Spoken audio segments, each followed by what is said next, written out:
Hello, this is Shade Catch'em, and welcome back to ZeroEscape, Virtue's Last Reward. When we last left off, we got a fair bit done. We ultimately got the endings for Dio and Clover, which involved a lot of betrayal and a lot of death at the end. Of course, Clover's route ended with everyone dying. We also managed to get Kay's ending, and the twist that he apparently has our face. 'Cause that's normal. So, yes, things have started opening up for us. As you can see, some of the plot locks have, well, unlocked. But before that, it's time to start moving on with the rest of what lay past the yellow door. After all, we kind of have to. It feels like there's still some pieces we're missing. Kay gave us a password or something to use, but he didn't tell us to what. So, we're gonna have to delve a bit deeper. And, based on my plan for this episode, oh buddy, we're going for a lot. So, first off, go back to the first AB game. Or the first 10 seconds remain. The first round of it. Last time we chose to betray Tenmyoji. This led to the Clover route, and he actually allied with us. But here, let's choose to ally with him. Find out what happens.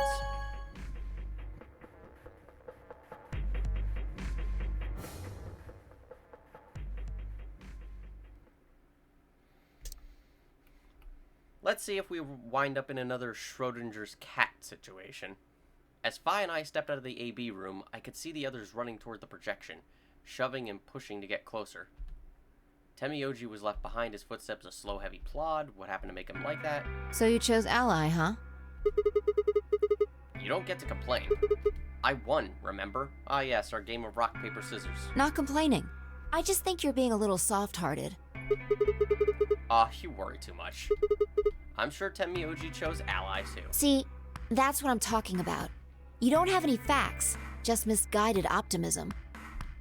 Yo, what's up? The last time we hear this line. Siggy! But no! Hey, what are you kids doing over there? We're about to announce the results. Let's go. We should have a look at those results. Fine.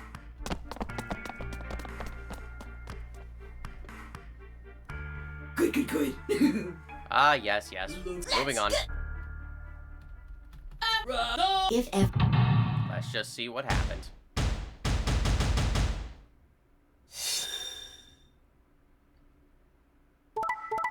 That's the same. That's the same. This is not the same. We run into the exact same situation we did with Alice, where when we choose ally, he chooses betray, and the reverse of that, of course. Here are the results from your game. Now, let us check the numbers on our bracelets.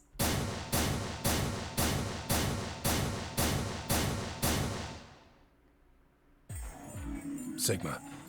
Phi. I'm sorry. Tenmyoji chose betray? Why? He chose ally last time. Wait, last time? What are you talking about? Nothing. The truth was, I didn't know why I'd said that either. The words had just appeared in my mouth before I knew I was saying them.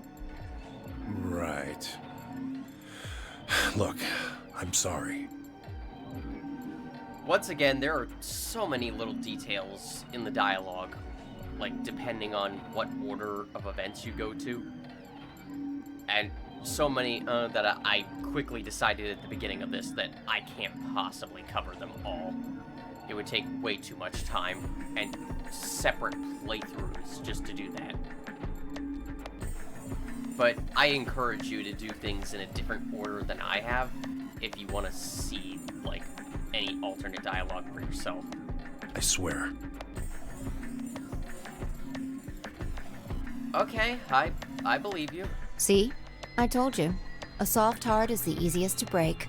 Do you understand what kind of game this is now? Just tell me one thing, Temioji. Why did you do it? Are you serious? Someone's dead, and not just dead, murdered. I got no reason to think that murderer wasn't one of you. Only an idiot trusts someone he's never met when there's a killer on the loose. You think I had a choice? Right.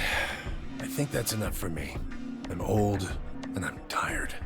So tired. Temioji shuffled off, the same weight I'd seen earlier sitting heavy on his shoulders. It was only then that I noticed an angry voice nearby. That actually went much easier than it did with other people we've had that situation with.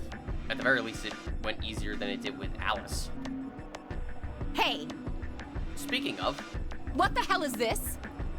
we finally get to find out what happened with this conversation. Hey, look, lady, I was gonna choose Ally, I swear to God. But just as I'm about to do it, this little bastard runs in and hits the betray button. What? Oh, come on. Dio, are you serious? You're doing this again. Really gonna just try and play it dumb, huh? You're a manipulative little twerp, aren't you? Quark, is he telling the truth? Alice, do you really think Quark would do that? Like, I know you just met him, but do you suspect the child here to actually do that? Were you the one who chose betray? No! I didn't do anything! I didn't have a chance to do anything before Mr. Dio pressed the button! I'm telling the truth! I promise! Sure, kid. Whatever. The cute and innocent act isn't gonna work. Seriously, Alice, who are you gonna believe in this situation?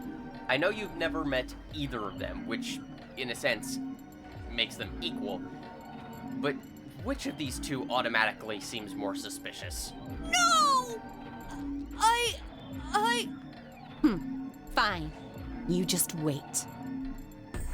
Alice turned on her heel and stormed off before Quark could reply, leaving him alone with Dio. Man, this is all your fault, Quark. My fault? Why are you blaming me? How could you do that, Mr. Dio? You're a jerk. I moved away silently to let them stare daggers at one another. It seemed that theirs wasn't the only team facing some friction, however. We aren't trying to blame you. And of course, we saw how this turned out. But, I mean, if you just think about it, wouldn't it make sense to choose betray? Forget it. I understand now. It was silly of me to trust you guys. The air in the room seemed to turn thick and sour, hanging over us like a brooding, angry cloud. It had a very, mean, look on its face. It was a grim omen of darker times to come. Zero, when does the next round start? It starts after I press the skip button, because we've seen this. That's impossible.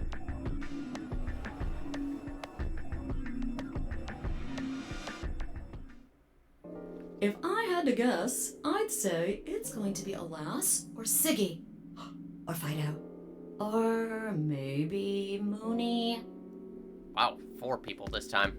That's a difference. Or maybe everyone.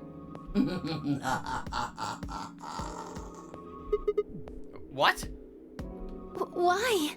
Yeah. Why am I going to die? And I now, get it. Ah. Sigma, Phi, Alice, and I only have one BP.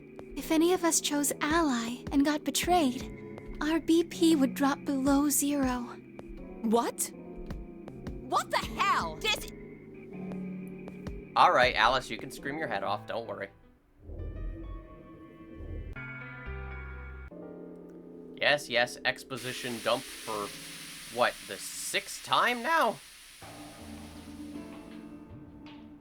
God, imagine if you didn't use the skip button. Let's, you know what, let's just go in the same order. Well, mostly the same order. Let's go to the crew quarters. Because, again, we've seen the majority of this before. Clover and Alice are really obviously secret agents. We learned about Clover and her terrible luck with nonary games. There wasn't anything more I could do. It was time to move on to a different room. I dug my hands into my pockets and headed off.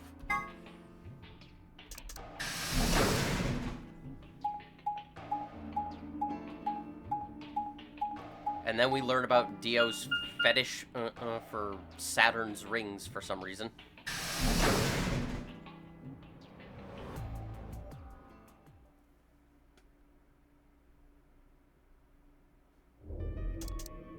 Ah, Sigma. Yes, Dio, I know you have a kink. I'm not one to shame you for that, but please don't share it so openly with us.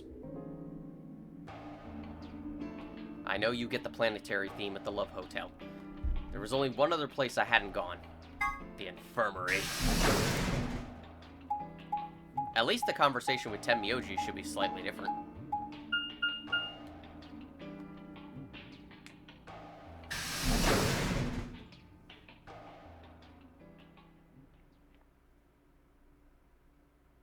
But at the very least, this also means we're gonna get to the escape room relatively quick. Sigma, huh? What do you want? Want? I just came by to check on you. Oh, I thought maybe you were here to kill me. Why would I do that? Because I betrayed you in the last AB game. I'm the reason you and Fi are down to 1 BP. Yeah, but that's hardly a reason to kill you. Maybe. It was clear that conversation wasn't going anywhere. I shut my mouth and looked around the room.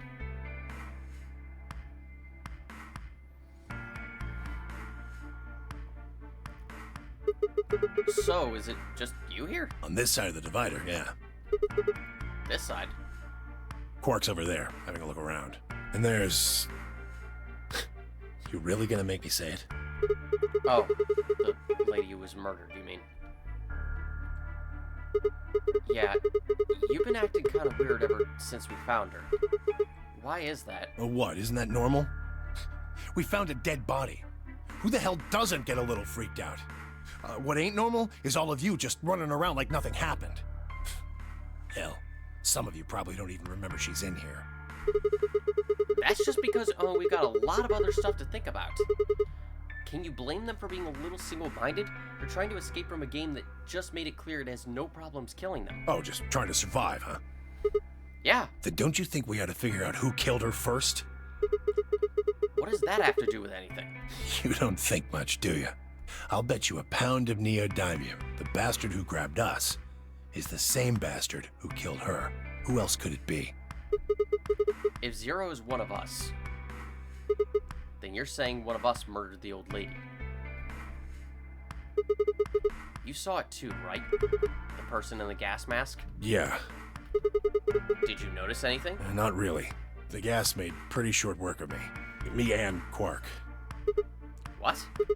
You and Quark were grabbed together? Yeah. Yeah, we were. Is he your grandson? So what if he is? Why do you want to know? That doesn't have anything to do with what's going on here. But what if it does? Maybe it'll shed some light on something else. I'm pretty sure it won't. Why's that? Quark's got nothing to do with this. So it's got something to do with you then? What is it, goddammit? What do you want? So yes, we're pretty much ultimately circling back to the same type of conversation. Even if our relationship is a bit more amicable this time, it's just... Tenmyoji's still a bit grouchy. Why don't you just leave me alone? Because you're suspicious. Wait, what? There's nothing suspicious about me. Alright, tell me this then. When and where did Zero Singer abduct you? Yeah, forgive me if I don't feel like spilling my guts to a guy who probably hates him right now. Alright, fine. I'll just ask Quark. Quark! Hey, stop it. Quark! Don't tell him a damn thing! Whoa, you're getting more suspicious by the... And of course, Quark has collapsed! Oh my god, what a shock! Who could have seen that coming? Now Quark is attempting to make his own personal pasta sauce. We need to give him a little bit of nap time. And now we must go to the doors! Of course, we're not Of course, we're going into different escape rooms this time. So, how do we want to pair up? I think the people who have the greatest disadvantage should get to choose. Oh, that sounds familiar. What do you mean? The people who have 1 BP. So you, Phi, Luna, and Sigma? Yes, exactly. All right, then. Wow, Alice, for once, you and I are on the same page. Who do you want to go with, Alice? Anyone but Dio. I'd rather die than get paired up with that prick. I agree. Like, I'd also rather die than have to work with Dio in any capacity. Just anyone but him. Damn. That's a lot of hate. What did you expect? You betrayed me. Hey, I told you already. That was I don't believe you. Thank you. Alice, I may have my slight misgivings with you, but even you are smart enough not to trust Dio. So, you know what? You are a decent person. Not a great person, but decent. I would work with you any day over Dio. What? You're telling me you trust him more than me? We all trust Quark over you. We all trust each other over you, and most of us have never met each other. Anybody other than Dio could mean Quark, you know. You willing to pair up with him? He's asleep. Also that, yes. I don't really think I need to worry about him voting. Exactly. She doesn't need to worry whatsoever. Hell, he'll just default to ally, so she can just ally as well. I glanced over at Quark. He looked tiny, cradled in Kay's arms, fast asleep. If I didn't know better, I'd think he was just a kid who tired himself out from playing too hard. All right, bye. Who do you want to go with? Anyone other than Tenmyoji is fine. My reasoning is the same as Alice's. He betrayed me last time. Well, I guess that's fair. Yeah. Okay. If we want to honor Alice and Phi's requests, then we can go with any option besides C. And thus, our option from the Clover route is completely cut off now. So, A or B? Hold on. We've got 2 other people with 1 BP. How about you, Luna?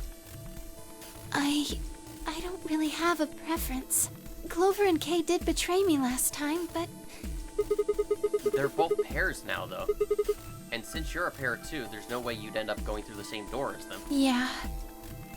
All right then, Sigma. What about you? Let's see. Clover and I were a pair, and that meant I had to choose one of the 3 solos.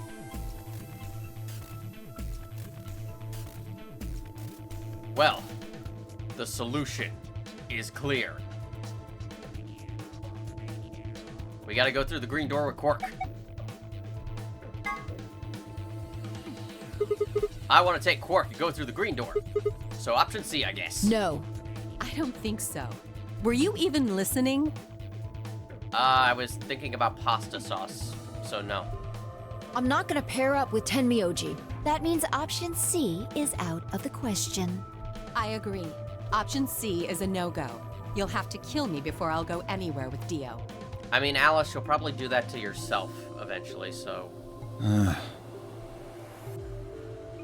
That was that, then. I might have been able to argue down 1 person, but 2... Besides, there was no way I'd be able to overpower Kay, grab Quark, and force Clover through the green door. Fine. If you guys are that determined, I'll pick another door. I had 2 choices, the blue door or the red door. I think we'll go through the blue door with Tenmyoji. I'll take Tenmyoji, so we'll go through the blue door. Me? But I picked Betray last time. Exactly. So I'll just make you pick Ally this time. Well, I guess I should say you won't have a choice. Is that so? Mind telling me how you'll do that? Well, I mean, you'll kill me if you pick Betray this time. I'd love to, but we don't really have time. Ask me again later, okay? Fine. You're on. So we're doing option A. I feel a bit of mutual respect between us. That means Luna, Dio, and I will go through the green door. Which leaves the red door for Quark, Kay, and me. Any objections? No, but I have a hold it. Would that work? Good. Apparently not. Let's go. Listen, take care of Quark, alright? You needn't worry. I'll watch out for him. 10 seconds remain until chromatic doors close. Hurry up, guys. The door's closing. Right. I'm going. With only seconds to spare, we dash to the blue door. 2, 1, 0. Chromatic doors closing. Make sure I have my notes ready for this one.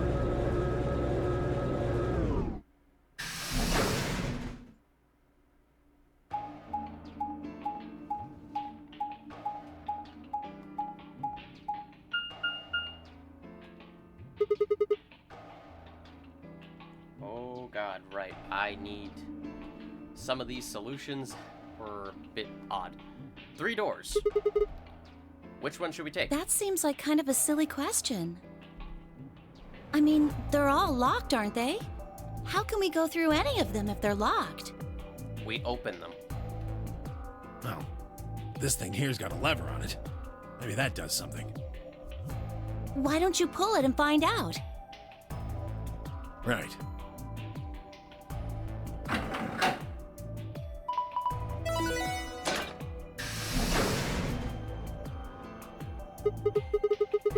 Oh, hey.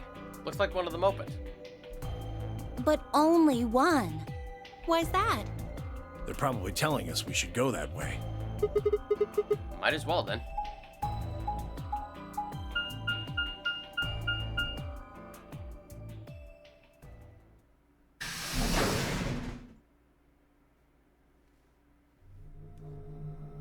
And we're back here, as we saw in Dio and Clover's endings. Finally get a chance to explore it more. So this is the exit, huh? Nothing. Locked tight, won't even budge. So what the hell is this place? The door said PEC. Guessing it's not for working out, though. It looks like it's probably an acronym or abbreviation or something, but for what? Prepared emergency chocolate? Private ecclesial commode? Oh, wait a sec. There's a manual here. I think it explains what this room is for. Well, that's convenient. What's it say? Hold on. This facility is pressurized, maintaining much higher air pressure than the surrounding environment. Airborne viral contagions. What? Quiet. Keep reading, Clover. Oh, right. Airborne viral contagions have necessitated this step, which is intended to prevent contamination of the installation. All persons wishing to exit the facility must do so through this pressure exchange chamber. Once the chamber has been sealed, the pressure can be lowered to match the surrounding environment. Before the PEC can be depressurized, all occupants must be wearing Level A hazmat suits to prevent infection. The PEC will not function unless all occupants are wearing appropriate protective equipment. Whoa, whoa, whoa. What's going on here? Are they trying to say the air out there is full of some horrible virus? I don't think it's just any virus. It has to be Radical 6. Oh, man. Then that newspaper article was true. Several long moments of silence crawled past. The three of us just stared at one another, our minds working to make sense of this new information. Eventually, Clover shuffled to one of the lockers and opened it. Is this one of those hazmat suits the manual was talking about? Yeah, I figure they are. We won't be able to get into the pressure exchange thing unless we got those on then. And getting that room to decompress is the only way we'll get outside. So where is the actual decompression room? Have a look. See that lift over there? Oh, yeah.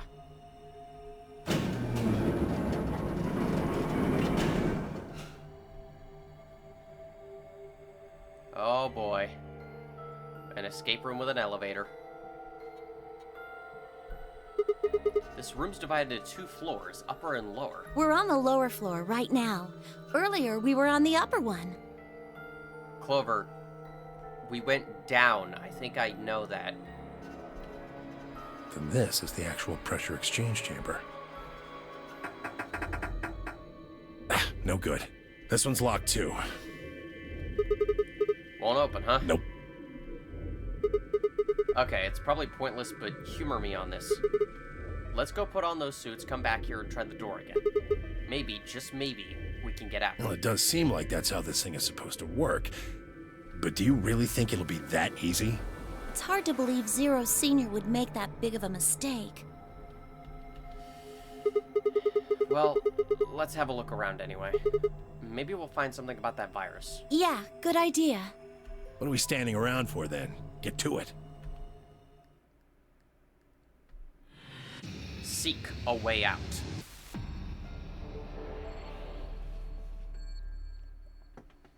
Well, welcome to the PEC, or the Pressure Exchange Chamber. It is a thing. Oh my god, it's adorable. Hey, look! It's Zero Jr. It's only a model. A model? Yeah, fake. A replica. Not the real thing. Why would they put a model of Zero Jr. in there? He's just screwing with us. Bastard. Ah, wait. There's a model of Zero Jr. on the other side of the window. Really? I can't, like... Okay, so it only goes to there. Really? Wow, that's a bit odd. Hey, did you see this panel on the door? Do you know what it does? Go ahead and touch it. I doubt it'll do anything. What? What? Why? Before entering the decompression chamber, please put on your viral protection suit. Failure to do so will prevent you from entering the decompression chamber. See? So yes, we can't do anything with this until we end up putting on the suits. A red spinning light. It looks like a police car light. I guess?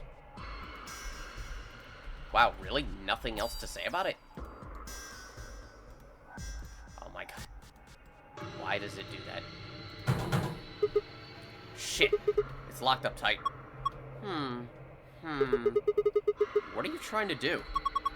Use X-ray vision? Oh. Okay there, Super Clover. A locker door. Fittingly, it appears to be locked. It won't open. Is it locked? Yeah, it looks like it. But this one isn't. Hey, it's a cardboard box. This is all junk. Nothing useful in here. Cardboard box filled with junk, as is usually the case with junk. None of it looks useful. Is there a certain reptile in there? Is the snake a reptile? I'm not sure. A locker. This is a locker. Locker? I don't even know her.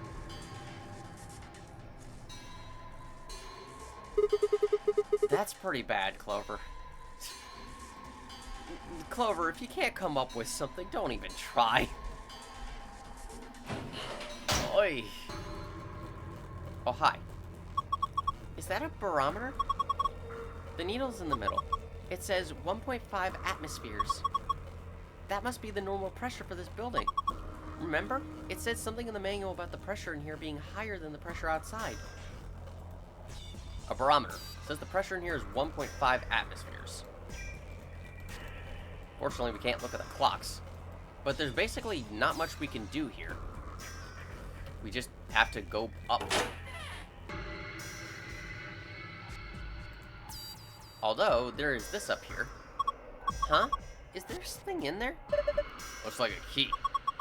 I feel like this glass panel is supposed to open. And, of course, it's locked. So we can't get to the key, huh? That would be too easy. I wonder what this number is. Do you think maybe it's a hint to help us unlock the panel? 25113, huh? Glass panel with 25113 on it. It looks like there's a key behind it, but the panel's locked. I wonder what these 5 cylinders are about. Press the triangular buttons above and below the column to change the image. Change all 5 images as appropriate, then press the yellow button on the right. Right, let's do this. We can't do this. We don't have what we need. I don't get it. Everybody on? Yeah. I'm good. Okay, here we go. Up we go. Up, up, and away.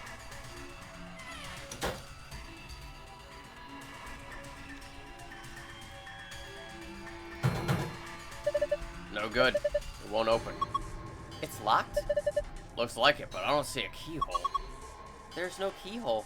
I don't think we can open it. You're right. Guess we might as well leave these suckers alone for now. Won't open.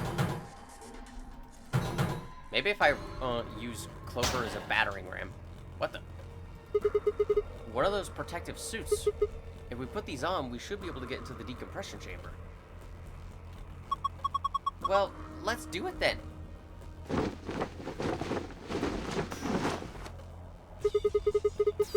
managed to get it on? Yeah. It's a little big on me, but I think I should be okay. I'm ready to go. Good. Good. Should we go then? Yeah, might as well. This is a locker. I sure hope Quark's alright. Why would you think of that right now? Those lockers just reminded me of him. He's loved hiding in them ever since he was this high. Okay, that's fair. Some lockers.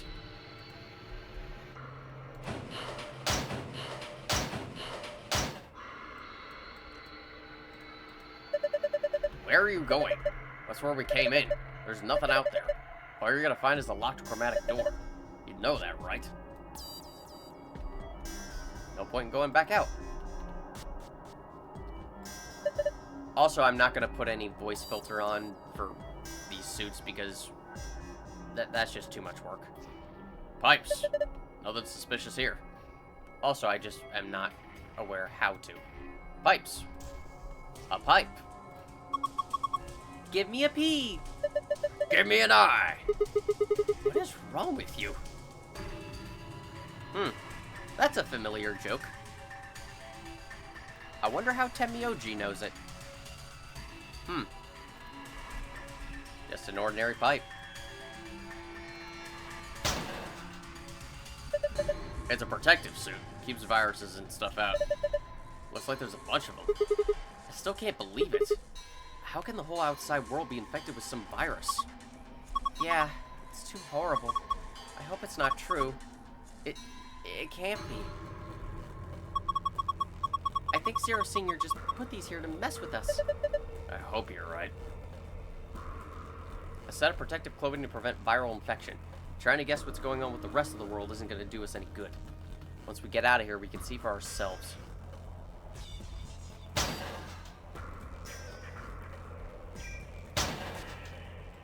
Apparently we just have a bunch of them.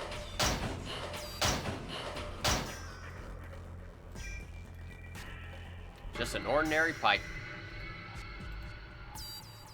The exit, presumably, locked, of course. The lock for the door. It has a keyhole. But what have we here? You think we're supposed to sit on the stool? What's gonna happen if we do that? It'll go round and round and round and you'll get dizzy. I'm just messing with you. Clover, with you it's hard to tell. You see how there's this sort of panel thing here? I think this machine is some kind of scanner.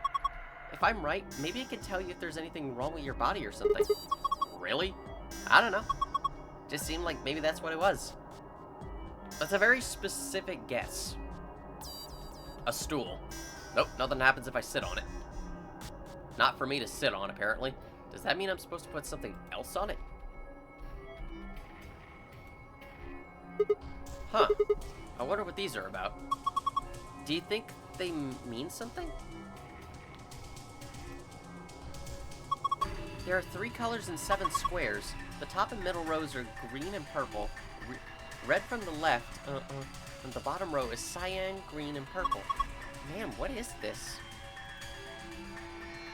There are colored squares on the side here, and same thing was said. Well, this is the machine, I guess. I can't find a power button. Me either, but there's a cord coming out of the back. See? Yeah, that's a USB cable. You think we're supposed to plug it into something? Appears to be the main body of whatever this machine is. It has a USB cable coming out of the back. It almost looks like kind of a computer. You almost look like a computer. Knock it off, Clover. That's handsome and incredibly clever. You're handsome and Hey! Wow, Sigma, I have to admit, that actually was clever. That was actually a very smart response. This appears to be the main body. Okay. Moving on. Huh. It won't open. No keyhole here either. So we can't open it, huh? Won't open. Well, we have a bunch of suits, but nothing else about them.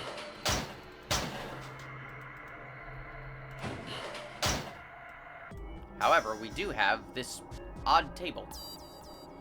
Part of the seat is torn. Part of the corner's gone. Did you eat it, Sigma? No! How would I eat that? Part of the This is a chair, right? I'd call it a bench. Same difference. You put your butt on it either way. Huh. Anyway, you see these symbols on the top? Yeah, 6 of them. Maybe it's a clue. There are a bunch of strange symbols drawn on the bench. Looks like we got a trapezoid, something that looks like a diamond, an arrow, a star, a cylinder, and 2 triangles pointing at one another like an hourglass. What the hell's all this supposed to mean? Drawn in yellow. This is the manual I was telling you about. Remember I read it to you? Why did you put it back down? Oh, you mean that thing about how we had to wear the protective suits to enter the decompression chamber? Yeah. Well, there was another piece of paper in there. It has some kind of drawing on it. What? You found an instruction manual for the outside of the pressure exchange chamber door. PEC outside. Connect red and orange, yellow and green, white and... that's either black or a very dark blue. Fascinating. There are 6 symbols.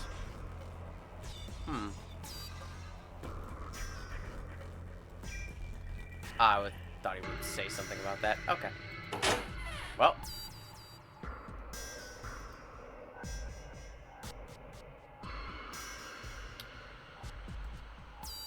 Let's just go down. Back down it is, then.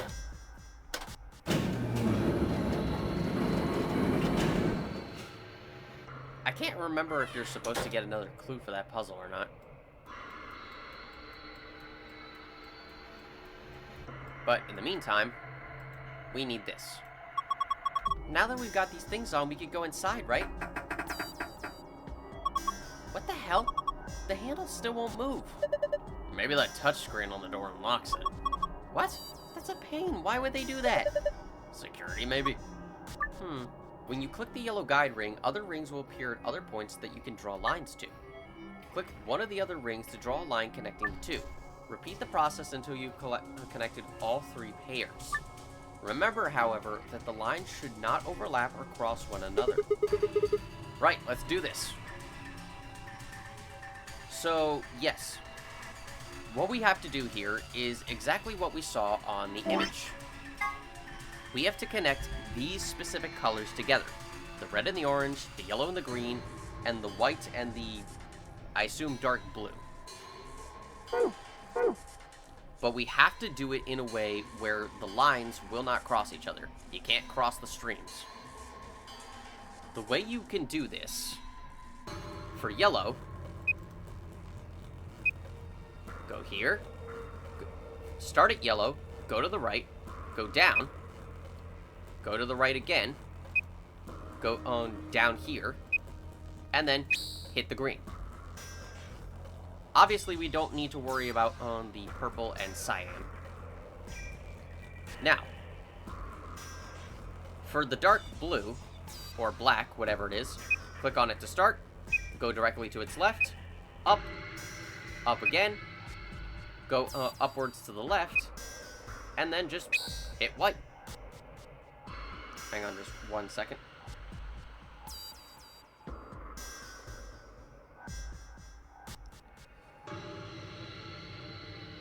And then, finally, for the red and orange, that's easy. Click on the red, go to the right, go down, and then just head to the orange.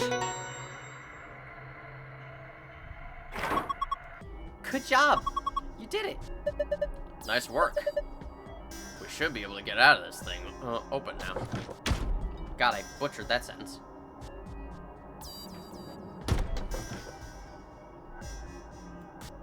Well, we can see outside now. This wall is mostly made up of a thick pane of glass, or possibly plexiglass. Why can't I speak? I can see the other side of the room through it.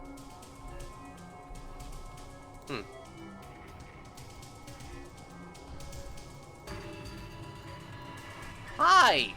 Hi, buddy! A model of Zero Jr. Looks like it's actually plastic. Yeah, it's inflatable, like a beach ball. Well, it's damn creepy, that's for sure. You got that right. I want to take it home with me. A plastic inflatable version of Zero Jr. Can I poke him? I want to poke him. Some thick cables. Before I press that, what in the world? This cable is red. A box on the wall. What sort of box? Well, it's not a treasure chest, that's for sure.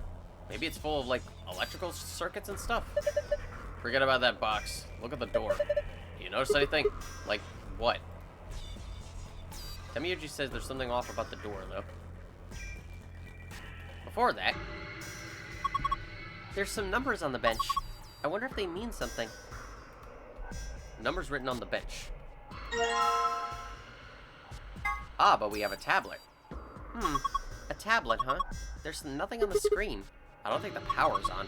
Is there a switch or something? Not that I can find. Really? How the heck are we supposed to turn it on, then? Take a closer look. Doesn't have a switch, but it does have a USB port. Maybe if we plug it in, it'll turn on? I think so. You are correct, my good sir. A tablet has a USB port in it. Part of the seat is torn. I swear to God, if one of you asked me if I ate it.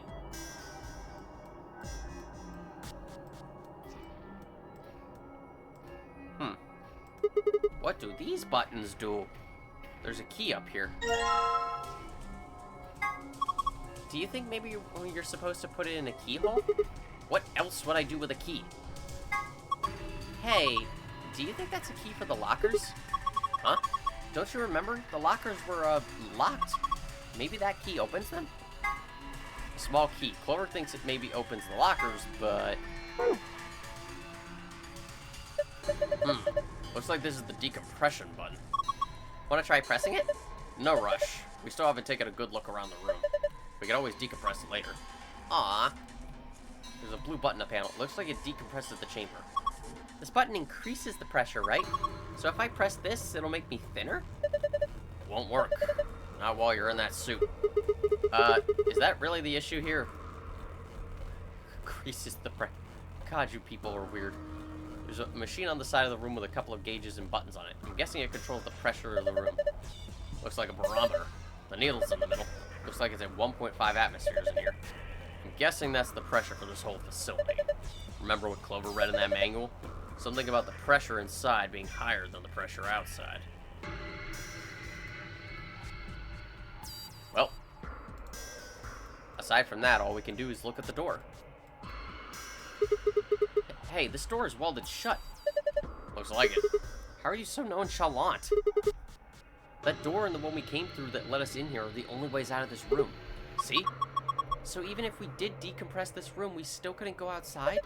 That's right. This is a dead end. No. That's what I was trying to tell you. Didn't I say it wasn't going to be easy before we got here? Think about it. There's no way in hell Zero Singer would let us out that easy.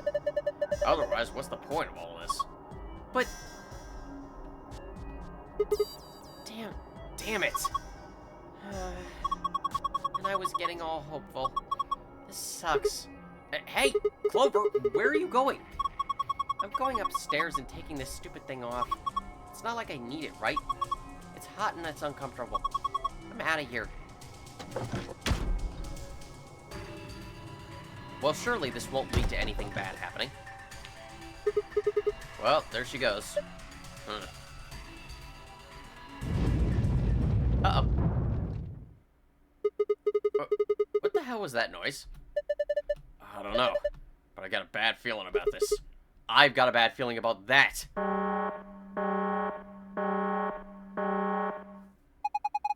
Preparation complete. Now beginning decompression. 3, 2, 1. What the fuck? Why did that happen? Hell if I know. Why are you asking me? We need to get out of here now. Come on. I think I'll take my time. Door's well shut. I'd need a bomb to get through it. Ooh, workbench.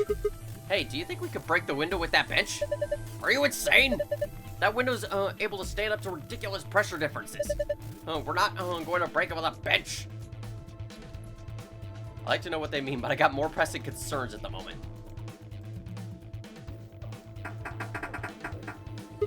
Shit, it won't budge. Just use the panel, remember? Like you did to get us in here. Okay, I'll give it a shot. Pressure differential is too great to open door. Shit! Damn. I guess we're gonna have to equalize the pressure before we can get it open. There's an input panel on the door, but it won't work until we equalize the pressure. Clover! Clover's on the other side of the glass wearing a protective suit. Hey! Clover! Clover! Can you hear me? You don't need to yell. Huh?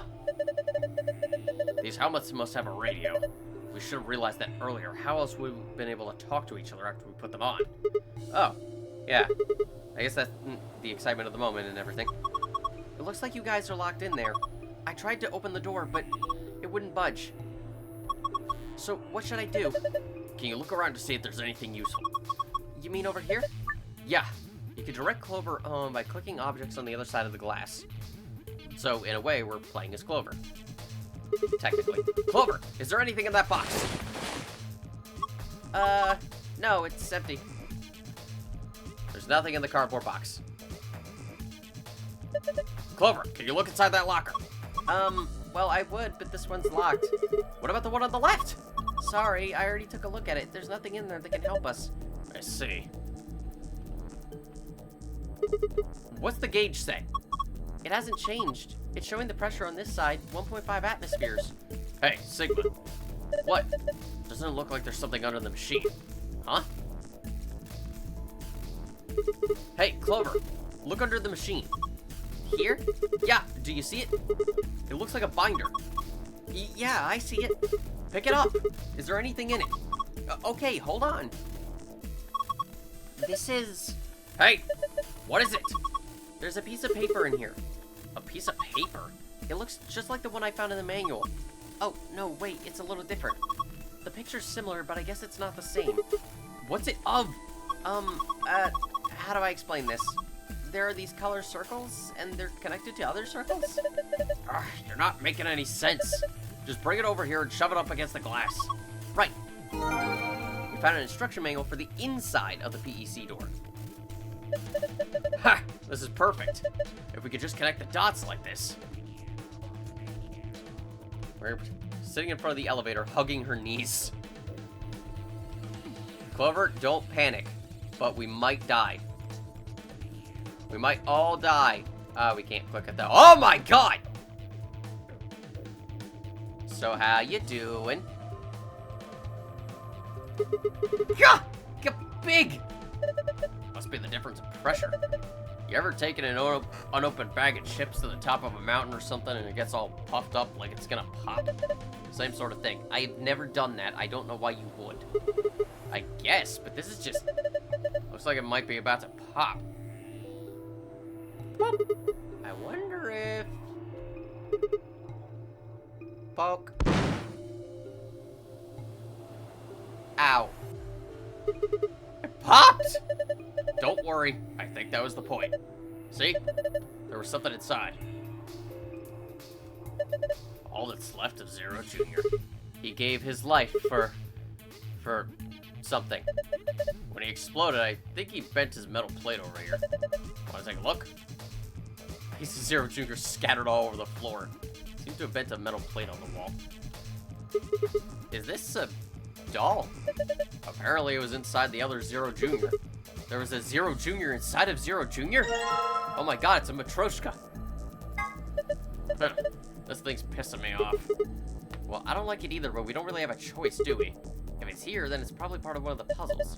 No, that damn thing's not gonna help us get out of this room. Just leave it. We can come back to it later.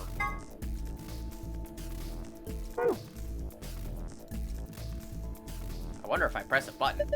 That should be the pressurization button. Hit it. Right. Insufficient power for repressurization.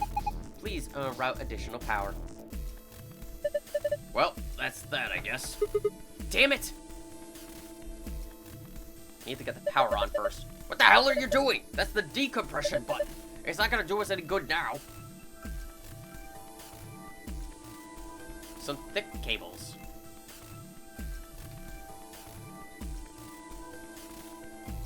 There's a red panel coming, cable coming out of this box. Hey, the plate's rattling. Zero Jr.'s explosion probably knocked it loose.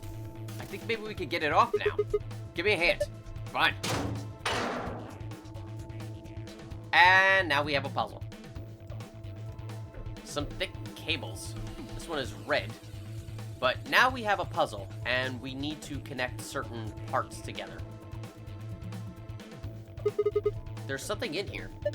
There's a yellow one and a purple one. Looks like they're part of some kind of machine. This is a laser emitter. What the hell? That sounds like something from a kid's show. What am I supposed to call it? That's what it is. What does it do? Focuses and emits a high intensity laser. They're usually used to transmit energy. Didn't think I'd find one of them here. Whatever. Come on, let's hook it up. Hook it up to what? The end of one of these cables. A yellow laser emitter. I can put it on the ends of cables. A purple laser emitter. Before we go anywhere, let's pick these ones up. There are more over here. They look just like the other ones we found. The one's yellow and one's purple. So yes, we obviously have to connect these together in order to essentially route the power. So, give me a second.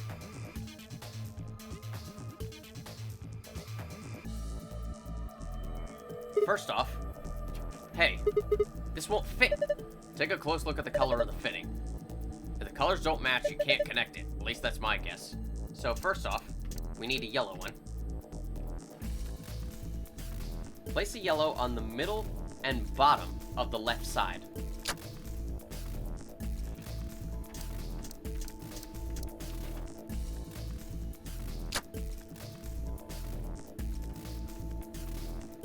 Afterwards, place the purple on the top and bottom of the right side.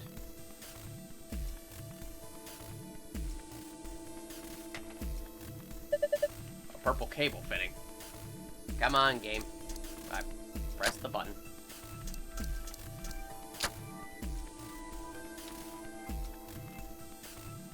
Uh-oh. Uh-oh.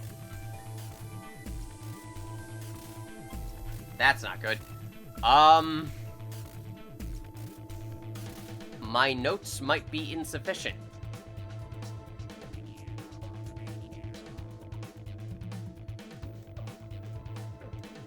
Uh-oh. Oh, no.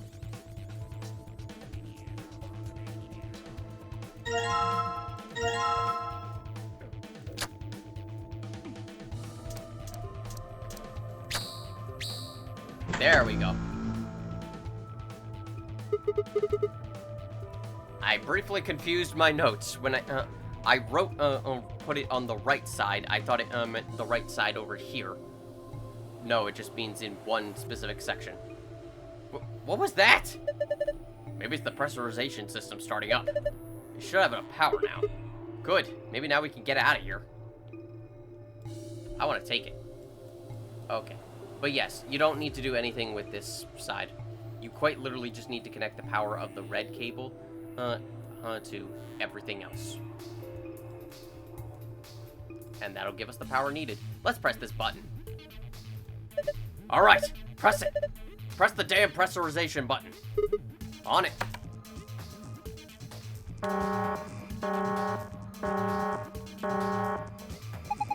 Repressurization preparation complete. Repressurizing now. 3, 2, 1.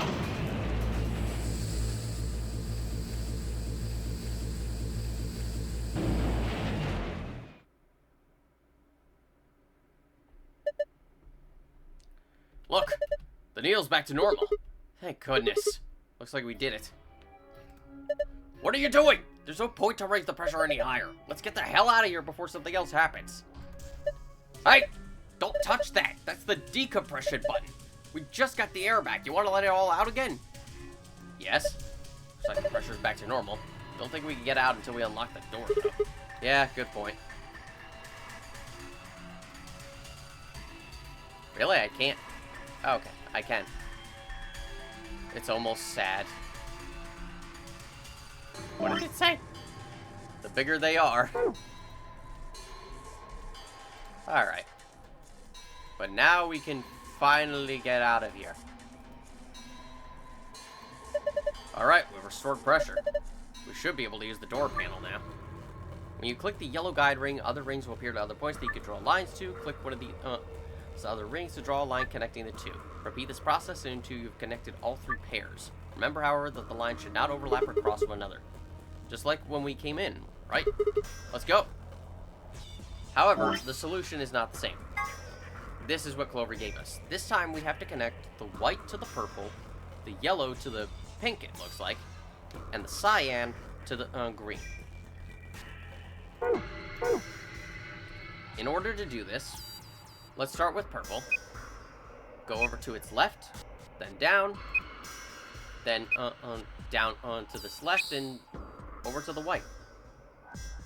For yellow, go down, then down again, then over to the right here, then up, then to the right, then up to the up left, and then just directly up and left, and you'll hit the pink.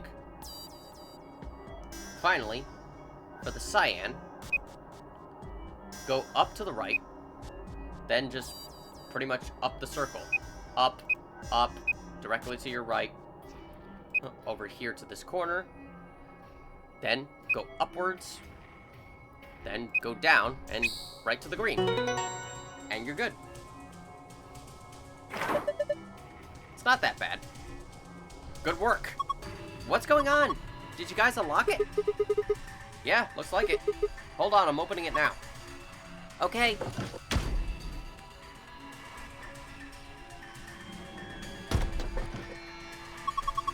Welcome back. I'm glad you're okay. Thanks to you, Clover. We would have been toast without you. Thanks. Aw, that's okay. You don't need to thank me. Maybe we should go back in. No, let's not. Nothing in there, unfortunately. However,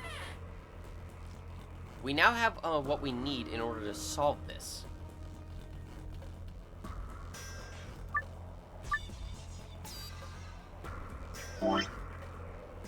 You see, now we have the shapes from the upstairs bench with the numbers on the lower bench. Using them together, we can piece together what shapes are supposed to, what shapes we're supposed to use, as each specific shape correlates to a specific number. In this case, our password should be cylinder, which is exactly what the first one is, an hourglass, which is the two triangles pointing at each other, a star and a star, and finally, a diamond, which I guess would be this thing.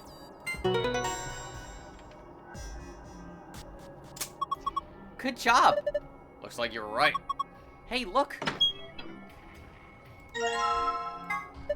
Wonder what this key goes to. Small key. The only thing we can open is...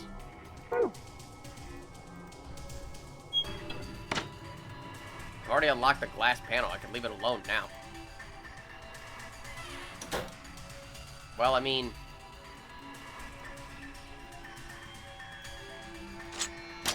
yeah, makes sense. We have these lockers we can unlock. Good. Looks like you got it open. Is this a protective suit? Maybe, but it's so small and cute. Maybe it's for a kid?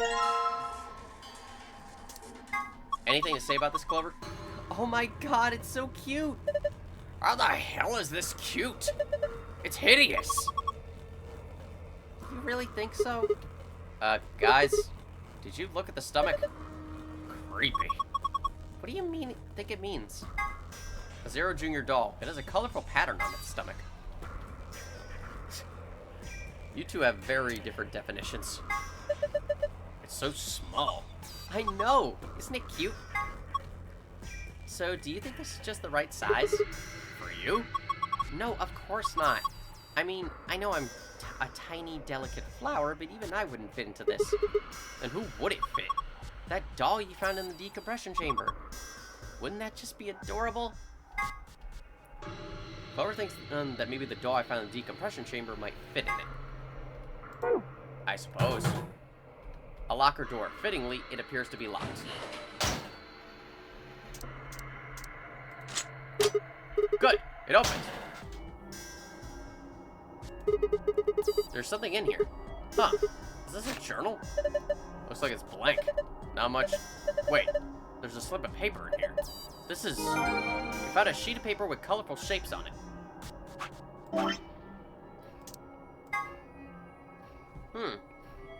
How interesting. That'll surely be helpful. A locker. Well, we've used both our keys. Not much else we can do besides go up.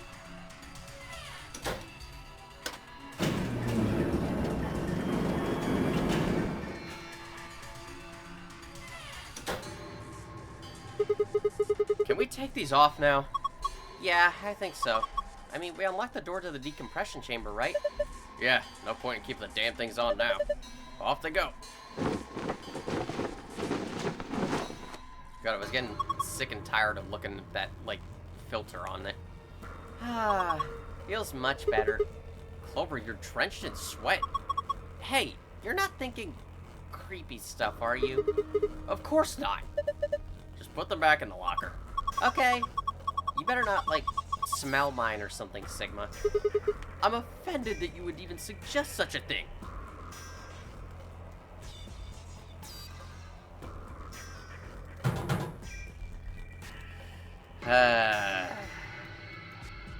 Can you take a guess as to what's gonna happen?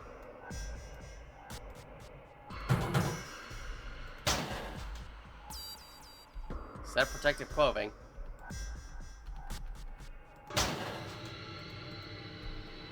This is Clover's suit.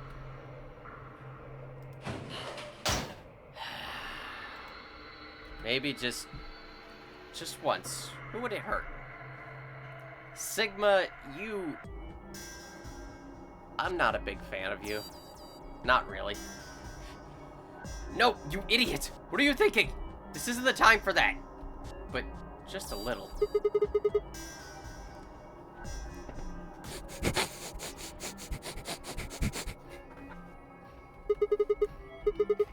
Ah, Clover's smell. Wait, why does she smell like old people and booze?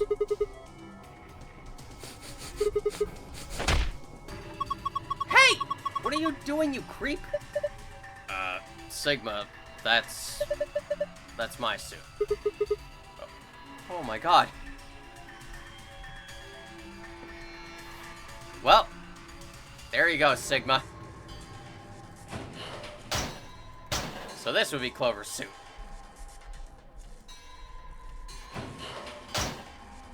But there you go, you're punished. Hey, why don't you try putting it on here? Put something on it. There's a cable coming out of the back. What are you waiting for, Sigma? Plug it in. Well, may as well. Right, let's just connect these in. Hey, it says something. I'll read it. Inspecting the protective suit. System is still operating in diagnostic mode. Full range of scan is not possible, so small suits must be used for calibration. Please place the child-sized protective suit in the standing position in the designated location. Touch the screen to begin inspection. The main body of the machine. Tablets can... You think the designated location is this stool? Maybe. Clover, sit on it. The stool is probably what the message was talking about. So I should stand up that suit and put it on here? I think so. But I want to put the doll on it first. Stool. Seems... Okay, there's no funny dialogue. That's disappointing. Yes, combine the suit with the doll. Huh. Did you put that suit on him? Pretty good fit. Hey, isn't there something on the stomach here? It looks like an 8. Yeah, like you'd see on a calculator or something. What should we do with it? Doesn't it go over there? Where? I swear to God, easy mode Sigma is like the dumbest person. The Zero Jr. doll dressed up in the protective suit. Temioji seems to think it goes over there. Should I put the dressed up Zero doll here? The Zero Jr. doll has been dressed up in the small protective suit and is now standing on the chair. Looks like that did the trick. Give that tablet another shot, why don't you? I want to play with him.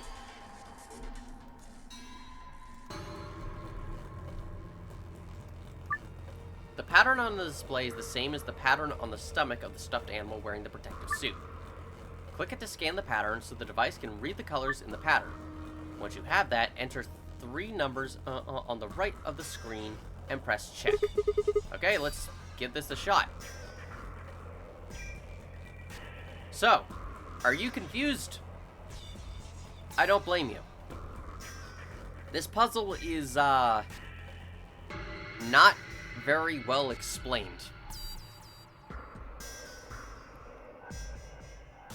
To put it simply, we need to enter a 3-digit passcode. How do we do this? Well, we basically just use a bunch of the colors.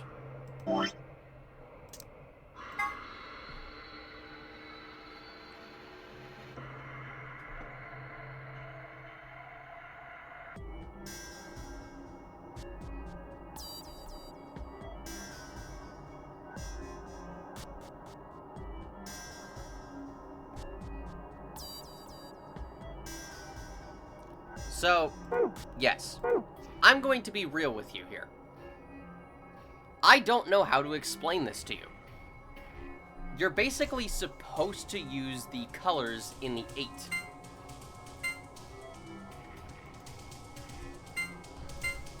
You're basically supposed to press the 8 here to effectively get colors. And they basically... Well, yeah. I don't know a good way to explain this. You click parts of the 8. They give you specific colors in the arrow up here.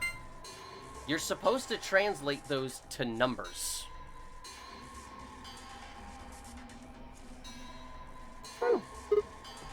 Huh. I don't get this. Basically, what we have to do is effectively just use this as a guide. The top and middle rows are green and purple. Red from the left, the bottom row is cyan, green, and purple.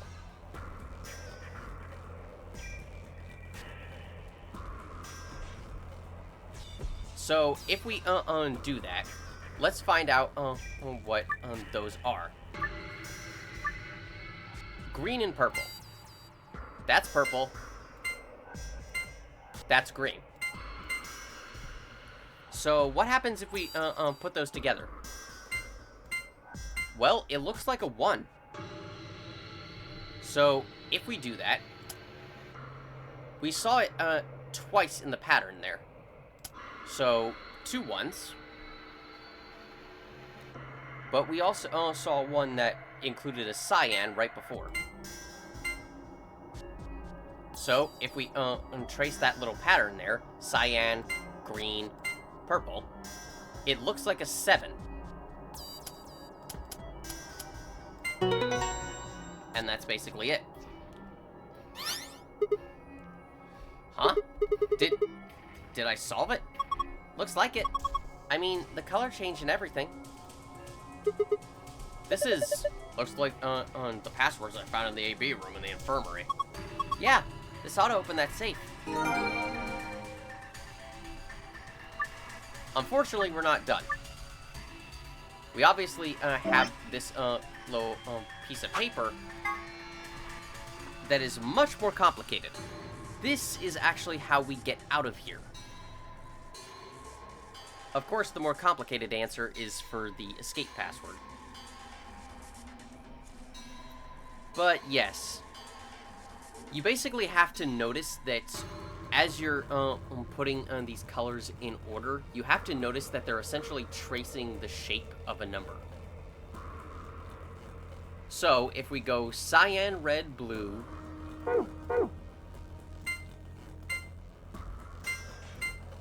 cyan, red, blue, yellow, purple, black,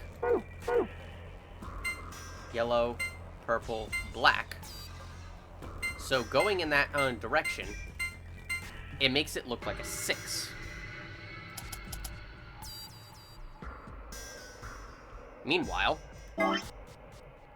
cyan, green, black, blue, yellow.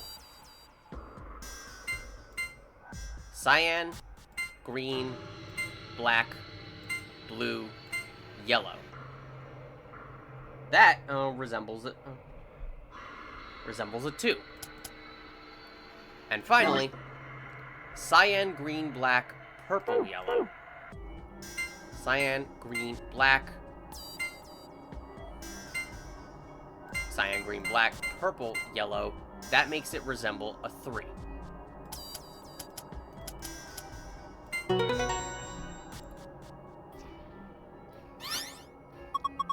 Good job! You deserve a pat on the back. Don't patronize me. Hey, the colors changed.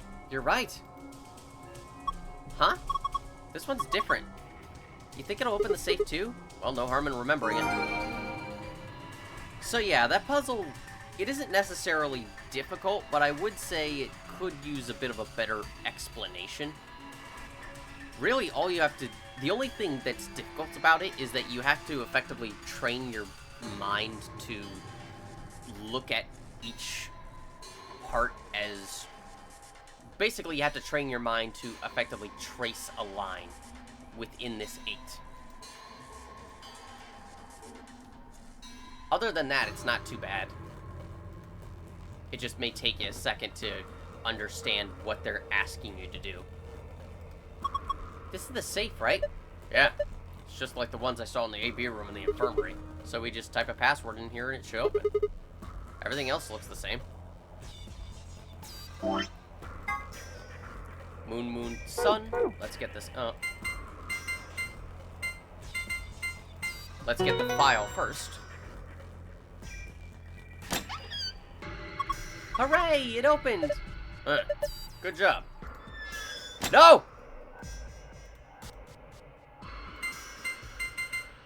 I didn't mean to right-click.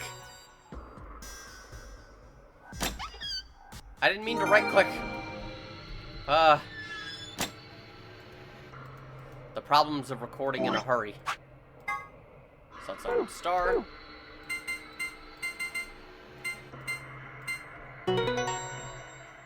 The difficulties of having to record while you're, like, in a rush. Phew. Looks like that did it. Looks like there's a lot in here. Whoa, what is all that stuff? Hold on. I'll take everything out. Just be patient. Let's see. First off, a map. It says Floor B. The one we found in the infirmary, said Floor A. So that means Floor A must be the top floor, huh? I mean, we took an elevator down to get here. Yeah, seems like it. Keep going. There's more in there. This looks like key cards. They got moons on them. That means these must be the moon keys the announcer was talking about. There's 2 of them, just like with the sun key. You take one, Temioji. Huh? Why? You're a solo. Clover and I only need 1. Ah, right. Thanks. Okay, got a couple more things. What's this? Looks like a memory card. I feel like I've seen something like that before. But where? I wonder what's on it. Well, unless we can find something to stick it into, we won't be finding out anytime soon. Huh. Well, we can figure that out later. For now, we'll just take it with us. All we've got left is the key. Is that the key to the exit? What else would it be? We should be able to get that door open now. Come on, there's no time to waste. Let's move.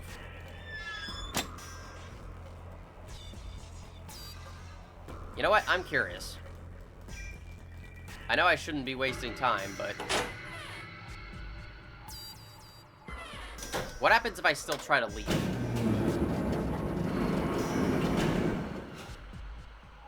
Is there any new dialogue for it?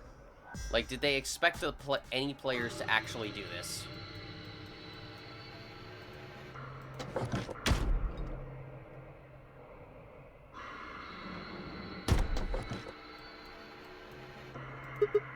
Man, the rest of the world is on the other side of this door. Forget about it. Let's say it wasn't welded shut. This is Zero Jr. we're talking about here. He's probably got it locked 3 different ways with another 10 doors on the other side. He wants us to finish his damn game. You're right. I need a missile to get through it. Alright. I don't know if that was unique to here or if I could have done it earlier, but oh well.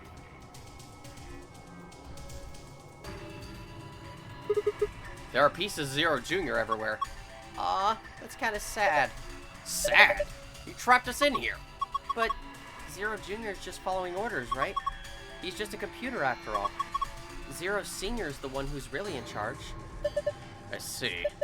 So you're on their side. No, that's not what I'm saying.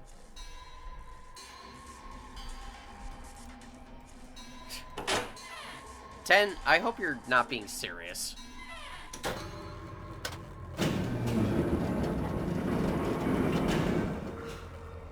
I mean, Clover's not wrong.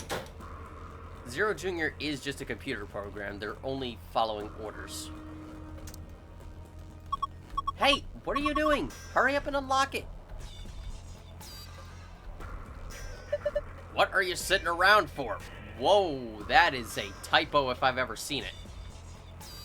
Whoa. How do you misspell sitting? And like that? We got the key. Yeah, I got it. Let's go. Okay. Right. Let's do this. 3, 2, 1.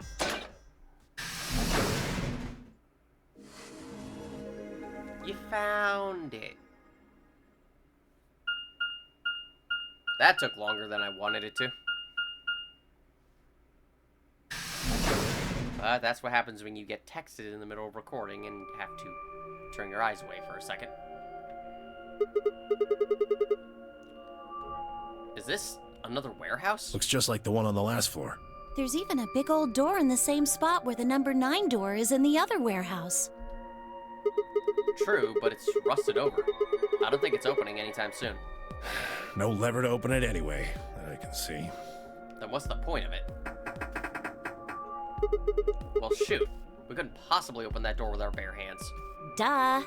How much do you think that thing weighs? You'd have about as much luck trying to lift a pickup truck, even if it was unlocked. What if all 9 of us tried lifting it? The pickup truck, I mean. Huh. I want to know what those are. Those white doors? Are they chromatic doors? Yeah, seems like it. I mean, look at this. It's one of those things that says lock. Yeah, just like the ones next to the other chromatic doors. So you're saying all the chromatic doors for the next round are white? Yeah, they were different colors before, but... Guess things have changed for this round. Before we could discuss the doors any further, a familiar robotic voice crackled over the speakers. Let me guess. Is it another round of Dio being Dio? An ambidex gate has been opened. It is. 45 minutes remain until ambidex game polling closes. What? One of the other teams opened the gate early. What in the hell they do that for? We haven't even started back yet. Never mind why. We just need to get back up there pronto. I'm worried about Quark. We need to hook up with Alice and Kay. The sooner the better. Right. Got it. Let's go. You know, after a while... After seeing it happen so many times, eventually you just start getting numb to the constant Dio betraying.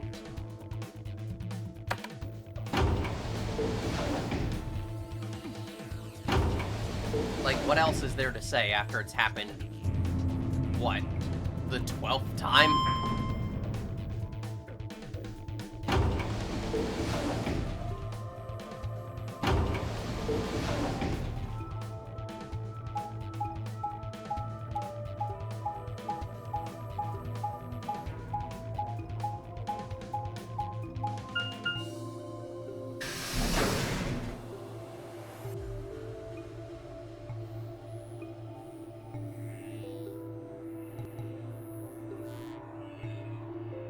We returned to the Flore warehouse to find only 2 people waiting for us.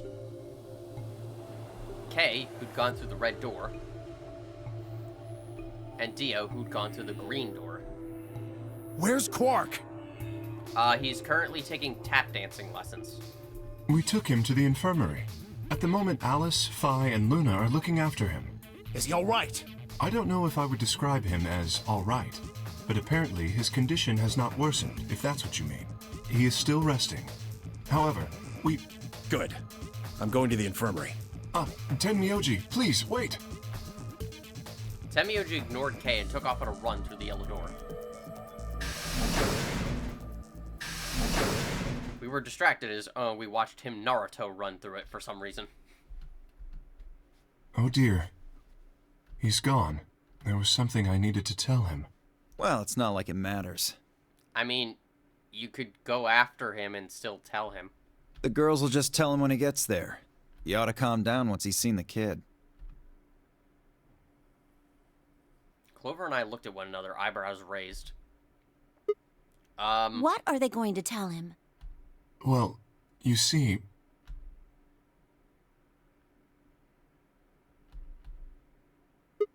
What? You found virus medicine in the laboratory? Yes. Unfortunately, we found only a single vial. Then we can cure Quark's Radical 6. So it would seem. Well, I guess we should head over to the infirmary and see how he's doing. Come on, let's go. Right behind you.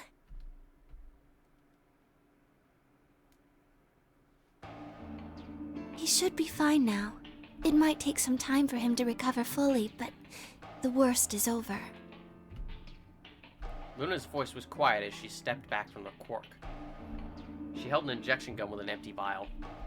Delicately, she placed it back in the cabinet. I'm sure the fact that we've already used all of the medicine isn't going to bite us in the butt later. Quark had been laid out on a crude cot and was still sound asleep. His breathing was even and his expression was peaceful. He looked like any other child, sleeping soundly after a long day of doing whatever it is children do to amuse themselves. Any trace of the insanity he'd shown earlier was nowhere to be found. Is he really going to be okay? Yes. We analyzed the vial and confirmed that it was definitely Excelivir. Now that I've administered it... The Excelivir should eradicate the virus completely given enough time, right? Yes, that should be the case. Thank goodness. Yeah, what a relief. Things are looking pretty sketchy there for a while, that's for sure. Oh my god, Quark has been cured on one of these timelines. It's a miracle. I felt some of the tension disappear from my shoulders, and I let out a breath I hadn't realized I'd been holding. We weren't out of the woods yet, but at least Quark was safe. Ooh. Temioji let out a long, shaky breath and lowered himself onto one of the empty beds. He rubbed his hands wearily across his face, and I thought I saw the glint of tears. Alice, you and Kay, I don't know what to say other than thanks. You saved his life. I don't know the words to tell you how much that means to me. Oh, please. It was nothing, really. We just happened to be the ones who went through the red door. Where is Kay? He's not in here. He's still in the warehouse. Dio and Kay stayed behind. They went there to wait for you guys while we came back here. We figured someone should explain what was going on so you wouldn't come back to an empty warehouse. So Dio and Kay were the ones who opened the AB gates? Not both of them. There was only one door open. Gee, should I guess who did it? Well, we should get back and tell them how Quark's doing. Kay will want to know at least.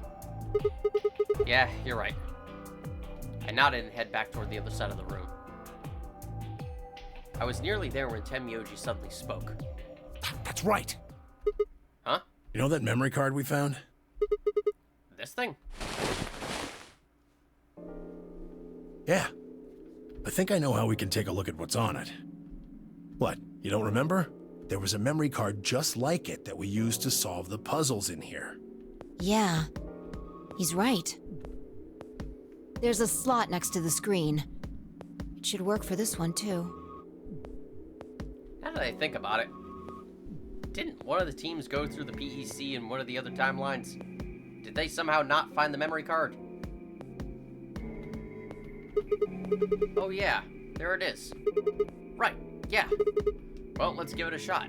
Yeah, I want to see what's on it. Okay, just give me a minute here. I slid the card into the slot next to the screen. No sooner had I done so than an image of a waveform popped up on the screen. Is there an audio file on here? Why don't we turn up the volume a bit? Luna tapped a few things on the screen and a bar began to move across the screen. Before long, a voice drifted out of the speakers. This is Control. How's it going over there? Bet you missed the sound of my voice, huh? Well, I gotta be honest.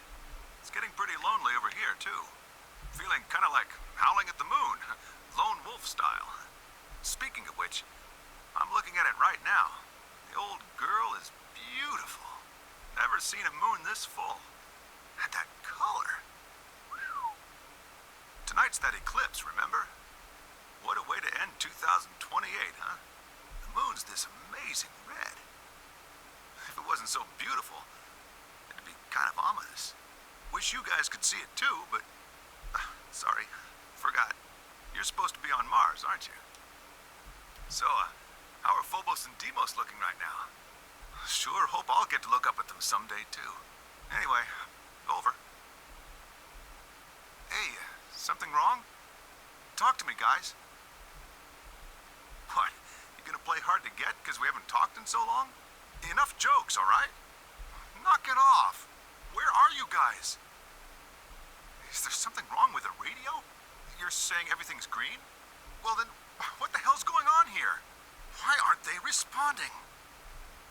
No, the video feed's online. Look, you can see all 9 of them, 3 at each table. What? Someone hacked our feed? What do you mean, this isn't live? An old clip on repeat? Who would do that? What in the hell is happening here? This is Control. I repeat, this is Control. Please come in. I'm asking you to respond. This is... Oh, thank God. You really had me worried there. What happened?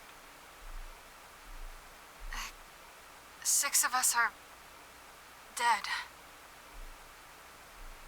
What? Counting myself, there are only 3 left. How?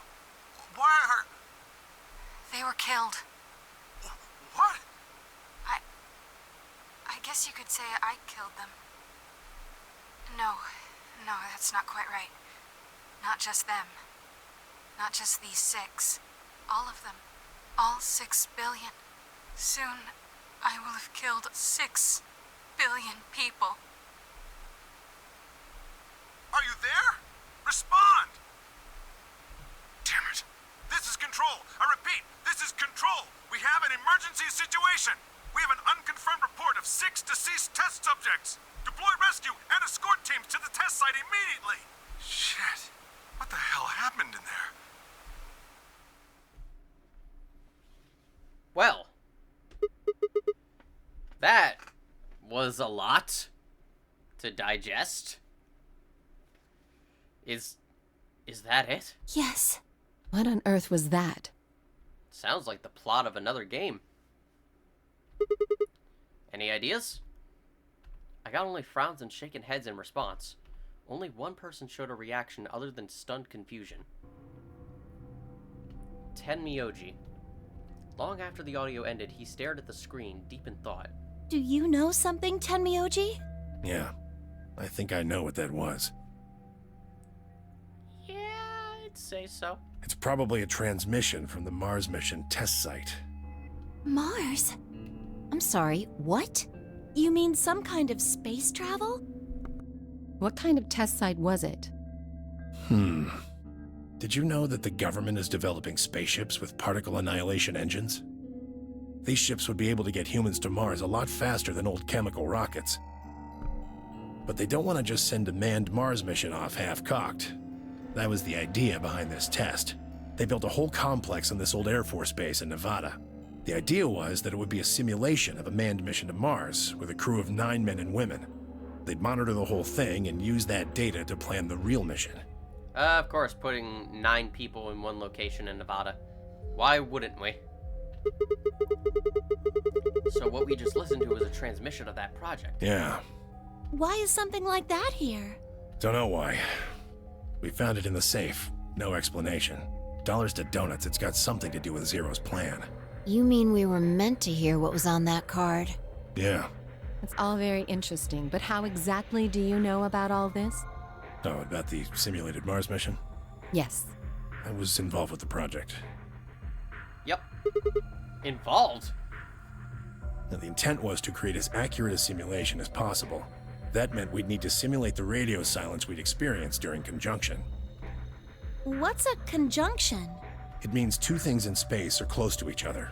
In this case, we're talking about a superior conjunction, where Mars and Earth are on the exact opposite sides of the Sun. So unless we've got some sort of relay, there'll be a period of time where we won't be able to communicate with each other. What we heard on that card was when the simulated conjunction was scheduled to end. That's when they died. No, we don't know that. They could have died long before that conversation. Well, I mean, maybe a few of them died before that conversation. I don't know. It's hard to say. All we know is that's when it was discovered. So 6 of the test subjects died, right? Technically. Yeah. Well, do you remember what she said?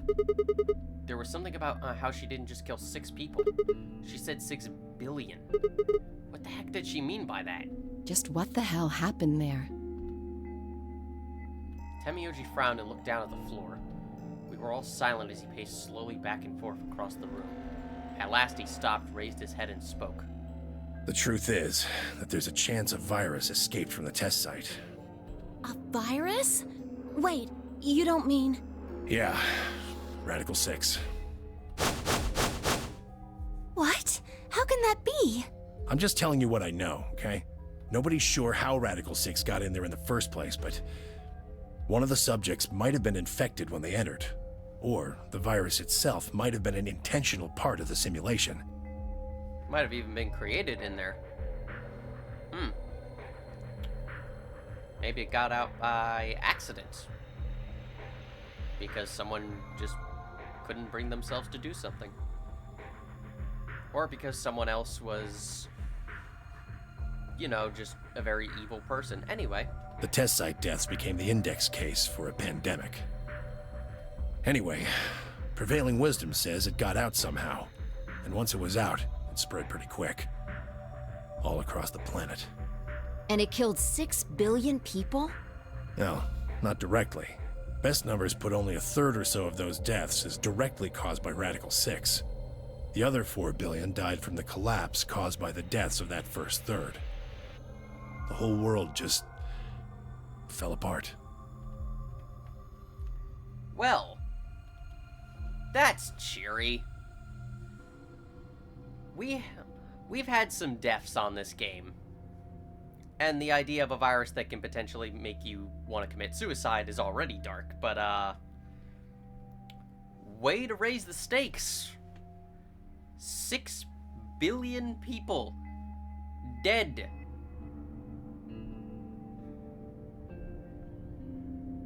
We kind of just had to stew on that information. Wow, damn, I have a lot of questions. I don't even know where to start. I don't even know where to start knowing where to start. Well, no, take that back. Explain that date. Unless I heard this wrong, the date that Radical 6 got out was December 31st, 2028. Yeah. But the day I got grabbed by the guy in the gas mask was December 25th, 2028. Me too. Christmas Day. I was kidnapped on Christmas too. Clover and I were taken 3 days earlier, on the 22nd. Yeah. Then you see what I'm saying, right? That recording was made close to a week after we were all picked up. What the hell is going on here? That thing is from the future. You see...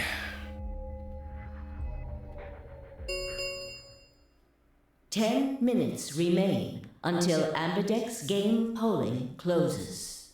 All players, please enter your votes. If no vote is recorded before the deadline has passed, any non-voting parties will automatically ally. We're out of time. We need to go back to the warehouse. Wait! You haven't answered... Don't care. I need more than 10 minutes to explain everything. You could at least tell us what the year is. Because it clearly isn't 2028 anymore. You could at least tell us that. That'll take you 2 seconds. Half-assing it is just gonna make you more confused. Now get moving. I mean, yes, but at least it would give us something to go off of. But... That's enough! Shut your damn hole or I'm picking Betray! Hey, come on now. Okay, yeah, that's going too far. Fine. Do what you want, but I need to get back to the AB rooms. I'd like to stay with Quark, and he seems to be doing all right. I'll stay here with him. Fi can do the voting for our pair. I can trust her. Is that all right with you? Yeah, sure. Well, if you'd be willing to do that, I'd be much obliged. Thanks, Luna. Take good care of him. Of course. I'll make sure everything goes fine. Temioji gave her one last nod, then turned and dashed out of the infirmary.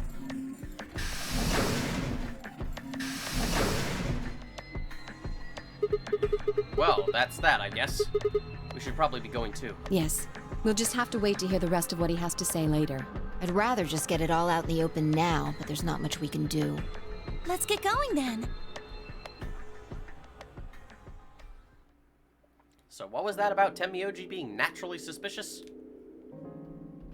We returned to the warehouse to find only Kay. I explained what had happened with Quark, then glanced around the room. Hey, where's Dio? He has gone into his AB room. Of course he has. Already? Indeed. Then he opened the first AB gate, right? Of course. This is bad. I won't be able to talk with him. This is going to limit my choices. You've only got 1 BP left, don't you? Yeah. Luna's the same. If Vi chooses ally and Dio picks betray, You have to pick Betray, Fi. Like, there's no doubt of what he's going to do. Fi and Luna will be penalized. I don't have a choice. I'll have to pick betray. The risk with ally is just too high. Especially with Dio. Hey, Alice, don't you have 1 BP too? That's right. But Kay and I will be playing against Quark. and he'll just default to ally. I guess you don't need to worry about getting penalized then, huh? But what if Alice and Kay choose Betray? You needn't worry. That will not happen. There's no reason to. Even though, as you have told me, Quark is recovering, he is still weak. Moreover, he is only a child. To betray an innocent child would be... Yeah, that would be unthinkable. Even if you ignore his age or condition, it's hardly fair to take advantage of someone who can't vote. So you'll vote to ally? Yes. Are you sure? Of course. I feel weird saying this, but Alice, I trust you to vote ally here. I don't know if I trust Kay. Which, again, considering how this playthrough started, is incredibly bizarre for me to say. Well then, shall we go? Yes. Kay and Alice nodded to one another and disappeared into the AB room second from the right.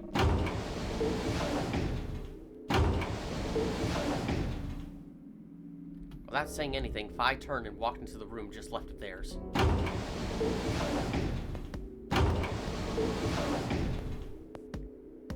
If you can hear the thunder that's going on outside my house, I apologize. I don't know why it just suddenly decided to start. That left only myself, Clover, and Tenmyoji. Do you remember what you said to me when you chose the blue door? Something about how you'd convince me to choose ally? Seems like now would be the time to let me know how you're going to convince me. Well, it's not that complicated. I promise you that Clover and I will vote ally. That's it, pretty much. I see. And you figure I'll believe you because you've only got 1 BP. Once you've told me that you plan to ally, I won't be able to choose betray. Since if you're telling the truth... You'll kill me. Not a bad plan, but it assumes that I've taken killing you off the table. Seems like a risky bet for you. And why is that? I disagree. Clover's BP is 6. If you ally and we betray, then she'd have enough points to escape, right? She could run off through the number 9 door as soon as this round is over. I'd never... That's easy for you to say. But think about it from my perspective. Sure, you might not, but you also might. If I guess wrong, that's a pretty big loss for me.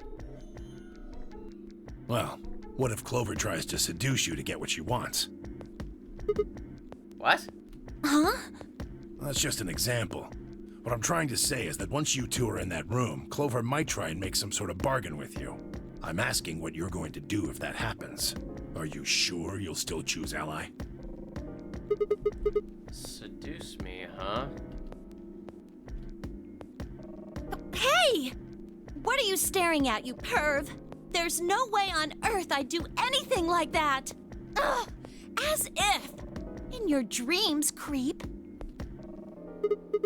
Well, that's that then. Not gonna lie though, I'm a little disappointed. So I can trust you. You're gonna choose ally. Yeah, you can trust one timeline version of me. You can trust us. Promise. Of course. We promise. All right. I guess I'll vote ally too then. 3 minutes remain until Ambidex game polling closes. Well, looks like we don't have much time left. I'm trusting you. I'm trusting you too. Tenmyoji gave us a curt nod, then turned and strode into the second AB room from the left.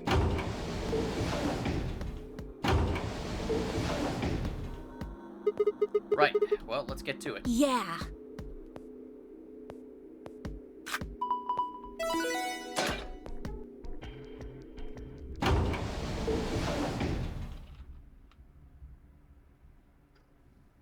It's not even raining outside, it's just thunder. What the hell?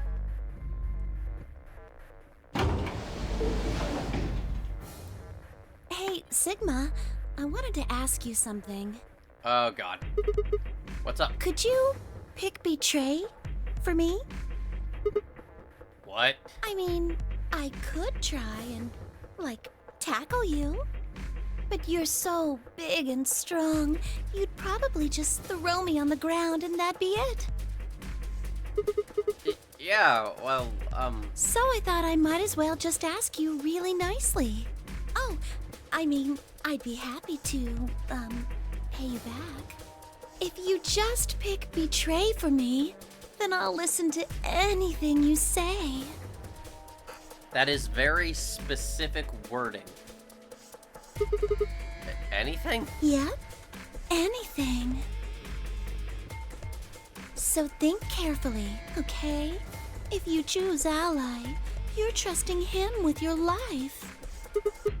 Yeah, if he chooses Betray, it's all over. Uh-huh.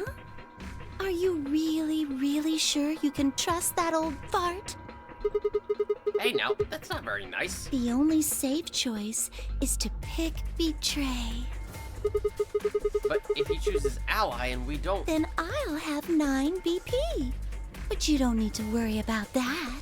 Even if I do get 9 BP, I won't just go and open the number 9 door all by myself. I mean, Alice wouldn't have 9 points yet, and I can't leave her behind. Please? Will you pick Betray? I don't know, something about that smile is unnerving.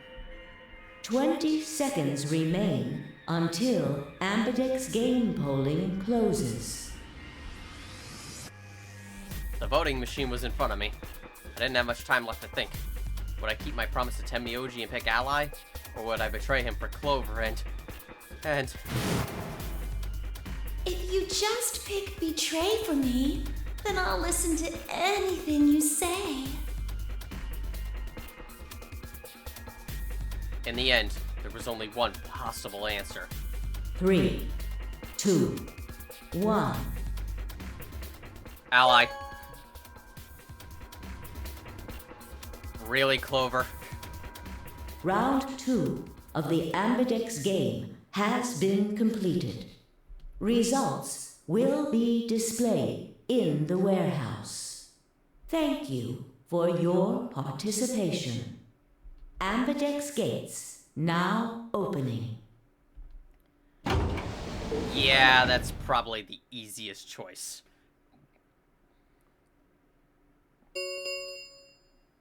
Result, please. I probably don't need to tell you that obviously picking Betray there is not the right option. It's obvious.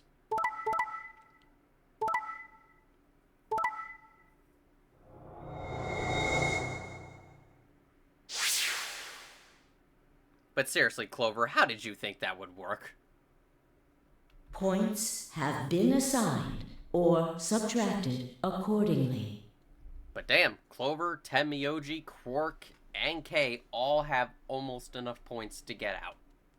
Please check your bracelet to see your updated bracelet points.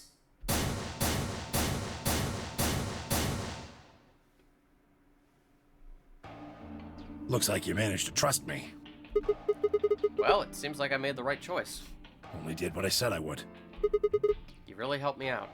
I could say the same thing. Thanks. No need for thanks. Well, you got them anyway, so... The corner of his mouth twitched into a grin. I felt myself smile a little in response. Clover, on the other hand, looked less than pleased. That was a bad choice, Sigma. And after I told you I'd listen to anything you said. I think it was a very good choice, Clover, because all you're saying is that you would listen to me. You didn't say you would do anything I say. Oh well, whatever. She sighed heavily, shot me one last annoyed look, and stalked off. Across the room, Dio and Phi were already confronting one another over their own results. You tried to kill me and Luna. Can't say I'm surprised. Can we take him down? Like, again, why are we not doing this? He just tried to kill 2 people. If I pick Betray and endangers 1 person, then I get taken down. But Dio just tried to kill 2 people for clearly his own gain and to escape. And we're not gonna, like, just lock him up or anything? Don't give me that. You know exactly what I was doing. I knew you weren't stupid enough to pick Ally. You'd defend yourself with Betray, just like I would. Wait, where's Luna? In the infirmary, looking after Quark. Is that where Alice went too? Alice? No, she went into one of the AB rooms with Kay. Yes, we did indeed enter together. When the doors opened, however, she left, somewhat unsteadily, in the direction of the cyan door. She left the warehouse? Indeed. God, is Alice dead again? Without even checking the results? Correct. There was little reason to check them. Yeah, it's not like Quark was gonna betray you. Indeed. And you two still choose Ally. Man, what a pair of bleeding hearts. Seriously. Just handcuff him. Do something. Get rid of this man. If you say so. Being mocked for my compassion is a small price to pay for retaining my humanity. That is a good line. Where did Alice run off to? While we were in the AB room, she mentioned being quite tired. Perhaps she went to one of the cabins to rest. Oh, well, I guess that would make sense. An ominous rumble filled the warehouse.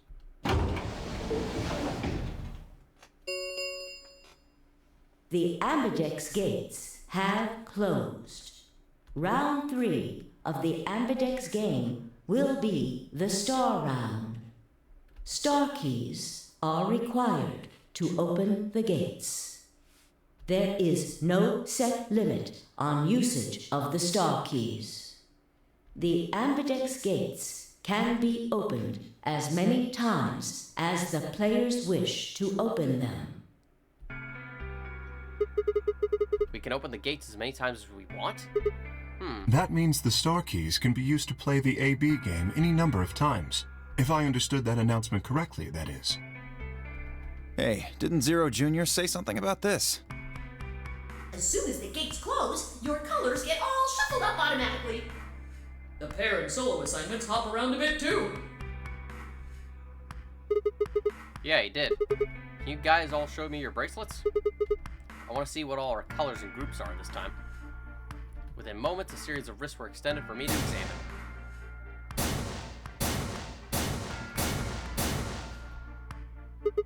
Huh? It looks like all the colors are weird. Clover's a cyan pair, Phi's a magenta pair, but Temioji's a yellow pair. The 3 solos are red, green, and blue. Kay's red, Dio's green, and you're blue.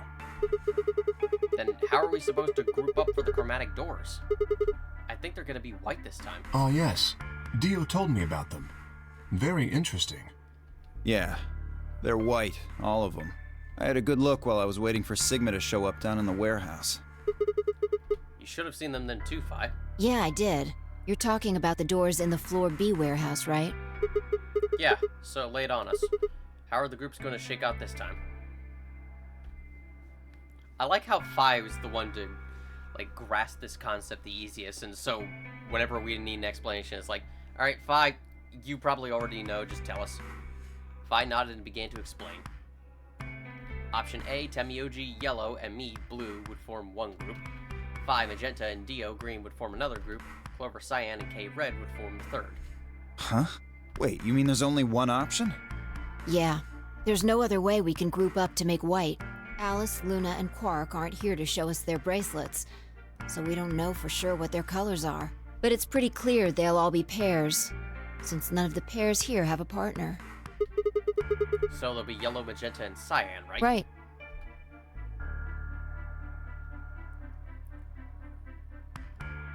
Alright, what now? We've got plenty of time until those white doors open.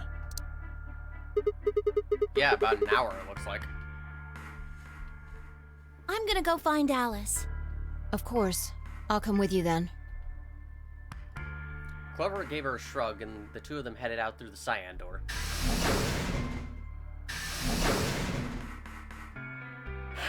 Do I really need to say it? The infirmary, right? You're going to go check on Quark. Yeah. He gave me a nod and trotted out through the yellow door.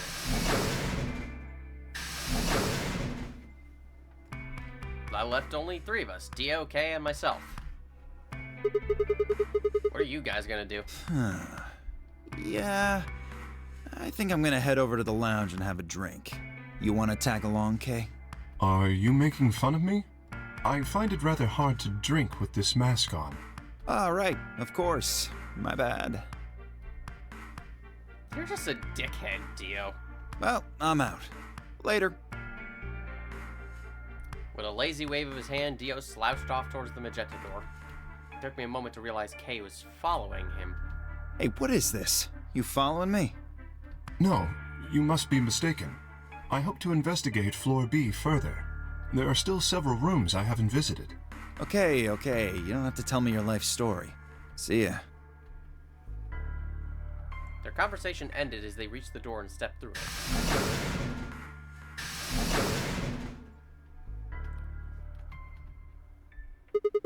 Alright. What should I do? Tonight's that eclipse, remember? What a way to end 2028, huh? Of course! I need to get the rest of that story out of Temioji. The words were scarcely out of my mouth before I set off at a dead run down the hallway and toward the infirmary.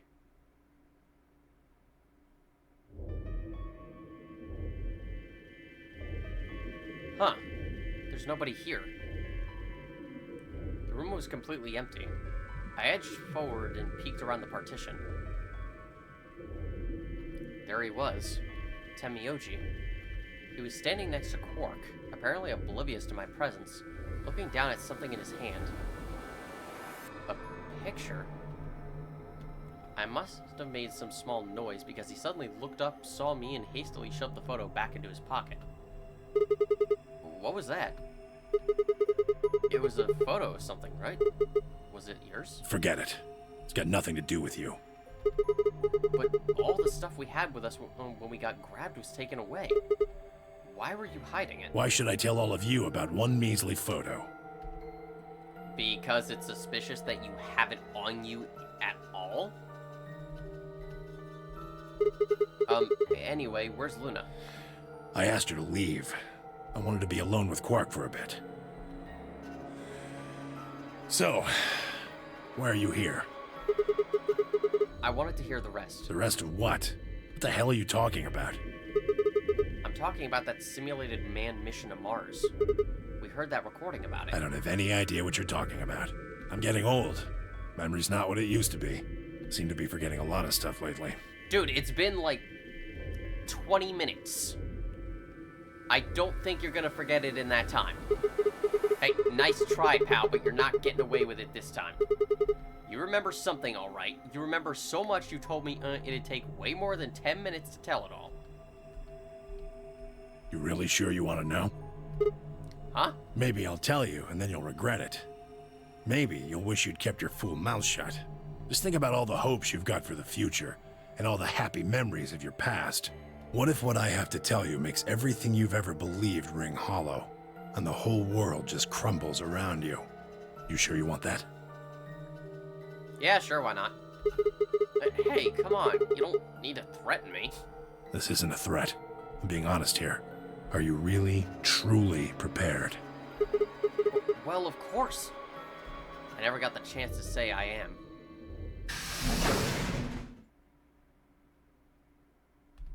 Before I could, Fly exploded into the room, her face a mixture of anxiety and fear.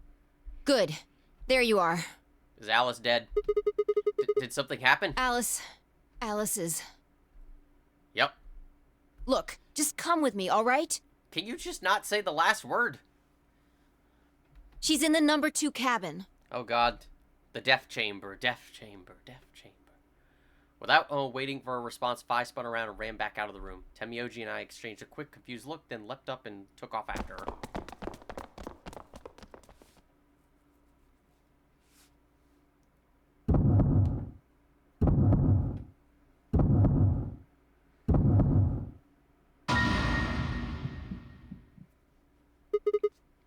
Alice! The first thing I saw when I stepped through the door was the blossom of red on her chest.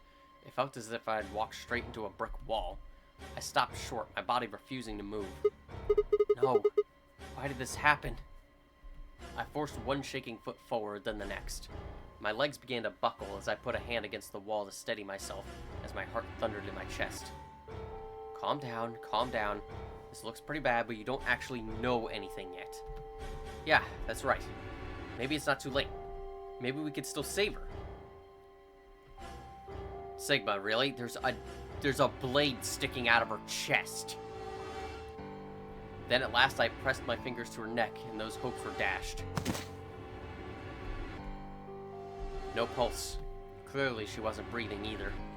Her pupils had dilated hideously, making her face seem somehow inhuman. No. No, it's not true. Why? Then I noticed it. All the blood must have distracted me, but now I saw that there was a scalpel buried in her chest. Judging by the position of its handle, she had been stabbed through the heart. I felt a sympathetic twinge of pain in my own chest, and my stomach lurched. Bile and hopelessness rose up in my throat. I stood, hands balled tightly into white-knuckled fists, and took a deep breath.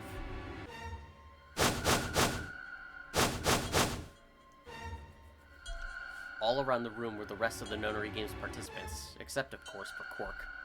I wanted to ask which one of them had killed her. Even if it had been one of them, though, there was no way they'd answer. All I could do was stare at each one of them in turn, asking myself, is this person a murderer?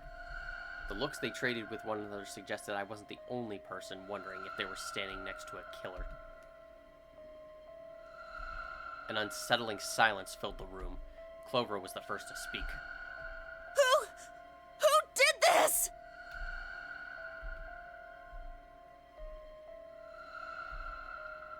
Well, if you want the technical answer, maybe no one, actually. Say something! Answer me! Please, Clover, calm down. We don't even know if she was killed. Then what happened? An accident? You think a scalpel just dropped from the ceiling and stabbed her? Yeah, someone just chaos controlled a scalpel and it just fell into her. Cool it, kid. You did it, didn't you? Oh my god, yes. I don't even care if he didn't do it in this timeline. Yes, go after Dio. Do it, Clover. You have our full support. Someone get her an axe right now. Are you nuts? Then who did it? Who killed her? Clover, even if we assume that she was murdered, that doesn't necessarily mean the killer was one of us, does it? Wait a minute. You went into the AB room with Alice during the last round, didn't you? Something happened in there, didn't it? No, nothing happened. Don't lie to me! There's no way Alice would just run off like that! She wouldn't leave me! Something happened! If she was going to leave, she'd tell me! She... Hey, Clover, don't you think just assuming Alice was murdered is jumping the gun a little bit? How can you look at her and say that? Scalpels don't just stab people all by themselves! I mean, Alice has got her own hands, right? Oh, I see. I get it now. Do you? You're all in on it, aren't you? Oh, no. It wasn't just one killer. It was 6! Oh, God. Okay, anyone got those handcuffs?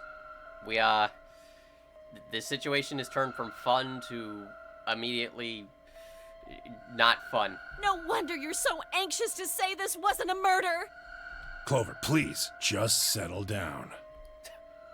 I feel like Tenmyoji's almost more terrified than the rest of us. Fine. Show me some proof then. Prove to me in 10 seconds that you didn't murder my friend. How? Or I'm going to kill every last one of you bastards! How do we prove in 10 seconds? Like, what could we... You're all going to die just like she did!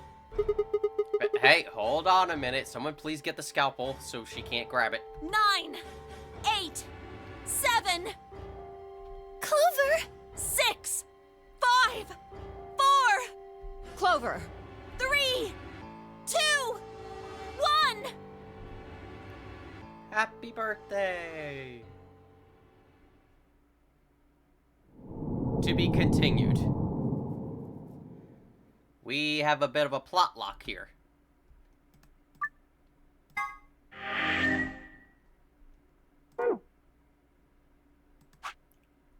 Is there proof it wasn't a murder? Well, obviously we know, we can piece together pretty easily that it wasn't a murder.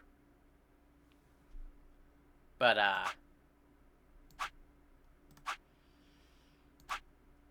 unfortunately, there's no way to prove it right now. However, let's go back for a second.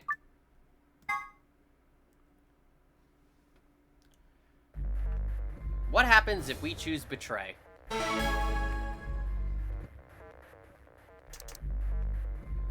What happens if we let Sigma think with his other head? The answer should be fairly obvious.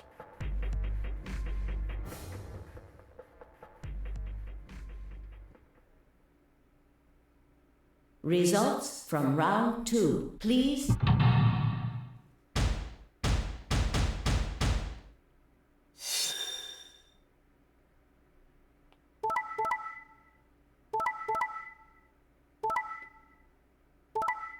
Yep. And look who's got 9 points. Points, please.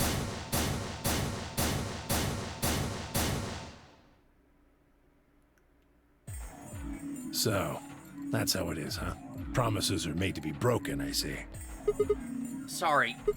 I just couldn't bring myself to trust you. I could have chosen Betray and killed you. That was a possibility. Yeah. After all, you did choose Betray in the last round. That was a completely different situation. Well, in any event, your idiotic paranoia has given Clover 9 BP. How do you intend to deal with that? Don't worry. She'd never try and open the... Really? Then what's that? Huh? Look, I believe she's standing in front of the number 9 door right now. God, you're so calm about this. What the hell? No. No way. That face. It's like she got there, looked back like, oh, I've been caught. Don't do it, Clover. Don't do it. God, she's like a cat who's gonna tip something over the counter. Oh, she did it.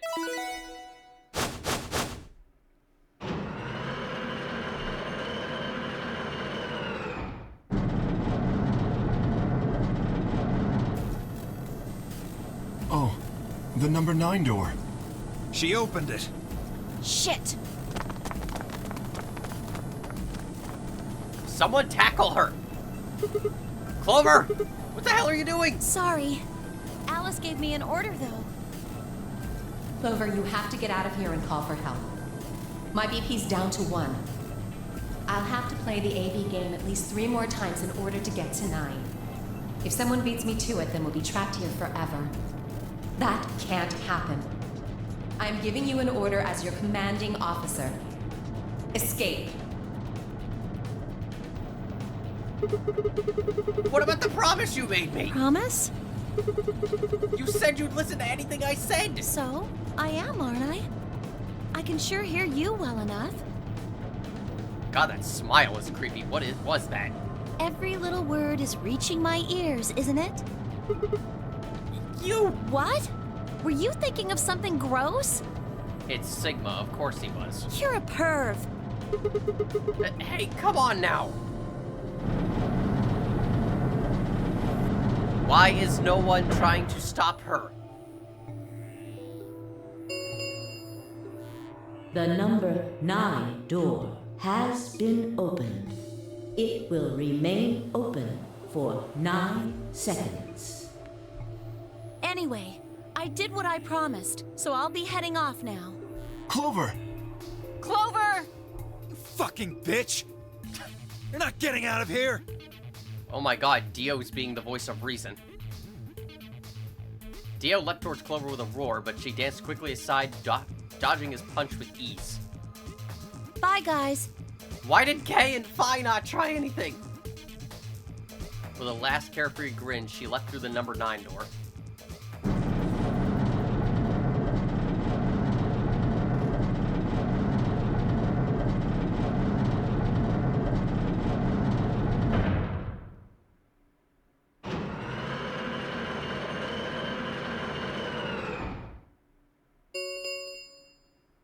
The number 9 door has closed.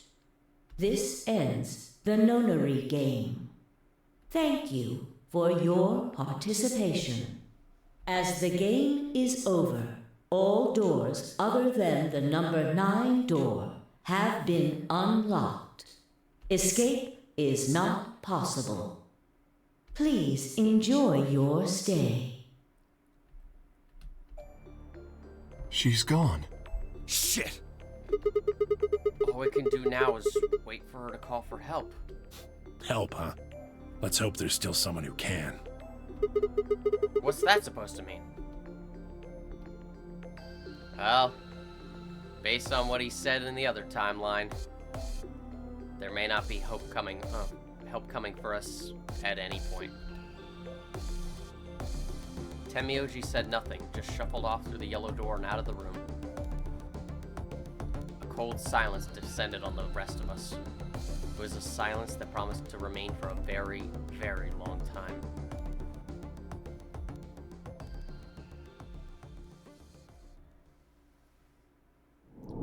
That's the first dead end of Tenmyoji's route.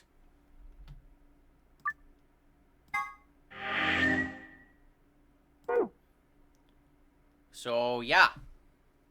We got quite a few things to focus on here, but we've still got one last big path to tackle. Well, you know, aside from this, but we can't do anything about that anyway. We gotta go into the other door.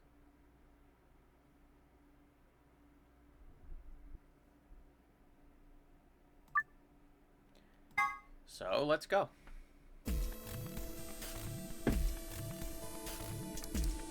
Yes, yes. Obviously, this time we don't want to undo the blue door. We know where that's leading. So, this time, let's go through the red door with... Dio. I'll take Dio. That means it's the red door for us. Whoa. Betting on the dark horse, huh? Feels kind of weird to say that about myself. I mean, yeah, I guess. Anyway, might as well be polite. Can you not be polite all the time? Thank you. Are you okay with that, Clover? Well, I don't really trust him, but if Alice really wants to go with option B... Yes, this works fine. Kay, Tenmyoji, and I will take the green door. Alrighty. It's not great, but it's better than Dio. I'm good. Well, I'm willing to do option B. Quark should be fine if he's with Luna. Okay, I'll take good care of him, I promise. What about Phi and Kay? No problems here. I'll take Quark and Luna and we'll do the blue door. I also approve of option B. I will take the green door, correct? Yeah, good. Looks like we're all set. Kay nodded and handed Quark gently to Luna. 10 seconds remain until chromatic doors close. Honestly, I would love if someone just made an animation of them like tossing Quark around like the baby in Yakuza 6 football baby. Come on, guys, hurry. The door's already closing. Coming! I know! With seconds to spare, we leapt across the threshold. 2, 1, 0. Chromatic doors closing.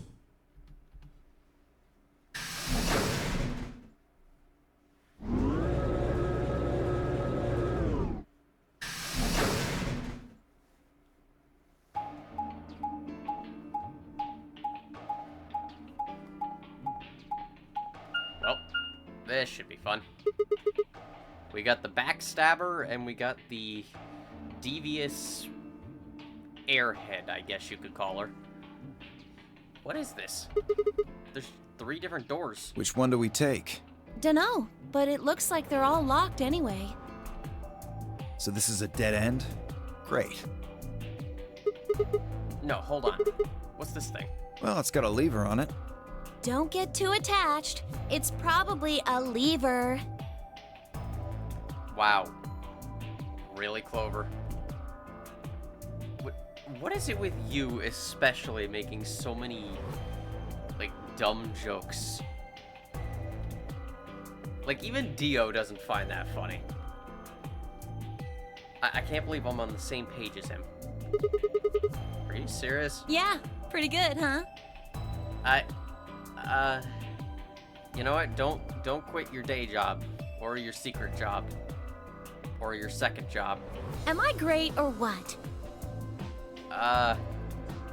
What? Huh? Huh? I'm going to assume Alice laughs at your jokes, either because she loves you and finds you genuinely funny, or just to humor you. Yeah. I had Hey, Sigma, is this chick simple or something? Oh, what the fuck, dude? No! I wouldn't rule it out. Sigma, what the fuck? Let's just take it easy with her, okay? Hey! Look, guys, I know Clover's not the brightest, at least in this game compared to the first one, but seriously. Also, like, she can still hear you. She's like not even a foot away. What kind of a gentleman has a secret conversation in front of a lady? I guess it can't be helped, though. You boys just secrete secrets. Please never say that again. Like, never say secrete ever again. Oh my god, what is with you? What is happening? Did you get high, like, while we were entering the door? Oh man, I'm good. Sigma, please, let me give her a smack. No! I wouldn't do that. What if it only makes her worse? Well, I think that's enough genius comedy for now. Alice, please, come pick up your girlfriend now. I want to trade. I want to trade partners. I don't care how. I don't care if I get penalized. Just come pick her up. She's committing a crime right now. How about we throw that lever? I thought you said we should stay away from it. Well, you don't really think anything bad's gonna happen if you pull it, do you? I don't know, the facility might explode. Besides, it's not like we can go back. Fine, I'll do it. Ready? Here we go!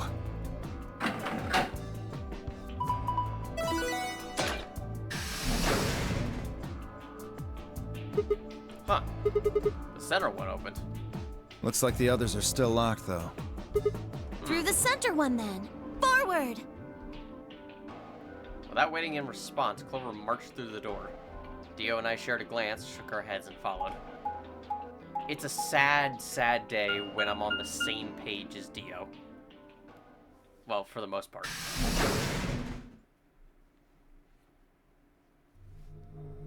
What? Well, this looks inviting. What is this place?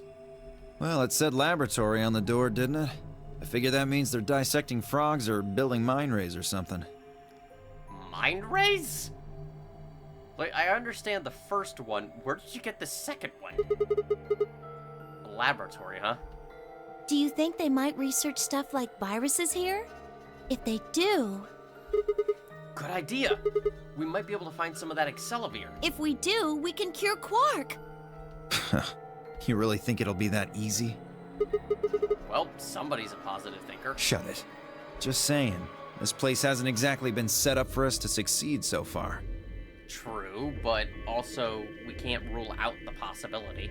We won't know until we look. We'll save our negative thoughts for afterwards if we fail.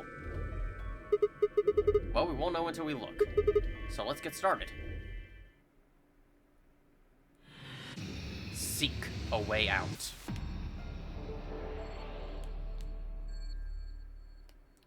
Welcome to the laboratory. This is actually our second to last escape room. No, actually, I'm sorry, third to last. I miscounted. It's also, fun fact, the only escape room you do with Dio as a partner. In a similar way to how the recreation room is the only escape room you do with Kay as a partner. For some reason, they kind of went overboard on escape rooms with Vi and Luna. And Clover. Like, everyone else got at least more than one. Alright.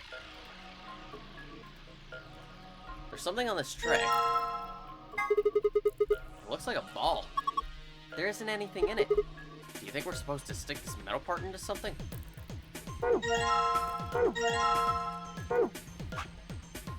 Wait. Yep. It's empty, right? Then don't you think maybe we're supposed to put something in it? An empty capsule. Supposed to fill it with something? A cylinder full of seeds. They're thin and don't have any markings. Oh, wow! What is it? These are the... Whoa! That's a typo if I've ever seen it. Oh, because it's missing an E in it. God, I swear to God, this game has more typos than 999. In the previous game, I didn't see them that often, but here, it's just like... I'm kind of finding them more and more the further we go into the game. These are the same shape as the ships, oh my God, that's a tongue twister. These are the same shape as the ships, the Nibiru aliens fly. That's some imagination you got there. Please don't say Nibiru, you're reminding me of Scooby-Doo Mystery Incorporated. Which is a great show, by the way, go watch that. Cylinder full of seeds, they're thin and don't have any markings. A tray, nothing on it anymore. Really? Nothing to say about it? What's this thing? Who knows? A strange machine. We don't know what it does, so it's probably best to leave it alone for now. Really? Nothing else I can do about it? Okay. A binder. Looks like there's 2 pieces of paper in here. Yeah, let's see here. Hydroponics Research 1 and 2. You found Hydroponics Research 1 and 2. A binder. There's some paper inside. Let me see that. It says steps for dissecting a frog. Oh God. Well, we don't need that yet. Hydroponics Research 1. Preparation for hydroponic fluid and seeds. Preparation 1. Prepare the 5 different hydroponic fluids. Dilute with ratio. 1 part fluid, 10 parts water. Each fluid has a distinct color. Preparation 2. Prepare the 5 types of plant seeds. 2 long seeds, 3 round seeds. Now research 2. Research has shown that there is a distinct and repeatable relationship between the fluid used and the type of seed. These relationships can be characterized in the following manner.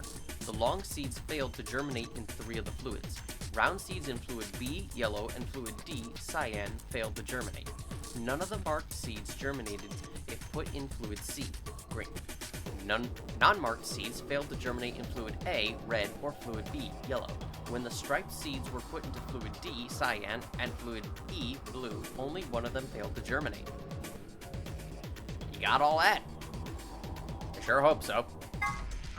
Steps for dissecting a frog. Remove the specimen from its preserving ethanol. Dispose of the ethanol by pouring it down the drain in the fume cupboard. The ethanol will be filtered and gathered in a liquid waste tank beneath the cupboard. Begin dissection using provided scalpel.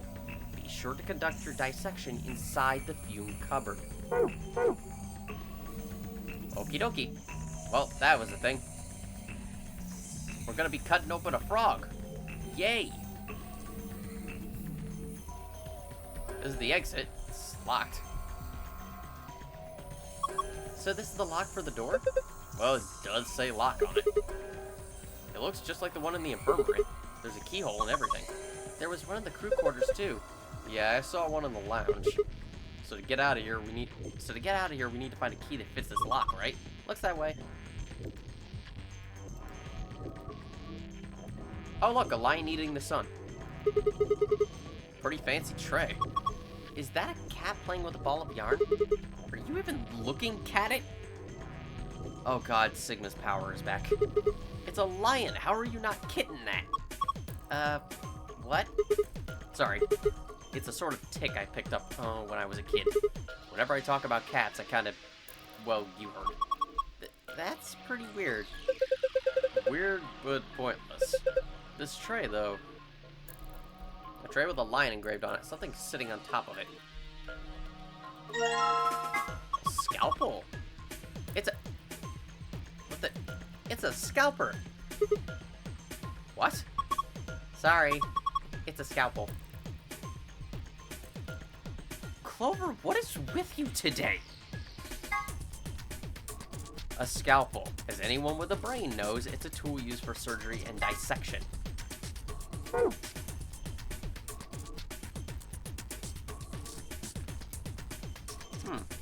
Huh? Why'd they put a speaker here? That's a drain! What is wrong with you? A drain. There's a liquid waste tank underneath it. I swear to God, if one of you people tries to speak into this thing. Huh? What's this? There's a breeze. I can feel it. Right here. Is that a poem? No! I'm saying there's wind blowing through here. Ah, let me explain. This is a fume hood, otherwise unknown as a fume cupboard. It's used when handling especially volatile chemicals. There's a fan or pump in the ceiling that creates constant suction, drawing any poisonous fumes up and away. So that's why it feels like there's a breeze. Precisely. So if you... What the... So if you fart or something, it's not a big deal. Clover, what the hell? You bring new meaning to the concept of idiocy. I can't believe I'm agreeing with Dio. What is with you?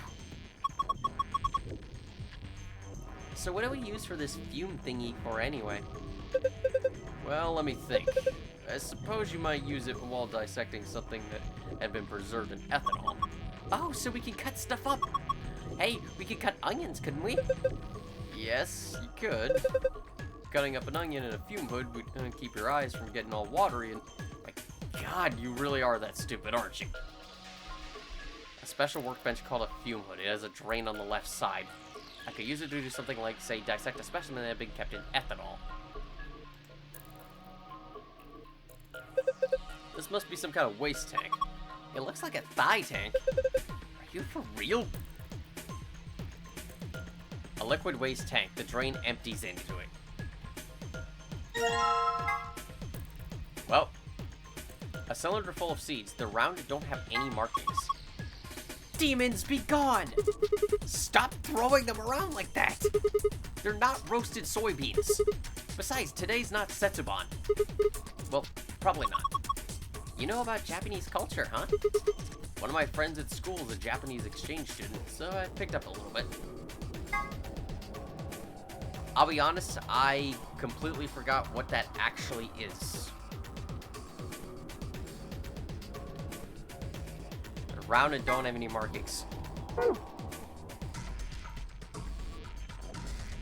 There's a steel plate bolted across this door. I can't open it. Cylinder full of seeds. They're round and striped. Wow, this thing's full of nuts. They look yummy. They're not nuts. They're seeds. Nuts are seeds too, you know. I guess. Why don't you try one? No thanks. I don't want one of them to take root in my stomach. These look like something you might put specimens in. Maybe, but there's nothing in them right now. Empty containers. Ooh, roots. What the hell hell is this? A dead spider? Maybe it's a fake beard. What? I feel like Clover's extra dumb in this room, and I don't know what's causing it. Have you ever seen a person with a beard like this? Yeah, my grandpa had one. I don't... It looks like a root. It's probably some kind of preserved specimen. Why don't you stick this root in the mixer? Crush it all up and see what happens. Maybe that'll get us somewhere. Some beakers. Looks like they're empty. We probably won't need them then. Meep, meep, meep.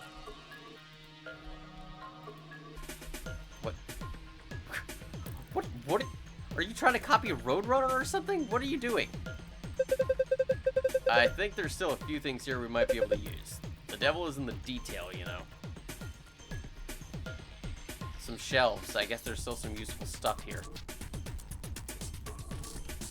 I'm trying to, like, keep clicking on these because I guess that's all he has to say. It almost seems like it would lead to a joke.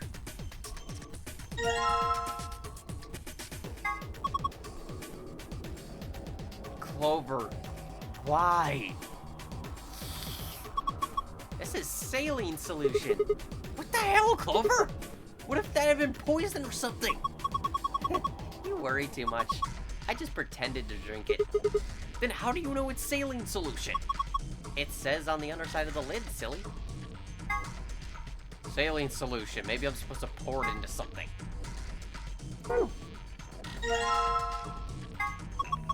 Look, it's Lord Hoppington. Don't give it a name. Aw, it looks like he's dead. Yeah, he's probably been preserved. I think the liquid is inside is ethanol. How do you know? The smell? Really? Yeah, it smells like disinfectant, right? And besides, scientists preserve stuff in ethanol all the time. A preserved frog, huh? Hey, wasn't that thing you found called steps for dissecting a frog? I'd say it's pretty clear what we're supposed to do next, wouldn't you? A frog preserved in ethanol. Chances are the steps for dissecting a frog I found are related to it somehow. Really? I can't look at that? Okay. A cylinder full of seeds. They're thin and have stripes. Wow, really? Clover, you have nothing to say about it? A binder. There's some paper inside it. It says DNA extraction instructions. DNA extraction instructions. Proceed through the following steps to extract DNA from a plant's roots and seeds. Place plant material in designated blender and activate blender. Once the material has been thoroughly broken down, add in a solution of saline water. The liquid will be filtered and dripped down into a beaker. Once it is done so, pour the ethanol into the beaker. DNA will collect at the bottom of the beaker. Use an empty capsule to collect it. I apologize about that. I had a brief hiccup. What's this thing? The thing on the top looks like some sort of industrial strength lid. If you open it up, it looks like a blender or something. I don't think you'd use it for cooking, though. Maybe it's for scientific experimentation? We are in a lab. Yeah, you could probably pulverize just about anything with something this heavy duty. Did you already look at the binder we found next to the mixer? I remember seeing something in there that said DNA extraction instructions. I think there was a part about using the mixer for something. What was step 1 in those DNA instructions? Place plant material in indicated device and activate it. Seems simple enough. Well then, maybe we should do that? But apparently stuff in here. Alright. Okay, time to throw this root in the mixer. Well, that is a nice sound.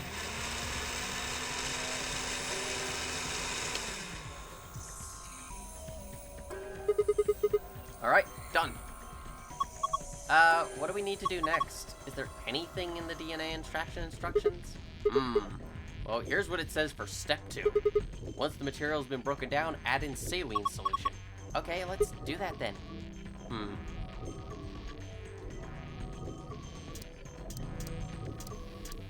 Just get out the saline solution. Alright. Just pour the saline solution in here. There's a funnel above the beaker. Filtered liquid comes out of it. Eventually. Okay, looking good. What are we supposed to do next? What does the manual say? Well, step number 3, it says something like this. The liquid will filter into the beaker, add ethanol to the liquid. I guess you should pour the ethanol then. Okay, looks like we need ethanol. I think the binder said, about dissecting the frog mentioned something about it. Remove specimen from ethanol. Dispose of ethanol with drain in fume hood. The drain will filter the ethanol and deposit it in the tank beneath the cover. Yep. So we can't do anything here at the moment. We'll come back to that. Is there anything else in this room before I do anything? A pipe. A hell of a pipe. Really? That's all you have to say about it?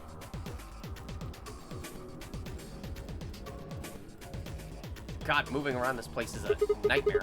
That's the door we came through. Are those huge water tanks? Nothing swimming in them. They're not fish tanks.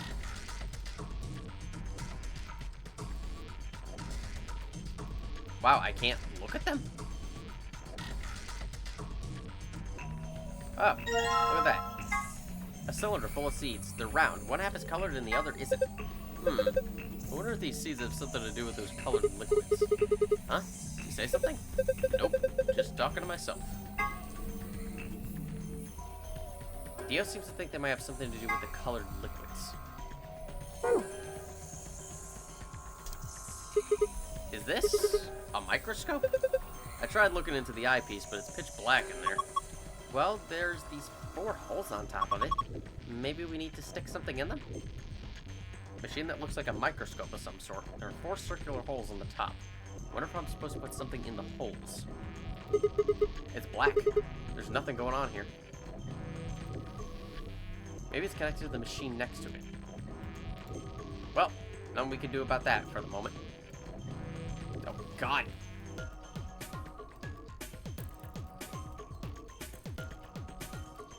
I missed having the arrows to look around. So yes, come over here. Let's get the frog. Wait, hold on a second, Sigma. Are you planning to take the frog out of there? Yeah, so? You should probably pour that liquid into the drain first. It might get dangerous if you don't. But I want to pour it out. I want to breathe in the ethanol. Okay. Okay. I'll just pour the froggy ethanol into the drain. And set the frog over here. I wonder if I could pour the saline in there. What a drain. The ethanol I poured in here should be in the liquid waste tank underneath the counter. Oh, okay, it doesn't allow me to. This tank collects liquid waste. The ethanol I poured down into the drain should be in there. It's a little big, but I have a feeling we should take it. A tank that collects liquid waste. Right now it's full of the ethanol that the frog was in. Hey, remember those DNA extraction instructions? Didn't they say something about ethanol? Okay, hang on. We gotta do something real quick. We gotta cut open Mr. Lord Hoppington. Sigma, what are you gonna do with the scalpel? Are you gonna cut Lord Hoppington open? Well, I don't really have a choice, do I? But, poor Lord Hoppington, what are you freaking out about? He's dead. That's not the point. It's still sad. Yeah, it is kind of sad. But for the love of... This frog is dead. It's an ex-frog. Fine, I'll do it. Hey! Well, I guess that saves me the trouble. Huh? Something came out of his stomach.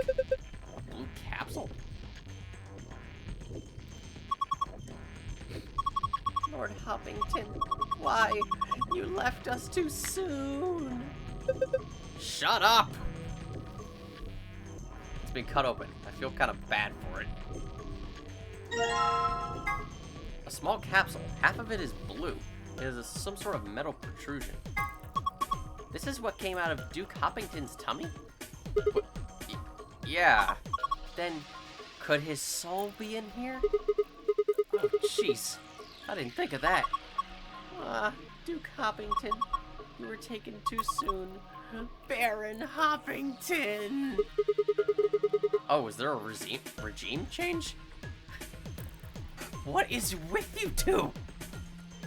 Like, is this laboratory altered your brain chemistry or something? It has some sort of...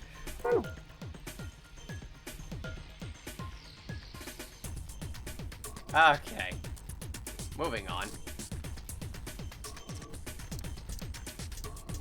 Where is my ethanol? Here it is.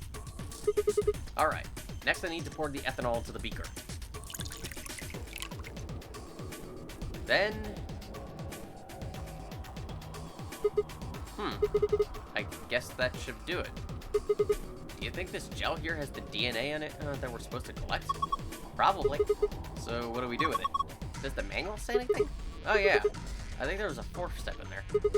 Alright, step 4 says the following. Gel containing DNA sample will collect on base of beaker. Use empty capsule to collect. Well, that seems pretty straightforward. Yep, pretty much. Just get an empty capsule. Alright, I'm gonna dip the protrusion on this capsule into the stuff in the beaker. Awesome! You got it all! And we now have a green capsule. Why don't you try sticking that in over there? I mean, not here, okay? I get it! Just put it in the hole! You're making it worse. Whatever, I'm pretty sure this is where it goes, though. So, we used this thing to get DNA, right? I wonder if we could use it on anything else.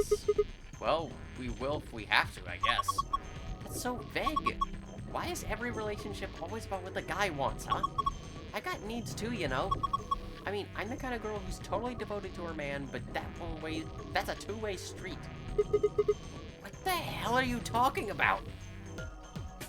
Clover, what is with you? What happened? Did you, what did you, try dating Junpei, in the time skip and it just didn't work out or something? Do you remember that binder we found?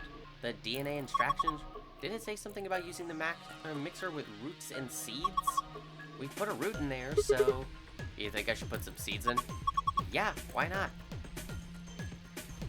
Well, may as well. Are you going to use those seeds in the mixer? Yeah. You think I shouldn't? No, I just mean you don't think you should put all of them in? You mean all 5 different types of seeds? Yeah. Interesting. Why not?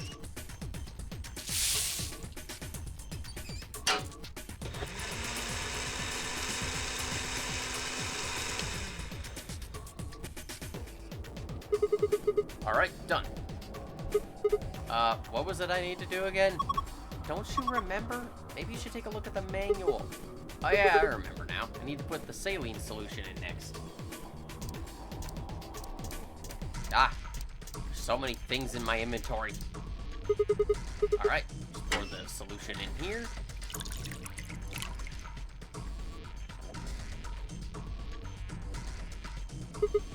Okay, looking good. What do I need to do next? Ah, okay. Yeah, I remember now. I need to put in the ethanol. Oh, I forgot I even still had some. Have I mentioned that my brain is a little dead? I almost feel like Clover in a way. It's just like last time. There's some sort of jelly stuff at the bottom of the beaker. Well, then I'll just do what I did before. This empty capsule ought to do the trick.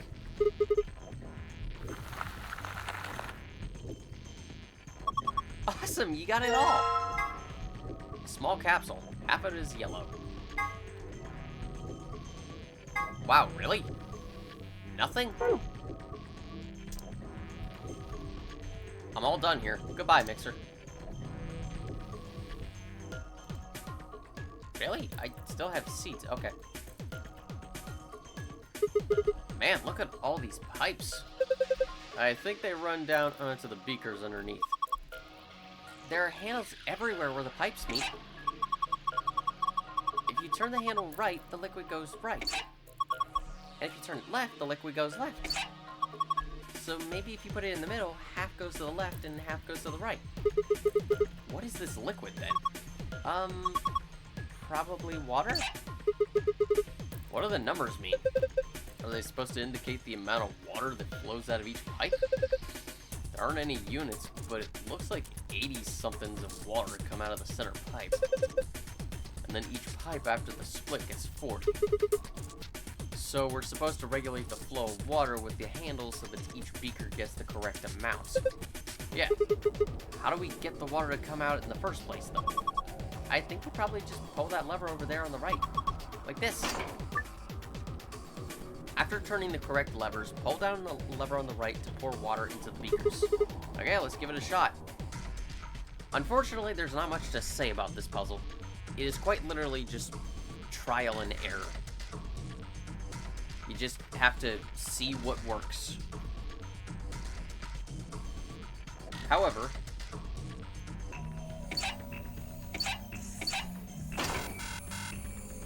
your solution is quite literally just to turn every thing in the center.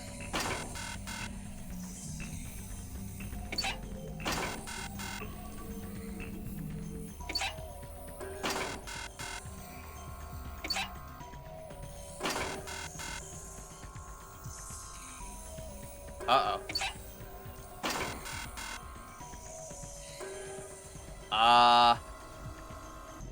Well, that's not great.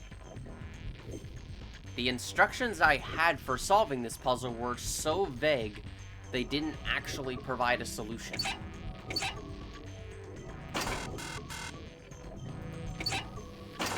You know what? Oh, this is... Oh, this isn't great.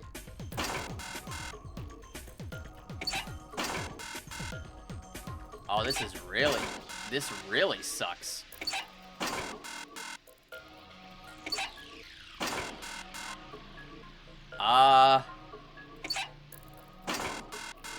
Wow. Okay. Not a fan of this. I will be right back. I am going to look up the answer, because apparently the ZeroEscape wiki decided not to provide a solution for this. It just said, move them all in the center.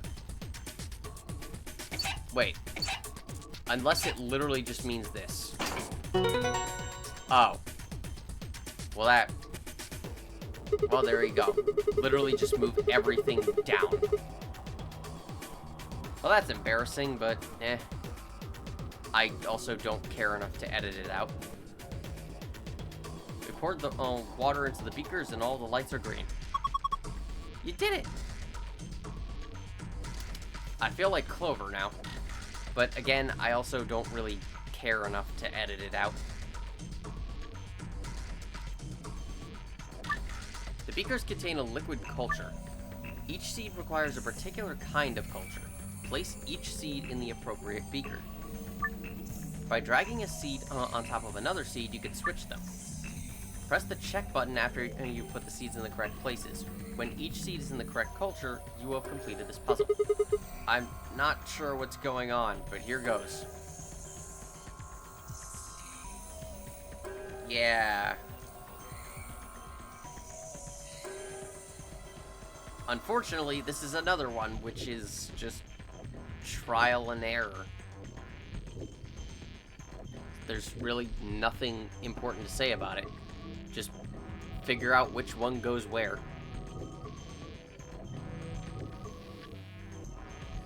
So, for the red, place it. Oh, right, you have to drag it like this, not to the actual container. The side that is half light, half dark goes into the red. The oval seed with stripes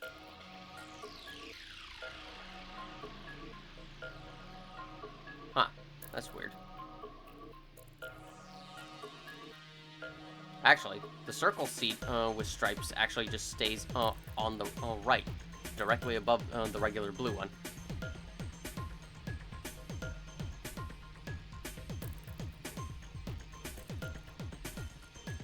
Wait.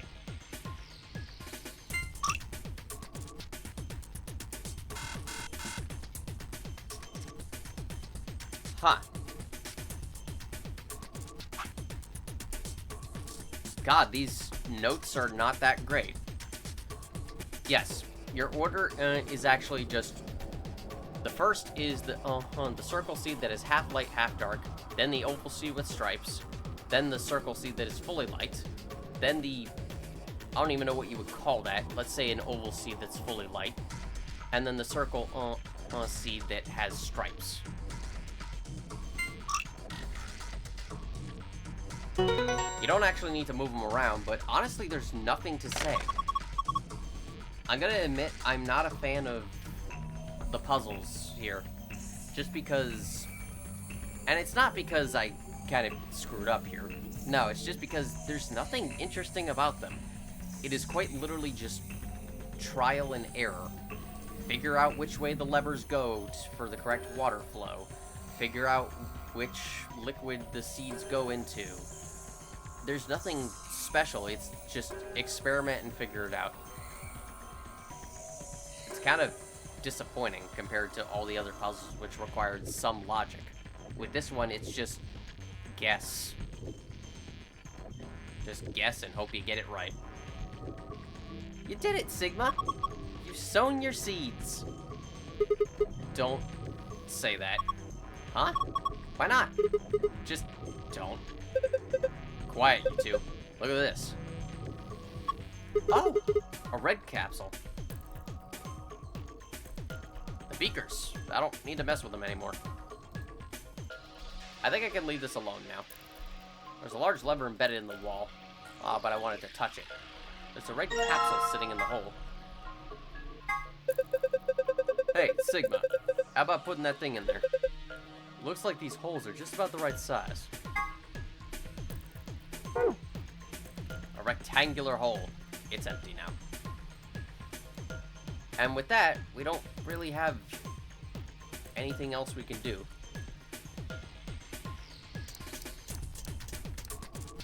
We just have a bunch of capsules.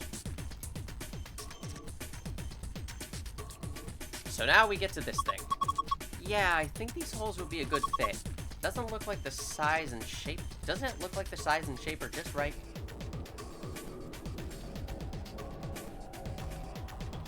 Yep, just put these in. Put the blue, green, and red capsules in. Sigma, come here. What's wrong? I can see something in here. What do you mean, something? Just look. It's easier than explaining. What the heck is this? Probably a simplified version of a DNA sequence.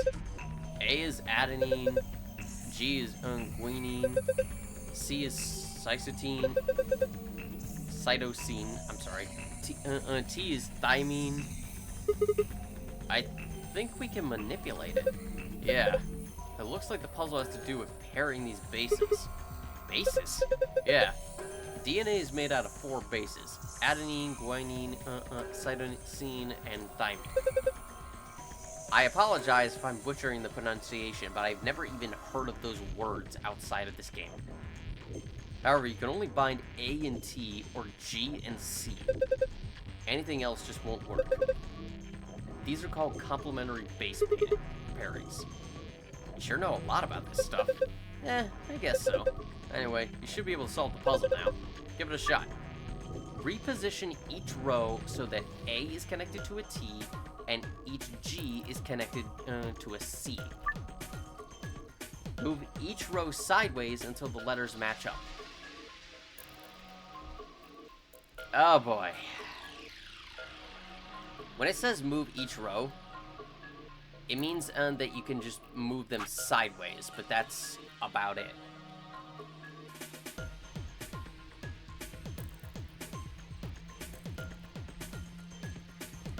So, here's the thing.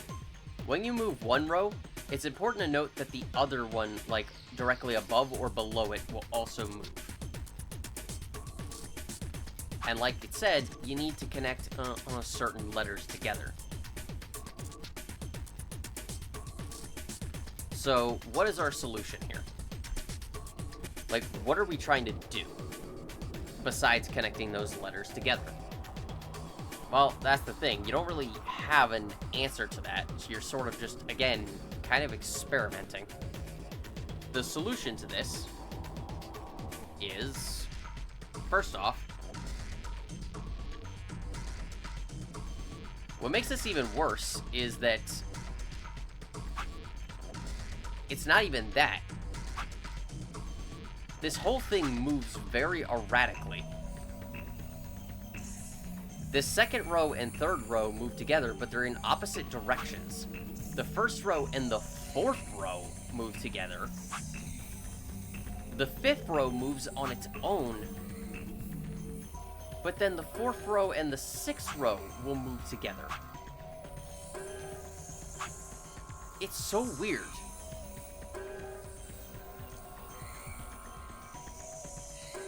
I might need to edit to when I solve this, if I don't solve it immediately, but I'm gonna see if I can. First off, we have to make the second row say GAT, GCT.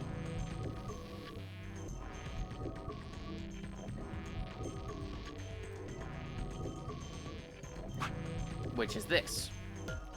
Next, we have to make the fourth row say GT, GT, AC.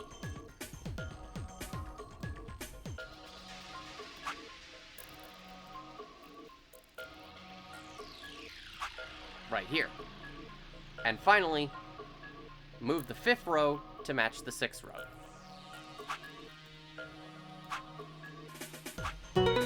And there you go. That one is really weird. I actually don't know how to feel about that. Simply because you don't really have an answer to work towards. Ha! Did it. Good job, Sigma. That was awesome. You want a treat? I'm not hungry. You're turkey. What in the hell? Stop screwing off. We don't have time for that. Now get over here and look at this. Huh. There's something on it. This is the safe password. Perfect. This is just what we need. Yeah. Now we can get in the safe. Here. There's one hole left. Probably need a fourth capsule for it. Well, we've got one more. If we put the yellow one in, we just get the new password. Or rather, the file one. Look! The screen changed. What's going on? You put in the yellow capsule, right? I think it reacted to that. Why? Don't know. But I was just thinking. Thinking what? Well, that thing we just put in had plant DNA in it, right? Maybe that caused this. Anyway, let's go have a look. Don't you think we should look at the screen? I'm curious why it's blue. Huh, it's different now. The shapes are in different places. Well, yep, we're pretty much done with that. This is a safe, right? Yeah, it's just like the one in the AB room. I saw one in the infirmary, too. Punch in the right password to open up. At least it should. Well, only one thing to do. Moon, star, sun. Get our file password. Yes, it opened. You did it.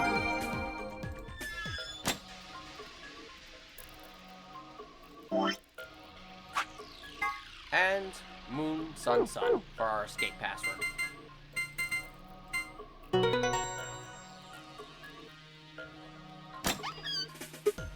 Ha!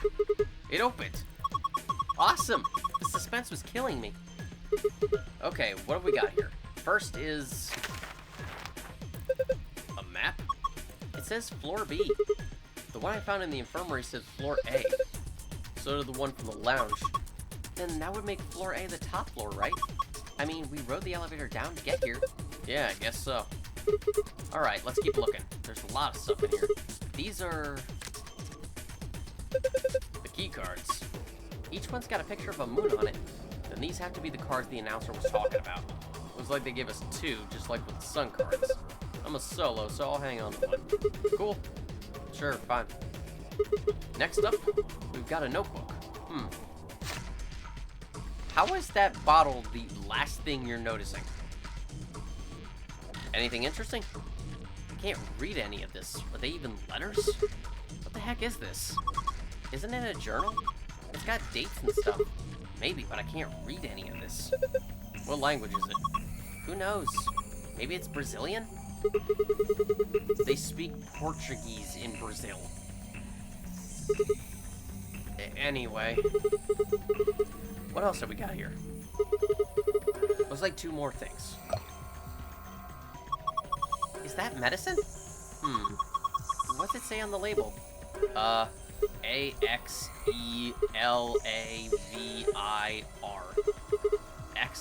Axlever? Axlever? Wait, didn't Luna say something about, Excelivir? You're right! This is it! This is Excelivir! It's the cure for Radical 6! Whoa, hold on. Let me see that. Later, we need to get out of here as quick as possible. Yeah, we need to get this stuff to Quark. First, we gotta get out of this room. Yeah, but that's easy. You got it, right? Found this key in the safe. Should have opened to the exit. Yeah, let's go. Wait, I'm sorry. You're got it. What is with the typos? Well, may as well get out of here. And apparently leave that machine alone because we'll never use it. What are you doing, Sigma? Hurry up and unlock the door. What the hell are you waiting for? You got the key, right? You better not said you're all drained from using that drain earlier or something. Why the hell would I say something like that? You guys ready? Yeah, let's do it. Just get it over with. Okay, here we go. 3, 2, 1. And we're finally done. You found it. Hey, hold on a minute. Yeah, I'm just gonna say this outright. The laboratory is probably one of my least favorite escape rooms, just because there's nothing really to it. Yeah, the jokes with Clover are funny, especially that Lord Hoppington bit with the frog, but it's mostly just carrying objects from one place, repeating the process at one point, and the only 3 puzzles in the room, like the only actual puzzles, are the levers, the seeds, and the DNA thing, which all of them feel like the same type of puzzle in that you're largely just guessing. The DNA thing at least has some logic behind it, though the problem is that you don't have much of a solution or a goal to work towards. It's just like, match up these letters, okay? And that's it.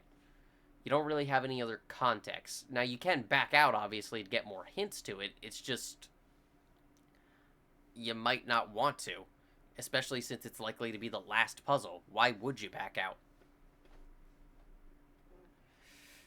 Other than that, the other 2 puzzles are literally just guessing. Nothing much else. Wait. Actually.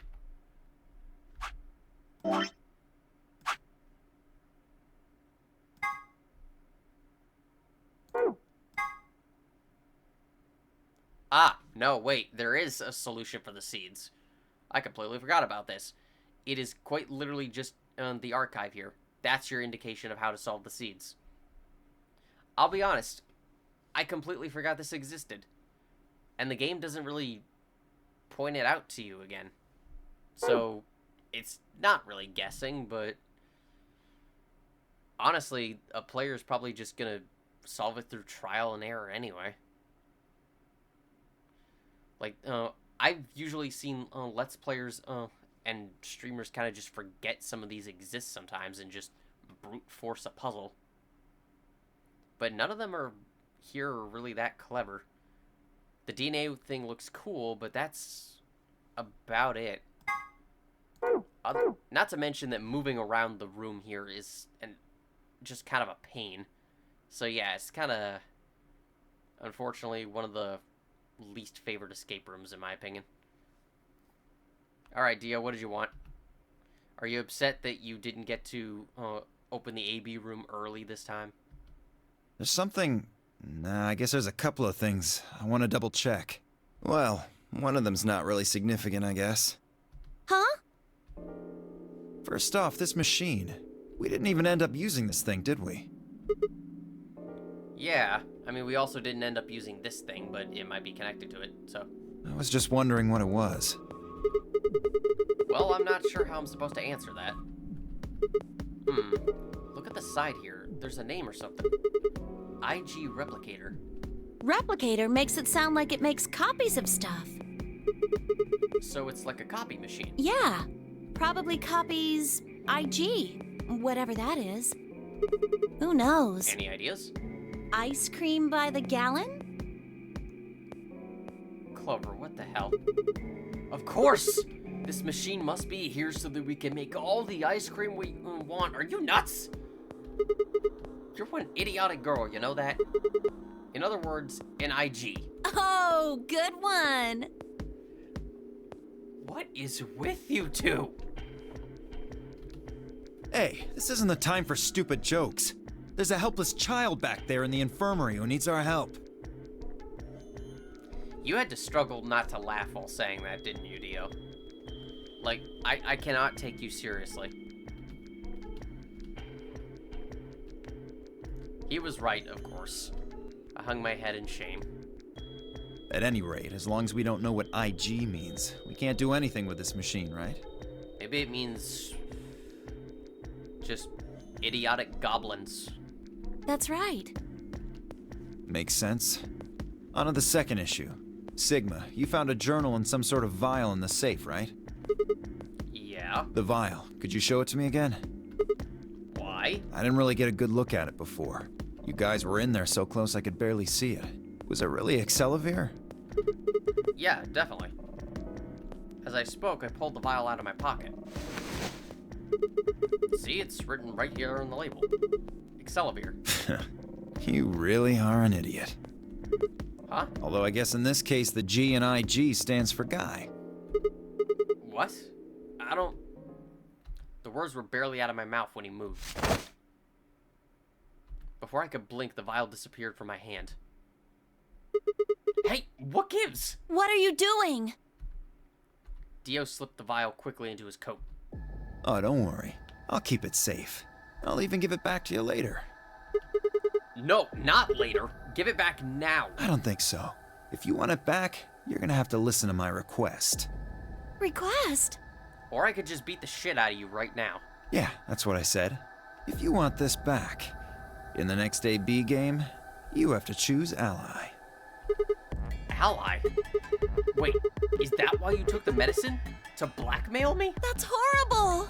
You're using Quark's life as leverage! Well, I've got some really good reasons to do so. I'll be happy to give it back if you just do what I say. I didn't realize until they started to hurt that I'd curled my hands into fists. If Dio would only give me an opening. I wouldn't try and take it back by force if I were you. You make any sudden moves and I'll smash it. He patted his pocket gently. Oh, and one more thing. Don't tell those other idiots that you found some Excelavir in here. I hear one word about it, and the next thing you hear will be little bits of glass shattering on the floor. Damn it. That's not fair. This game isn't about compassion. It's not about being clever. It's about one thing. How well you can manipulate people to your advantage. How unfair you can be. Clover, please kill him. Like, there's got... You know what? I have a scalpel. Clover, I will give you the scalpel. Please slit his throat. So, what are you gonna do? Ready to promise me you'll pick ally? Promise to shove the scalpel up your ass. And start cutting. Fine. I promise. Sigma! Ah, I knew you'd say it eventually. I'm glad you understand how this works. But don't think about trying anything funny. Break your promise and... well, you know what happens. You couldn't come up with anything more clever? See you chumps later. I'm really looking forward to the next round. With one last self-satisfied chuckle, Dio strutted out of the room.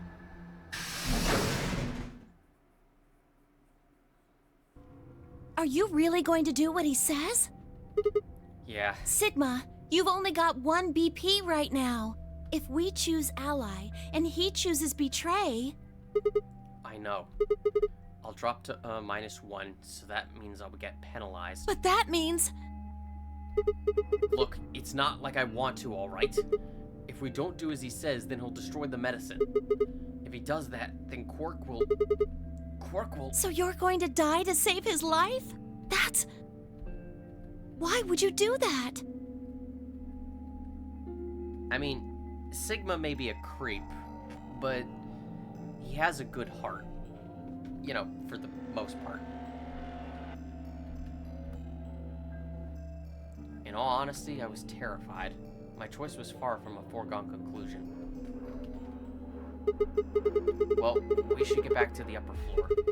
Everybody else is probably finished already. I bet they're waiting for us. I didn't wait for Clover's response. Well, I can surely see this ending well.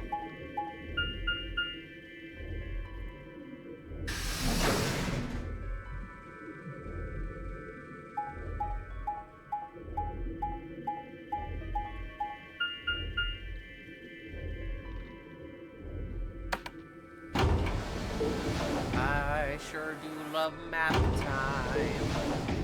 Map time. Map time.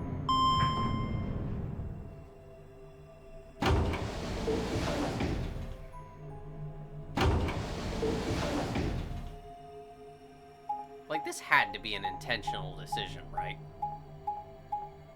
Like, I'm curious to know what the thought process was here. Because sometimes it seems like it's not needed for loading.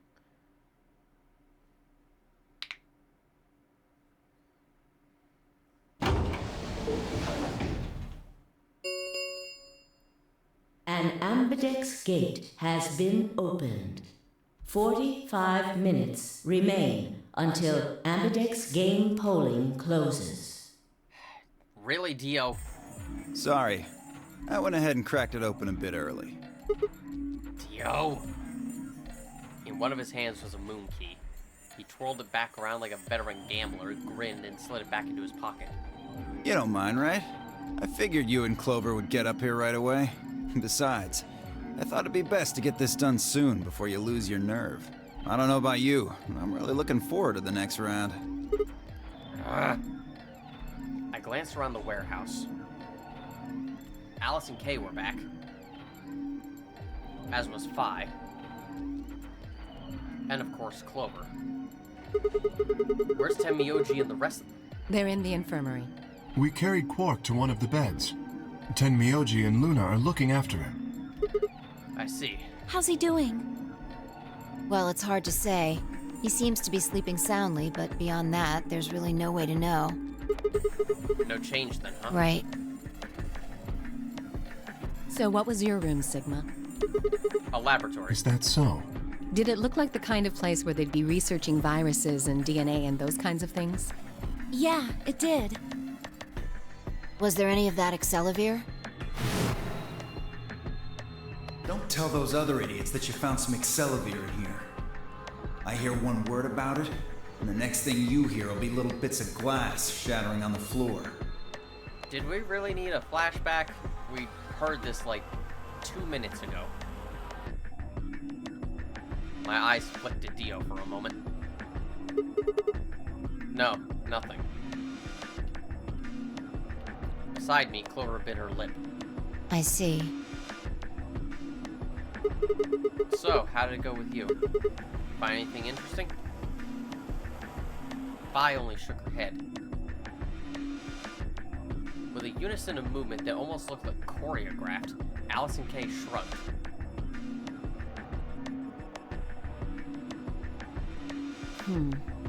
Where does that leave us? We've still got about 40 minutes left until voting ends. What are you gonna do? I'm a little curious about that lab you found. I thought I might go take a peek at it. I'll show you the way then. That would be wonderful. I think I'll go have a look at the room Alice, Kay, and Tenmyoji found. Never know. Maybe you missed something. Perhaps there's some Excelivir hidden somewhere in there. You are just the biggest fucking asshole. Ugh, a bastard. Then I shall take you there. What about you two? Where are you going? Well, I think I'll start by heading over to the infirmary to see how Quark's doing. Then I will too. Glad that's settled. She nodded to Clover and they disappeared through the magenta door. Dio and Kay followed a few footsteps behind.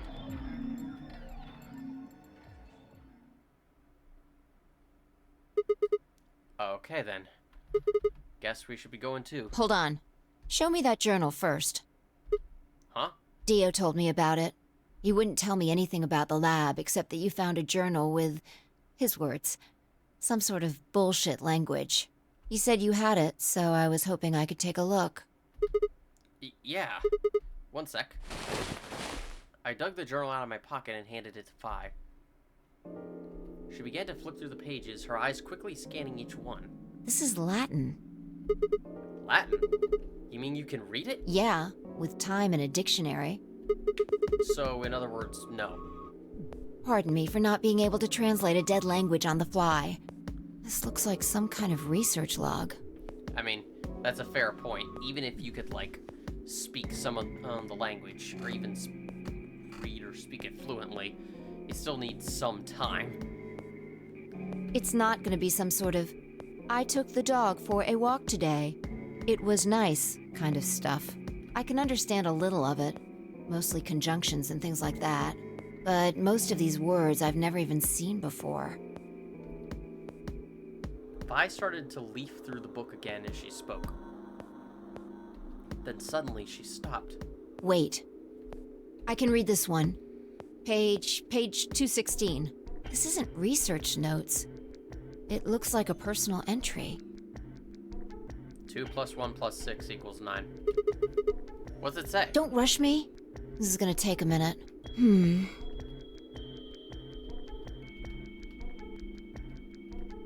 We only have so much time, Vi. Interesting. All right, I think I got it. It looks like they're talking about Radical 6. What? Why are they talking about that? Not sure. Let me read it to you. Keep in mind I'm paraphrasing. Alrighty. When the body is infected with Radical 6, the processing speed of the brain is reduced. If we assume the brain currently operates on a 1-by-1 basis with regards to time, Radical 6 reduces that to 1/1/6, or approximately 1/0.408. I have completely forgotten what that symbol is. This means that for each second that passes outside, the patient feels that only 0.408 seconds have passed inside. Therefore, when 1 second has passed inside, approximately 2.45 seconds or something, 6 seconds have passed outside. What is that symbol? Like, I am legitimately curious. Do I have it? I want to make sure I'm on, like, reading that.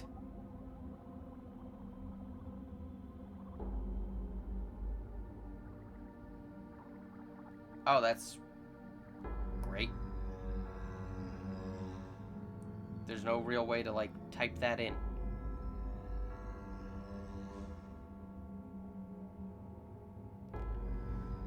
Alright, well, screw it. I don't know what it is. And And apparently it's not on any keyboard. In other words, when 10 seconds pass in the real world, a patient infected with Radical 6 would feel as if only 4 seconds had passed. This is why the virus has been termed Radical 6. Radical is another term for what is also known as the root operation, the function inverse to the taking of a power. In a less mathematical sense, it can also be used to refer to something that is extreme or severe. Those infected by Radical 6 eventually develop a powerful urge to commit suicide.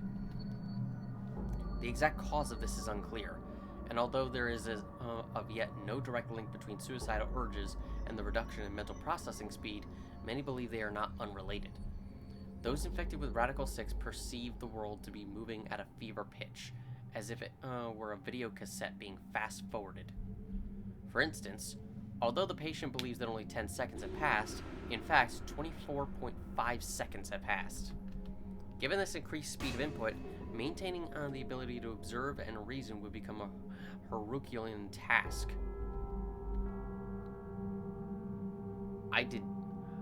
Herculean task? God, this is why you don't record when you're tired. One theory holds that the disparity in time perception causes the brain to be flooded with massive amounts of information. Unable to keep up, it begins to fail. Whatever the cause, the infected invariably attempt to take their own lives, which is arguably the most terrifying aspect of the virus. Research suggests that a targeted antiviral could kill or at least disable Radical 6, but we have been unable to develop one. It seems our best hope now is to harvest antibodies from someone with a natural immunity to the virus. Thus far, however, we've been unable to locate a suitable subject, so I have continued my efforts to discover an alternative means of treatment. Given my current rate of progress, I predict that I will have a workable treatment within a decade or two. It is my fervent hope that humanity will be able to survive that long. The bodies of those dead from suicide are piled up along the roads leading into and out of town. The entire area reeks with the stench of decay, and the sky is filled with the constant buzzing of flies. At times, their swarms are so thick that when one passes, it feels as if a cloud has gone over the sun. Every day I see more crows, and rats are everywhere, feeding on the dead. Ironically, the only healthy-looking creatures are the stray cats, who have grown fat on a plentiful rodent diet. The few humans who have survived the outbreak have been locked away by the government in underground shelters. I don't know how many were saved, but I fear only a handful. Their survival is the only hope that remains for the human race. Oh Lord, please, let their future be a bright one.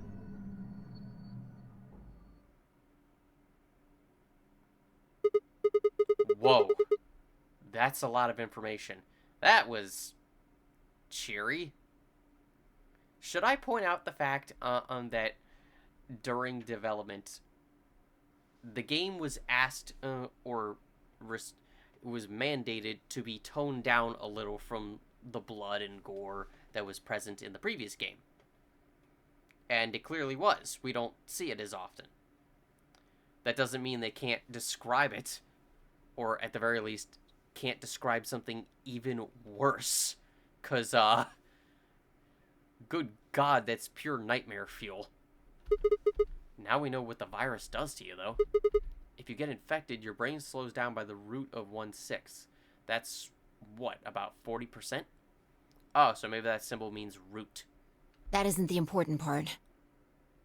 Those infected by Radical 6 eventually develop a powerful urge to commit suicide. Yeah, you're right. That would explain why Quark was, well, trying to kill himself. There are two other things in here that worry me. First, the part about how they haven't managed to develop a treatment for it yet. What do you make of that?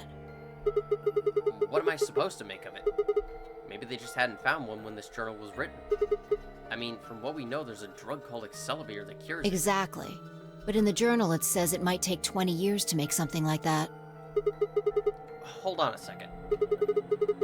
I'm getting confused. When was this thing even written? December 29th. No year. Well, there's no way it was written this year. Yeah, probably not. Anyway, moving on. That's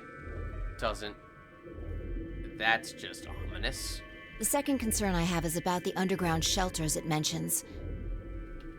The newspaper article said something about quarantining people too. After we read it, we all thought the same thing. What if this was one of those quarantine facilities? But this journal seems to suggest the opposite. The few humans who survived the outbreak have been locked away by the government in underground shelters. You're trying to say that this place might be one of those underground shelters, which would mean we're all supposed to be uninfected. We would have been thrown in here to keep us safe. Yeah. I mean, there's no way to say for sure at this point, but it seems possible. But Quark's been infected, right? Then maybe the virus got in somehow. That would be bad. Just think about it for a minute. If this is one of those shelters, a lot of things start to make sense. Maybe we've been here for a long time. Like, maybe they put us to sleep somehow. Made us sleep for years, maybe even decades. While we were sleeping, the pandemic that the newspaper article talked about happened. And whoever had this journal made this entry. And then, once the antiviral treatment was finished, they woke us up? Right. It's all just speculation, but... No, that doesn't make sense. I mean, it seems like a pretty plausible scenario, but we were all captured before the pandemic started, right? Yeah. And how would they have put us to sleep for that long? How would they have known to do that? But most importantly, why the hell are we playing the nonary game if the point of this place is to save us? Throwing a bunch of people into a game that might kill them is a pretty weird way to protect them from a pandemic. Yeah, you're right. See? Like, it's not a bad theory, Phi, but... We don't have enough information to make any real conclusions. I think we should see if we can find anything else. Phi had barely finished speaking before she took off for the magenta door. Hey, weren't you coming to the infirmary with me? Changed my mind. You can tell me about Quark later. And with that...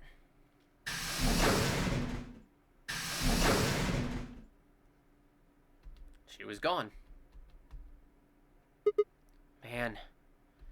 I let out a long, tired sigh and started off towards the infirmary.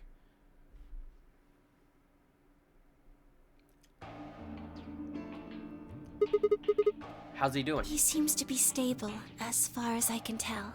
Still sleeping. I see. Mind if I have a look? Please, go ahead. I made my way around the partition to the side of Quark's bed. The journal and the thing Phi and I had talked about would definitely need to be addressed, but for the moment, the AB game was what I needed to concentrate on. Lives were at stake. Mine and Quark's. Those infected by Radical 6 eventually develop a powerful urge to commit suicide. If the journal was telling the truth, then as soon as the anesthetic wore off, Quark would go insane again. What if we weren't able to restrain him a second time? What if he managed to kill himself before we got to him? Or perhaps he'd just go out of the infirmary and go hide somewhere. On the other hand, it wasn't like we could keep anesthetizing him forever. There was only one way to save Quark, and that was with Excalibur. Unfortunately, Dio had stolen it. If we wanted to get it back, Clover and I would have to vote ally, but if I did, there was an excellent chance I would wind up dead. The question was, then, what to do? Sacrifice myself to save Quark, or keep quiet about the danger he was in to save myself? It was so faint, I almost didn't hear it. Grandpa. Grandpa. He shifted a little, then fell silent again. It was enough, though. What on earth had I been thinking? How could I have even considered letting a child die in my place? Suddenly my cheeks felt hot with embarrassment and disgust. That I had considered letting Quark die even for a minute was pathetic. There was only one choice. There had only ever been one choice. No way was I going to leave Quark to die. My hands tightened in fists as I looked down at him. Any uncertainty I'd felt before was gone. I knew what I had to do. 10 minutes remain until Ambidex game polling closes. All players, please enter your votes. If no vote is recorded before the deadline has passed, Any non-voting parties will automatically ally. Results will be displayed in the warehouse. Looks like it's almost time. You two should head back. What about you? Not going. I'm worried about Quark. But you're a solo. If you don't vote... I'll automatically ally. I know. I heard the voice on the intercom just like you. What are you gonna do if Kay and Alice vote betray? Nothing, I suppose. Just means I lost that round. I'd just be voting ally anyway. You know who my opponents are, right? Alice only has one BP left. If I pick betray and they chose ally, I'd kill her. I'm not so desperate to escape that I'm gonna kill someone for it. And even if I was, I can't leave Quark behind. You see? Doesn't matter if I go into the AB room or not. Pretty much. The decision would be the same either way. My vote's the same either way. Temioji's mind was made up. Trying to persuade him to leave would have been pointless. Alright. Take care of Quark. Of course. You worry about yourself. Let's go. Okay. Luna and I headed out of the infirmary, leaving Temioji and Quark behind.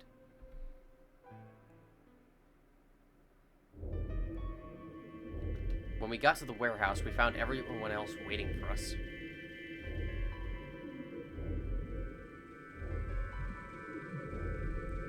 Well, not quite everyone. One other person was missing. Hey, where's Dio? Take a look at the doors. They're all closed.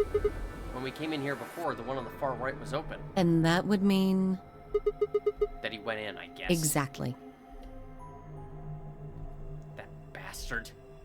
He'd probably been worried that I might try and take the accelerator from him by force, so he'd hidden himself in the AB room. What a coward. I'd made up my mind to choose ally, no matter what, but a part of me still considered trying to jump Dio if he dropped his guard. Now he's made sure I wouldn't even get the chance to try. Where's Tenmyoji? I mean, technically we still can. Like, hear me out, Sigma. You could literally, unless Dio has his ear pressed to the damn thing, which, even then, I don't think it would matter, because aren't these soundproof? But, unless he can somehow hear you, Sigma, you can probably just tell everyone right now, Dio has got the accelerator. He's trying to blackmail me into voting ally so he can escape. So, when he comes out, after we're done voting, jump him. Jump him and get the accelerator so we can save Quark. That's kind of all you need to do. Like, if we all gang up on him, we might be able to get it. It's risky, but it's a possibility. Oh,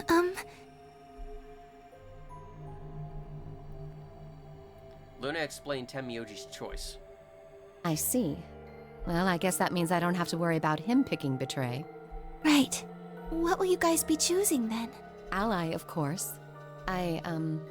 Because my BP is 6, I assume. Yes. As long as Tenmyoji votes ally, I can't choose betray. If I do, K's BP will go up to 9. But what if he forces you? Ha ha ha. You needn't worry. I would never do something so crass. Really? I don't know if I trust you. Of course. Then you don't need to go in there. Excuse me? Alice can vote by herself. That is also true. Like, if the choice is just to vote ally, you don't need to go in there, Kay. She can choose for herself. Why would you need to go in there unless there is the possibility that you try and force it to betray? Then we don't have anything to worry about, right?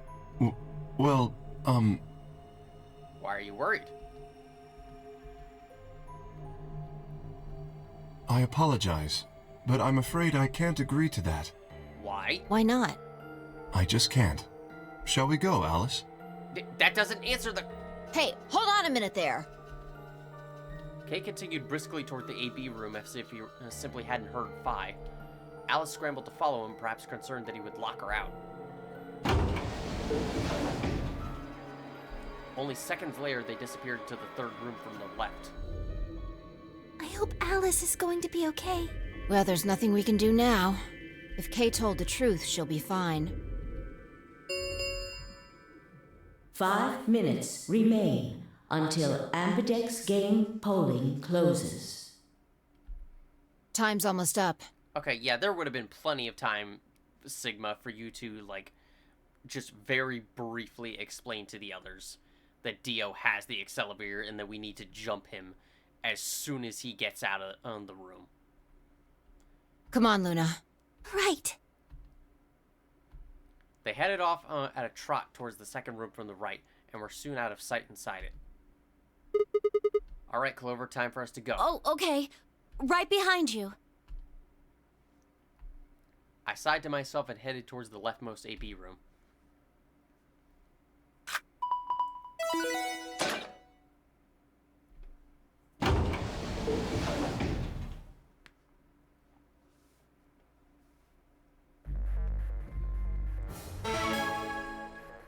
Oh, this should be fun.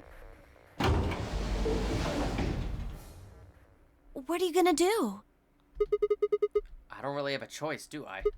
There's only one thing I can do. I'm gonna choose Ally. You can't!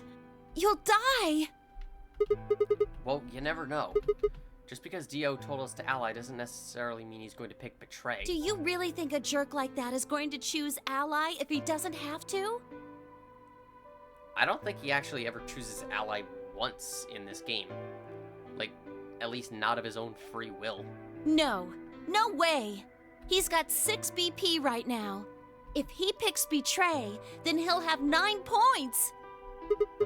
Well, what about you? Huh? You've got 6 BP too, right?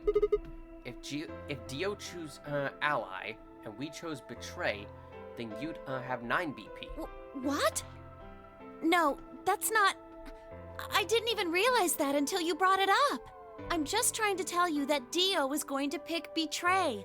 That's who he is. And I'm trying to tell you that I've made up my mind. That's who I am. The only choice is Ally. It's the only chance we have to get that medicine back. That's why Dio called you an IG. What makes you think he's going to give us the Excalibur, even if you do what he says? Maybe he won't, but I can guarantee that he'll destroy it if I pick Betray. That's who he is. Fine. If you aren't gonna listen to me, then I guess I don't have a choice. I'll be pushing that button. Huh? Before I realized what was going on, Clover ducked past me and ran toward the voting machine. No! Stop! I snatched her by the arm and hauled her backward with all my strength. Ow! Sorry. Guess that was a little too hard, huh? Hey! What do you think you're doing? You can't just throw a girl around like that. Well, you're the one who tried to trick me. But you're gonna die! Dio's going to kill you! You can't do this! I don't want you to die.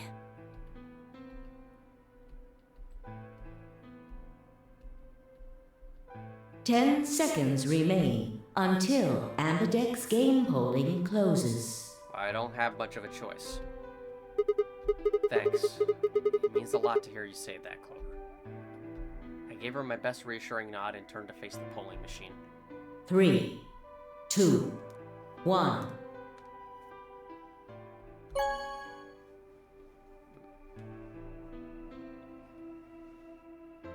Round 2 of the Ambidex game has been completed. Results will be displayed in the warehouse. Thank you for your participation. Ambidex gates now opening.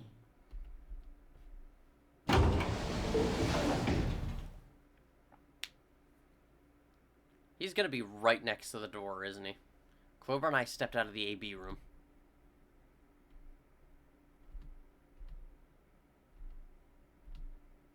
For several long moments, we just stared at one another. Words weren't necessary. Everything she would have tried to tell me, I could already see in her eyes. Let's go. I turned and headed towards the results screen. Sigma.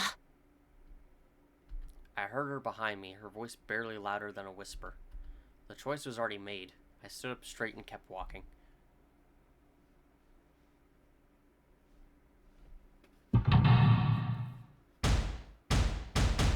Wow, there's not even an announcement. That's interesting. Alice wasn't pictured there. Yep, he betrayed. Also, look who else picked betray. How about that, Kay? You sure picked ally, didn't you? Results from round 2 of the Ambidex game will now be displayed. Please check your bracelet to see your updated bracelet points.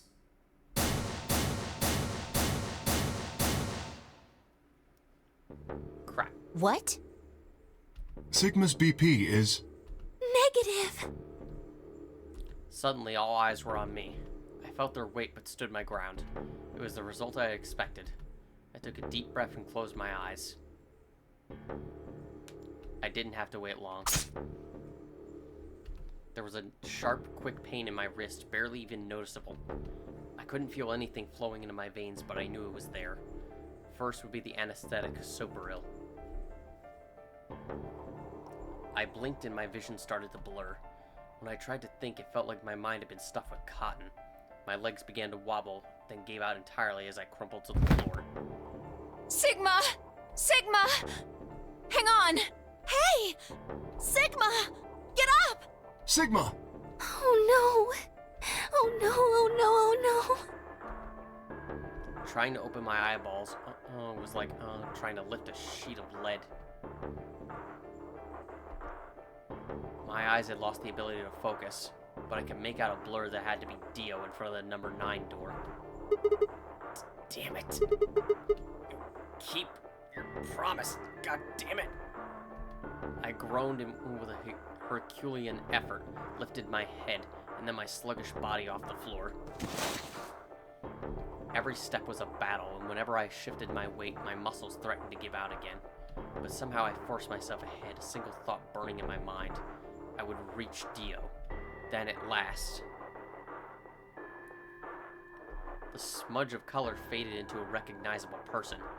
I threw out my hand in front of him. Give it back. Give me the medicine. Give it back? Don't act like it's yours. Aren't we supposed to share everything we find here? I don't care. Just hand me the medicine. What are you talking about? We found the Excelivir in the laboratory. And Dio stole it. What? You mean he has it? Right now? Yeah. So? Kill him. I kept my promise. Now, you... I wasn't a fool. I knew the kind of person Dio was. There was a chance he wouldn't give us back the Excelivir. If he didn't, then I'd die with my hands around his throat. I gathered as much of my mind as I could and got ready to attack. Fine. Seriously, kill him. Kill him now. If you do, then he can't open the number 9 door, and we can still keep going. Not quite what I've been expecting. Here. With a shrug, he pulled the vial out of his pocket and tossed it toward me. I caught it and pulled the tiny glass bottle to my chest, worried I might drop it. The label said unmistakably Excelivir. It was the real thing. Clover, take it. I held it out toward her. Right. Of course. She quickly tucked it into her pocket. Good. Now at least Quark will be alright. With that, the last of my strength left me and I dropped to my knees. Sigma! Are you okay? Sigma! Sigma! I guess this is it. First is the Soperil, which puts you to sleep. 9 minutes later, the tubocurarine is injected, numbing your respiratory muscles. I guess you could say it'll really take your breath away. 9 minutes. Once the Sopril was injected, I had 9 minutes until the muscle relaxant followed it. About 4 minutes had already passed, which left me with 5, give or take a little. In 5 minutes, I would be dead. What could I do in 5 minutes? How could I save myself? I gave a raspy, quiet laugh. Even with death staring me in the face, I seemed to be determined to struggle right up until the very end. Okay, Sigma, you can do this. Clinging desperately to what little consciousness I had left, I racked my brain for any possible solutions. How could I save myself? How? There had to be something. Every problem, no matter how difficult, has a solution. There's always another option. Hopelessness is a state of mind. I just had to think. Think. If there was a way out, I'd find it. I wasn't ready to give up on life yet. There had to be an answer.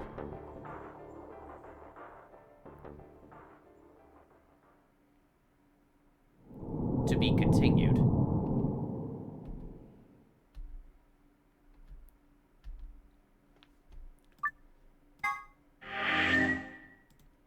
Unfortunately, we've reached yet another plot lock. 5 minutes of life, where we have to figure out how do we save ourselves.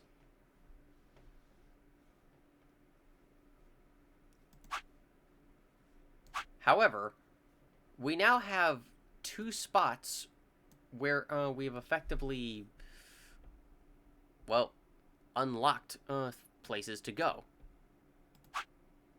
Back where Clover needs proof that it wasn't a murder.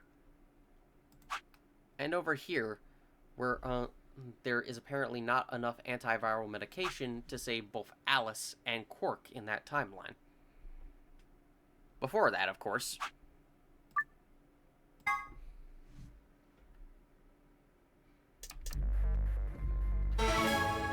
Let's just quickly find out what happens if we choose Betray. I think the answer should be obvious.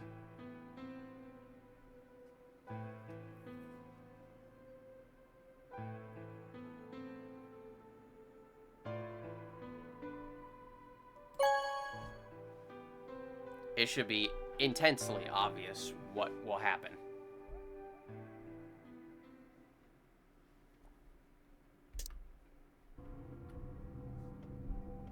Clover and I walked slowly out of the AB room. Dio glanced over at us as he exited his own room. I looked away before he could make eye contact. Sigma, why? After all that stuff you said.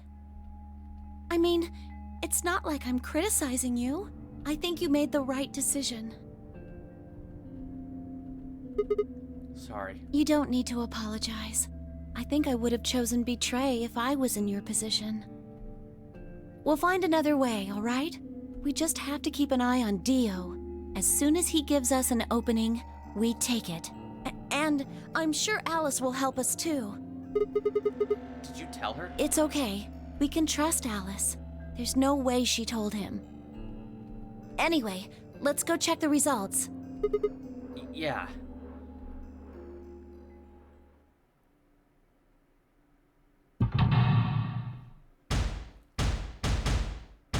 Well, I mean, it would certainly help if Alice were here.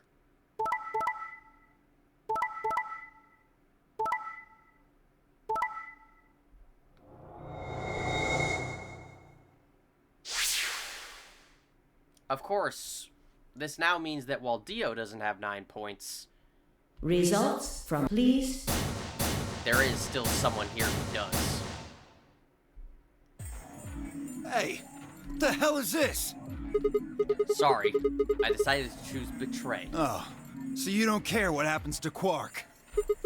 What kind of cold-hearted bastard are you? Jeez. Please, just give it back. Hey, Sigma? What are you talking about? Everyone jump him now. We found the Accelavir in the laboratory. And Dio stole it. What? You mean he has it? Right now? Nah, I don't have it. What? Well, I won't have it in about 2 seconds. The moment the words left his mouth, I knew what he planned to do. No! Don't! I leapt toward him as I spoke, but it was already too late. Dio snatched the vial out of his pocket, brought it up, and threw it to the ground. No! You bastard! What are you doing? A promise is a promise. If you'd chosen Ally, this never would have happened. You want to blame someone? Blame yourselves. I'd had enough. Something snapped in my brain. Bastard! I'm not going to scream. I can't scream right now. It is late at night and people are sleeping. I let out a guttural roar, sort of, and leapt forward, only to be stopped short by a firm hand on my arm. It was Phi. Hold it. Why are you stopping me? Because this isn't the time for that. Huh? What do you mean this isn't the time? Look at the number 9 door. Kay. Kay was indeed standing in front of the door. What is he? No! 9. His BP is 9. What? Suddenly we were all running toward Kay in the number 9 door.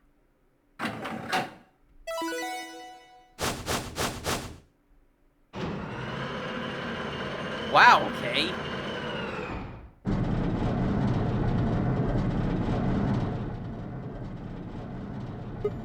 Kay! What the hell do you think you're doing? What am I doing? Well, that should be obvious. But if you insist, I am attempting to leave. Are you fucking kidding me? I assure you, I would do no such thing. I am perfectly serious. After a rational assessment of the facts, I have concluded that this is the wisest course of action. What is currently our highest priority? The answer is, of course, to save Quark. He must be taken to a hospital as soon as possible. For that to happen, one of us must escape and call for help. Currently, the only one of us capable of doing so is myself. That is why I intend to escape. And leave us all behind.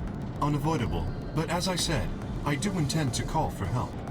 Couldn't you have at least waited until the next round? Then you could have raised Quark's BP to 9 and taken him with you. And what would happen if Dio was Quark's opponent in the next round? I have no illusions about what Dio would do.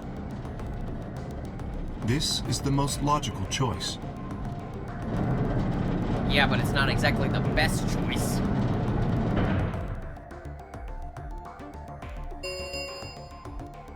The number 9 door has been opened.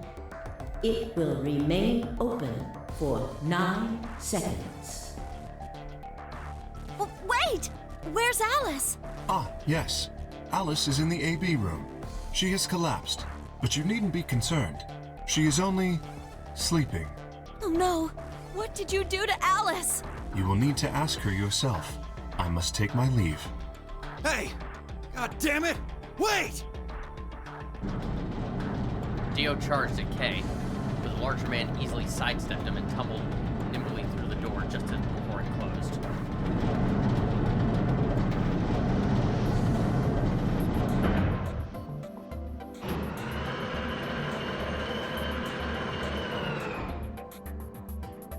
Well, serves you right, Dio.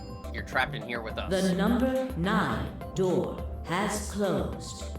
This ends the nonary game.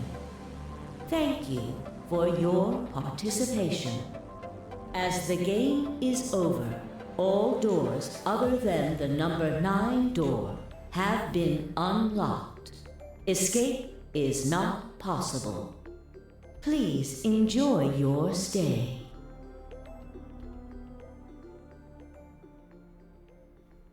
Great. Game over. That is Quark's dead end.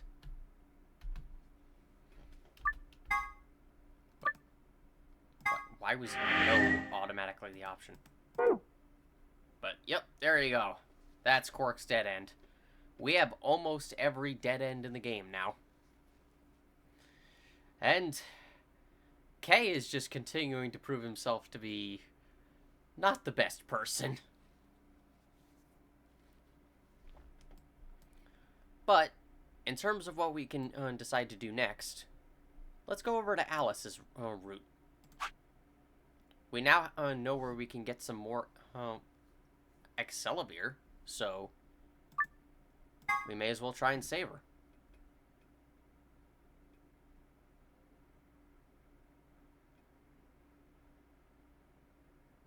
All right, please pay attention, everyone. No, we already know. They're both infected, and we only have one bottle currently. It was on the other side.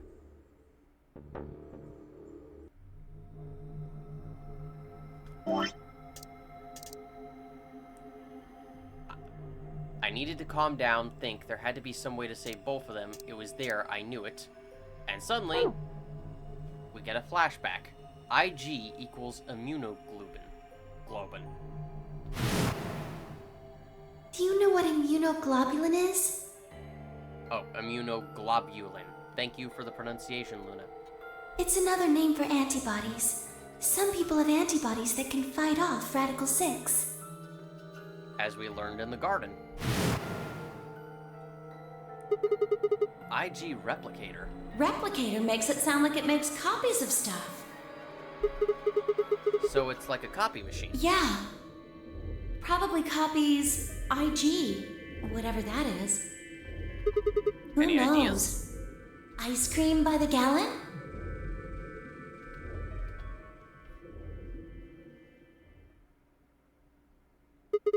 That's it! I've got it! The IG replicator in the laboratory is an immunoglobulin replication machine. What? It can copy immunoglobulin, antibodies. Luna just said Excalibur is made from antibodies. That means we can make more Excalibur. Hold on a moment. There is a strange device in the laboratory that says IG replicator on it. Clover and I examined it thoroughly when we were in that room. Yeah. We never could figure out what it did, though. Exactly. My question is, how do you know about it, Sigma? I saw it when I was in the laboratory. When was that? Probably when you were looking for Alice, right? No, Dio was wrong. I hadn't gone to the laboratory when I was looking for Alice. I didn't think I'd ever been to the laboratory. So how did I know about the IG replicator? If what he's saying is true, then we should be able to duplicate the Excalibur. That would mean we could cure Alice and Quark. Let's go have a look then. The laboratory, right? Yeah, no time to waste. We all nodded. Wait, we can't leave them here all alone. Luna, do you think you could stay behind and look after them? Oh, of course. I'd be happy to. All right, then. Let's go.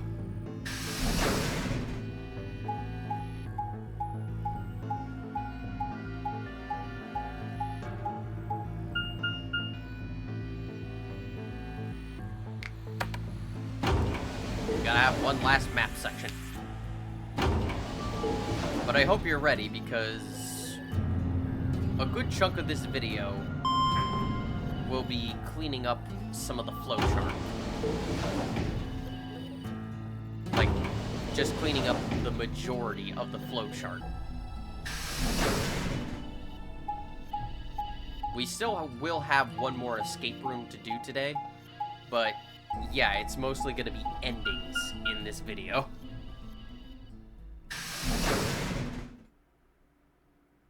Mainly because I want the last video to be recorded fairly quickly, and this will help that happen.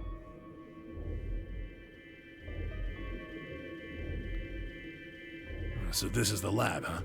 Also, it just fits because that's how this game feels at the end, with you unlocking all these things at once. Yes. Where's this IG replicator thing? Right here. See? So this can copy the Excalibur? I think so. What are we waiting for? Calm down, all right?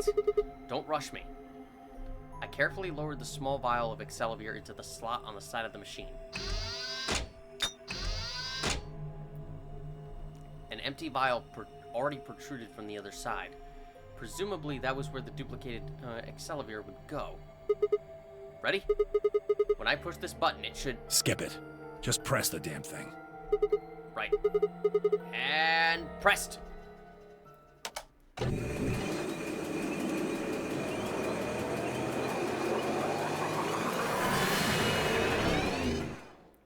Wow, that's loud. Did it work? Have a look. The empty vial has something in it now. And the vial Sigma used remains as it was. It does not seem to have lost any of its contents. So, it worked? Would have been pretty bad if it hadn't. Alright, let's get this thing back to the infirmary. I reached down and pulled both vials from the machine, intending to slip them deftly into my pocket. Ah, shit! What happened? Sorry, my hand slipped. You dropped one of them? Yeah, just one though. What in the hell? What if you'd broken it, you idiot? Come on! If it had broken, then we could have just made another copy. Before Temioji could reply, Fi spoke. Guys? I was surprised to hear her voice coming from near my feet. I looked down to see her staring intently at something beneath the table. You see? It did break! No, the vial's fine. See? She held it up in one hand, but it didn't move her eyes. Then what the heck is going on down there? Take a look. She slid back from the table, quickly and silently. The rest of us bent down to look. Alright. That's happening. A bomb?! Almost forgot those were a thing, considering we haven't seen them at all in any of the routes past the magenta and yellow doors. Whoa. Really? That makes two then. Guess Kay was right after all. So there were more bombs. So it would seem. Was this here when you guys came through the first time? No, it was not. Yeah, I didn't see anything, and I looked real hard. Then somebody must have said it while we were looking for Alice. Who the hell would do that? Gee, I wonder. We were all out looking for Alice. It could have been any of us. No, not any of us. I was back in the infirmary. Quark was still out, so I was keeping an eye on him. So we shouldn't consider you a suspect. Is that right? Yeah. Quark's off the list, too. But Tenmyoji, you have no proof that you spent the entire time in the infirmary, do you? What? You could have quietly made your way to the laboratory, planted the bomb. That's insane! Listen to yourself! There's no way in hell I'd have left Quark all by himself to go plant a goddamn bomb! Temioji was still staring furiously at Kay when Clover spoke up. Hey, what's this thing? Oh god. I turned in time to see her grab something from under the table. It looks like a memory card. Where was it? Right under the bomb. It was down on the floor under the table. Could it have been put here by the same person who set the bomb? There was nothing like it here when we examined this room. Do you think they dropped it accidentally? Unless it was left here intentionally, yes. I imagine so. What do you think's on it? Let's take a look. Could I see it for a minute? Yeah, I guess so. I plucked the card out of her hand and looked around the room.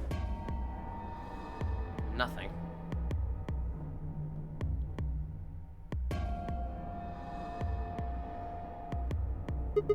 Shoot. No dice. We'll need to plug it into something that can read memory cards, but I don't see anything here. So what do we do? Come on, if I knew I'd be doing it. 10 minutes remain until Ambidex game polling closes. Alright, that's still happening in this timeline. All players, please enter your votes. If no vote is recorded before the deadline has passed, any non-voting parties will automatically ally. Guys, I think maybe we should get back to the top floor. Yeah, you're right. We've got what we came here for. What should we do about the, bomb? Toss Dio into it. And if it goes off, then, oh well. Not much we can do except leave it here. Alice said it'd be dangerous to touch them. True, but... Drop it. We can talk about the bombs later. Right now we need to take care of Alice and Quark. Right. So we'll go back to the infirmary, give them the Accelivir, and then head to the Flore warehouse. Right.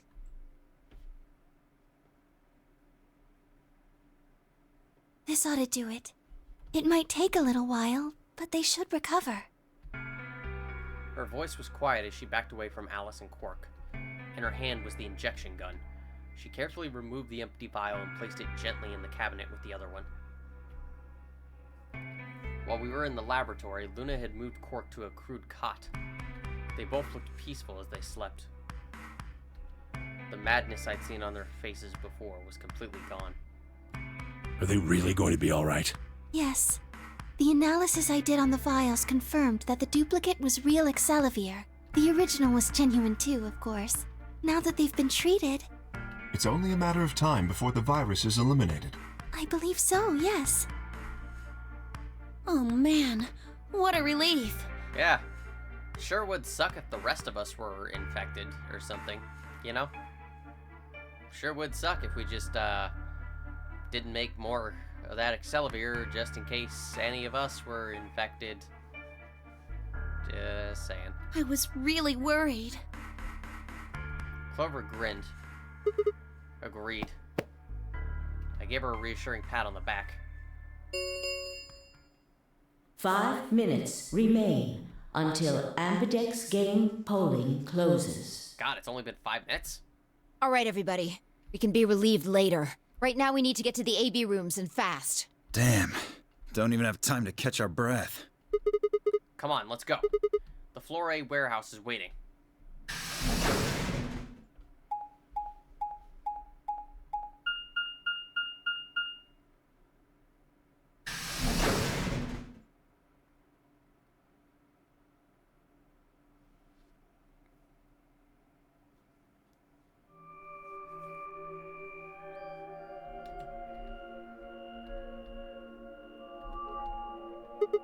Huh? Where's Temioji? Oh, he stayed back in the infirmary. What? Why? Well, when we were all heading out, I noticed he wasn't doing anything. So I asked him if he was coming with us. And this is what I got. I'm still worried about Quark and Alice. I think I'll stick around and make sure they're okay. I see. That means that Phi's only opponent will be Dio. One-on-one, huh? Ugh. That's cool. Nothing to worry about.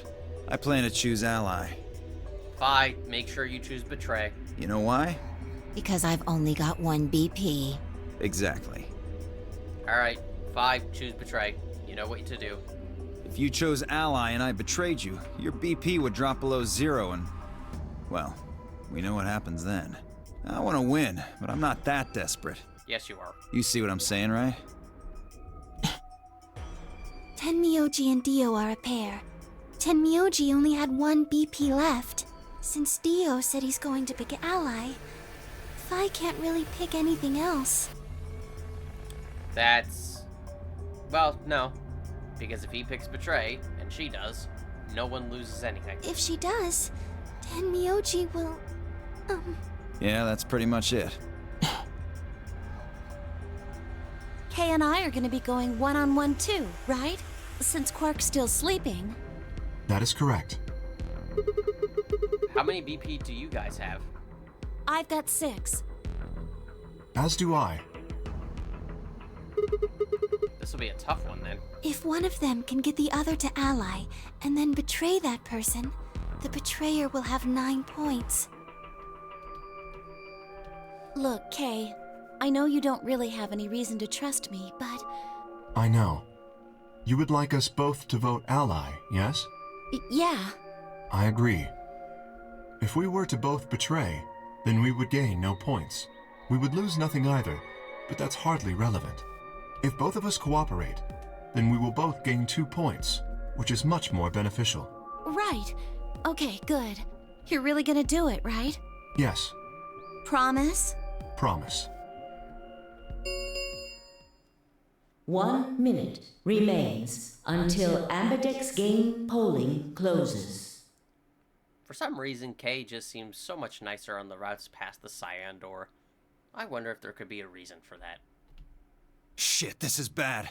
We need to move, now! Indeed. Shall we? Dio, Kay, Phi, and Clover all took off immediately, heading into different AB rooms. Counting from the left, Dio went into room 3, Kay went into room 4, and Phi and Clover went into rooms 5 and 6 respectively. That left Luna and myself.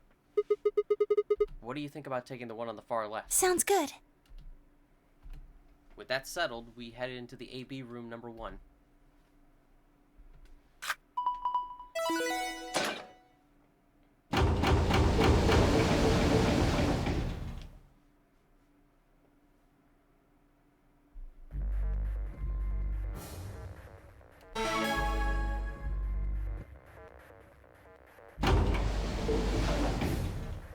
"30 seconds remain until Ambidex game polling closes."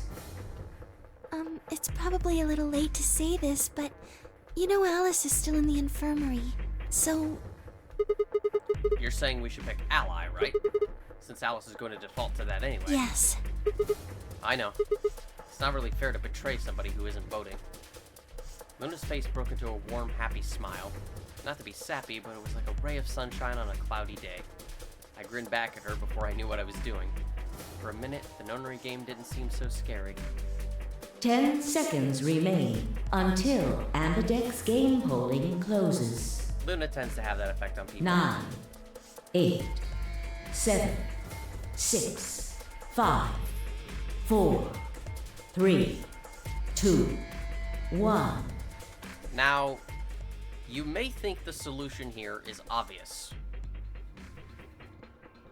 We're supposed to pick Ally, right?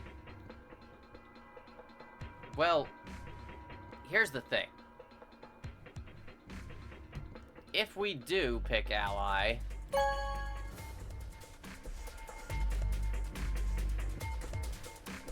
Round 2 of the Ambidex game has been completed.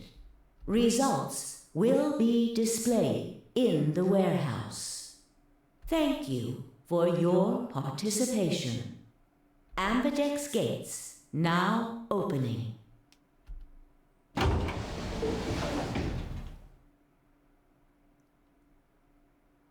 Luna and I stepped out of the AB room. Alright, let's go have a look at the results. Okay. Results from... Please...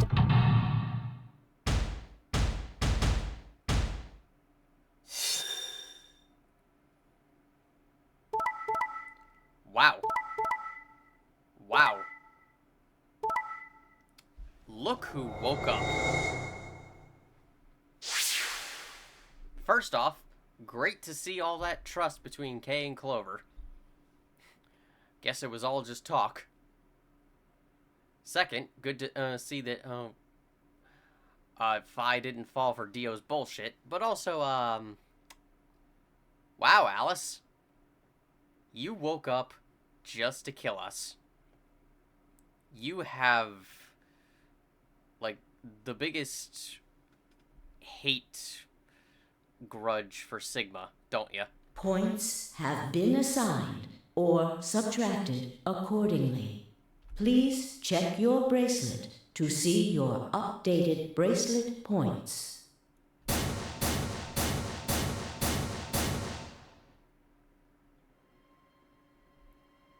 Huh. That was a bit of a mistake. I thought ours said -2, but for some reason it's... Okay. What? It wasn't possible. I blinked, rubbed my eyes, and looked again. Oh, okay. Just like -2 points, but... Okay. No. That's not possible. How can Alice's vote be betrayed? It was a question I would never know the answer to.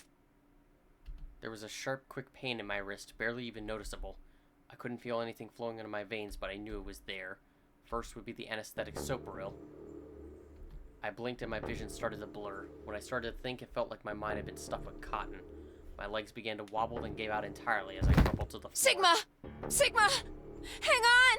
Oh no! Sigma! Get up! Sigma! Sigma! No. Why? My eyelids felt like they were made of lead, but I forced them open. Everything was growing blurry, but I noticed that the door of the second AB room was open. No one had gone back into that room. I'd watched them all. And yet, there she stood, an apparition that couldn't possibly be real. Alice.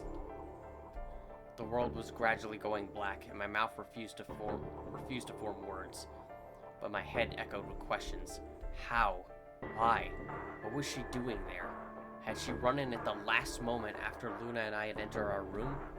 But even if she had, why choose betray?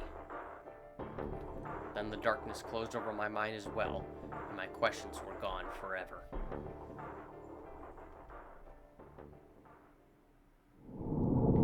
Game over. Welcome to the dead end of the Alice route.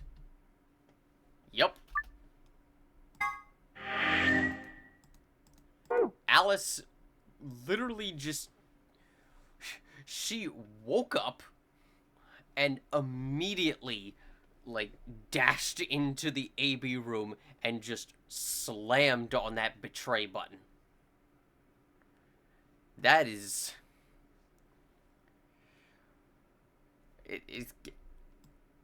my Alice dislike is starting to come back.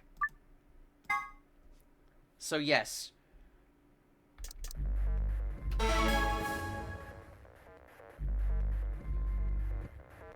Despite what Luna tells you, despite what the game seems to imply you should do,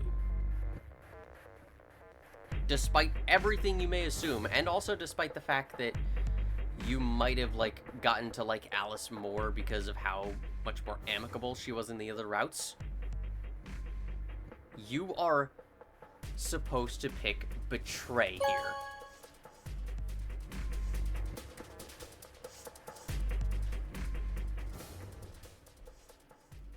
Alice really is a case of every time you think you're supposed to pick ally, you should actually pick betray. It is kind of ridiculous. Luna and I stepped out of the AB room. Why? What happened to... It's not fair to betray someone who isn't voting. Well, she is voting. I thought... There was nothing I could think of to say. Even I didn't really understand what I'd picked betray instead. It had almost felt unconscious, like some other part of my mind was making the decision. Perhaps I'd been possessed by some sort of evil spirit that had moved my finger to the betray button against my will. Right. Well, we should go see the results. Really? We already know what they are. It's just simple math.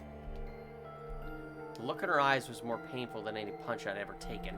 I turned away and almost ran toward the projector. Anything to get away from those eyes.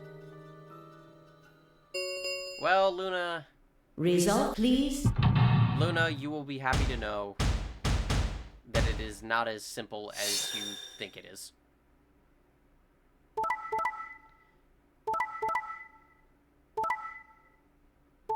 Just betrays all across the board. No change whatsoever. Everyone betrayed. You betray, you betray, you betray. Points have been assigned or subtracted accordingly. It's like the Toy Story meme. Betrayals. Betrayals everywhere. Please check your bracelet to see your updated bracelet points.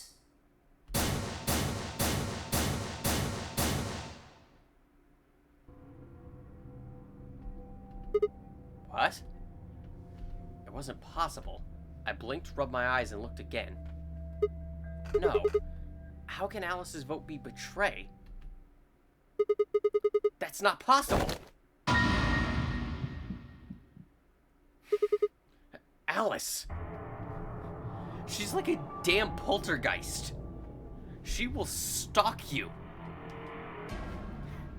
Her only intention, her only goal in this world is kill Sigma. She was standing inside the second room from the left. The room that should have been empty. Why? My mind was still reeling. Where did she come from? As I was trying to form a sentence, she began to move toward us. From around me, I heard a chorus of muted gasps. It seemed like we were united in our surprise and confusion. Alice drew to a stop in front of me and I glanced up at the display. Thought you'd get an easy couple points, huh? Not so easy when you have to look your victim in the eye, is it? Coward. Me? A coward? You've got some balls saying that to me after you picked Betray. Why are you even here? Well, you gave me the antivirus, didn't you? Tenmyoji told me. Thank you. So your first instinct is to pick Betray? I mean that from the bottom of my heart, honestly. But you should still be under the effects of the anesthetic. Yes, well, I still am. A bit. I have a throbbing headache, and I can barely stand. It's horrible. I can give you even more of a headache right now if you want it. I'm more resistant to anesthetics than most people. A result of my training. I have a feeling Zero Senior knew that. They gave me way more than the standard dose of that gas when they kidnapped me. In any event, a few minutes ago I woke up in the infirmary.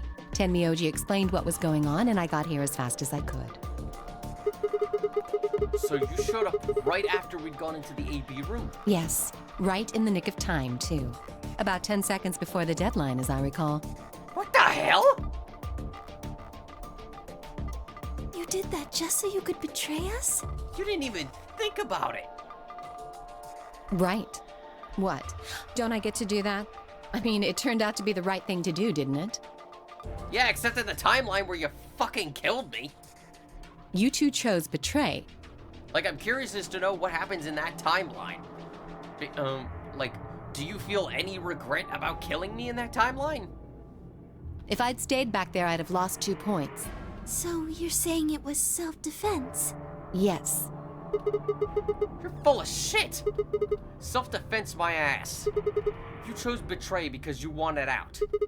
You had 6 BP. If I picked Ally, you would have had 9. That's what you were trying to do, right? So what if I was? Are you serious? You would have killed me! Look, I only have 1 BP. You were this close to murdering me. Just admit it. You were planning to kill me so you could escape. Don't be stupid. I knew you'd choose Betray. There was... Tell the truth. That is the truth. Really? There's an entire timeline out there where that isn't the truth. Like, what happened there? Did you feel regret over killing me? Or did you just immediately go for the number 9 door? Why am I the only one getting the 3rd degree here? Look at those results. 2 other people just tried to kill someone. Fi and Dio. Okay, I can give Fi the benefit of the doubt because we know Dio was going to do that. Like, we already know Dio's a piece of shit. And Fi is basically just defending herself. But you? Like, you didn't even have time to think about it. It was your natural instinct. Yes. If Dio had chosen Ally, Fi would have killed Tenmyoji.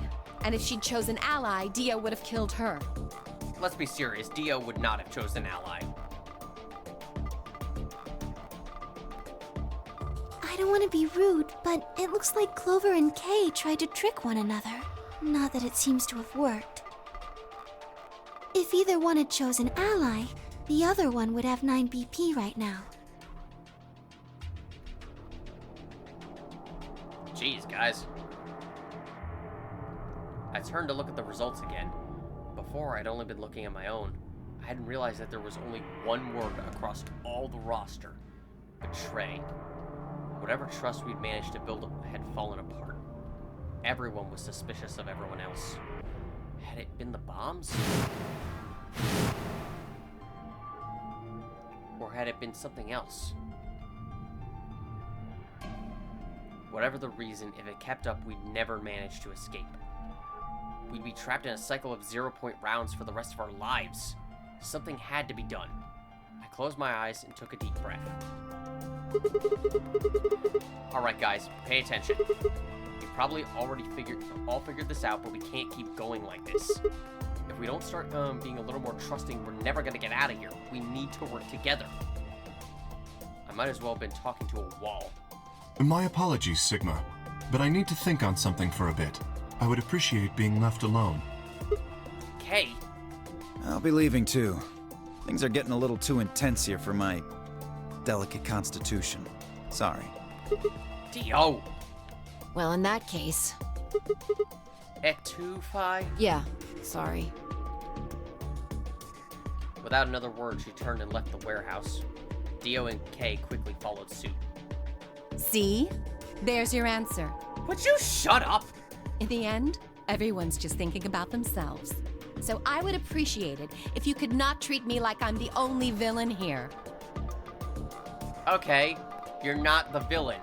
You're just acting like a fucking asshole. Come on, Clover. Let's go. Hold on! I'm coming! Are you feeling okay? I was really worried, you know? I watched them walk away, Clover practically jumping with delight to have Alice back. Before long, they reached the yellow door and disappeared beyond it.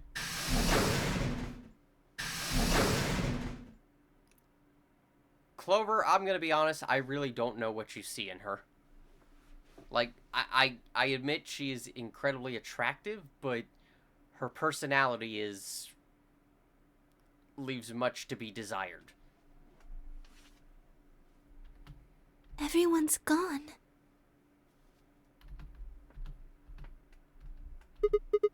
You aren't going to leave too? No. Are you sure? I chose Betray. I know, but I still believe in you, Sigma. I think your hand must have just slipped or something, right? My chest hurt, and when I blinked, I felt something hot and wet prick the corner of my eyes. Luna, I bit my lip. Before I could think of anything to say, the metallic rumble of the doors closing echoed through the warehouse.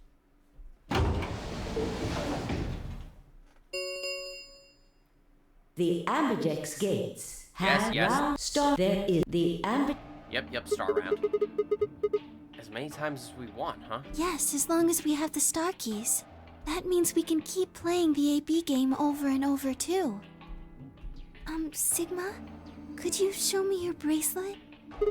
Why? Do you remember what Zero Jr. said? As soon as the gates close, your colors get all shuffled up automatically.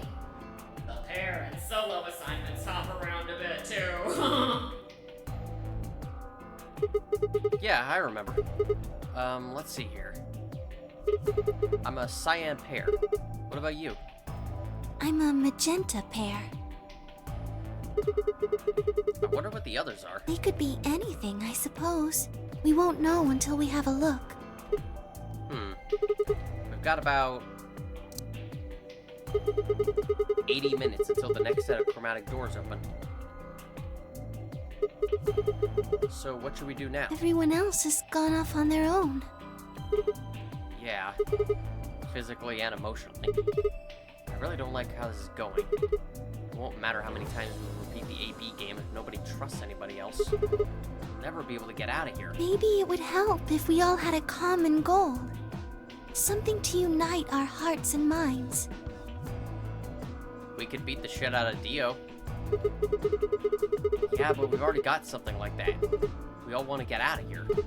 That seems like a pretty clear goal to me, but everybody chose Betray, including me. Well, what if we have an enemy?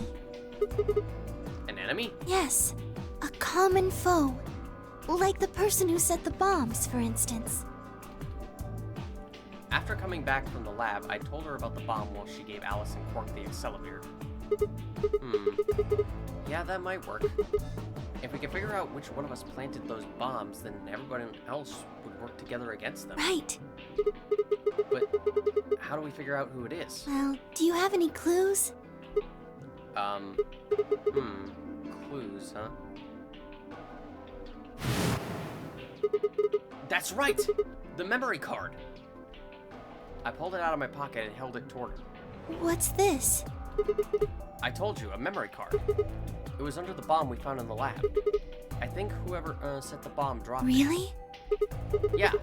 I don't know what's on it, though. We couldn't find any kind of memory card reader. Oh, I guess we can't really use it then. Oh, wait a second. You know what? I think I might have seen something. Huh? Yes, I remember. The infirmary. I saw it when I was searching the infirmary with Dio and Quark. There was a memory card just like that one. Then... Yes! I think we can see what's on it. The computer there should be able to read it.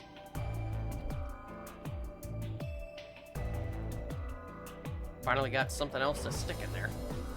Luna and I exploded into the infirmary, nearly running into Alice, Clover, and Tenmyoji. Quark was there as well, of course, but he was just as we left him, asleep on the bed. What are you doing here? I opened my mouth to retort, then thought better of it. If I really wanted people to start trusting each other, well, real change starts at home. As quickly as I could, I'd explained the second bomb in the memory card and how we come to the infirmary in hopes that we could discover the contents of the latter. Okay. Then stick it in already! Clover, don't say that. Go ahead. Right. Just as Luna had said, there was a small slot under the screen, exactly the right size to fit a memory card. Within moments, the screen was filled with what appeared to be random letters. What is this? 6 rows, 22 letters each. It looks like the odd rows use one set of letters, and the even rows use another set. In other words, the first 2 rows just repeat. Yeah. Is this some kind of code or something? It doesn't look random to me. I think there might be a pattern. I just don't know what it is. Was there anything else on there? No, it doesn't look like it. So all we get is this gibberish. Hey, Alice, you haven't said anything for a while. What's up? Does any of this look familiar to you, Clover? What do you mean? Have you seen something like this before? Maybe during your training? Training? This is... So you do recognize it. All right, knock it off, you two. How about you share it with the rest of the class? Agreed. Alice sighed and stretched her neck from side to side. I believe this is an encoded message from a terrorist organization. What? They call themselves the Myrmidons.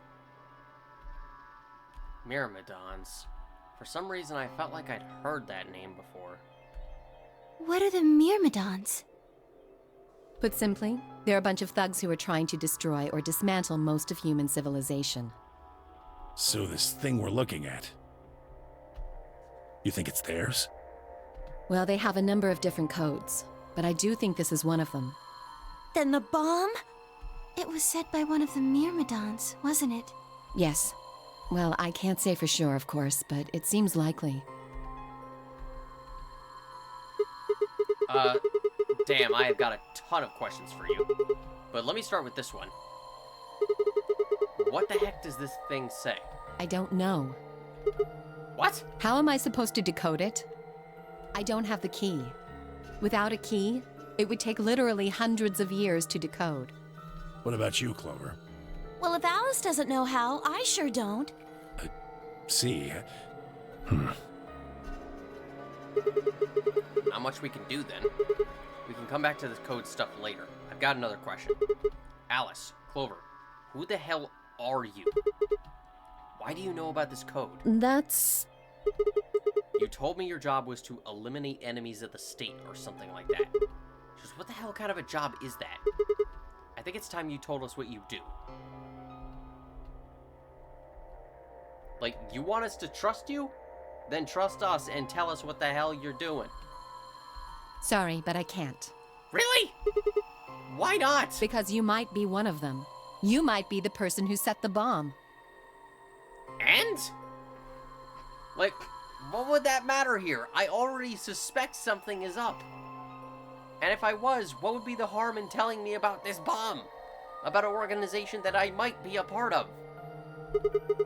That's idiotic! Of course I'm not. Really? And where's your proof? For all I know, you're my enemy. I can't tell you anything. I'm not your enemy. I'm your ally. I'm your friend. I just want all of us to get out of here. Just please tell us. Please. We need to find out who did this so we can all escape. But we have too little information. We need your help. Fine. If you won't tell us about yourself, then just tell us about the Myrmidons. What else do you know about them? I'm sorry. Before I could blink, she leapt up and ran out of the room. Hey, wait, Alice! I took off after her.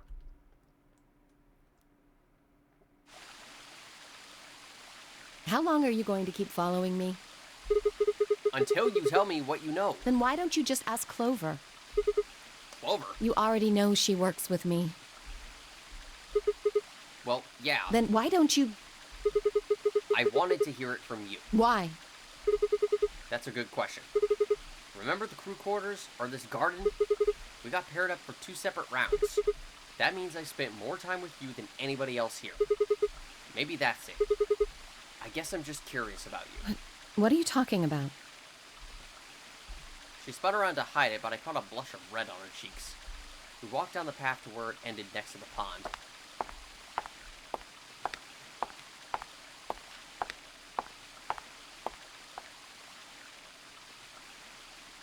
I stayed silent. Alice sat down on the bench. We gazed at the smooth surface of the pond for several long moments before she began to speak. You don't hate me? What? Why? I tried to kill you. You mean in the AB game? Yes. I mean, I'll be honest, I do kind of hate you a bit. You're definitely one of my least favorite of the cast members. Probably not my least favorite, but one of the least favorites, but still. I was so scared. Who wouldn't be? Kidnapped and locked up, forced to play some sort of bizarre game. And then we found that bomb. I know I probably sounded calm, but as soon as we found that thing, all I wanted to do was run away from it as fast as I could. Things just went downhill from there. What do you mean? I remember hearing that Quark had collapsed and running to the infirmary with everyone else. When I got there, I realized I couldn't understand what anyone was saying, and everything looked... I don't know how to describe it. It was like watching a video on fast forward, only it was real. Then I started to feel like... It's hard to explain. I guess you could say I didn't feel like I was myself, and it only got worse. That was probably the Radical 6. Yes, I think so. I don't remember much after that. But when I woke up in the infirmary, suddenly all that fear was back. So all I could think about was getting out of this place as fast as I could. It never even crossed my mind that it could kill you. God help me, even if it had, I don't think I would have cared. See? I'm horrible. You hate me, don't you? Just do it! What? Do what? Kill me! Get it over with! What the hell, Alice? I'm not gonna kill you. I don't even hate you. I mean, I kinda do, a little bit. You're lying! I could have killed you. I would have killed you. Come on, calm down. No one's killing anyone.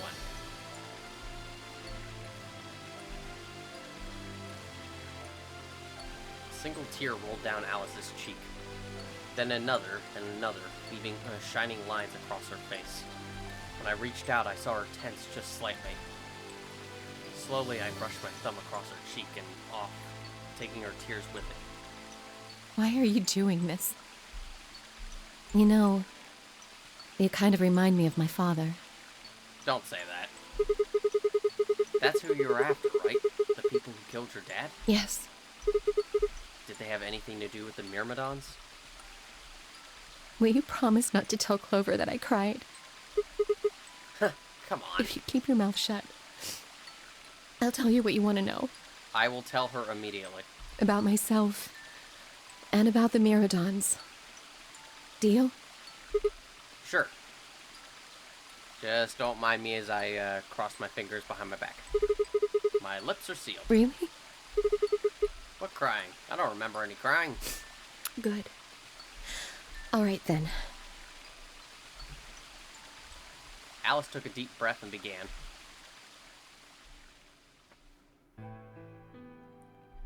Once again, not gonna read this in her voice, just normal one. My father is Egyptian, but my mother is French. They met while my mother was in Egypt on vacation and married shortly thereafter. When I was 3, we all moved to the US. My father was a scientist and his field was cloning. He was recruited by an American lab, which was why he moved. Both of my parents had used English around me from the time I was born, so I didn't have any problems adapting to life in the United States. By my 9th birthday, we'd been there for 6 years. That was when it happened. In the middle of the day, my mother showed up at school. Her eyes were red and puffy, but she didn't say anything to me on the drive home. When we arrived, there were several policemen there to meet us. My father had always been a very punctual man, and when dinner time came and went with no sign of him, even I began to realize something terrible had happened. It wasn't until several years later that I finally learned the truth. My father's lab had been attacked by terrorists, and he had been kidnapped. For the rest of my childhood, my mother raised me by herself. I didn't realize it then, but it must have been incredibly difficult for her, as a single mother alone in a country where any relatives were a transatlantic flight away. She did her best not to let me see it, but every so often, when she thought she was alone, the mask would fall away, and in every line of her face I could see exhaustion and loneliness. As much as I missed my father, it was those moments that made me wish more than anything that he'd never been taken. Fortunately, I was an excellent student and did especially well in math. I earned a full-ride scholarship straight out of high school and spent the next several years studying. After graduation, I took a job with the Department of Defense, hoping they might have the resources to help me look for my father. I was immediately assigned to the Special Office of Internal Security. Their purpose is to investigate and sometimes deal with terrorist organizations and other serious threats to the state. I could tell my mother wasn't happy about my decision, but she chose to remain silent about it. Eventually, I learned that the terrorist organization that had taken my father was none other than the Myrmidons, although at the time that name didn't mean anything to me. They were suspected of human cloning. Specifically, it was thought they had been using cloning techniques to copy their most useful members and expand their ranks. The Myrmidons apparently believed they could use cloning to create a new race of humans. Now, at last, I knew the reason for my father's abduction. The commander of the Myrmidons is a man named Left. We know his name and his gender, but not his appearance or his age. The Myrmidons are closely associated with a cult known as Free the Soul. We believe that Free the Soul provides their funding. But trying to pin any kind of misdeeds on the cult's leader, a man named Brother, is like trying to nail Jello to a wall. Brother is supposed to be fairly advanced in years, and rumors say he's so old that he can't even get out of bed. Unfortunately, his mind seems to be as sharp as ever. At that point, I hit a wall. I knew the Myrmidons had been behind my father's kidnapping, but that was all I could learn about them. Then, one day, I got a tip that some of them were hiding in a building in the Nevada desert. I headed out immediately. On the way there, my car had some engine trouble and stalled out. I was trying to decide what to do when an SUV appeared out of nowhere. I'll give you one guess who was behind the steering wheel. Clover. That was the first time we met. There were 4 other people in the car with her, and when I asked them about what they were doing, I got what was just about the last answer I'd expected. They told me they'd been locked up inside of the very building I'd been on my way to investigate, and that they were currently in pursuit of the people who had kidnapped them in the first place. My priorities shifted very quickly. After a short discussion, I convinced them to allow me to come along. My hope was to find the people they were chasing, who I was certain were Myrmidons. In the end, however, we were unable to track them down. In fact, I still don't know where they might have gone. Eventually, I took Clover and her companions to SOIS headquarters. We decided that involving the police would only complicate things. After some questioning, it was determined that the people who had instigated this particular event were not connected to the Myrmidons. We did, however, discover that the mysterious disappearance and subsequent reappearance of several children 9 years prior was connected to Free the Soul. There was also a 6th person in the SUV, although they weren't riding in it, per se. A middle-aged man, who I'll just call H for now, had been bound and placed in the trunk. You know, just in case you want to keep that, spoiler unspoiled as to who the big bad of the previous game was. Even though it should be fairly obvious, and we've already spoiled other things about that game. According to the other four, he had been behind the disappearance of the children 9 years earlier. Oh, well, never mind. We're not keeping that spoiler after all. We also learned that his pharmaceutical company, a major player on the world stage, was effectively controlled by Free the Soul. More specifically, I suppose, H was a member of Free the Soul, and very committed to their cause. So why had he kidnapped all those children? Apparently, it had been part of an experiment designed to test the ability of certain people to access what's called the morphogenetic field. I don't imagine you've ever heard of it before, so I'll try and give you a quick rundown. Simply put, these people can access a sort of field that allows their consciousness to resonate with the consciousnesses of certain other people. To be honest, it might be simpler to just call it telepathy. The SOS had heard of this particular ability before, and had actually used it in a number of investigations, so I wasn't surprised to learn of its existence. I was shocked, however, to learn that these experiments had been carried out by a member of Free the Soul. If that was the case, then Brother must have known about it. The thought of him discovering a way to control and harness that power was terrifying. It wasn't too long after the incident in Nevada that another tip about the Myrmidons crossed my desk. This time, it claimed that the Myrmidons intended to launch a large-scale biological terrorist attack. My bosses decided that we needed more agents to deal with a threat of that magnitude, and Clover was recruited. Because she'd been a test subject in H's experiment, we knew she had the ability to access the morphogenetic field, and we wanted to put that ability to use. After several months of training, she was sent on her first mission. She would be tasked with the infiltration and investigation of a Myrmidon cloning lab. I was assigned to be her commanding officer. I hoped that our investigation might also give me a lead on my father's whereabouts. At last, I had a chance to find out what had happened to him. I wouldn't let that chance pass me by. Perhaps that was what kept me from noticing the truth. The whole operation was a trap. The lab was fake, and Clover was captured almost immediately. I got there as fast as I could, but when I arrived, the building was only an empty shell. All of the conspirators who had pretended to be researchers and the like had already fled. I searched frantically for Clover until at last, in a basement room, I found her. She had been tied to a chair, but on the floor next to her was another body. It was my father. He looked as if he had just been dumped there, and when I got him to him, his body was already cold. He was covered in dark, ugly bruises. It wasn't until later that I learned he had died from ruptured organs and internal bleeding.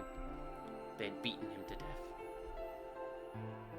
As soon as Clover had been captured, a Myrmidon in a mask had come to visit her.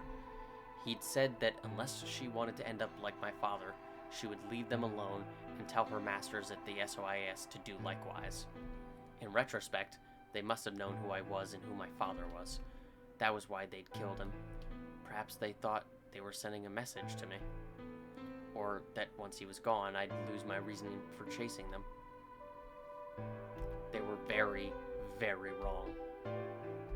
I took Clover with me and left. I tried to console myself with the fact that I had at least been able to save her. Sometime later, I received a call from the coroner. He told me there was something I needed to see. There in the morgue was my father, cold and pale on a steel table. I could barely stand to look at him, but the coroner insisted. On his arm were 2 rows of numbers comprised of 8s and 9s. It took me a moment to recognize my father's handwriting. He had carved them into his own skin. On his chest was another message, but they were letters this time, not numbers. Not many, just enough to make a short sentence. I love you, Alice. I broke down crying right there in the morgue. They were the first tears I'd shed since the operation had started, and there was no stopping them. There would be no forgiveness, not for the monsters who put my father through this. They destroyed my family. I would make them pay, even if I had to die to do it. That night I made a promise to myself. I would avenge my father. It didn't take long to figure out that the numbers he'd written were latitude and longitude. They pointed to a chemical factory that had been disguised as an abandoned building. Further investigation revealed that it was the mother lode we'd been looking for, the headquarters of the Myrmidons. I think my father must have known how things would turn out. Knowing he was going to die, he'd written the directions to our enemy's fortress on his own body. He sacrificed too much for me to waste this opportunity with recklessness. This time our operation would succeed. This time I wouldn't let my excitement put Clover or any of my other agents in danger. So we took our time, we gathered information, we did our research, and we planned. Finally, we were ready. December 25th, 2028 was going to be the day we finally set foot inside the Myrmidon stronghold. But then, on the 22nd, only 3 days before the operation was scheduled to begin, a man in a gas mask appeared.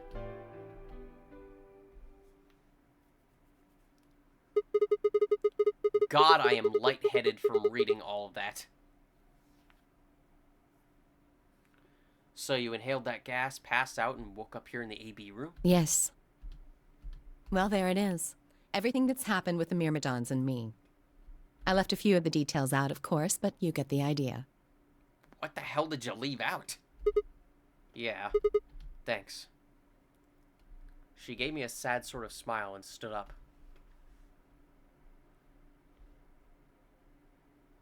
We should go back. Not yet. Your story explained a lot, but there's still one big question. Which is? Who here is a Myrmidon? One of us planted the bombs, and based off the code we found, it's pretty clear that person is a Myrmidon. Yes. Right? And I agree that we need to figure out who they are. What do you propose we do? Well, that's what I wanted to ask you about. Do you have any clues? Clues? Well, if I could decrypt that code, it might tell us something, but... How can we do that? I told you. We need a key. Without that, it's pointless. What's a key? A key is a key. It allows you to sort of unlock a code. Myrmidons usually use this huge string of numbers as a key. Wait. A long string of numbers? Could that be...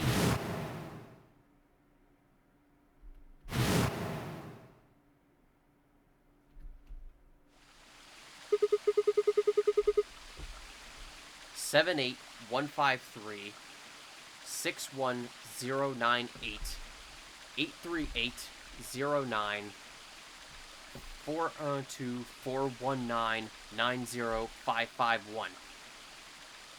What the hell? I was almost as surprised as she was. The numbers had just kind of appeared in my mind, and I was saying them before I knew what I was doing. Alice looked at me incredulously, and I stared back. Where did... Wait. Can you say that again? 7815361098838094241990551. That's 198,449,351 to the third power. What the hell? What? That number you just told me. Prime factor decomposition on that number gets you 198,449,351 to the third power. You're talking about reducing an integer to a... God, I need to read that again. You're talking about reducing an integer to a series of prime numbers that you multiply together to get it, right? Like, if you have 30, then you get 2 times 3 times 5, right? Exactly. I'll be honest, I have no idea what the hell you were talking about. I was not particularly great in math class. You probably learned that in junior high, right? No. I did not learn that in junior high. My math classes, I usually either slept through or they didn't teach us anything that complicated for some reason. Honestly, my teachers were usually pretty crap. Usually they just insulted us. So you're saying that 198449351 is a prime. And if you multiply it by itself 3 times, you get that long number. Yes. Don't tell me you just did all of that in your head. I did do all of that in my head. Simple mental arithmetic. What? No! No way! That's impossible! I told you. I'm better at math than most people. Apparently! Like, Alice, I may not care much for your personality, but I will give you full marks. I give you full credit. You are fantastic at math. I would fail this immediately. That's not better at math. Look at you. You just recited a huge string of numbers. Yeah, but that's memorization. That's different. That seems pretty astounding, too. thank you, but also, again, it's completely different. That's literally just memorizing something. Where did you find that number anyway? The back of the cereal box. I didn't know what to say. What would I tell her? That it just came to me? Can't tell me, huh?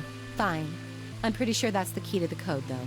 I know the Myrmidons use prime factors for their keys. And there aren't a lot of 25-digit numbers that turn out to be the third power of a prime number. I think there's a very good chance that number you memorized was specifically created by someone. Could you explain that with small words? Well, look at the prime factors of your number. 198,449,351 to the third power. I think that's our hint for cracking the code. Huh? You still don't get it? No. Speak in smaller words. Like, treat me like I'm a first grader here. Try to remember the code we saw in the infirmary. What did it say on the monitor? I think the first row was... Good God. CQUJHNMTEONERAXDFMIOVP. And the second row? BYOLWXYPXSBZEQGTKRTLED. I think. Then they just repeat. Wow, you've got a pretty impressive memory. Apparently. Good God, Sigma. We could really use someone like you back at the... Like, are you really gonna not say it? Like, come on. You've already told me that you work at the SOIS. You can just say it. Well, keep going. How do we decode that? You use 198,449,351 to point you to the right letters.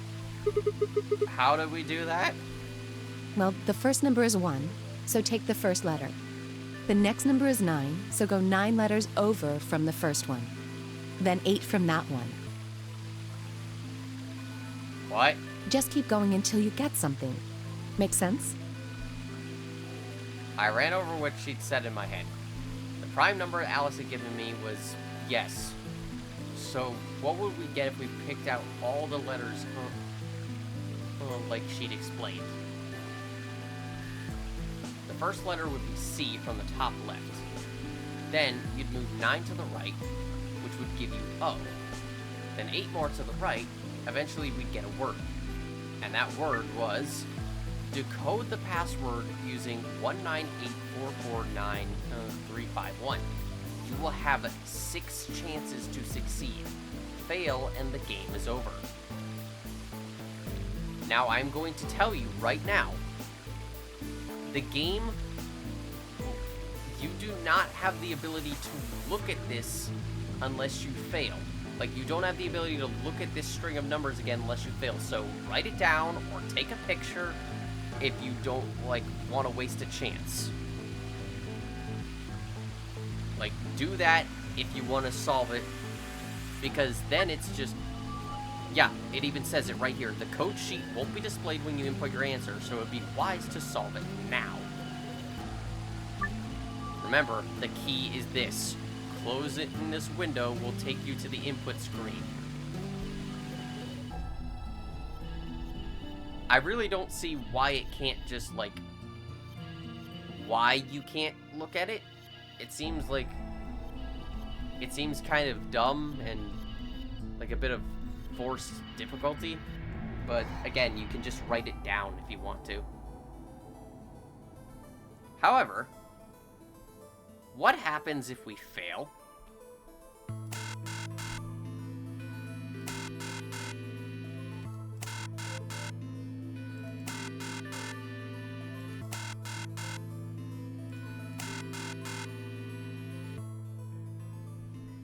What happens if we fail 6 times?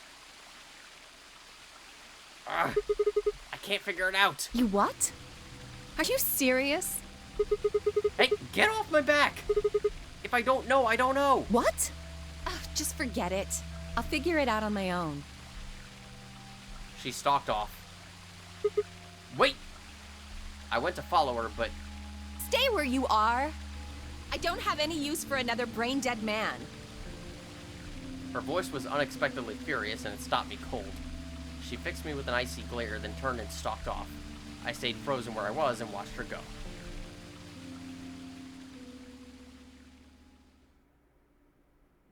Game over. Like it said, you get a game over. Although I am surprised they put a full scene there.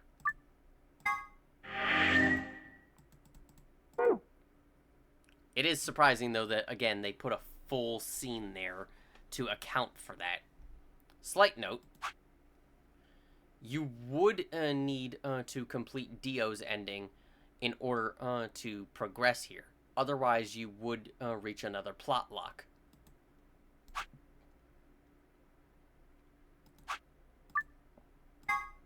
But yes, let's actually enter the correct code.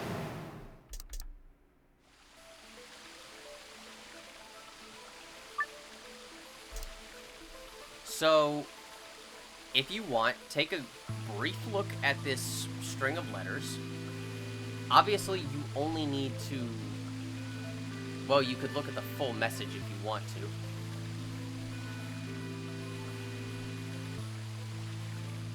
It's basically just these two strings of letters repeated 2 more times.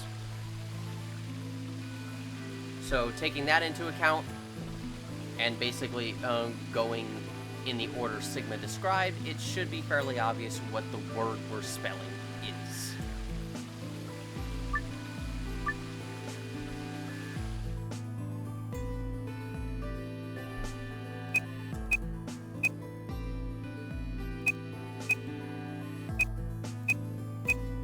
The word is completed.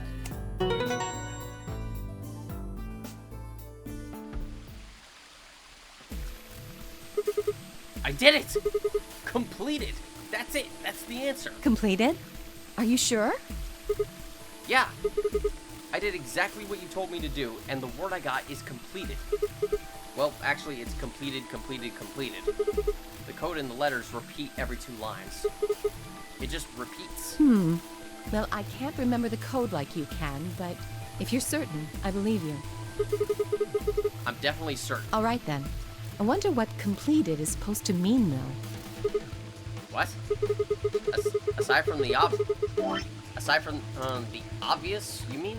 I'm guessing here it means mission complete. So that's what the transmitter was for. Huh? What are you talking about? What transmitter? I barely even heard her. Suddenly my mind went full of memories.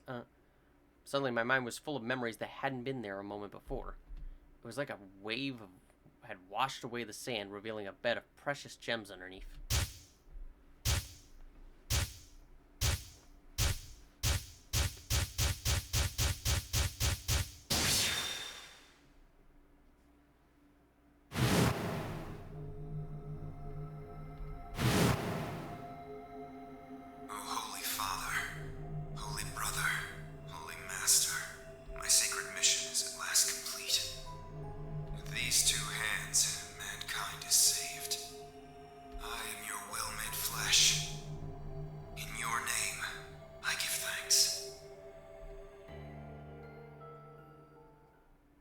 Well, we know who we have to kill.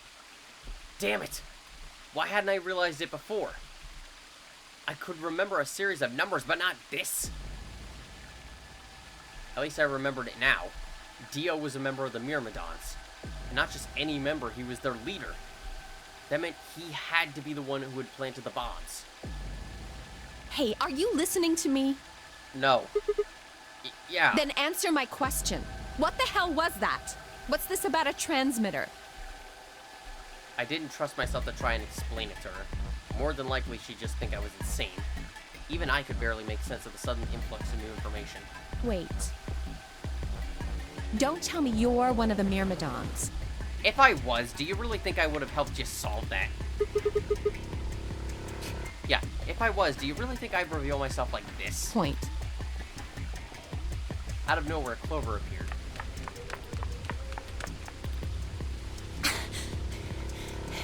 Oh god, Clover, how is the situation gonna get worse? Oh, there you are. I've been looking all over for you. Really? We're all down in the floor B warehouse. Well, all of us but Luna and Quark. Why? We've still got 45 minutes until the white door's open. I know that. Oh, okay. Hey, wait a minute. I thought you, Kay, and Quark didn't know about the white doors. Tenmyoji told us about them.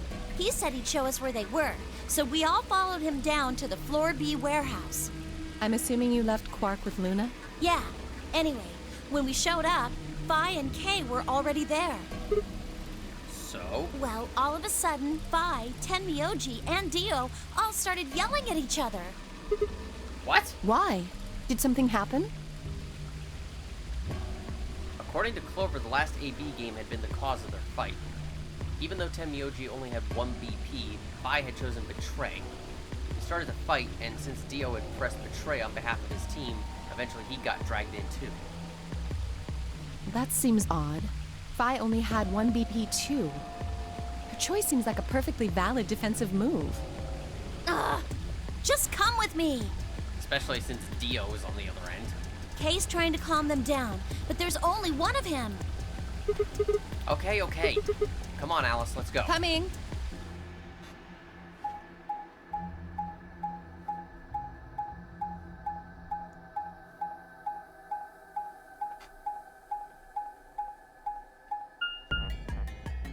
Dun, dun. Dun, dun, dun, dun.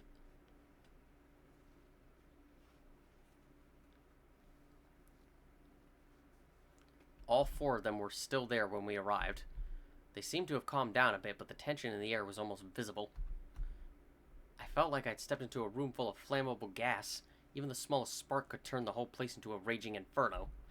Even Kay, usually so calm and collected, was standing ramrod straight with his hand balled into a fist at his side. I looked at Alice, pursed my lips, and then headed over to the angry knot of people occupying most of the room. Clover told me what's going on. This whole thing is stupid. You need to knock it off. Stupid? What about this is stupid? We're talking about my life, you self-righteous dick. I know, but yelling at each other isn't going to solve your problem. The best thing for us to do right now is trust each other and get through this. Wouldn't you agree?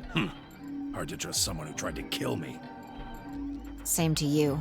I told you letting Dio vote was a stupid idea. What did you think he was gonna do? You might as well have pressed the button yourself. I couldn't just leave Quark alone. That's no excuse. And where do you get off telling me I shouldn't have picked Betray? Did you even think that through? What, I was supposed to pick Ally? If I'd done that, I'd be dead right now. I could say the same thing to you. Damn good thing Dio didn't choose Ally. Please, that's enough from both of you. Sigma's right. This isn't the time to be bickering with each other. Oh, you don't get to talk. You tried to betray Clover and escape on your own. Perhaps. But I think that's better than nearly killing someone. Well, I only did it so that she wouldn't kill Tenmyoji. God damn it! Enough already! I roared with fury and my voice echoed and rebounded off the walls of the warehouse. Everyone fell silent. I didn't know how long that silence would last, so I decided to put it all on the table. There was only one way I was going to be able to take control of the situation. Guys, listen to me. We really don't have time for this. I was met with a number of glares, but I soldiered on. See, the thing is, I figured out who planted the bombs. What? Is this what you were talking about earlier? Sort of, yeah. I know which one of you it is. Well, spit it out then. Please, explain what's going on here. I don't think I need to. They're going to admit their guilt in just a few minutes. What? You're all going to hear it straight from the horse's mouth. Or I guess I should say Dio's mouth.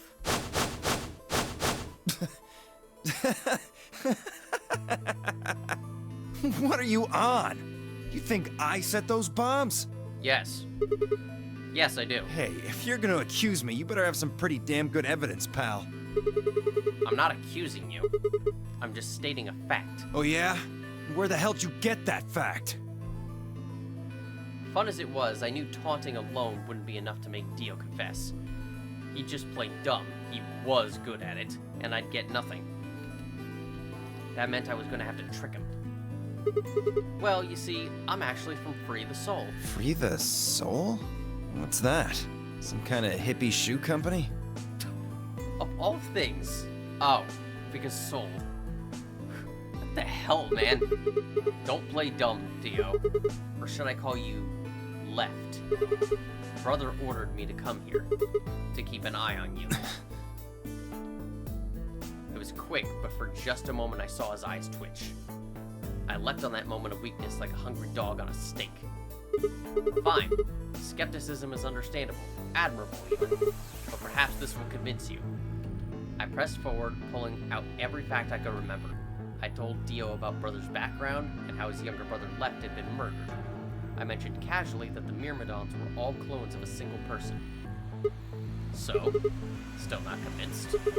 How about this? 78-158-3809-4244-199-0551. Do a little prime factor decomposition on that, and you'll get 198-449-351 to the third power. If I'm not who I say I am, how on earth could I possibly know that? What? No, that's not possible. Finally. So, let's start over, shall we? I was sent here to watch your every move. It seems our wise and noble brother doesn't trust you. He suspects betrayal. No! You're lying! I assure you I'm not. But if you don't believe me, then why don't you go outside and call him yourself with your transmitter? No! No! You have to be lying! Brother trusts me! That's why he chose me for this mission! Why would he make me the leader of the Myrmidons if he... Huh? Sorry, what was that? I said, why would he have made me the leader of the Myrmidons if... Heh. I grinned. Wait, what the hell? Wow, you're dumb. Are you fucking kidding me? Sorry, Dio. I've never even seen Brother. What the hell was all that? How did you know all those things? Don't know. Maybe I was divinely inspired. Don't give me that shit! What's going on? What are these Myrmidons? Dio and I stared at one another while Clover and Temioji quickly explained to Phi and K about the memory card of the number 2 bomb, and about the code we'd found that was from a terrorist organization called the Myrmidons. So you mean to say someone from the Myrmidons planted the bombs? And Dio pretty much just admitted to doing it? Yeah. Bastards. I'll never forgive you. I heard a low, furious muttering behind me and turned to see Alice, her lips pulled back into a snarl. I am going to kill you! Her voice rose to a scream as she charged toward Dio. He ducked out of the way smoothly and pulled something from his pocket. Whoa there. I like my women a little feisty, but you're taking it a little too far, sweetheart. Tone it down. Someone stab him in the balls. Please. What? You see this? You know what it is, don't you? Oh my god. Is that the detonator? Exactly. And I assume you know what happens if I press this button? Yes. I think I do. I'm guessing it'll set off both of the bombs. Well, I wouldn't say both. You mean there's still a number 1 bomb we haven't found? Correct. And there's one more, too. No. There are 4 bombs? Exactly. I've planted 4 bombs. Great. They're the ones numbered 1, 2, and 3, but there's also one more. Bomb number 0. Add all that up and you're looking at about 4 tons of explosive power. Those go off, and it's all over. That's enough oomph to turn this whole place into a smoking crater. Aren't you forgetting something? That'd kill you too. So, I'm ready for that. I've got spares. Spares? Is that what Sigma was talking about? Yeah, clones. I heard Alice whisper something to Clover. Let's go, Clover. Show him all that training wasn't for nothing. Huh? Oh, yeah. Right. Oh god. What are you two gonna do? Before I had a chance to ask them what was going on, they moved. Die, you bastard! Yeah! She roared and leapt toward Dio, Clover following just behind. Alice threw a punch at Dio's face, and as he dodged, Clover spun out from behind her. Dio grunted and turned to focus on Alice, but Clover darted in and snatched the detonator from his hand. God, what are you two, androids 17 and 18? Clover, get him! Right! I almost expected Clover to start barking. Clover, get him. Sigma, catch! Huh? Before I could respond, Clover had thrown the detonator at me. I scrambled to grab it out of the air and held it to my chest. Damn it! Stop! Let me go! Still let go of me, you asshole! Break his wrist. Yelling didn't do him any good, and Dio found himself subdued by the skillful teamwork of Alice and Clover. Strangely, though, once they got a hold of him, he stopped struggling. I was reminded of a gazelle with its neck in the mouth of a lion. Had he surrendered? Or did he have some trick up his sleeve? It didn't feel right. I didn't have to wait long for my misgivings to prove true. The detonator in my hand suddenly began to flash. What? Ha! Serves you right.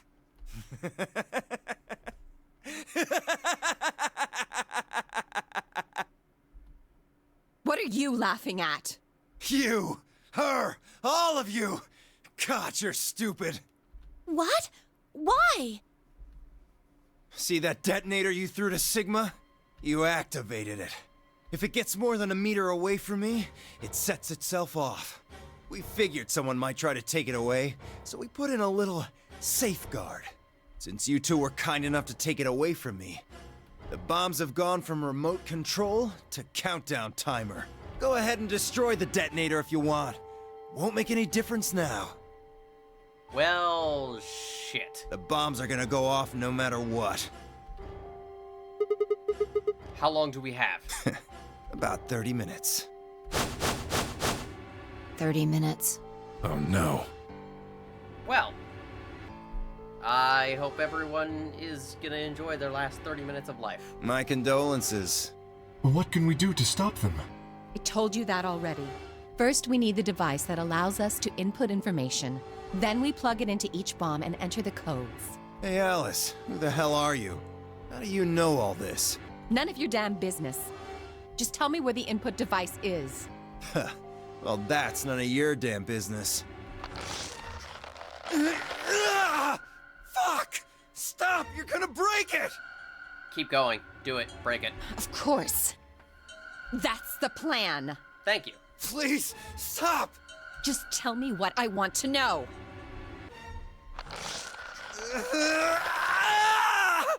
Okay, I'll tell you. It's in my coat, the right-hand pocket. Clover, check it out. Right. She nodded and started digging through his pockets. After a few minutes... It's no use. There's nothing here. Did you lie to me? No, I swear, keep looking. Oh, wait. There is something in here. Clover pulled her hand from his pocket and held it out.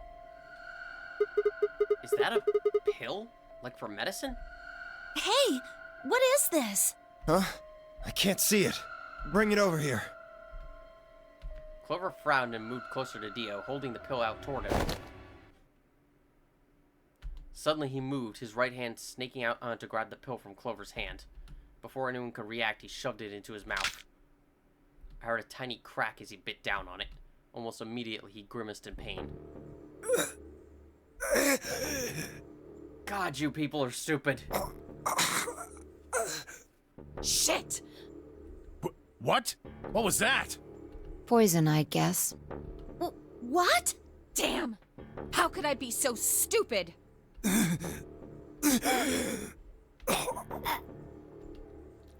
There's always timelines where we keep making the fucking worst decisions. His eyes rolled up into his head and flecks of spittle began to trickle out from the corners of his mouth. I grabbed him by the hair and shook. What the hell are you doing? Where's the input device?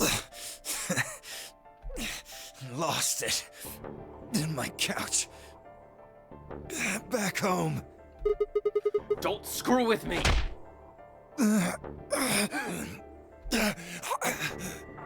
Fine. Don't tell us. How about you give us the deactivation codes instead? Deactivation? You guys are persistent. Fine. Not gonna do you much good anyway. I'll tell you. But you only get one. This is the deactivation code for Bomb 3. Ready? LXQ LHC NMR.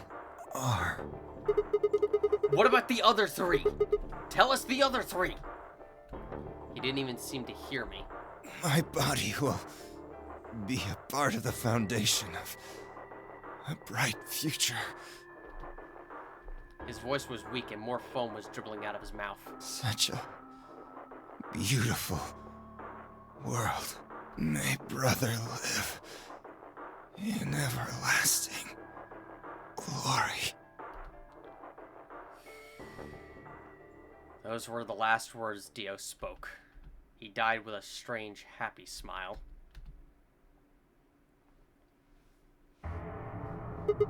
Damn. He only gave us the password for one of the bombs. This is bad. What are we gonna do? I don't know. How much time have we got? 25 minutes. Are you sure? Yes. When he told us the time, I checked my bracelet. It said exactly 30 minutes. You mean the bombs are gonna go off the same time the next set of doors opens? Yes. The time on your bracelet is the time we have left. Oh, so 25 minutes. This isn't good. I was hoping that we might be able to escape through the white doors, but... It takes 5 minutes for the primary door to open and close. So... Yes, I know. There's no way we can get through them before the explosion happens. So we're all going to die. Well, there's no point just standing around. We should start looking. We need 3 things. The password input device. And the remaining 2 bombs, right? Right. we also need passwords for all the bombs other than number 3. Exactly. Maybe Dio has a note or something. Hold on. Let me check. She knelt down and quickly checked his pocket and sleeves, then sat back on her heels, frustrated. Damn. He's clean. She looked pale. Then we'll just have to hope we find it somewhere. Tenmyoji, can you go tell Luna what's happened? Right. I'm on it. Good. The rest of you, let's move out. We can do this. Let's go. We all took off at a run, heading to different parts of the building. But all of our searching turned up nothing. And as we searched, the clock kept ticking.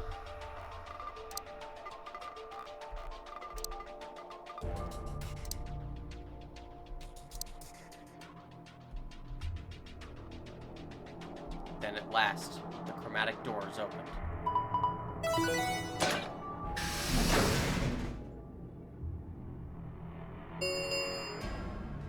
Chromatic doors have opened. 5 minutes remain until chromatic doors close. Our time had run out. We watched the white doors open. Were they doors to heaven or to hell? The thought barely had time to flutter through my mind before everything went white. We didn't even have time to say goodbye. 1,000 emotions flooded my brain in those last moments. Why? How? How had we ended up this way? Then a blistering wave of heat, like the surface of the sun itself, wiped out any lingering thoughts.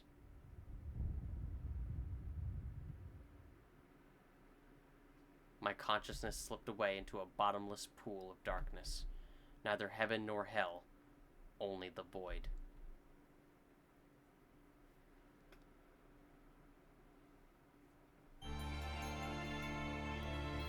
Yup, that's another one of our endings. To be specific, that's Alice's ending. What a depressing ending. We all just blew up. Of course, now that we know who set off the bombs, we can undo something about it. In this route, and this one over here. However, we're gonna save that one for, the next video, aka the last video. But instead, we're gonna go back here for a minute. How much do I have left to go? So yeah, we'll go to here next.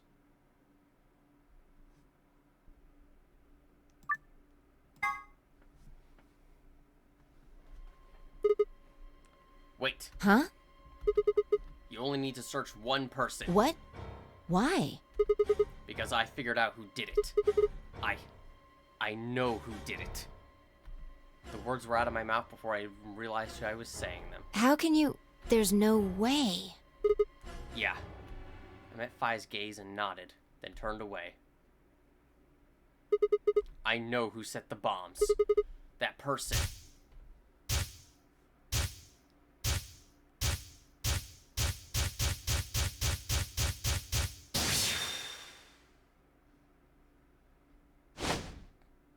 That person is you, Dio. Come on, what is this? Are you high? And we're back to the timeline where Sigma is scared of the white stuff on his hands. If only there was another way to summarize that. Well, we're about to find out. Sorry, Kay, but could you hold him down? Well... It's on him, I promise. Knock it off, Sigma. You're doing this all backwards. So, this isn't a court. Besides, all we want to know is who set the bomb. Ugh. And why are you getting so worked up anyway? If you're innocent, then a search will show that and I'll look like an idiot. Nice try, but that's some bullshit totalitarian logic. I don't think so. What are you even basing this on? How do you know I set the bombs? Because... Just spit it out! I know about the Myrmidons. The what? I beg your pardon? No. How do you know that, Sigma? Oh, that's not all I know. I know about Free the Soul and I know about Brother. What the hell are you talking about? I can tell you the details later. But there's no question that you were the one who set up the bombs. Who the fuck do you think you are? None of that has anything to do with me. I don't know who the Myrmidons are. And I don't know what Free the Soul is. And I certainly don't know anything about some old fart called Brother. Oh, Dio, tell me, how does that foot taste? Who the Myrmidons are? I don't recall saying the Myrmidons were people. And what about Brother? How would you know his age if I hadn't said anything besides his name? Wait, so he's left? But that means he's a terrorist! A terrorist? Oh dear. Left?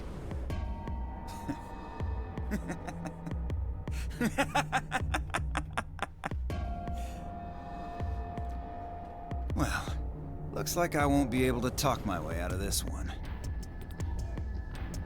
I just realized I don't remember where Alice is in the context of this timeline. I don't remember if she's currently unconscious or dead. Seriously, though, when did we get so famous? Okay, Kay, hold him down, please. The Myrmidons aren't supposed to be something anybody knows about, let alone you two jokers. Okay, you got me. Yes, I'm the leader of the Myrmidons. My real name is Left. I was sent here to stop Zero Senior's AB plan. Is your brother's name right? That's why I planted the bombs. If it looked like the plan might actually succeed, I was supposed to blow this whole place sky high. AB plan? What's that? Oh. Well, looks like you don't know everything after all. I should have been more careful. Then again, it's not like it really matters. After all, You're gonna die here. What? God damn it, no! I leapt toward him. Whoa there. Better not come any closer. You think I'm not prepared for this? Take one step and it'll be your last. Then, that thing you're holding. It's the detonator. Yeah, I guess it is. Now back the fuck off! Dio, please, calm down. If you press that button, you'll die too. So? Believe me, there's plenty more where this came from. What? Now that we've cleared that up, back off! Come on, move it! Go, go, go! We had no choice. Slowly, carefully, we backed away. All of us except for one. Tenmyoji. Hey, Grandpa, your hearing gone? I said back off! No! You... I'm not screwing around here. I can see that. So why don't you do it? Go ahead. Press that button. What? Tenmyoji! Oh, something wrong? Hurry it up. I'm not getting any younger. Oh. Do I sense hesitation? What's the matter, Dio? Scared? Well? You son of a bitch. So you were just bluffing? I'm not bluffing, goddammit. You hear me? I'll do it. Oh, I'm sure you will. But there's really something I should tell you. See that detonator you're holding? It's a fake. What? For just an instant, Dio's eyes twitched down to the device in his hand. That was all the opening Tenmyoji needed. Yeah! He cried out as he leapt through the air. Tenmyoji's legs shot out, knocking the detonator from Dio's hand. Oh my god, he's from the Matrix! Shit! Not good. What happened? The detonator. He doesn't have it anymore. What? What's happening? There's a red light on it now. Oh, you really fucked up, Tenmyoji. This is what happens when you try to show off. What?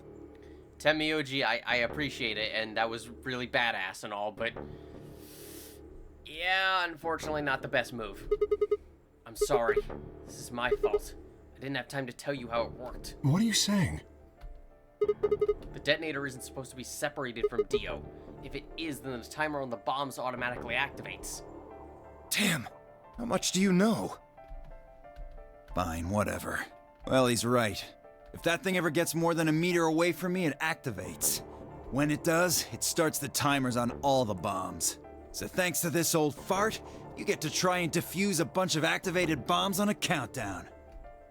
You can go ahead and destroy the detonator if you want. Once the timers have been activated, they'll go off anyway. How long do we have? When do they explode? You should know, Sigma. Why don't you tell her? 30 minutes. 30 minutes? That's crazy! Yeah. How do we stop them? The emergency deactivation passwords. None of us know them, though. Right, none of us know. But there's someone who does, isn't there? Okay. I'll give you one, since I'm such a swell guy. The password for bomb number 2 is EQD DYR NTK. Bomb number 2? But we haven't found that one yet. Oh? Well, my mistake. Must have slipped my mind. Well, there's nothing you could do anyway. You're such an asshole. You're purposefully choosing the bombs that we haven't found. You don't have the input device. Really, it'll be much easier if you all just give up. Where's the input device? Oh gosh, I wonder. Where did you put the number 2 bomb? Shoot, I just can't remember. You son of a bitch. Anyway, I think it's time for me to be moving on. Moving on? To where? What, I have to explain everything? To the next world, of course. No! Wait! I threw myself toward Dio and wrapped my hand around his wrist, slamming it to the floor. He struggled, but I put all my weight on it and kept his arms pinned. Shit! Let go of me, goddammit! Oh my god, actual animation. Get off of me! Let me go! He continued to struggle, but I wasn't gonna let him go. I shifted my weight to free one of it in my hands and started trying to pry his open. Hey! Hey! I'm not fucking around, alright? Let go of my goddamn arm! By then, the others had run over and piled onto Dio along with me. Even then, he refused to stop. With increasing desperation, he tried to get the hand I had grabbed to his mouth. We don't have a choice. Luna, go get the soparil. No! If we put him to sleep, we can't get what we need out of him. You think I don't know that? What other choice do we have? Every minute we spend wrestling this prick is a minute we don't have to deal with those bombs. Cut off his arm! We have a scalpel! We don't have time for this! Ugh. What are you doing, Shit. Luna? Go! Seriously, like, stab him in the hand with the scalpel. If we undo that, he'll unclench the hand, hopefully, and we can take it out. Right.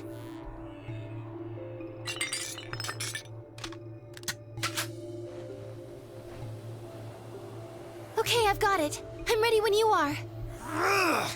You can do whatever you want to me, you fucking cowards! You're still gonna die! Go ahead, tell yourselves you can fix it. Run around like idiots before you get blown to atoms. Serves you fucking right! You're gonna burn! Oh, for God's sake. Luna, shut him up! Right, here goes.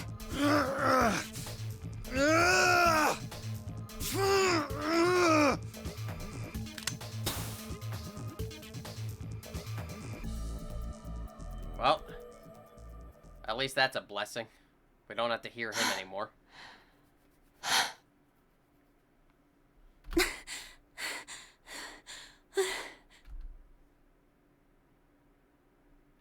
As they began to climb off of him, I finally pried Dio's hand open. There it was, just what I'd expected. A small, unassuming capsule. I didn't know what was in it exactly, but it was undoubtedly some kind of poison. I stumbled toward the sink and tossed it into the drain. How much time do we have left? About 20 minutes or so, I think. And how much time until the white doors open? The same. So, what do we do? We put in those passwords and stop the bombs. We searched Dio, but he doesn't have anything that might be the input device. Well, only one thing to do then. And that is? We split up and find it. Unless any of you have another suggestion.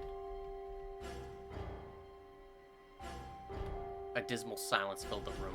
Even though no one spoke, I could see despair on every face. All right. No point sitting around. Until those things actually go off, we've still got a chance. Sigma, you come with me. We're going to have to go look at the number 3 bomb. See if the timer really has started or not. Right. All the rest of you, listen up. I want you to take Alice, Quark, and Dio to the Floor B warehouse. What? Why there? Just listen.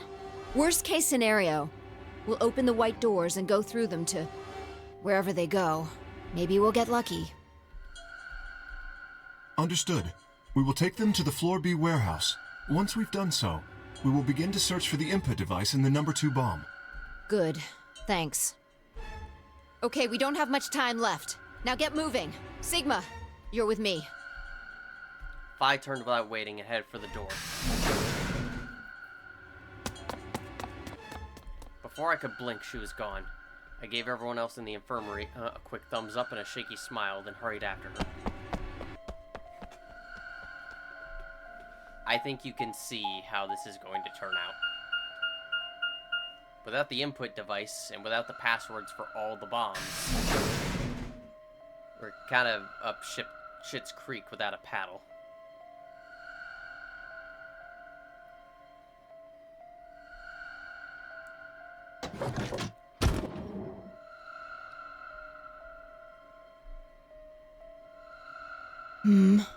The light's flashing. I guess the countdown has started. So, what are we going to do?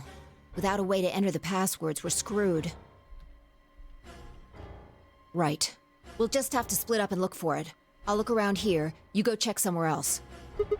Okay. If we get to T-minus 5 minutes, then we'll meet back in the Floor B warehouse. Got it? I wasn't sure what to say. If we hadn't found it by then was there really any point in meeting up again? What's with that look? Don't worry. We'll figure it out, I promise.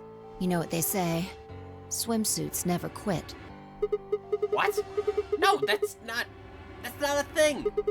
And it doesn't make any sense!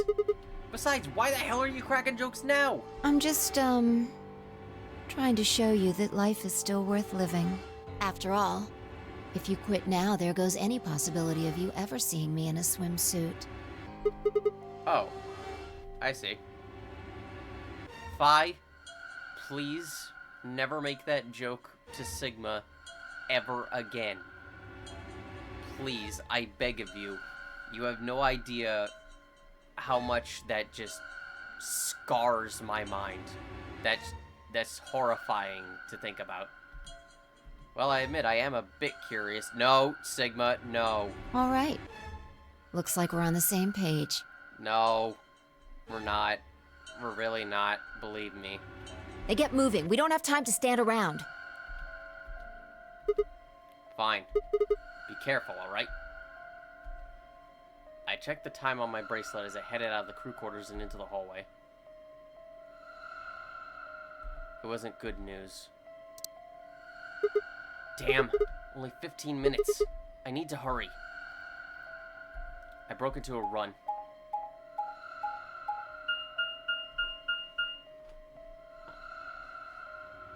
Before long, I found myself in front of the infirmary. All too often, what you're looking for is right in front of you. We spent a lot of time in the infirmary, so it seemed kind of fitting somehow that it might have been there all along. Or maybe Dio had dropped it there recently. There was no way to know. And in any event, I had to start looking somewhere.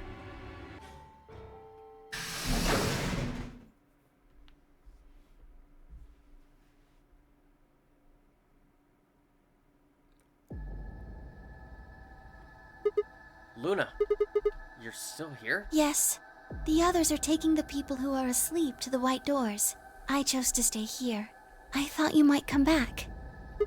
Why? Because the atom is here. I thought you might want to use it. Isn't that why you're here?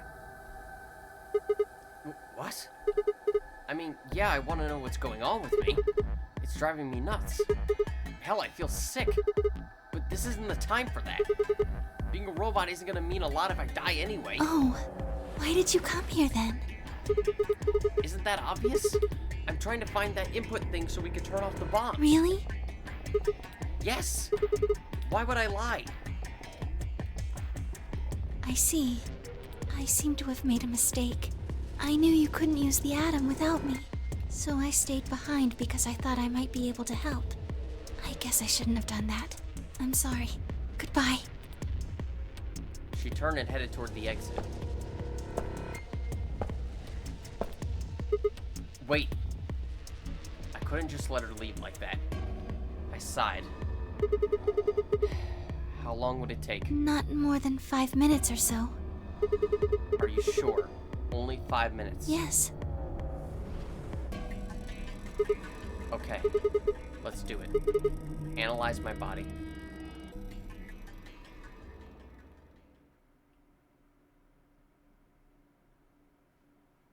Well, we're not going to be able to stop the bombs in time. May as well get some last answers. I lay down on the table. Luna picked up the Atom's scanner and began to run it across me slowly and methodically. In a few minutes, she was finished. That's it. You can get up now. I sat up and hopped off the table. The screen was already starting to show my results. So, what does it say? My eyes were glued to her face, looking for any sign of what the answer might be. She studied the readout for several long seconds before replying. Well...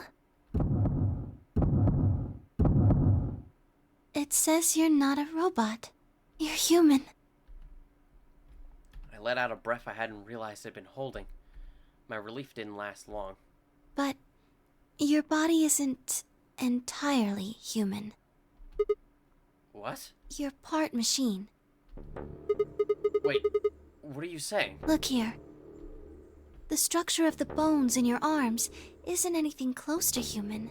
They're made out of a titanium alloy.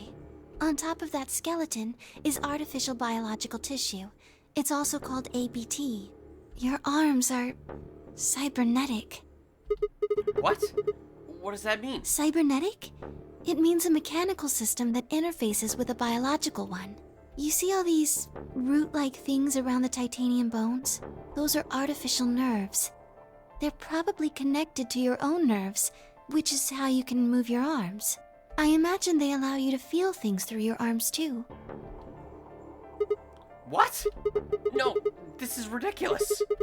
I think replacing my arms with robot ones is something I'd remember. And I know they weren't always like this. When I was a kid, I broke my arm and they took an x-ray of it. The doctor told me I had really thick bones and that I must have done something pretty insane to break them. When the hell did this happen? Why did somebody replace my arms?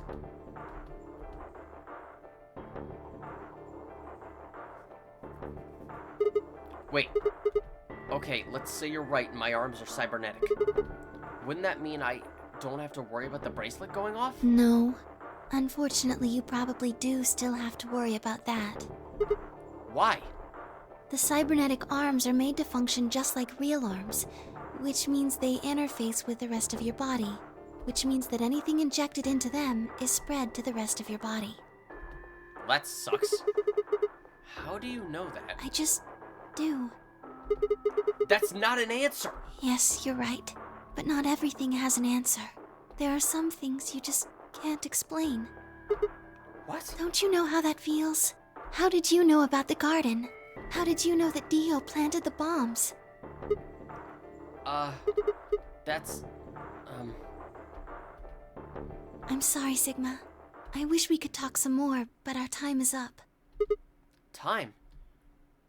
I pressed the buttons on my bracelet and felt my stomach drop. 1 minute. We've only got a minute left? Sigma, there's one last thing. I was given very specific instructions. I shuddered. Not because I was scared of what was about to happen, because I was scared of Luna. She was calm, unnaturally so, like a machine with a human face. We were about to die. How could she be so calm? Please pay attention. This is very important. You must be sure to remember it. Remember? I was about to die. How was I supposed to remember anything? Should you encounter a two-headed lion devouring the sun, remember GTF DML 016. With this key, the first gate shall be open to you. There you go. I hope we can meet again someday. I'll be waiting. I'll be waiting. What? Before she could answer.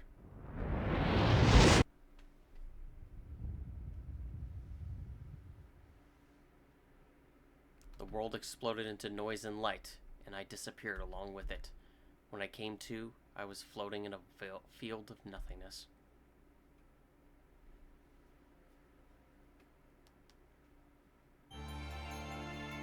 And we've got another ending. That one came much quicker. That is the ending of the Sigma route. Yes, Sigma has his own route in this game. Oddly enough. However,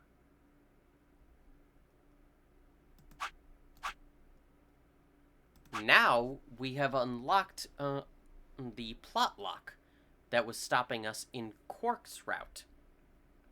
Because after all, now we're fully aware of something thanks to the end of Sigma's route.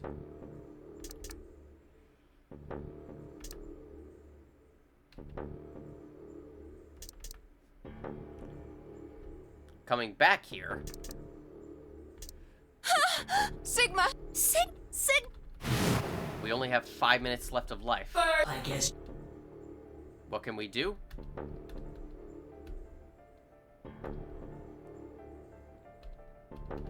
What could I do in 5 minutes? How could I save myself?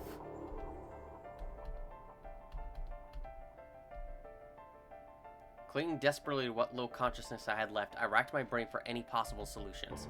How could I save myself? How? There had to be something. Every problem, no matter difficult, has a solution. There's always another option. Hopelessness is a state of mind. I just had to think. Think. If there was a way out, I'd find it. I wasn't ready to give up on life yet. There had to be an answer. And there is. The answer is fairly obvious. Sigma, what's wrong with your hand? There's something white on it. The structure of the bones in your arms isn't anything close to human. Your arms are cybernetic. What the hell is that? I have cybernetic arms? It was both shocking and utterly obvious. Of course my arms were artificial. Titanium alloy bones with an ABT exterior to mimic human skin. But I had no idea why, nor did I know when my human arms, which I distinctly remembered having, had been replaced. In that flash of Luna I'd seen, I was certain it had never happened. Those things hardly mattered, though. If I survived, I could worry about them later. The fact that my arms were mechanical, however, that might be useful. I called upon the strength I had left and stood one more time.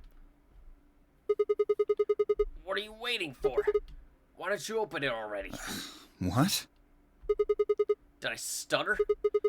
Open the number 9 door. Sigma, what are you saying? Looks like you finally gave up. Whatever. I was just about to flip the switch anyway. Then hurry up and... Hey, don't rush me. Okay, you've got 9 BP now, right? Yes? Well, what do you say? Want to come with? I will remain here. Why? I cannot abandon Sigma. You sure had no issue doing that in the other timeline. Don't worry about me. Go. You have to get outside and call for help. But... Do you think Dio will?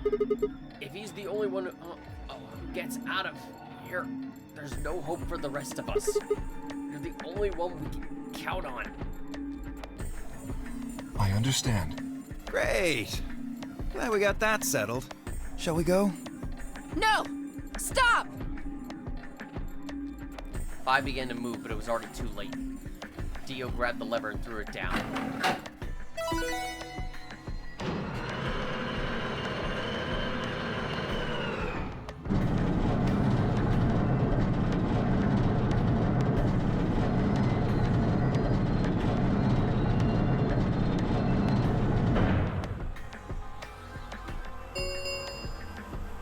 The number 9 door has been opened. It will remain open for 9 seconds. It's been fun. Peace. I promise to call for help and return as soon as I can. Please, do not give up hope. We will. Yeah, I know. Just get going already. But... just you, Kay. Huh? As Dio turned to look at me, I crouched. Then, calling on every last bit of strength my wearied body could supply, I launched myself toward him like a coiled spring. I slammed into his legs, knocking him to the floor and wrapping my hands around his ankle before he could get back up. Hey! What are you doing, you bastard? The door's gonna close! Let go! Let go, goddammit! Let it close on his leg? Let me go! He lashed out with his free leg at my head, shoulders, and arms, but I held on. I ignored the pain, tightening my grip with every blow. Hey! What the hell is this shit? Why are you doing this? I kept my promise, didn't I? Yeah, so did I. As far as I recall, it didn't say anything about letting you escape. What? Shit! Stop screwing around, asshole! I have to get out of here. I'm not going to let my sacred mission get fucked up by some self-righteous idiot! Dio began to pull himself along with his elbows, bit by bit, edging closer to the exit. He was headed straight through the door, but the gate was already beginning to close. With only a few feet to spare before it shut, he crawled across the threshold and beyond the door. Sigma! Stop! That's enough! Please, you have to let go! The door's going to shut on you if you don't let go!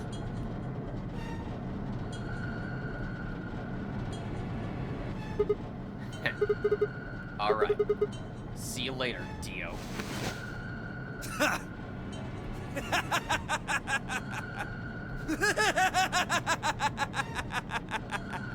You're an idiot right up until the end, aren't you? Just hurry up and die, you senile old fuck! No. I'm going to live.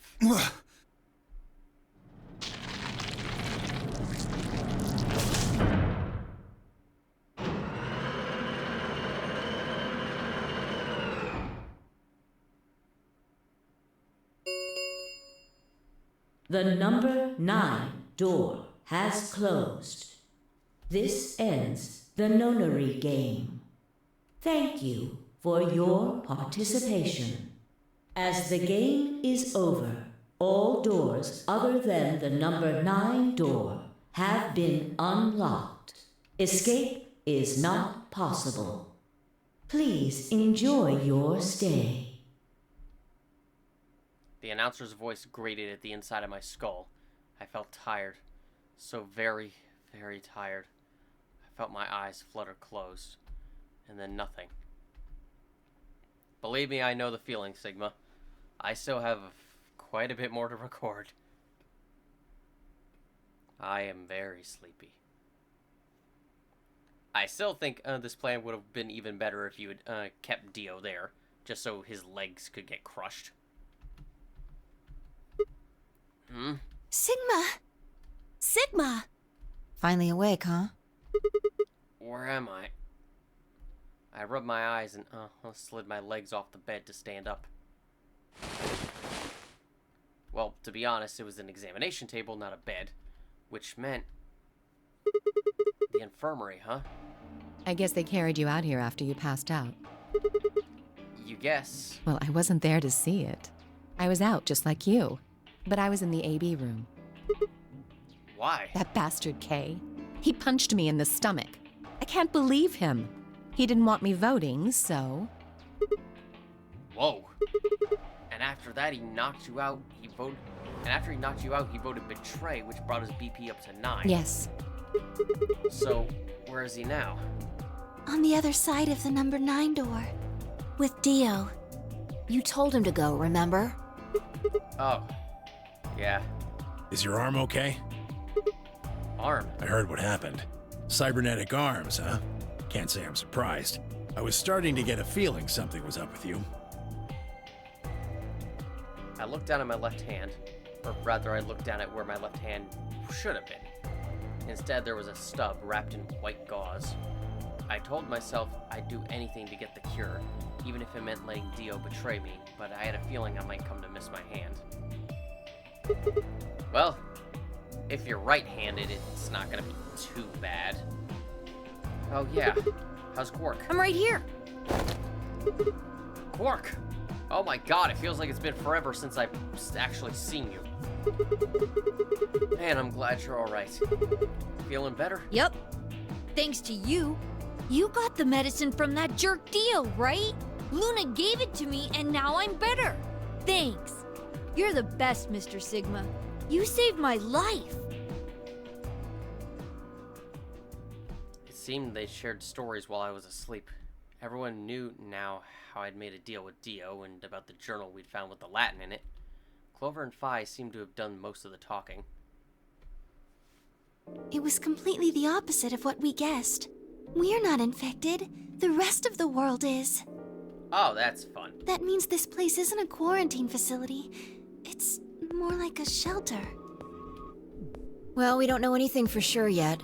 I thought the same thing you did, but then Sigma pointed out a couple of discrepancies. Yeah. Fi and I have already gone over it, but I explained what I noticed. 1, if we were in a shelter for uninfected people, why had Quark been infected? Any place designed to keep a virus like that out would have had a lot of safeguards to keep anything from getting in. Had the virus really bypassed all those measures? It didn't seem likely. 2, the timing of our abductions and the pandemic's outbreak was strange. It would make sense if we'd been rescued after the disease had become widespread, but that wasn't what had happened. First, we'd been abducted, then the pandemic had broken out. 3, we didn't know why Zero had put us in the nonary game. If we were survivors he wanted to protect, then why try and kill us? If we were in a shelter, why wasn't it safe?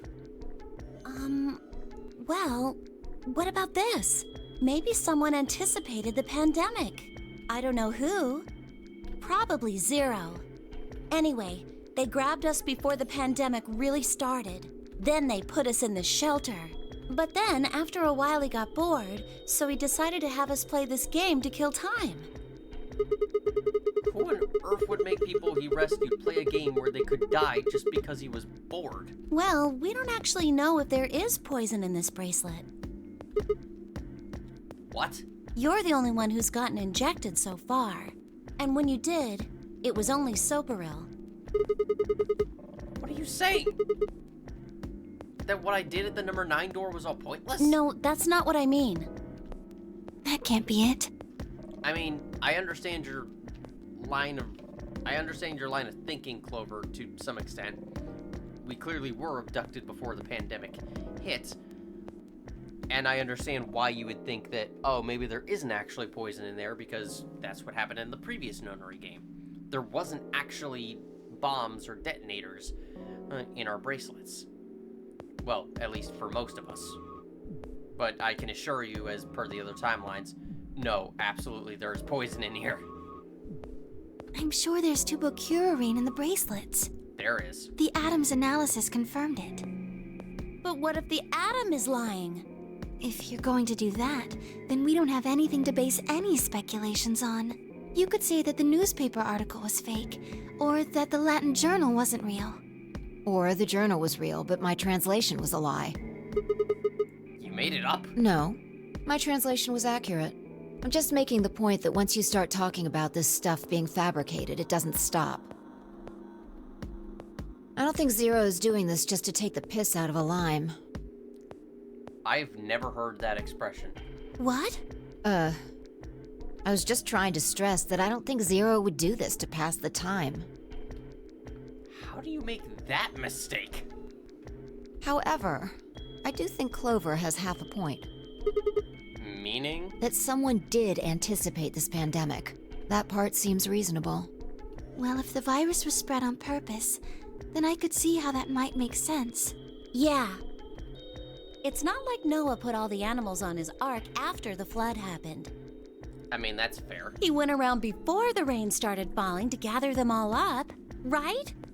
Are you saying that we were rescued because we're all that's left of humanity? We were brought here because someone knew there would be a pandemic that would turn us into an endangered species? Does that mean we're supposed to repopulate the planet? I don't think that would work with so few people. Also, considering there's like 3 guys here, and one of them is only a child. One of them is elderly, so I don't know if he can, like, make that happen. I feel like there would be a potential problem that would quickly arise. Repopulate? I looked around and did a quick inventory.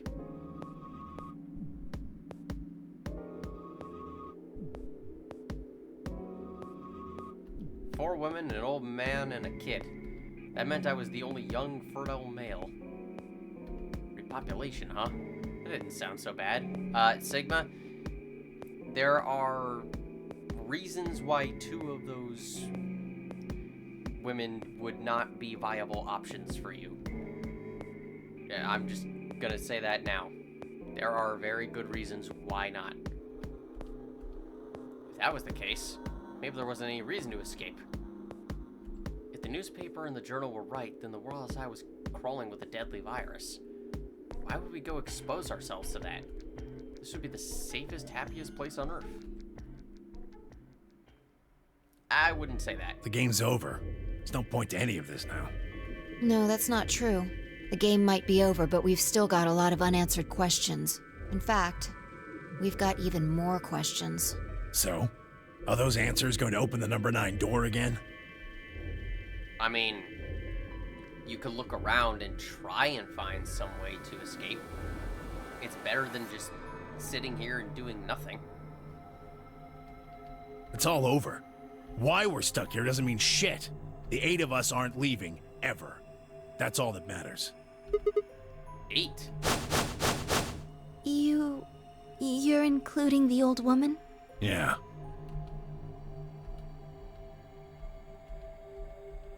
Hey, you know what? What if the old lady is Zero Senior? Yeah, you're right. We never even considered that. But that would mean the person in charge of all this was murdered by somebody.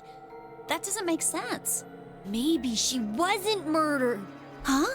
Are you saying she was infected with Radical 6 and killed herself?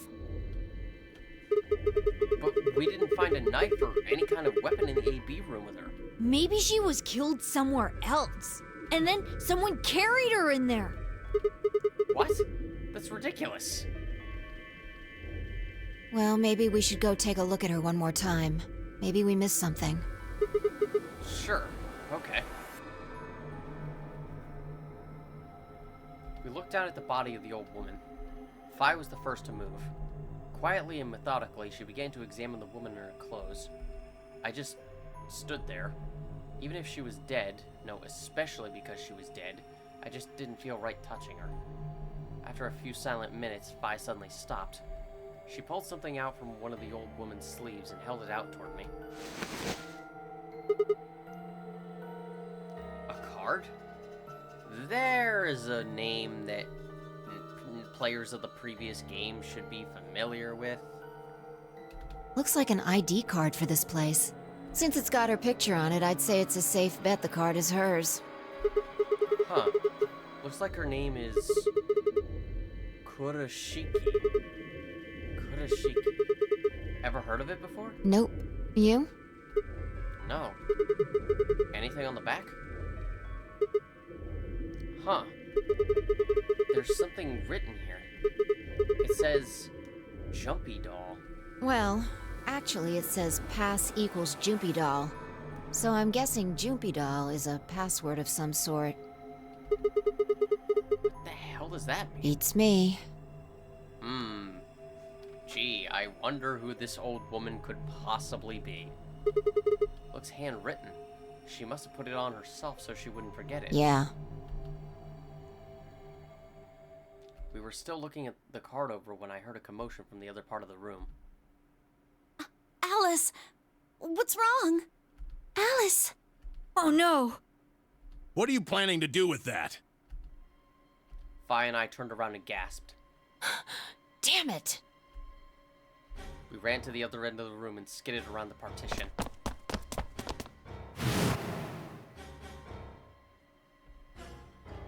There stood Alice, her hand wrapped tightly around the scalpel. She didn't seem stable. Her eyes were flat and hollow. Her face was an emotionless mask. She was not well. The look on her face was all too familiar. Quark. She looked just like Quark had before he went insane. But that meant... Goodbye! Her hand moved, lifting the scalpel up high in the air, then driving it down toward her heart.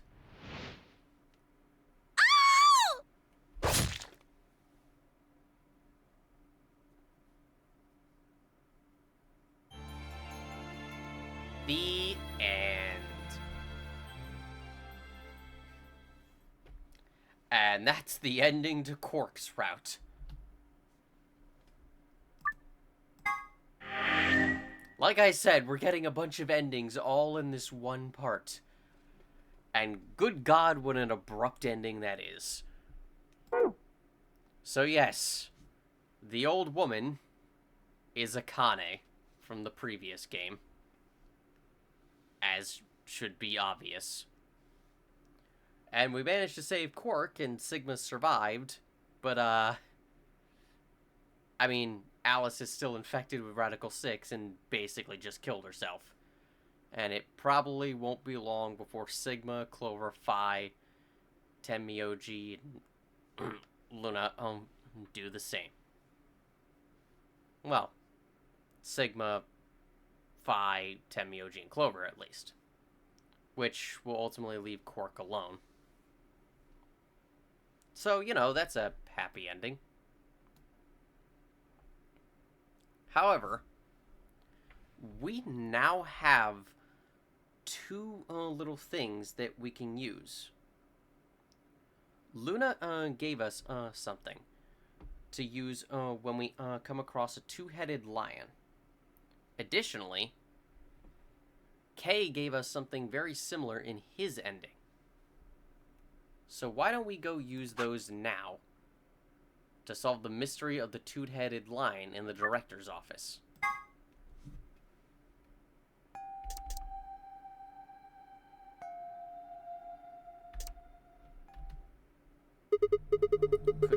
Could this be the ninth lion? Then maybe...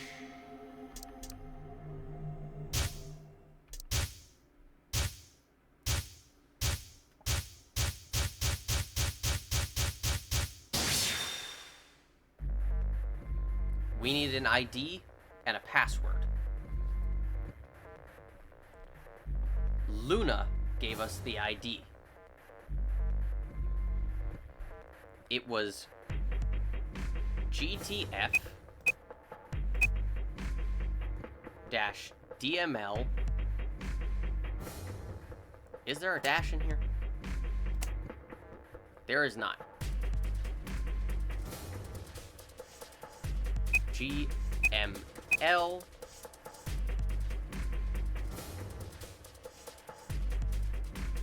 No, I'm sorry, DML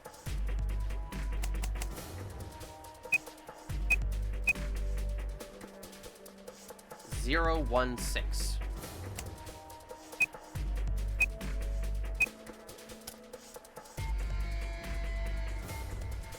Text is a little hard to read.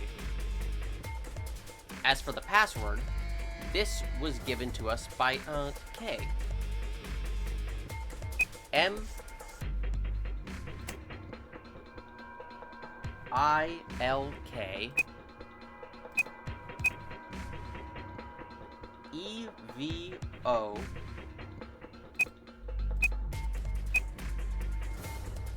LI.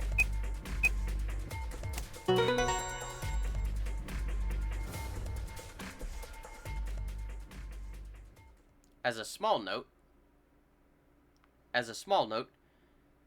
the password spelled backwards is ultimately I love Klim. KLIM.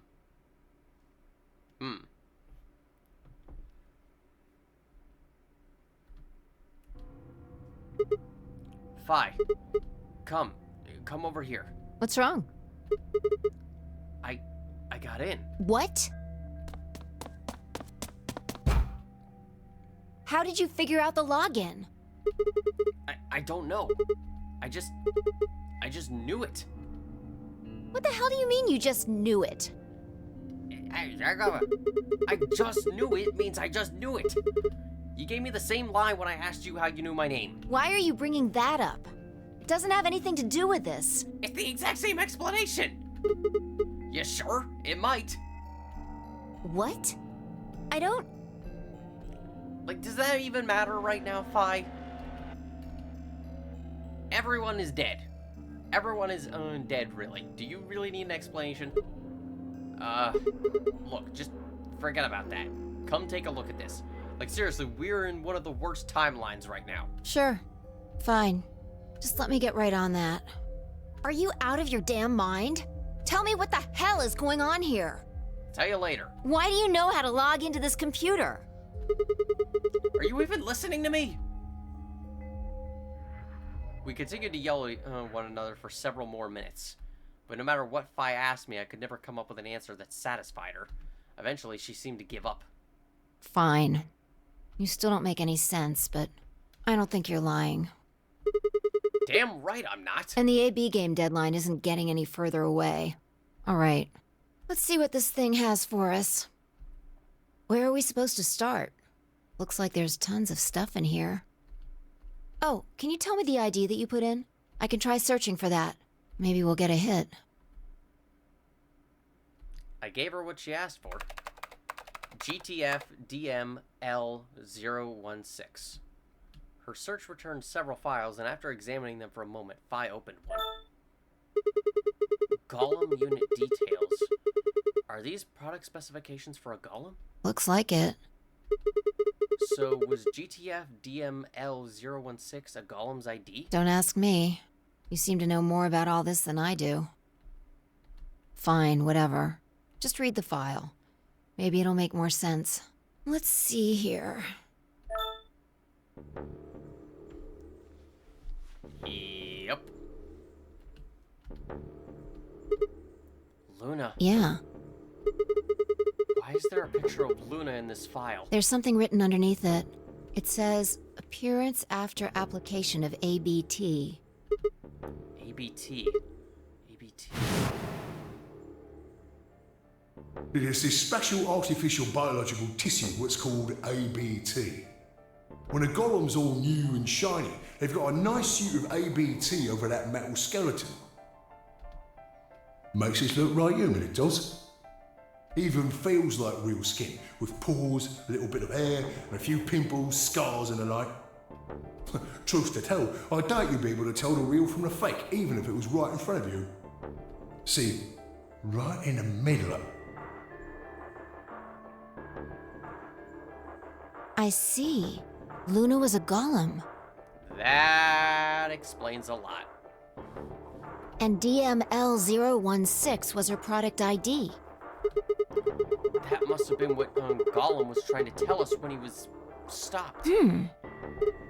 But why?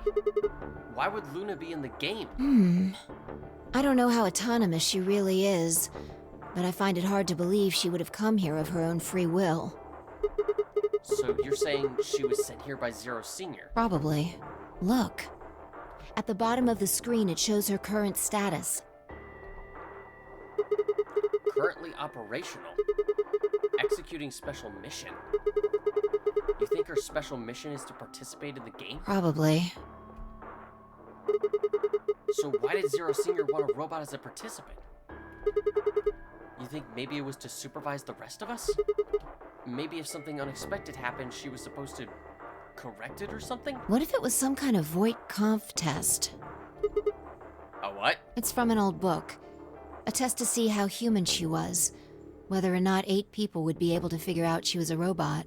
That might almost explain the whole game, actually. I doubt it's something that ridiculous. Making us solve puzzles and play the AB game. All of those things could have been designed to give us a chance to see her true nature. So it's kind of like the Chinese room. Yeah. Luna is the girl locked in the room. Which would be exactly why the girl in the Chinese room, in that specific image given to us, had red hair and looked remarkably like Luna from the back. And the 8 of us are the people outside it.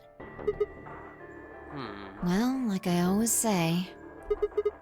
It's just a possibility, right?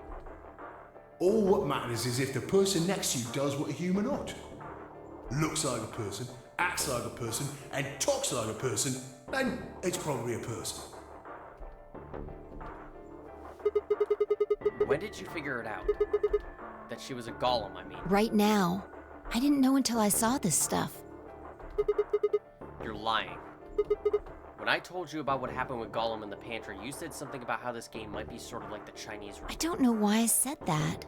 It just felt like it made sense. Like you just knew it? Yeah.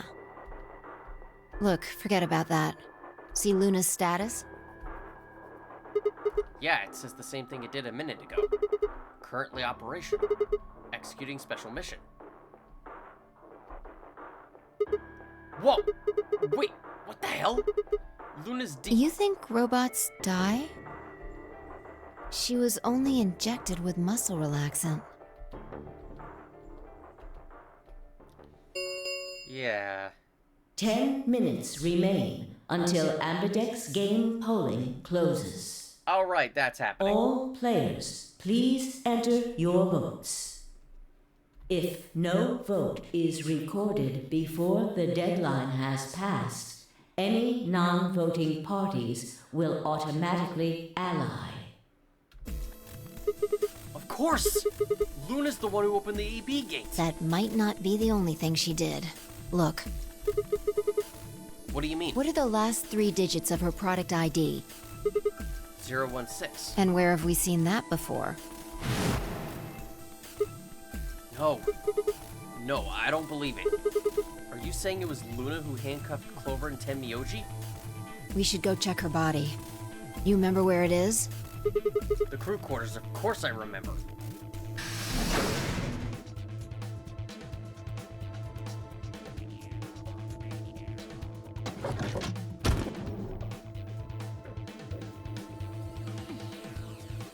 Well, would you look at that?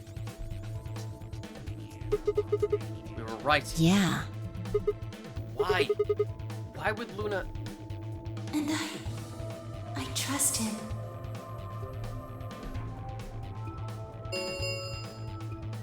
Five minutes remain until Ambidex game polling closes. Let's go. The game hasn't stopped. If we don't vote, we're going to get penalized. Right. Off we go then. Do you really think Luna would kill everyone?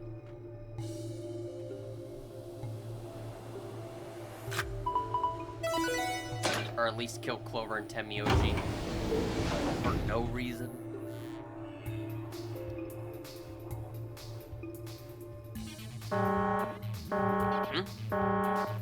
Invalid pair detected.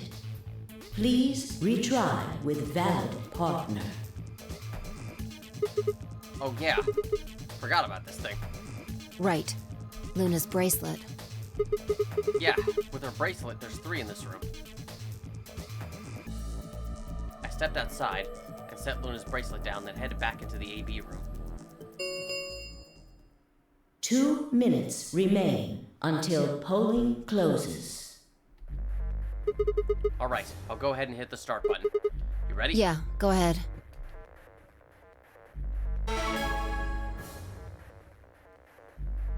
Wait! Sigma! Huh? Oh, hi. Luna?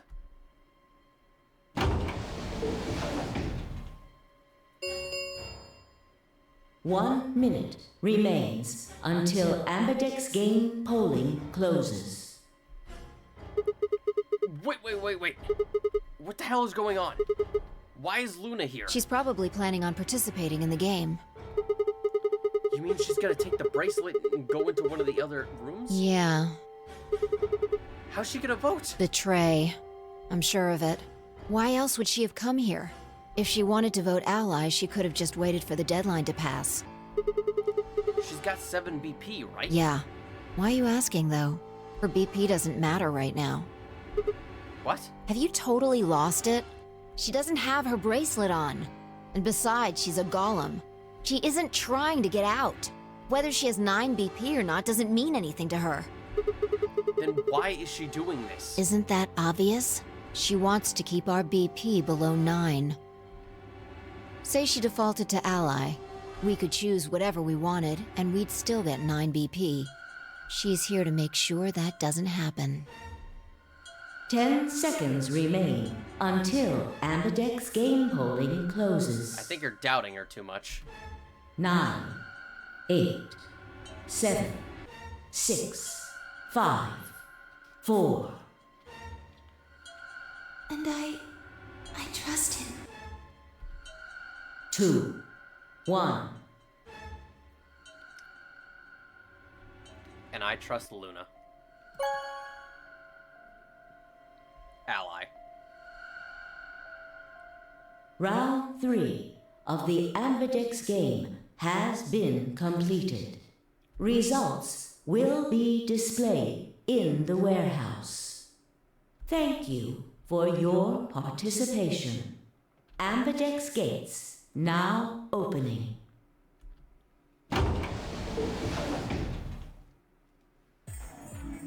Hey, Sigma. Hi. Are you insane? A little bit. Why the hell did you choose Ally? Why do you think? Wait. We can talk about that later. Right now... She's gone. Where'd she go? That's odd. We came out the moment the gates opened. There's no way she could have left already. Then...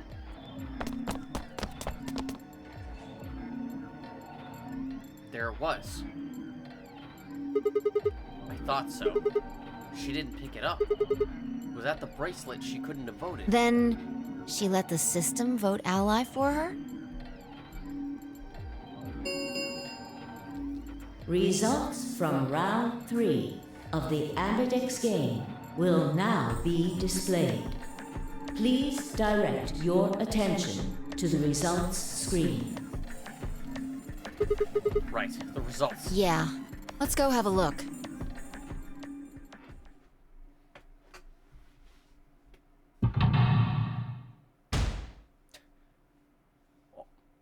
We only have a picture of Phi. Well, that's disturbing. Bunch of skulls.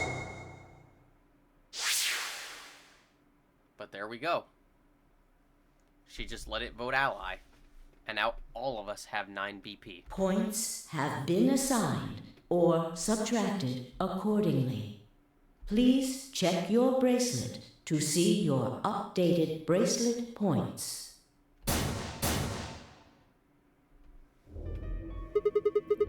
Since Luna didn't vote, she got set to Ally automatically. And the other 6 got penalized.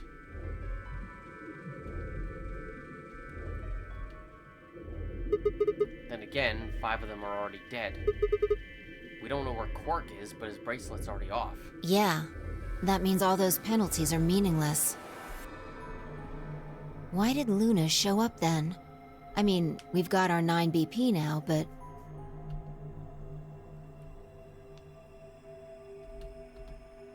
Alright. What do you want to do, Sigma? Do you want to leave? What? You're kidding, right? Weren't you the one who kept going on about how Quark's still alive? I can't just run off and leave him here. You sure? Yeah. Well... that's a relief. I was hoping you'd say that. Now let's get moving. We need to find Quark. And Luna too, right? Luna. I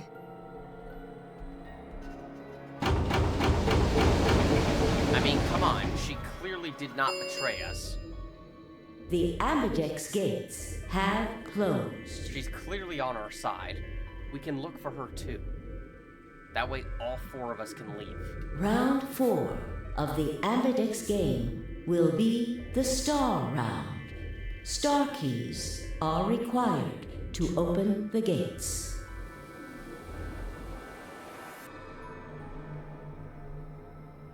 Phi and I checked our bracelets out of sheer reflex. I was a magenta pair just like before, but Phi had changed to a red solo. It didn't really matter though. Both of our bracelets showed the number 9. All we had to do was open the number 9 door and we'd never had to play another AB game ever again. Alright. Quark comes first. Let's go. She spun around and headed for the cyan door. I followed on her heels.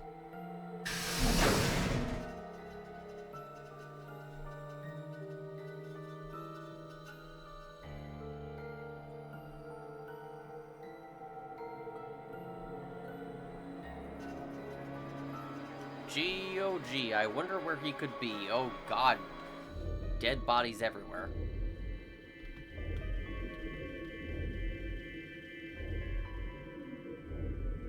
Ironic how the route that is focused heavily on Luna is the one that has pretty much everyone dead.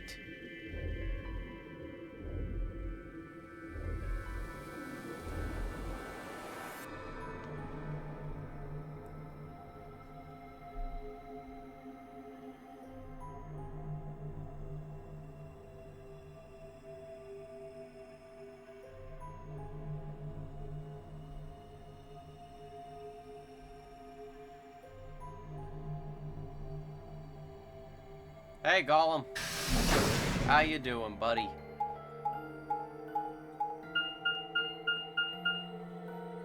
Sigma, there's something I want to ask you.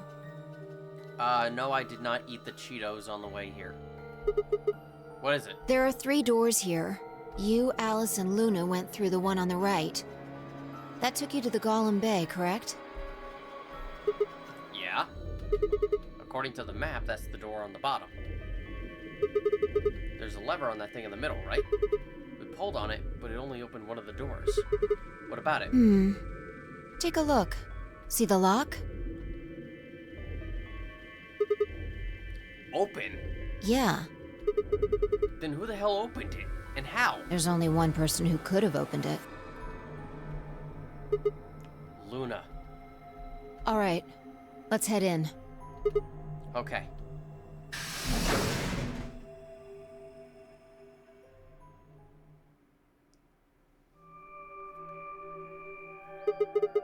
What the heck are these things? I think they're treatment pods of some sort. Whatman pods? Even as I spoke, part of me knew what they were.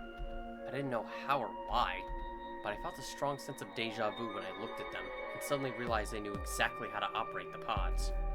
It was a strange, unsettling feeling, as if somewhere deep inside was a version of myself that I didn't actually know.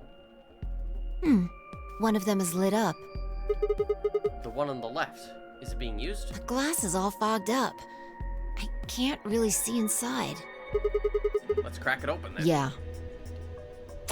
Crack that thing like an egg.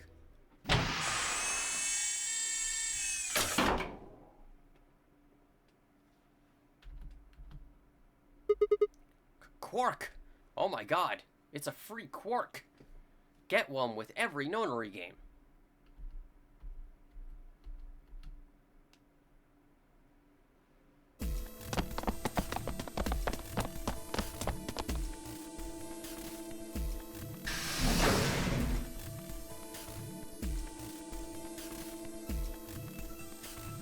Our feet pounded across the floor of the warehouse.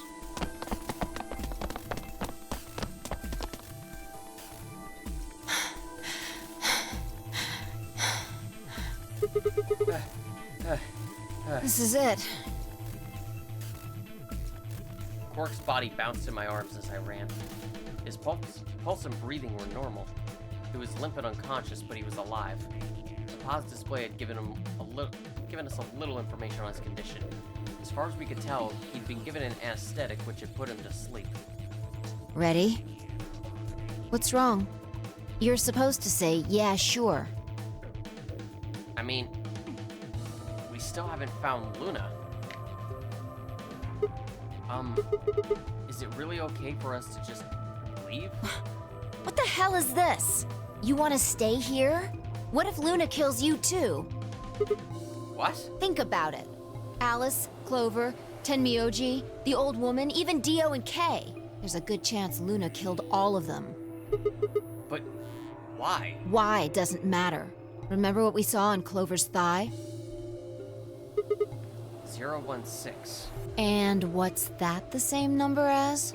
The last 3 digits of Luna's product ID. Where did we find the old woman's corpse? In the AB room that Luna came out of. And if you're right, her brain is in the central computer core. That means she could have easily moved that crane, right? She could have used it anytime she wanted. That means any alibi she might have for not being able to move the crane is worthless. Exactly. She must have moved the AB room. Alice noticed it right away. At the very least, that would mean Luna had a reason to try and kill Alice. To keep her quiet. She could also have murdered Dio and Kay. Remember their star keys? Luna must have taken them, which puts her in the room with Dio and Kay. You understand, don't you? I admit none of this evidence is conclusive, but look at our options. You, me, Quark, and Luna. Who do you think is the most likely to be the murderer? Quark. Absolutely. This little bastard here is the mastermind of everything. He's planned every Nonary game. Not just this one, but even the previous ones. Even before he was born, he was planning them. Clearly. He's as devious as Dr. Claw. He's just missing a cat. Think this through, Sigma. Luna's a golem. That means she's a robot that's part of this facility, designed to do God knows what. If what you said about golems and the central computer is true, she's basically a puppet of Zero Junior's. There isn't really much of an argument to be made here. The only option is to leave her here and get out. Have you ever heard of the 3 laws of robotics? A robot may not injure a human being or, through inaction, allow a human being to come to harm. A robot without the 3 laws is just a bunch of metal and plastic. Okay. You're right. Let's get out of here. Damn. Don't scare me like that. Okay, I'm going to open it. You ready? You don't have to ask me. Isn't that what you always say? Yeah, I guess so. It's time we got out of here. Let's go.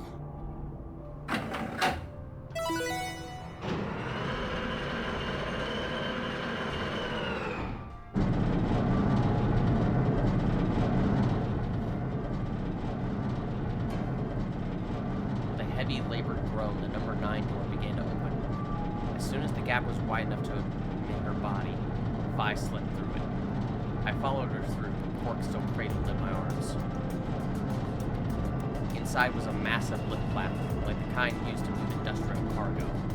Vi turned to face me, and I shoved Quark into her arms. Huh? Before she could respond, I spun around and ran.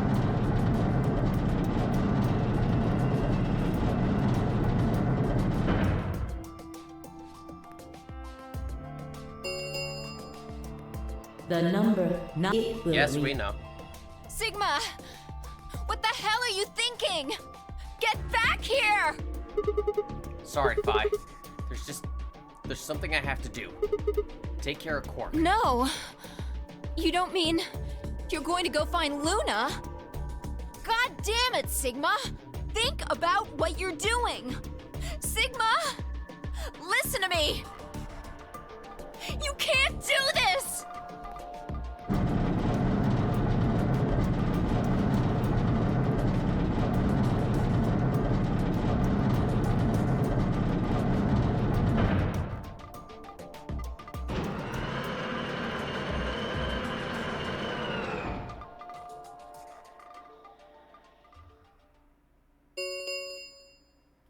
The number this end. Thank you. As the gate escape, please enjoy your stay. Sorry, Vi, but Luna, I'm not gonna leave her behind. I had no regrets. In fact, with Vi and Quark's successful escape, I felt a profound sense of relief. One of my objectives had been achieved and a difficult choice had been made. My mind felt clear and focused, more so than it had in a long time. Alright, time to go. Luna's waiting.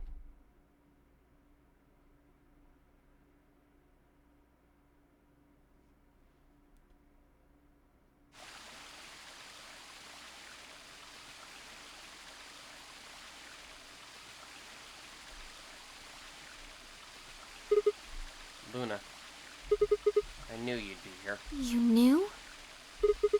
Oh, right. We haven't talked here in this one, have we? Isn't this nice? This is the only place in this whole facility with anything green.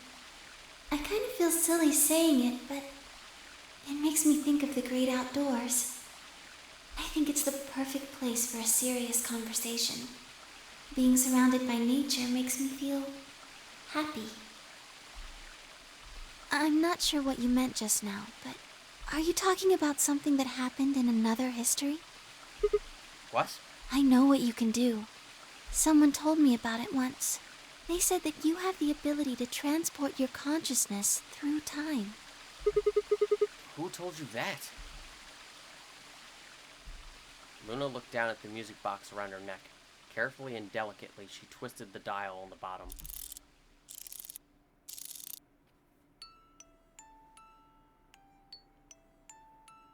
Sigma, aren't you here to ask me something? Why I killed them, perhaps? Well, actually, I already know you didn't do it. Oh? Why do you think I didn't do it?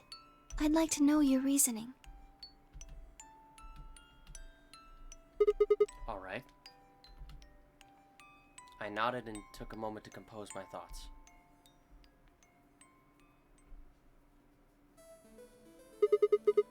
Might as well start with the old woman. There's no point beating around the bush, I suppose. Dio killed her. Why do you think so? Her left arm had blood splatter all the way up to the elbow, except for a stripe on the wrist that was perfectly clean. What could have caused that?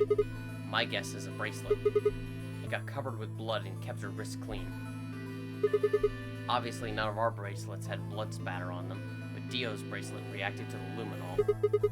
That meant Dio's bracelet had to have come from the old woman. Is that your proof? That's why you think Dio killed her? No, that's only enough to suspect him.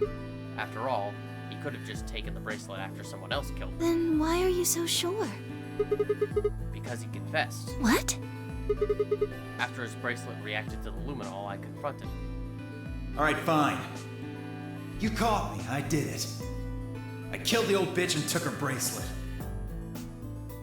Wait, when did that happen? In a different timeline.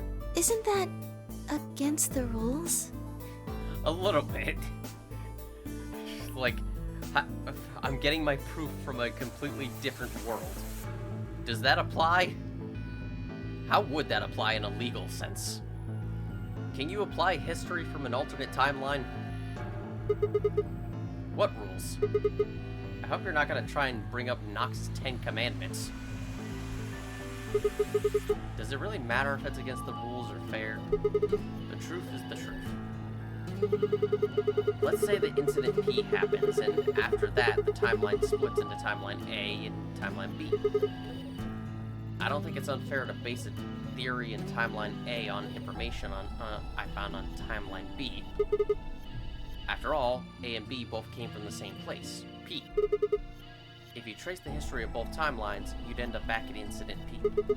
Now, if I could change what happened with Incident P by visiting Timeline A or B, then yes, it'd be a different story. I don't know that it'd be unfair per se, but I'd certainly be breaking some pretty big rules.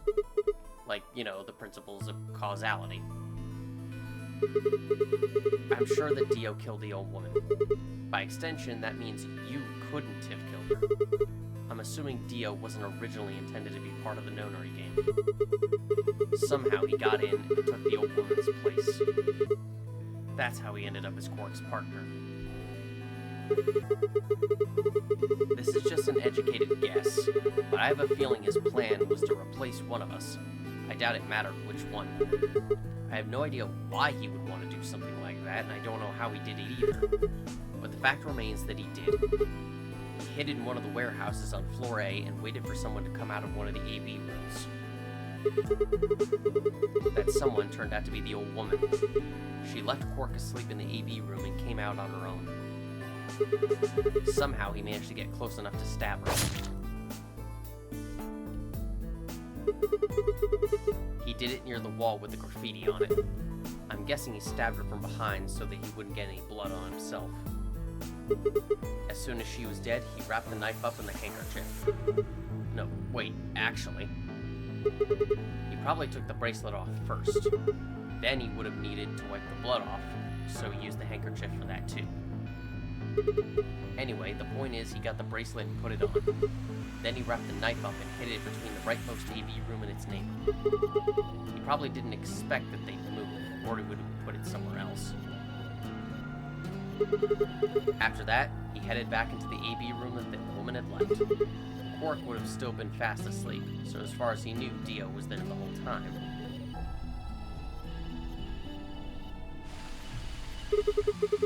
This does raise a few other questions, but I'll save those for later. For For now, let's move on to the other murders. Well, actually, one of them probably isn't a murder. What do you mean? I'm talking about Alice. I'm pretty sure she committed suicide. All of humanity is going to die. Adults, children, everyone. Everyone! There won't be anyone left! I'd rather die here! She'd been infected with Radical 6. I think that infection caused her to take her own life. She used Dio's knife, which she'd found in the warehouse after the AB room moved and exposed it. She took it with her and then used it to stab herself in the crew quarters.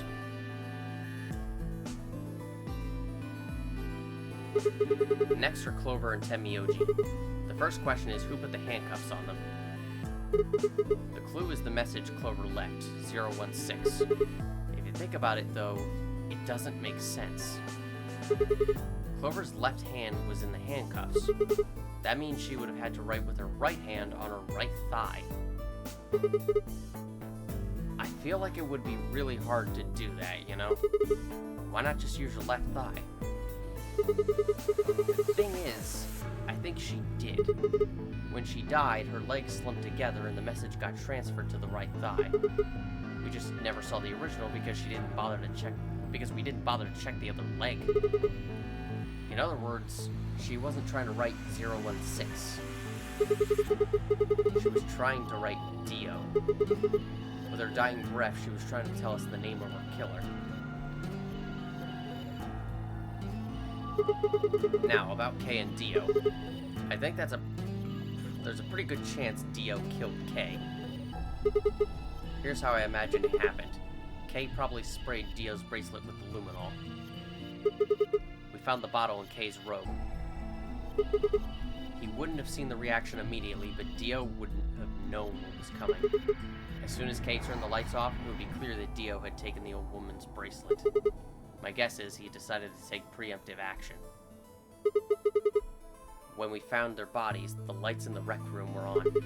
Maybe Kay turned to switch the light off, and Dio took that opportunity to attack him. Kay was hurt pretty badly, but he didn't die right away. He probably managed to grab the spear and stab Dio.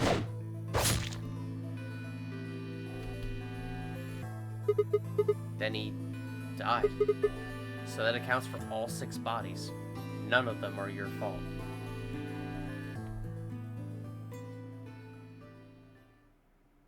Sigma, I'm glad you don't think I did it, but all of your theories are just, well, theories. I mean, yeah, that's true, but there's really no reason for you to have done any of these. It just wouldn't make any sense. Like Alice committing suicide. How can you be sure? Say she was infected with Radical 6. She could have been murdered before her symptoms even began to present themselves.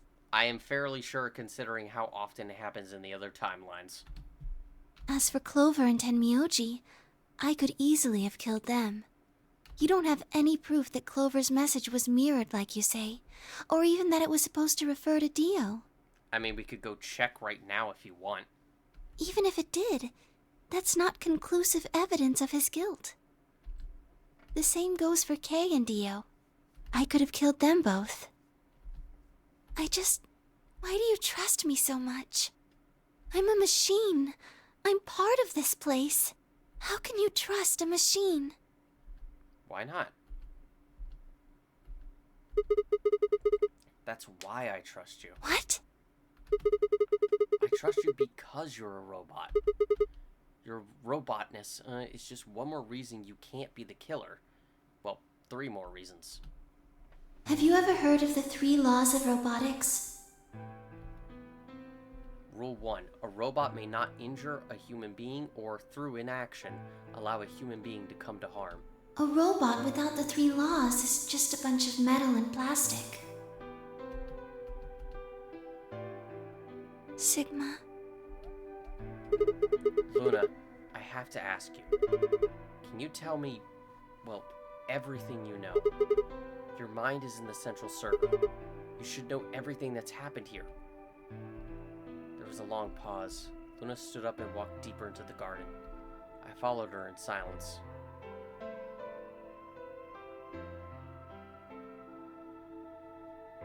Eventually, we reached the bench. Luna quietly sat down, and just like last time, I lowered myself down beside her. You were right. I didn't kill them. Yeah, I know. How should I explain? Well, actually, you got most of it right. That doesn't matter. Tell me everything. Well, first, yes, Dio did sneak into the facility. He used the large cargo elevator and came into the warehouse on floor A through the number 9 door. Since the game hadn't started yet, anyone could go through it. That doesn't really sound like sneaking. It sounds more like you just walked in. Yes, I guess you could say that.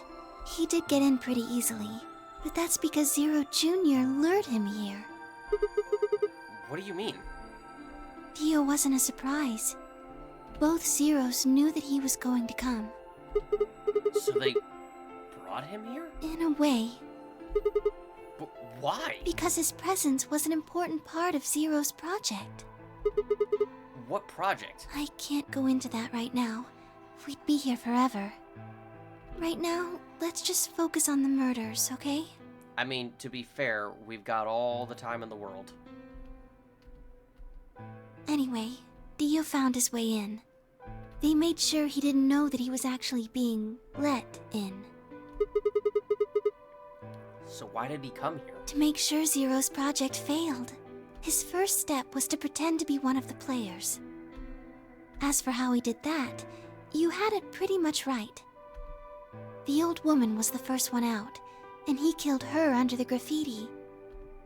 He put her bracelet on after he wiped the blood off it with the handkerchief. Then he wrapped the knife up and hid it between the 5th and 6th AB rooms. 5th and 6th? Counting from the left in their original placement. In other words, the rightmost room would be the 6th room, and the one next to it will be the 5th. Right. After that, he went back into the 5th AB room where Quark was sleeping. Then he just waited for Quark to wake up. What were you doing while that was happening? Nothing. I couldn't do anything. My body had been turned off. Zero Jr. had powered me down. My body wasn't activated until after Dio went into the 5th room.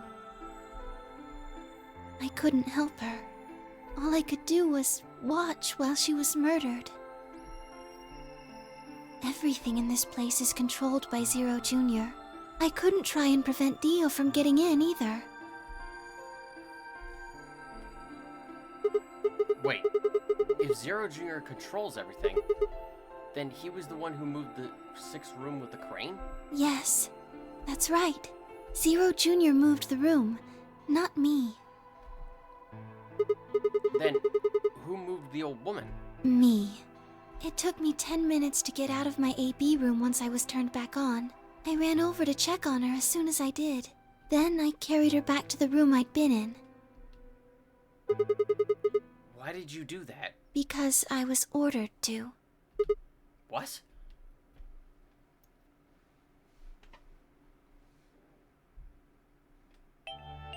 Luna, listen to me very carefully. As you already know, the final stage of the project begins in 2 hours.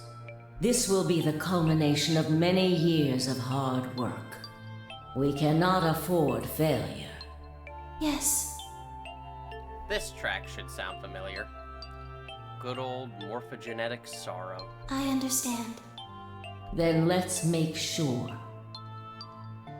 Makes sense, considering we have to enact a plan made by Akane. Again. What is your mission? Enter the nonary game as one of the participants and observe the actions of the other players. Ensure that they do what they are supposed to and guide them down the correct paths. How many players will there be? Myself and 7 others, ma'am. Will you be participating as well? Yes. Our plan dictates that I must.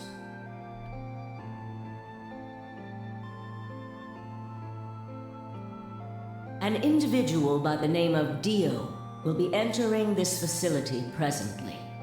He has been led to believe he is doing so undetected. You've been briefed on him already, correct? Really shows how dumb Dio is that he doesn't even notice this. Yes. He will murder the first person to leave one of the AB rooms and take their place. If a pair is the first out, he'll probably kill both of them. That's all the information I've been given on him, ma'am.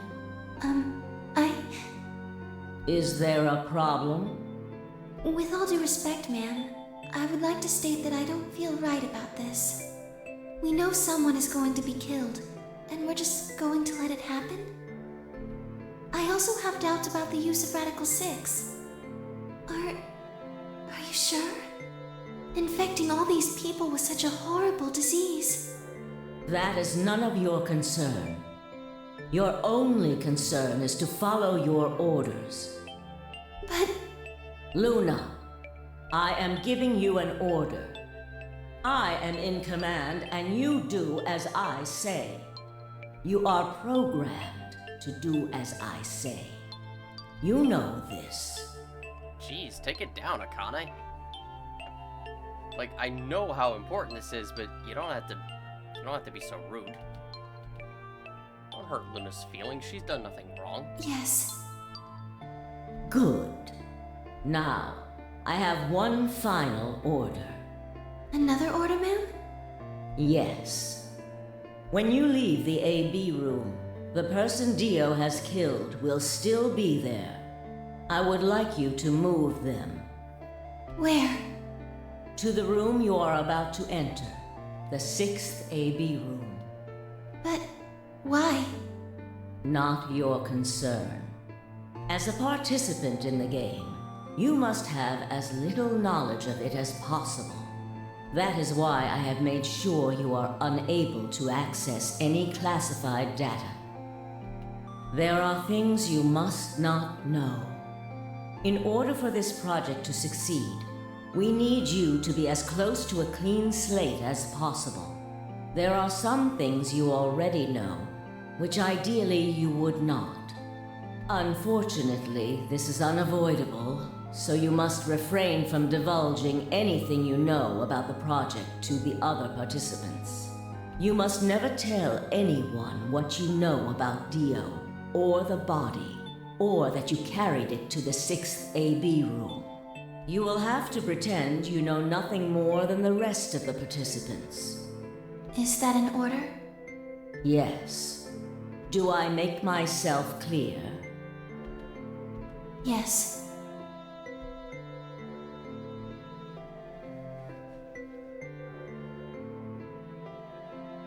After that, I went into the AB room as I'd been told to. As soon as I stepped inside, my body deactivated. But since my brain is in the main computer, I was still awake. So I still saw everything. While I waited, I used the security cameras to see what was going on in the rest of the facility. You saw the old woman being murdered. Yes, it was hard.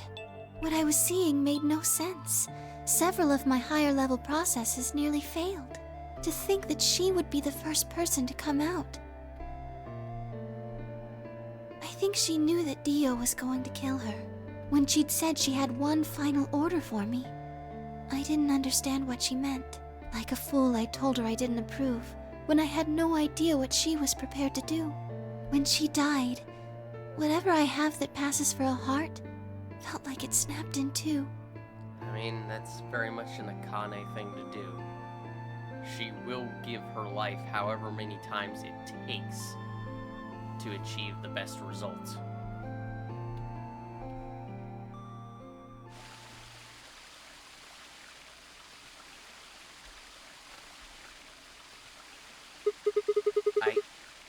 I think I understand. Everything you did because you've been ordered to? Yes. And it was the old woman who gave you those orders. Then is she Zero Senior. No. What? But if she gave you the orders... She did, but she wasn't the only person I took orders from. There was someone else? Yes. And that person is Zero Senior? Yes. They worked together to develop the project she mentioned. So I suppose, technically, my orders came from both of them. And they were both controlling Zero Junior, too. I told you before that Zero Junior moved the 6th AB room. Although that's strictly true, he didn't do it of his own free will. They ordered him to do it. He was following orders just like me. I mean, I believe that. But why? I don't know. I really don't. Maybe they did it so that people wouldn't suspect me. If they didn't want people to suspect you, then why have you moved the body in the first place? Eventually, we'd figured out that the rooms had been moved and that she was in your room. Then, maybe they wanted the opposite. You mean... Maybe they wanted you to suspect me. That doesn't make sense either. If they wanted people to suspect you, why move the room? You're right. Then maybe they only wanted certain people to be suspicious of me. You mean like Alice? Yes. Perhaps they wanted Alice to find the handkerchief and the knife. That would explain why they moved the room. So they somehow knew Dio would hide the knife there? Yes, I think so. But how could they know that? Well, whatever the reasons were, Alice did notice that the room was moved, which meant that Clover also figured it out. And just like you said, Alice used the knife to take her life. Clover didn't realize that, though. Or perhaps she didn't want to. In any event, she decided that I must have killed Alice to keep her quiet. So she confronted me.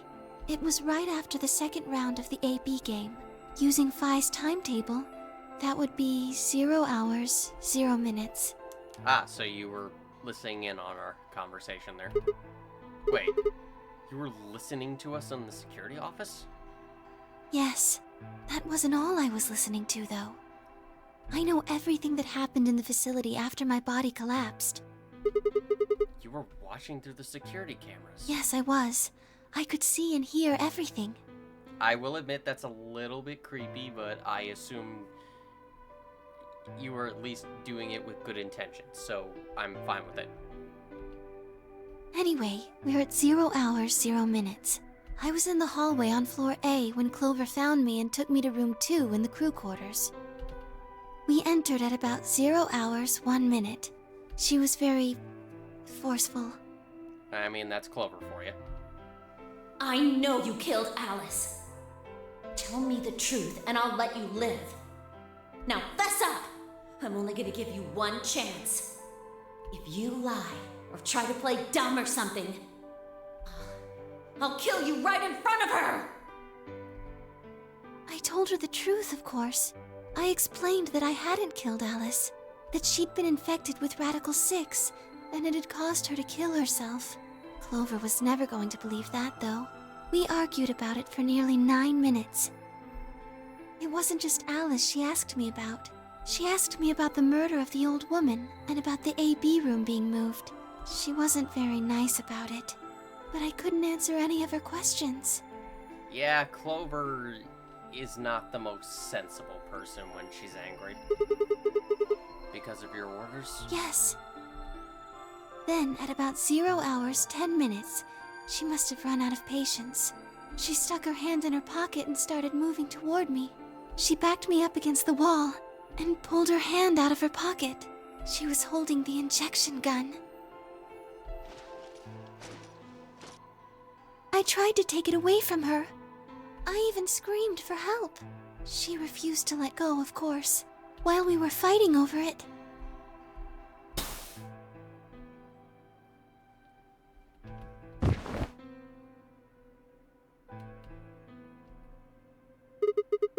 Well, hold on a minute. The trigger got pulled in the fight, I get that part. What I don't understand is why it did anything to you. You mean because I'm a golem? Yeah. One of my orders was always to act like I was one of the players. A human. Any human injected with that amount of tubocurarine would die. That's why you, died? To keep up the facade that you were human? No. I collapsed because Zero Jr. turned off the power to my body again. He probably felt he had to. Maintaining the illusion that I was human was probably in his orders, too. So to make it look like I had died, he turned the power off. So in the end, in Clover's ending, in that timeline where everyone just succumbed to Radical 6, I guess you didn't actually die. He just turns your body off there because it's like, well, this is the worst possible outcome. Time to end this. Whatever the case, it was an accident. I don't think Clover ever intended to actually kill me. She only took the injection gun to try and threaten me. How can you be sure? When I collapsed, she looked terrified. She checked for my pulse and listened to see if I was breathing. She also shook my body and called out to me several times. If she'd meant to kill me, why do all that?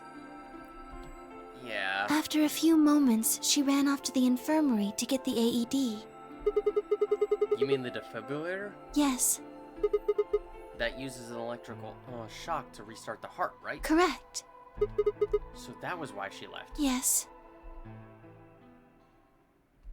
At 0 hours 11 minutes 40 seconds, Clover left the cabin in the crew quarters. She ran off toward the infirmary. On the way, she bumped into Dio. Dio? Yes. I guess she just saw him, really. They didn't talk. She just ran past. And he just watched her go by? Yes. I imagine he was curious, of course. He probably wondered what she was doing. But he chose not to go after her.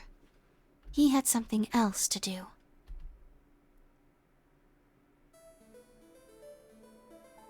At 0 hours 12 minutes, Dio enters the room. He seemed pretty surprised to find my body. It Yeah, didn't take him long to get over it, though. Wouldn't imagine it would. What did he do then? He'd gone there for 2 reasons. One was to get Alice's bracelet, which was a blue solo. Right. Without it, Dio and Kay, the yellow pair, wouldn't be able to get through the secondary door. Right? Yeah, but he couldn't find it. Of course. Fi had already taken it by then. Yes, but there was something else he wanted to do, too. He was there to take the knife. Removing it was gruesome. Why did he want the knife? Was it because he used it to kill the old woman? No, I don't think so.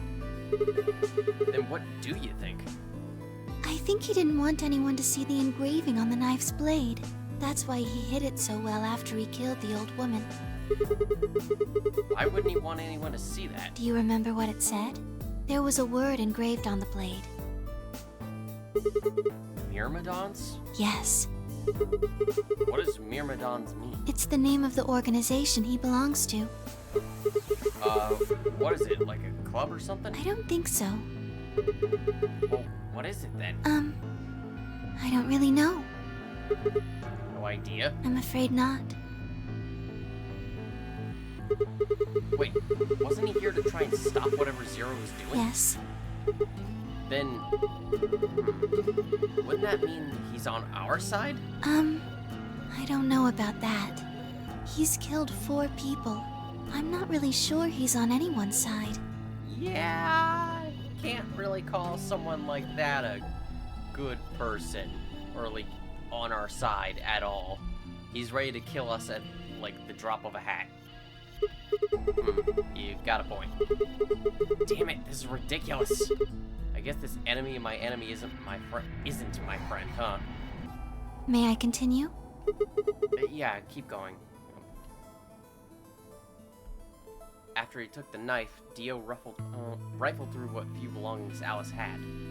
Luna said he didn't seem to be looking for anything in particular. He was probably just checking to see if she had anything useful. That was where he found the key to Kay's suit. He didn't seem to have any particular reason for taking it, at least as far as Luna could tell. At 0 hours 13 minutes, Dio left the room. He heard Kay opening the cyan door and ran out. When he left, he was heading toward the infirmary. My guess is that he was going after Clover. He found her with the AED. She was probably planning to just ignore him and head back, but Dio didn't let her. Hey, wait. Just what are you planning to do with that thing? Thinking about trying to resuscitate Luna? And why would you want to do that? You were the one who killed her, weren't you? When Clover tried to push past Dio, Luna said they began to fight. The fuck do you think you're doing? Dio pulled the knife out of his pocket and pointed it at Clover's throat. That was when he showed up. Dio, what the hell are you doing? None of your goddamn business. Stay out of this, you senile old shit. Like hell, you son of a bitch! He let out a yell and leapt toward Dio. The younger man dodged him easily and lashed out with the knife. Temioji caught Dio's hand with a grunt, and for a moment the two men struggled. Then, as the knife edged closer, he wrapped his other hand around the blade and tried to force it away.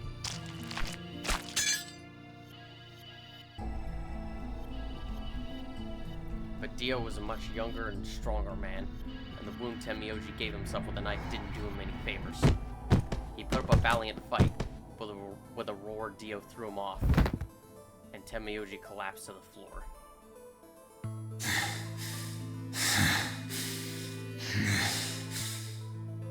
What are you going to do? Let's see. How about this?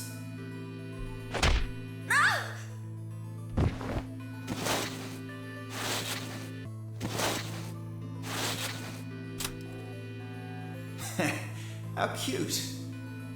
You two really look great together, you know? What are you going to do to us?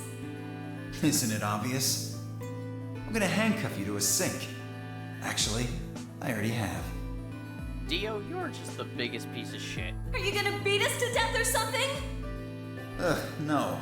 Nothing so tasteless. What are you going to do then?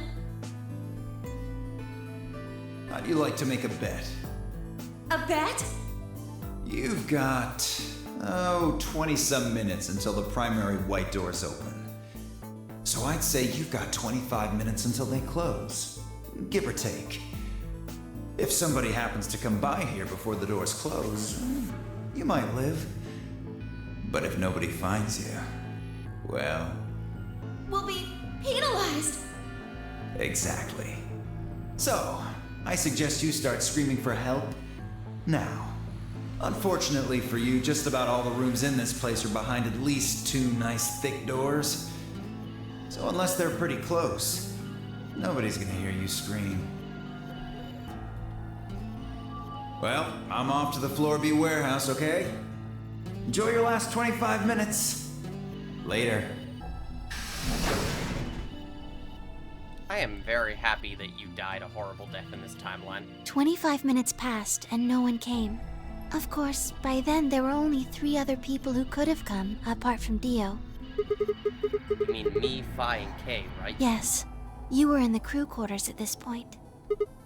Yeah. Kay had told us about you. We also noticed that the knife in Alice's chest had been removed. If only we'd known what was happening in the infirmary. Unfortunately for Clover and Tenmyoji, their time had come. Once the primary white door closed, both of their bracelets injected them with Soparil. The anesthetic, right? Yes. Almost immediately, they started to feel sleepy. I think that's when Clover realized she was definitely going to die. That was when she decided to leave her message. Just as you said, she wrote on her left thigh with her right hand. And the word she wrote was Dio. Yes.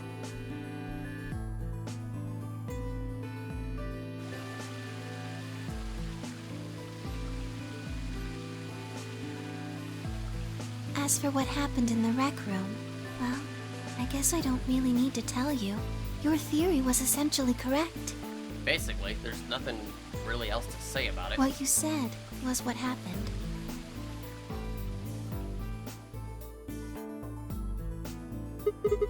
So Kay sprayed Dio's bracelet with luminol, and then while his back was turned, Dio attacked him with the axe.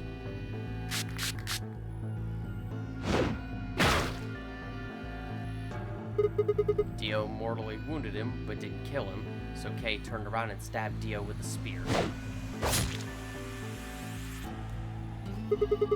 And I guess that's when we found him. Yes. When did Kay get the luminol? After they went through the white door, Dio and Kay found themselves in the director's office. When they were done there, they headed back to floor A to look for everyone else. They went to the crew quarters first, then to the infirmary. Of course, they found Clover and Tenmyoji's bodies there. Dio expected to find them, of course, but he pretended to be shocked. Anyway, Kay checked them over for anything useful. And that was when he found the luminol. Right. Yeah, Tenmyoji was carrying it.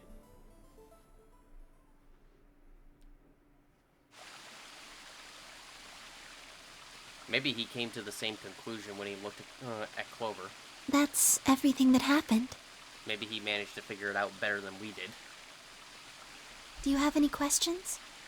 Many questions, but... Well, what do you think? Does a bear shit in the woods? Well, the first thing is Quark's bracelet. Why was it in the infirmary? Tenmyoji had it. Then when Dio attacked him, it fell out of his pocket. But why did Tenmyoji have Quark's bracelet? I told him where it was. When? Do you remember when you were in the rec room with Phi and Tenmyoji? Yeah, when he sprayed us with luminol, right? Sure, I remember that. Right after then. When he left the rec room, he went toward the green door to look for Quark.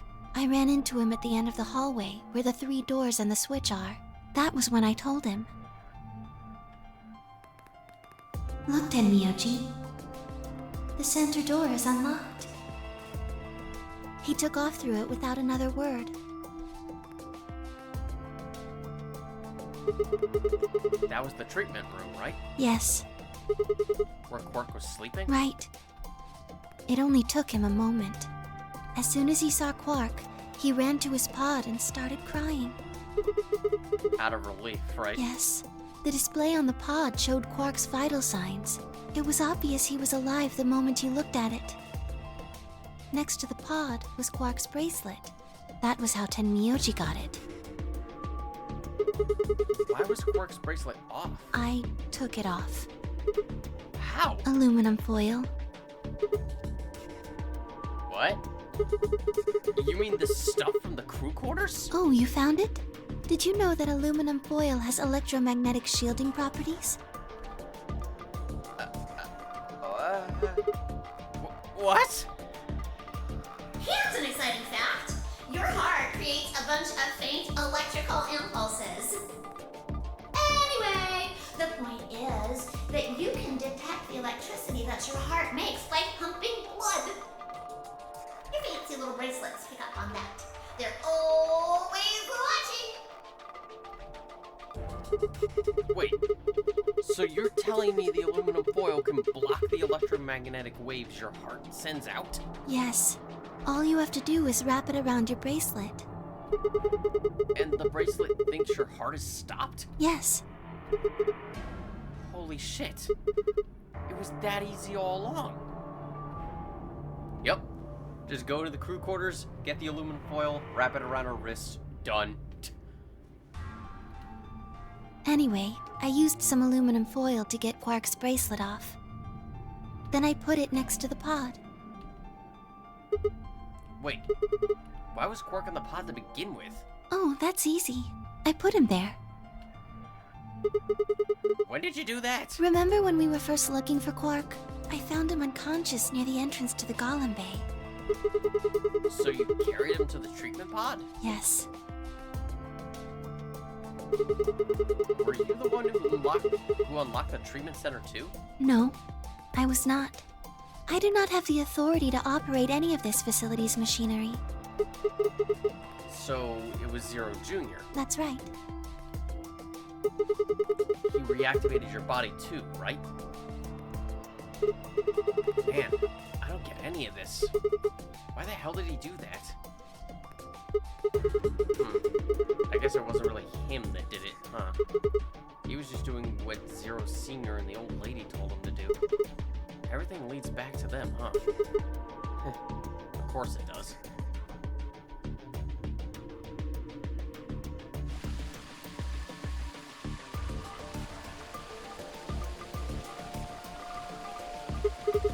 So, are you gonna tell me? Tell you what? Isn't that obvious? Tell me what this project is. Everything that happens in here has something to do with it. So why were we brought here? To play the nonary game. And why were we supposed to play the nonary game? That was part of the project. Why did Alice kill herself? Because she was infected with Radical 6. How did she get infected? Zero Senior and the old woman did that. Why? It was a necessary evil. It had to happen for the project to succeed. What would have happened if Alice hadn't committed suicide? Clover wouldn't have suspected me, and she wouldn't have accidentally, killed me. Then what? I wouldn't have collapsed, and Dio wouldn't have found my body. That would have meant the confrontation in the infirmary never took place. In other words, you're saying Clover and Temiyuji died for this project? Yes. Well, actually, it was the Tubocurarine that killed them. But they were only injected with it because of their bracelets, and they were only wearing those bracelets because of the nonary game. If the nonary game was part of the project, then that's one more way it killed them. I guess, if you want to look at it that way. Now, what about Kay and Dio? Why would they kill each other? Because Dio killed the old woman. He was worried about getting caught, so he tried to kill Kay before he could find out the truth. Then if Dio hadn't killed the old lady, what happened in the rec room would never have taken place, right? Yes. So let me ask you this. Why did Dio kill her? So that he could pose as one of the participants. And why did he do that? To disrupt the project. Then why did she let him kill her? The same reason they did all of this. It was a necessary evil. The project couldn't be allowed to fail.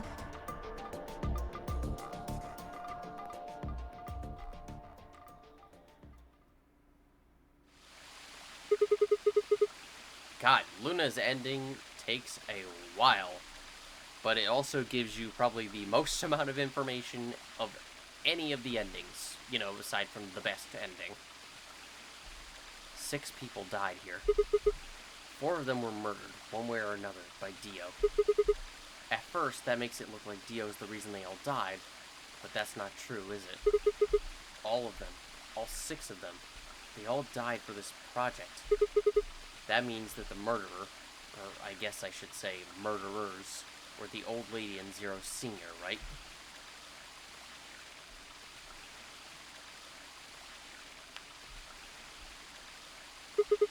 Please, Luna, tell me.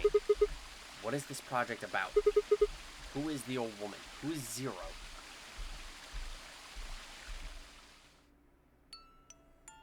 Sigma. Would you hug me? Absolutely. No question about it. What? Instead of answering, Luna wrapped her arms around me and buried her face in my chest. My own arms hovered in the air, confused about where they should go. I swallowed hard and tried to rein in my heartbeat, which had suddenly doubled. I was about to speak when I felt something warm on my chest. Was Luna crying? This feels nice. Her voice shook as she spoke. I lowered one hand to her head and began to gently stroke her hair.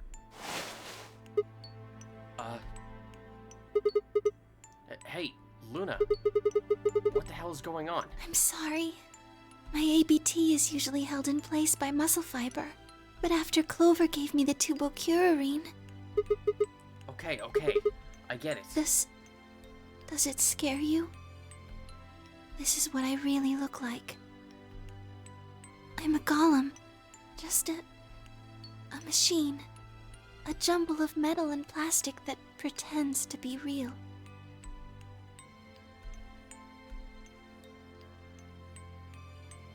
I wrapped my arms around Luna and hugged her as tight as I could. You believed in me this whole time, Yeah, even though I look like this? of course. I trust you. Thank you. Thank you so much.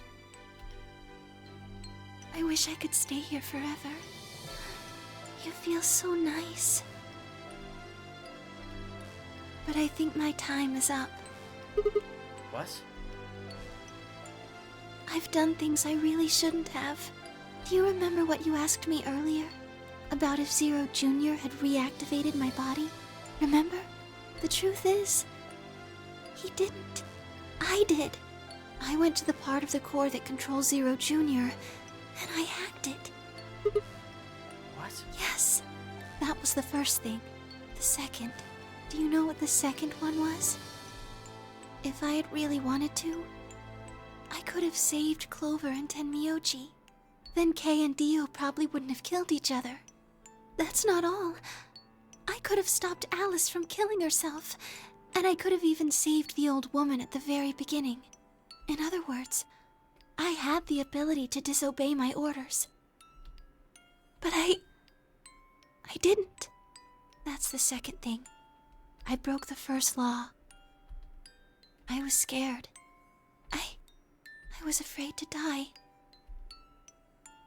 Obviously, hacking the core and taking control of Zero Jr.'s systems is very, very bad.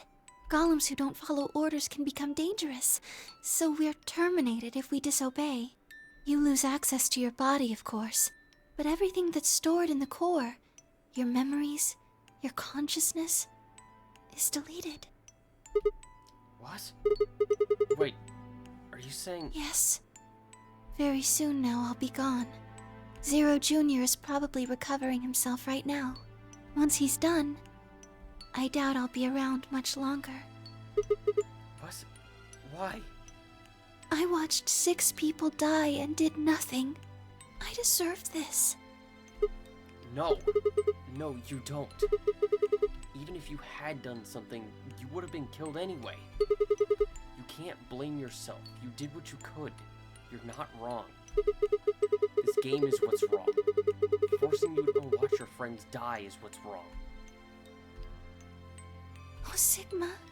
Thank you. I'm really glad I met you. Luna, it's gonna be okay. I'm not gonna let them do this. You're gonna be fine, I promise. Just please don't... I'm sorry. My time's up. At least I get to die in your arms. Luna! Thank you, Sigma.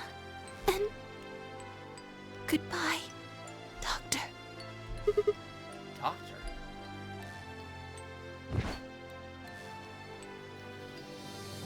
But she couldn't answer. I squeezed my eyes shut and held her, unable to bear the thought of letting any more of her slip away.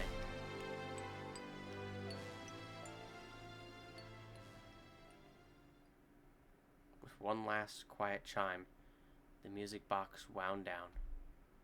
I was left with nothing but silence and the cold pool of tears over my heart.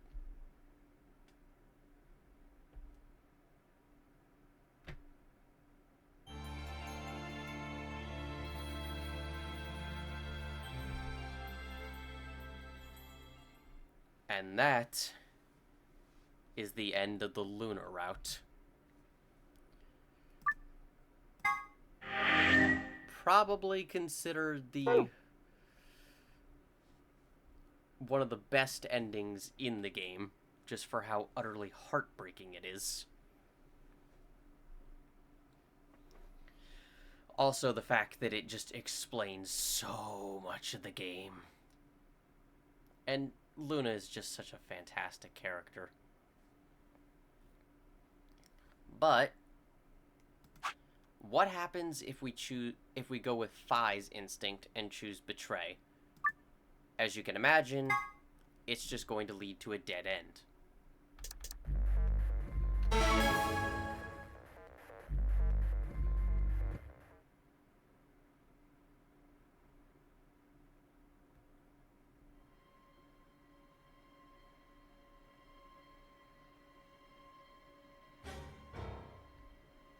Yes, yes, Fi, we know.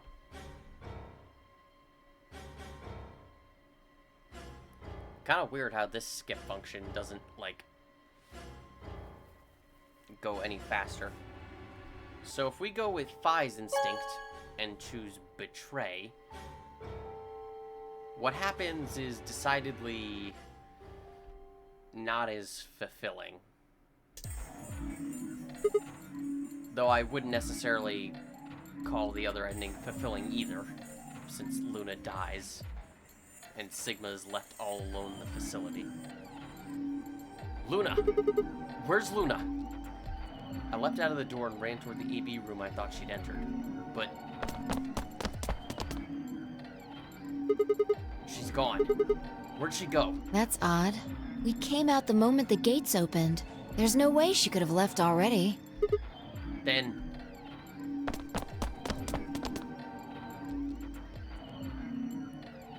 there was. No, she didn't take it? That doesn't make sense. Why would she show up just when we're about to vote? There was no reason for her to come here if she was just going to default.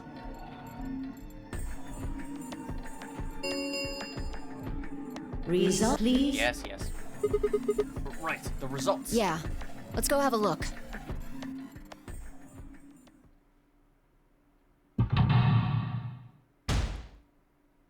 And of course, the results are ultimately going to be the same.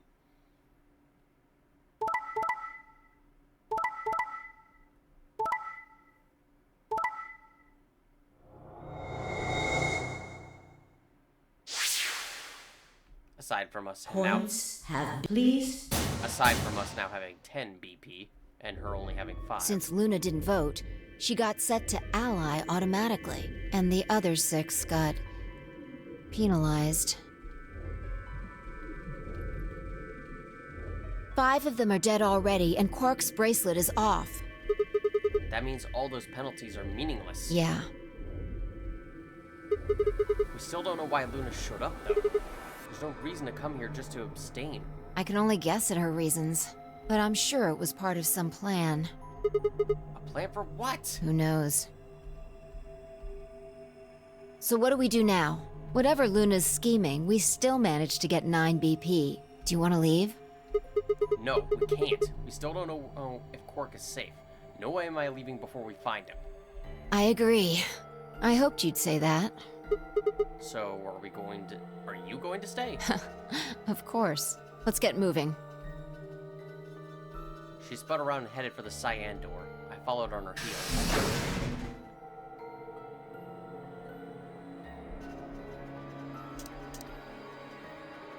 But I can skip ahead since this part is the exact same. Most of the dialogue in this is basically the same.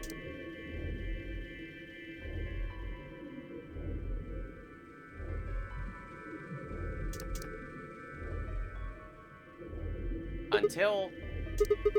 Shit! He's not here This either. is the last room. Well, the last room we can get into. And we haven't seen Luna either. Yeah. Where the hell did she go? We were standing there trying to decide what to do next when we heard a familiar voice echo through the facility. The number 9 door has been opened. Ah! It will remain open for 9 seconds. What? No, that's not possible. What's not possible? But she only bit her lip and said nothing. Then all too soon it was over. The number 9 door has closed. This ends the nonary game. Thank you for your participation. As the game is over, all doors other than the number 9 door have been unlocked. Escape is not possible. Please enjoy your stay. What? What just happened? It's all over now, isn't it? We're stuck here. Forever. We should go back to the Floor A warehouse. I need to know if the door actually opened or not. With that she was off. Yeah. With a sigh, I turned to follow.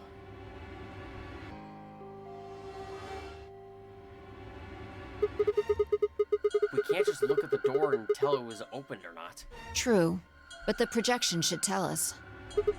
What? Status, game finished. Result, escape complete. Participant successful, Luna, Quark. Luna and Quark escaped? So it would seem. Why? How? Almost as if on cue, the screen flickered. And Zero Jr. appeared. Well, well, well! Long time no Zero! Remember your old pal Zero? You! I'm guessing somebody's hoping for an explanation about what the diddly-o just happened. A little bit. Because we're such great friends, I decided to make an exception and descend from on high to give you the 411. Aren't you happy? So what's this explanation you've got? Well, let's start with little Quark. He was given an anesthetic that put him to sleep.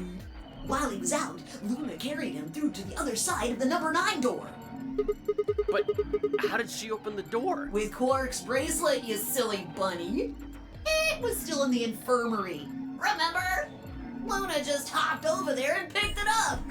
So I was right. Quark had 9 BP when the second round ended. Yup. But didn't he get penalized after the 3rd round? Yes, he did. But a penalty carrot take away your points. Just your life. The needles popped out and so on, but the points stayed the same.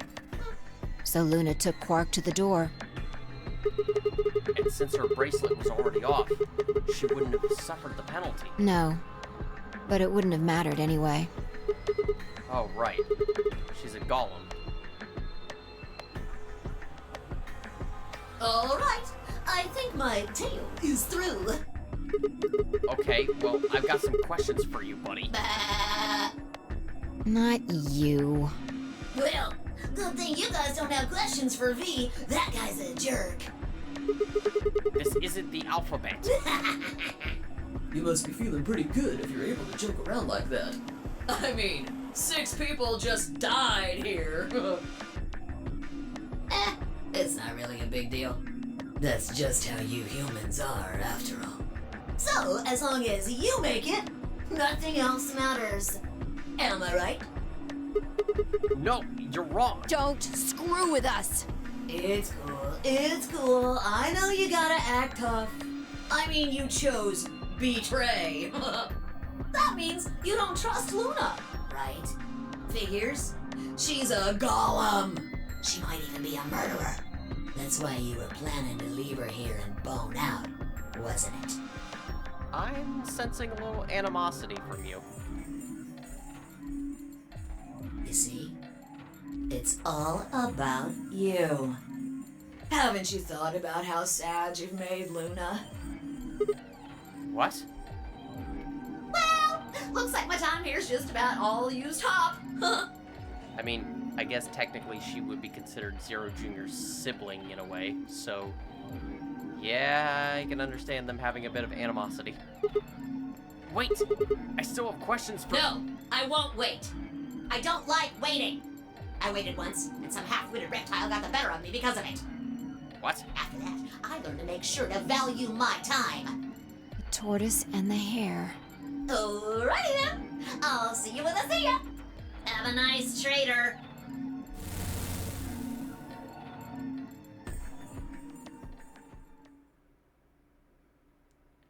For a few long moments, Fi and I just stared at the spot on the wall where Zero had disappeared. Where had Quark been? Who had given him an anesthetic and why? We had no idea who'd killed everyone, and Zero Singer's identity, as well as the purpose of the nonary game, remained a mystery. As for our futures, what are we supposed to do now? I hadn't meant to say the words out loud, but there they were. The tortoise won because he kept going even when it looked hopeless. I think we should do the same. We've got plenty of time after all. We'll give the dead the closest thing to a funeral we can manage. And when that's done, we'll start looking. Even if I never leave this place, I'll figure out why we were here. I swear it. I looked at the fire in her eyes and nodded. If nothing else, at least we had a purpose.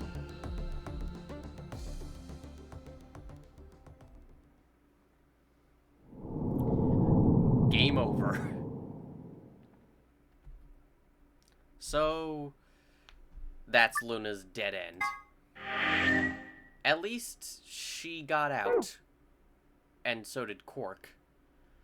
But, yeah, Zero Jr. made it pretty clear that we should feel disappointed in ourselves for betraying Luna.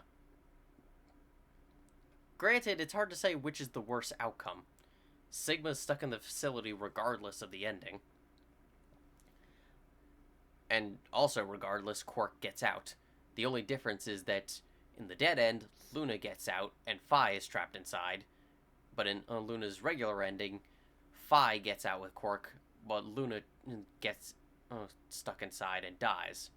So, really, which one is the bad end? Anyway, we still have more to go. Oh god. We still have to convince Clover to, you know, to not kill us.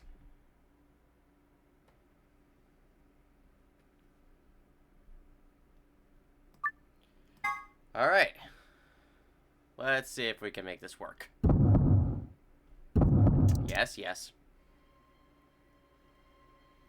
Alright. How do we convince... Fine! How do we convince Clover that Alice killed herself?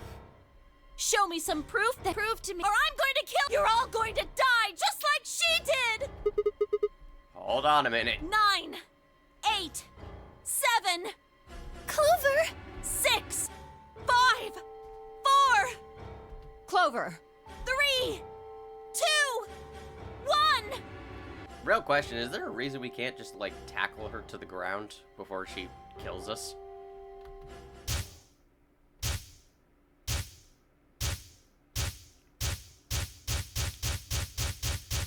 Yes, let me be infused with the memories of all these different timelines. Those infected by Radical 6 eventually develop a powerful urge to commit suicide. Suddenly, Clover moved. I leapt forward and clamped my hand around her wrist. What are you doing? Clover, listen to me. Alice wasn't killed. Nobody murdered her. She took her own life.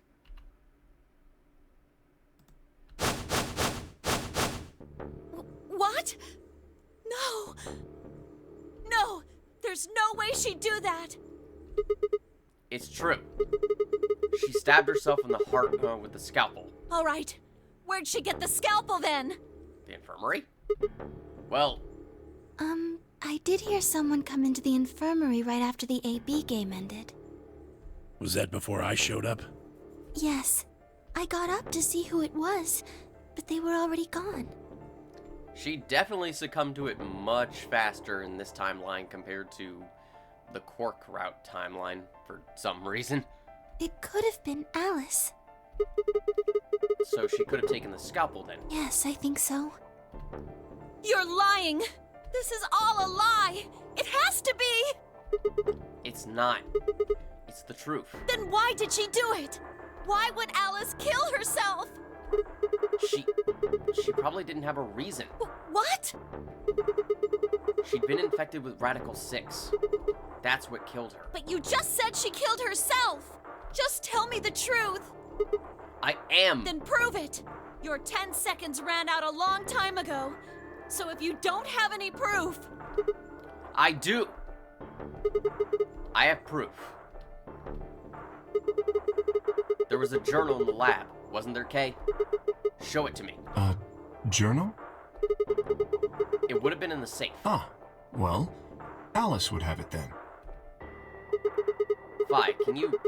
I don't feel right touching a dead woman's body. Could you take a look? Sure. Her hands barely shook as she quickly searched through Alice's clothing. It was only seconds before she stopped. Slowly and carefully, she drew something out. Wow, not a drop of blood on it. That is amazing. There it was. The journal. Vi turned to hand it to me, but I shook my head. You read it. It's in Latin. I can't make heads or tails of it. She cocked an eyebrow at me and flipped through the small book open. When she looked back up at me, it was both suspicion and surprise. Yeah, it is Latin, but translating this is impossible.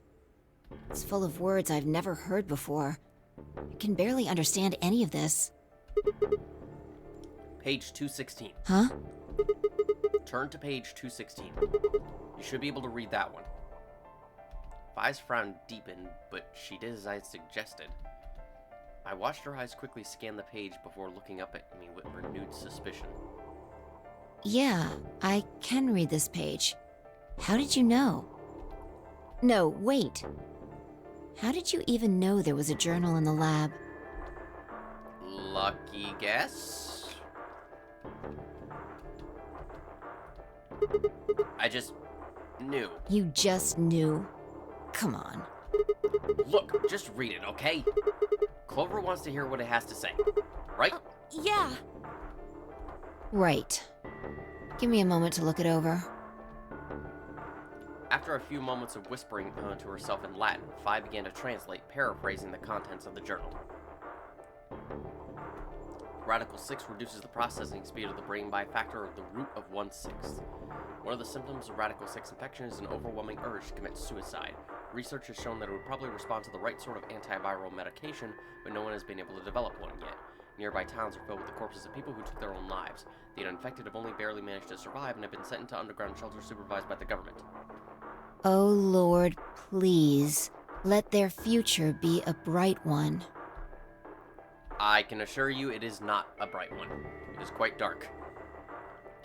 Vi shut the journal with a soft slap. It's like basement level dark.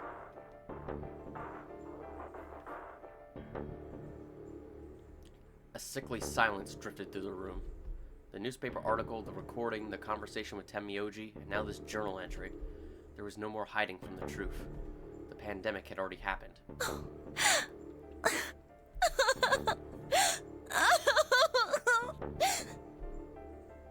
All of Clover's rage suddenly dissipated, and she collapsed to the floor, tears pouring down her face. None of us had the heart to say anything, and for several long moments, the only sound in the room was Clover's sobs.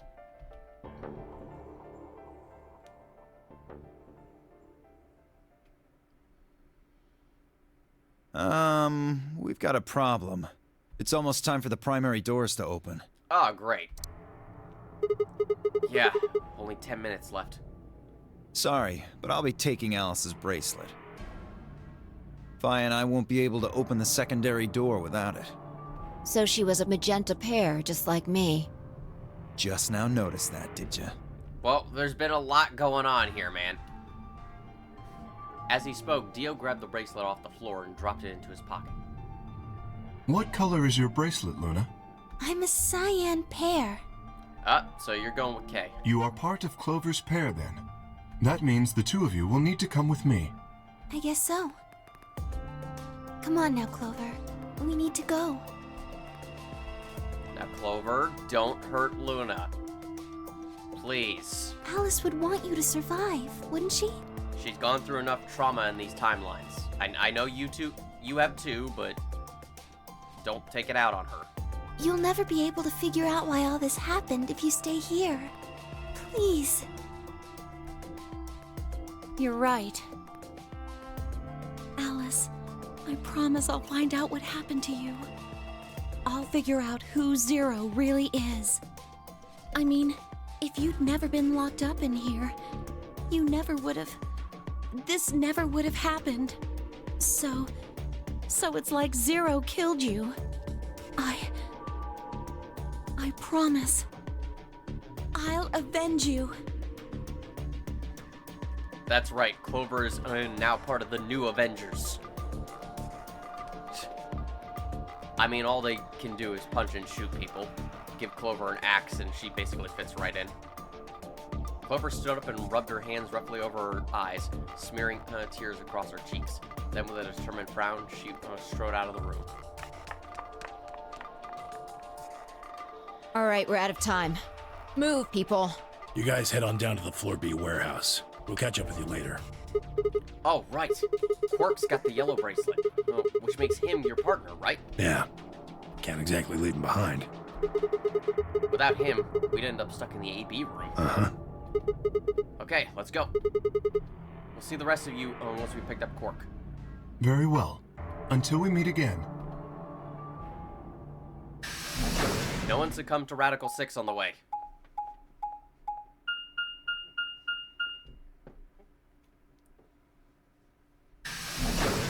Can you tell this is a separate recording based on how much more energy I have?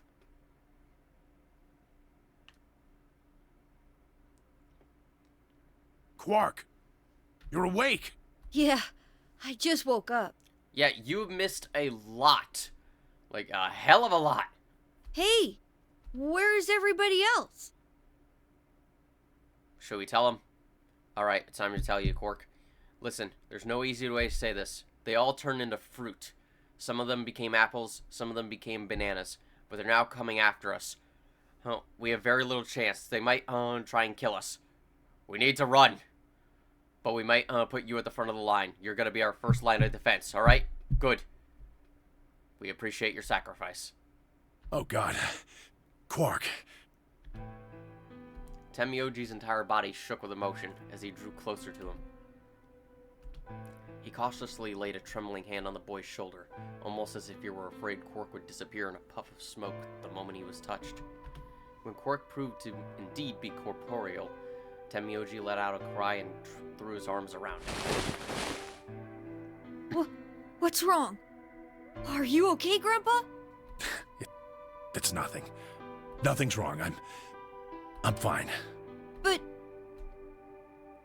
Quark gave him a puzzled look. Temioji didn't even notice. His face was a mixture of happiness and relief, and I could see tears twinkling from the wrinkled corners of his eyes. All traces of his usual gruff stoicism had vanished. I didn't want to interrupt such a happy reunion, but we were running out of time. Still, Temioji deserved a few minutes. I left them alone.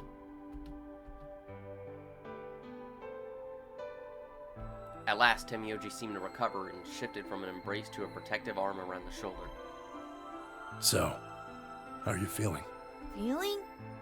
Well, okay, I guess. Was I sick or something? No. You're not sick.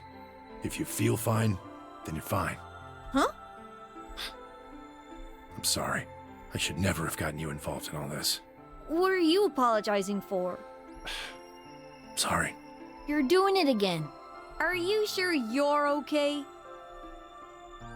So, where's everybody else? Mr. Sigma's here, but he's just been standing there looking kind of silly. Wow. Screw you too. I gave him a nervous smile and explained about the white doors. I got the feeling Temioji didn't want Quark to know about Radical 6, so I avoided any mention of it.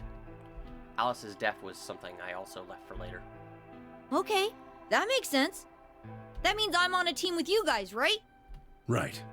So, these white doors, when are they gonna open? Right now. Well, we've got about 4 minutes until the primary doors open. Oh, that's not good. We need to hurry, come on! How do we get to the Floor B warehouse? Okay, we're going. Follow me.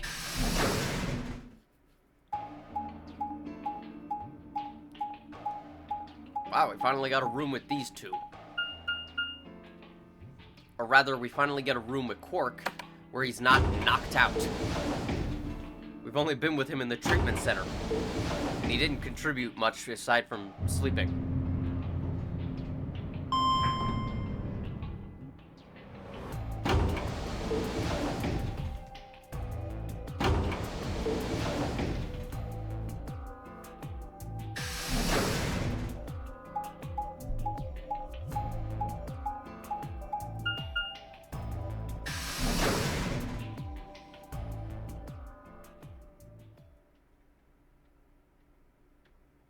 Everyone here?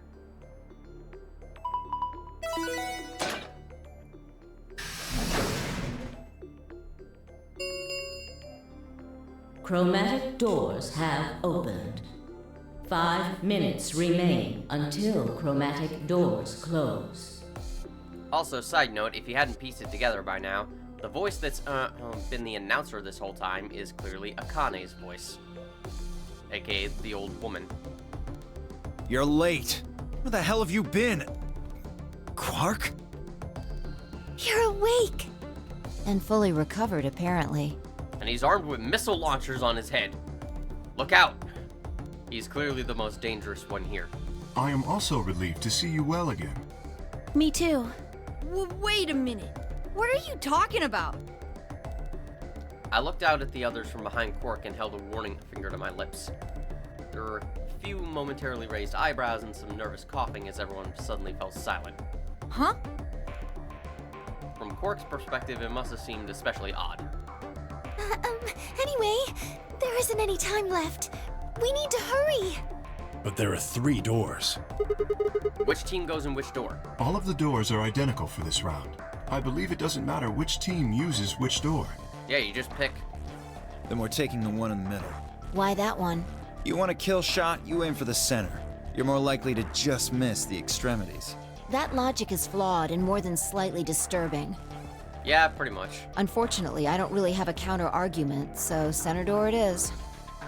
I suppose we could go with the one on the left. Is that okay?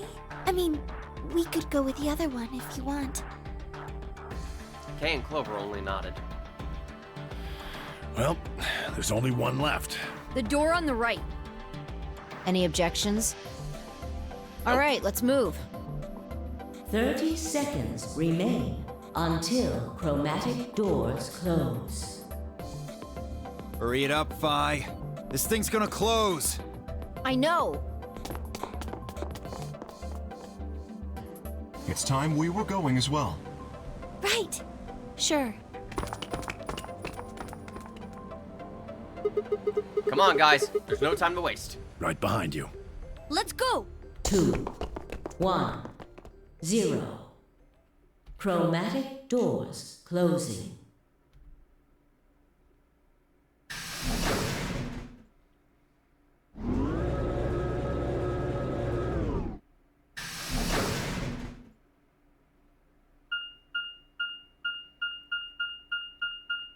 Oh my god, we're gonna blow up! Ah, and we're back here. Now we get a chance to finally explore this room. Oh, a balloon!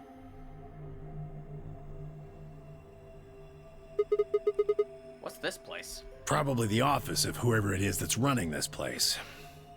It said director's office on the door. So this might be Zero Senior's office. Maybe. Or maybe not. Well, which is it? Why the hell would I know? We should look around. If this really is Zero Senior's room, there might be some clues. Yeah, you got a point. Let's get started then.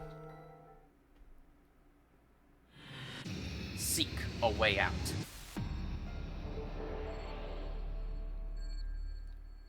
Welcome to the director's office. Our second to last escape room. We only have one more after this. What is this? One of the training machines you see on late night infomercials? I think it's a facial recognition device. A what? You put your hands on either side and hold your face in front of that lens. Then it checks your face against whatever it's got in its database. Oh. Huh. How did you know that? I'm in the salvage business. Every so often, one of these babies shows up. It doesn't look like it's turned on. Yeah, nothing happens when I put my face in front of it. There's something to the right of the lens over there that looks an awful lot like a keyhole. If we had a key for it, you think maybe we could turn it on? I assume so. Facial recognition device, there's a circular keyhole to the right of the lens, right? Wait. Any additional dialogue? No. The exit, presumably. It's locked. Really? No funny dialogue? Quark, you gotta say something. It's the first time you're here, man.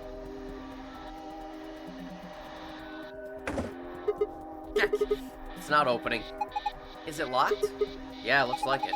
I don't see anything that looks like a keyhole, though. There's this diamond-shaped hole in the middle, though. Do you think we're supposed to stick something in there? Let's stick your finger in there. Let's see if it works. Locked drawer. There's a hole in front of it that's shaped like a diamond. Maybe I can fit something in there. A desk with a drawer in it. There's an old-fashioned looking computer on it, along with a binder. Well, what do we have here? Haven't seen a computer this old in a while. There's something on the screen. Is that a lion eating a hamburger? I really don't think so. I think the lion's got 2 heads. Looks like a monster from Greek myth or something. It looks like it's asking for an ID and password underneath the lion. Huh. The keyboard doesn't seem to be working, though. I guess we can't enter anything then. An old computer. The keyboard doesn't seem to work, so we can't really do anything with it. Might as well leave it alone for now. Yeah, maybe that's important in another timeline. What's this? I checked it out earlier, but I think it's just a business card holder. A business card holder? Yeah, it's a file where you put business cards. They've got all these weird shapes on the back. I think maybe if you line them up in a particular way, then you'll get some sort of hint. Place the business cards in the correct order. By clicking one business card and then another, you could swap their positions. Well, I guess we could give it a shot. Unfortunately, we don't really have what we need in order to know how to solve this puzzle. So we would just be guessing. I don't get it. Maybe you don't have enough information. Exactly. Hi! A balloon. You want a Quark? I don't need a balloon. I'm not a kid. Really? How old are you? I'm 20. What? No way! Gotcha. Okay, but how old are you? My guess is 10. There's a balloon in the middle of the room. Take the balloon, Ash Ketchum. Ooh. Hey, globe. Doesn't it look kind of weird? I think somebody glued a piece of paper to it. Let's see if we can get it off. We found a world map. And that's it for the globe.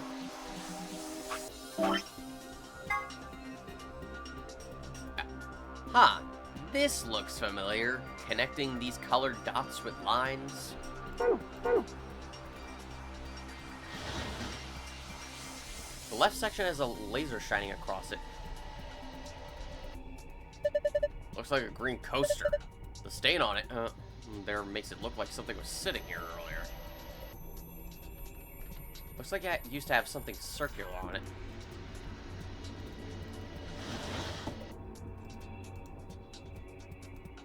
A large wooden credenza. A credenza. Really? Nothing to say about that? I'm trying to see over there, Sigma. Thank you. There's a screen built into the credenza. There's something on it. Starting up. Please wait. What is it starting? Beats me. Well, my money says that just means it won't do squat if you mess with it right now. How about you go have a look at something else? How about this? The right side of the credenza. There's a bottle of amber liquid in there. Ha ha! Now this is brandy. Pierre Pierin's 200-year-old reserve. You can tell that just by looking at it? I can smell it. That's some nose you've got there. Here, just let me have a taste. I don't think so. How can you be so cruel? Oh, this is the good stuff right here. From Pierre Pierin's 200-year-old reserve. You already told me that. Oh, did I? Yeah, 200 years is pretty impressive, though. Yes it is. Then again, it's even older than that by now. Maybe it's gone bad. It's probably just like water now. I should drink. No! Aw. This bottle has red paint on it, right? Have you looked around the room? There's a couple of other places where there's red paint. Do you think maybe they have something to do with each other?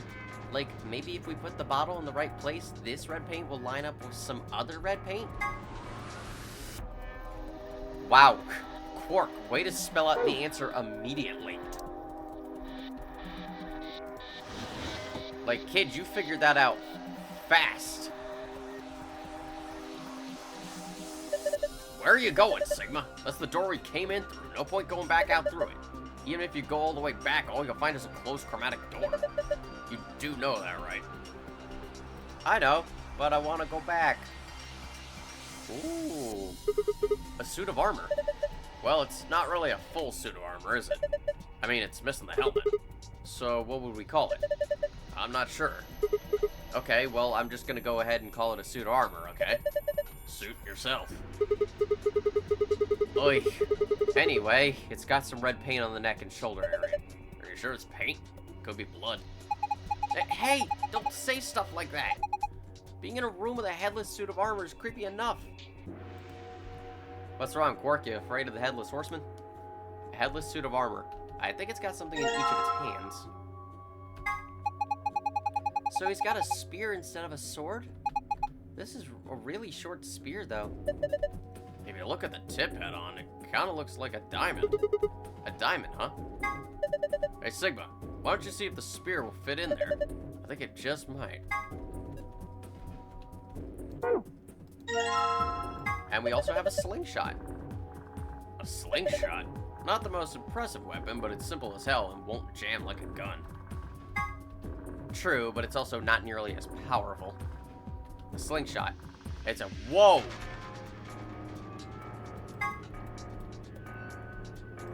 Hang on, what did that all say? I think perhaps there is something ingrained in our very DNA passed down through our thousands of years of evolution that makes us really want to shoot something when we hold a slingshot. Wow, I needed, like... I don't think I needed that much information. What's this? Is it one of those vacuuming robots you see on TV? You got me. Looks like a machine of some sort. Well, is it turned on? Don't think so. Let's see if... Nope, no luck. Huh. Nothing. Might as well give up. Yeah, let's go look at something else. We can always come back to it later. Right. No idea what this thing is. Might as well leave it alone for now. I'm sure it won't be important later. There's red paint on the wall. It looks like there's an outlet right next to it. Why would somebody put an outlet this high up? Well, it's probably not an electrical outlet. What is it then? I think you're supposed to insert something into it. Next to the paint is some sort of jack that looks kind of like an electrical outlet. Hey, Quark, maybe we can hang you up there. A bookshelf. There's some paint inside of it. It looks like a tablet. Does it work? No. There's an empty slot on the back. So it doesn't have a battery? Guess not. Then maybe if we can find a battery, we might be able to turn it on.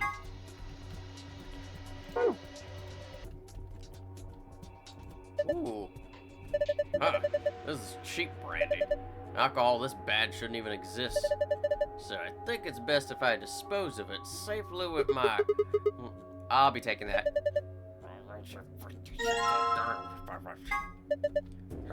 Zero Senior must be a real tightwad if he's stocking this cheap stuff. Might as well be water. Is it really that bad? Well, I'll admit I can't be sure. It's hard to really judge a brandy until you taste it. So, no! Sigma, this bottle here, did you get it from over here? Over where? There! What is Quark indicating? Sigma, you are an individual. But yes, put this bottle of alcohol here. I tried putting the good brandy on the coaster, but... Ooh. Literature! This looks like a collection of literary analyses. Do you think it has any hints on to help us get out of here? If it does, we're screwed. I think we'd starve to death before we got through all 4 of those tomes. Maybe we ought to put those back. Aren't they heavy? I sure wouldn't want to be carrying them around. 4 volumes of literary analysis. It is pretty heavy. Maybe I should take Temioji's advice and just put them back. Nah. Historical adventure. A historical adventure saga. There are 3 volumes. Philosophy! I think these are philosophy books. The stuff in here is pretty sophisticated. I'm amazed you could get that far. I flipped the first one open and my brain just said, screw this, I'm out. Aren't those heavy? Just one of those books is pretty thick, but you picked up all 3 of them. I don't think you need to carry those around. Why don't you just put them back? 3 volumes of philosophizing. I could put them back. But maybe not. Wait, really? I can't look at that? Okay. Man, this safe is really big. There's gotta be like $100 billion in there. You're such a kid. Maybe they're just hiding something they really don't want people to see. Like some videos. I'm not sure I like the way you said that. Let's just open it up and find out. I don't think... See? Is it locked? Yeah. There's a circular input panel on top of the handle. It looks like the one on the pressure exchange chamber's door. So if we just do the same thing we did then... When you click the yellow guide ring, yes, yes, yes. It is the exact same. Alright, let's do it. Basically, just connect specific colored dots together, and you can't have the lines cross each other. As should be obvious, we're using the world map as our guide. So we have to connect green to pink, the cyan blue to white, and purple to yellow. The way we do this is a bit more complicated, because there is only one solution to it. First off, let's start with the easiest, cyan. Just go down here, go upwards to the right, go directly to the right, and then upward into the white dot. That's simple. Next is green. Go up, go to the right, go upwards to the right here, and go over here directly to the pink. Those were the easy ones. But now we have to connect the yellow to the purple, and we have to go through a bit of a journey for it. Click on yellow, go directly to the left, go downwards, go further down, then just head straight to the right, all the way to the other side. Then go down, go down more, and then click on the purple. And you're good. Oh, good job! You did it! Huh, nice work. Very impressive. Let's have a look inside. $100 billion! Videos! Yeah. Oh my god! It's that deer from... What were those films called? The ones where the bear had to learn to live in the woods? God, my brain is forgetting it. Sorry, guys. Looks like all we've got is a binder and a deer. So, a binder. What the hell is this? Is Zero just making fun of us? Well, clearly they have a sense of humor. Alright, so there's a binder in the safe. It's got 2 pieces of paper in it. We found page 1 of the business card instructions, and page 2. No! Sigma, don't close the door! I need the deer head! Sigma, just grab the deer head! Why are you closing the door? I thought clicking the safe would lead to me examining it, not closing the door. Why would I want that as an option? The deer's looking at me, Grandpa. Buck up, it's just a fake. Wow. Temioji, you are just as bad as Clover when it comes to puns. A mounted deer. Poor deer. Take a closer look. I think it's just a replica. You mean it's fake? Yeah. Whew. That's good to know. You know, there's some red paint on its neck. It's also got 2 pegs on the back of its board. Maybe you were supposed to put it up somewhere? Don't people usually put their deer heads up on a wall? I think I saw a good spot for it earlier.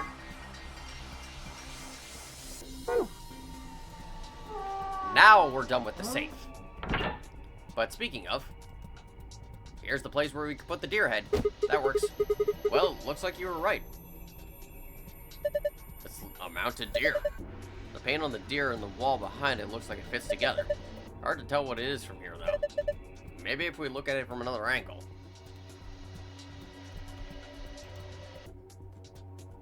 Looks like an E.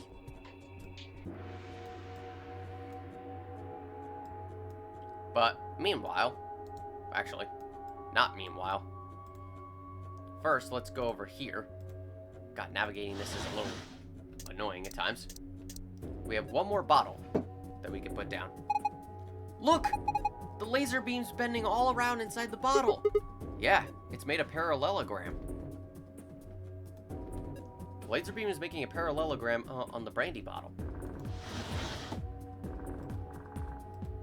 It says it's still starting up. I probably can't do anything with it right now. That's disappointing. Well, only one thing left we can do. Let's use the spear to open a drawer. Because that's normal. Ha! It opened. There's something in here. Is it a key? That's a pretty small key. The tip is circular. Have you seen anything this key might fit into? A key with a circular tip. Yeah, that keyhole was a circle, wasn't it? What? Oh, nothing. I was just talking to myself.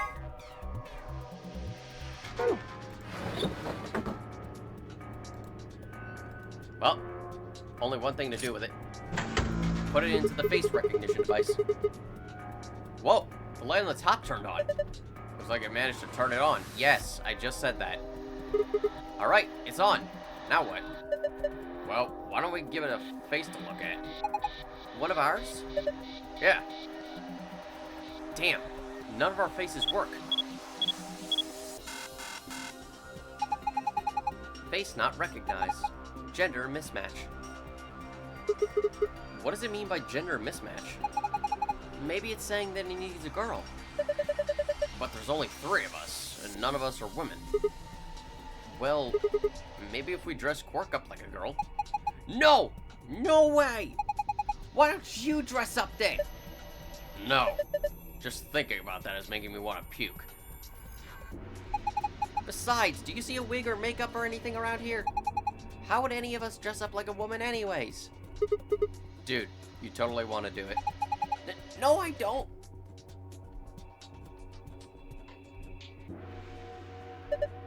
Hey, wait a minute. Maybe. What is it?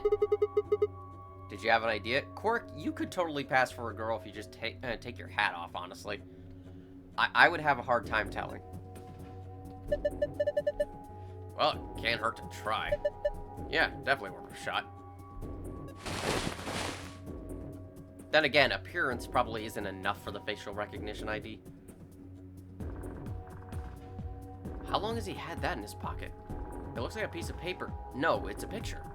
Oh yeah, I remember him looking at that in the infirmary. I guess it's worth a shot.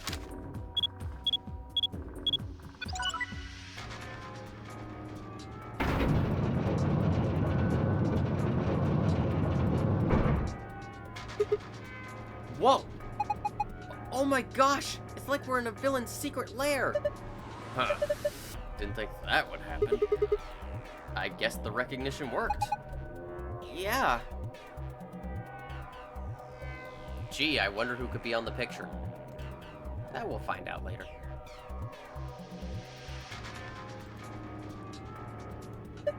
Look! Oh, hey, there's the helmet for the suit of armor. The armor's helmet. There's red paint on it. Hurry up and put it on! He looks so sad without a head. We should return it to its owner. We will. May as well just do that immediately. Yes! That suits him. God, what is with you people? The paint on the helmet and armor lines up. But I can't really tell what it is from this angle. It looks kind of warped. The paint on the helmet and armor looks like they line up somehow, but I can't really tell what they're supposed to look like from this angle.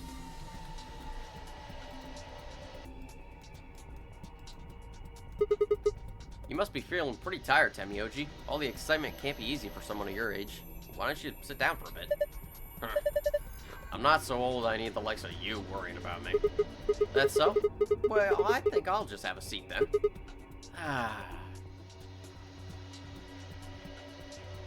Well, that's interesting. A bookshelf. Something's off about it. The balloon is in the way. I can't see the deer. A suit of armor complete with a helmet. With the helmet on, the paint on the armor and helmet looks like an L. Huh? What's that? You think maybe it's an eye watching us? I don't think so. I think it's a target. Like a bullseye? Yeah, you're supposed to shoot it. A large safe. The exit. Don't you have something you could shoot it with? I think it'd be perfect. I think I have just the thing. This book! I mean, truthfully, if I just picked up the book, I could probably pop the balloon with enough force. Okay, I'll just use this slingshot to... Whoa, hold on there. Do you actually have something to fire? Oh. No, I guess I don't. What are you gonna shoot it with, then? With mind bullets. It's called telekinesis, Sigma. Anyway, I'd figure that'd slip your mind like everything else. Here, I grabbed this off the floor earlier. Take it. Oh, this is the key we used to start the facial recognition device. Thanks, man. I guess I don't have to use my special psychic powers after all. Here goes. Aiming. 3, 2, 1. Fire!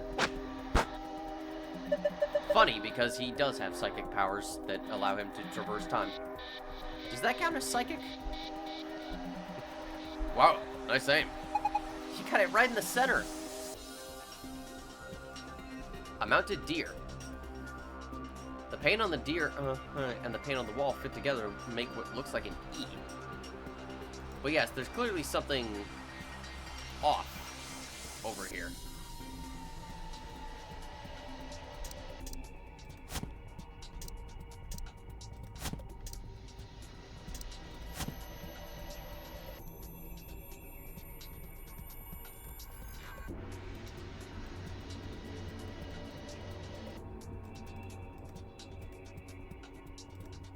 Bookshelf. Something's off about it.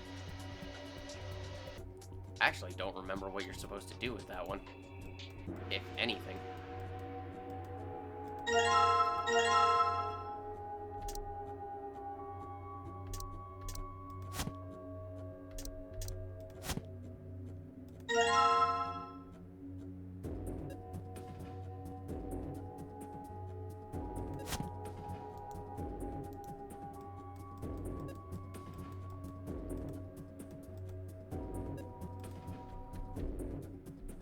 Huh.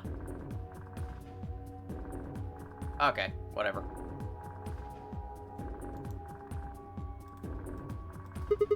There's a lever next to the chair. Why don't you pull it? What's gonna happen? Come on, is it really that hard to figure out? You think it's gonna go back into the wall? Pull the damn thing and find out.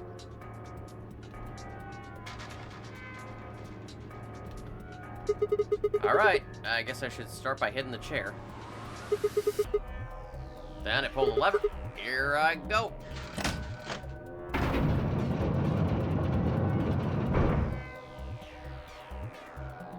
Oh, hi. Well, this is interesting. Looks like there's something on the table.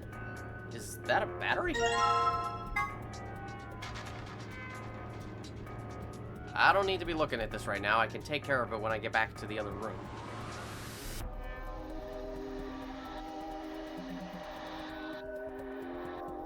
Hang on just 1 second.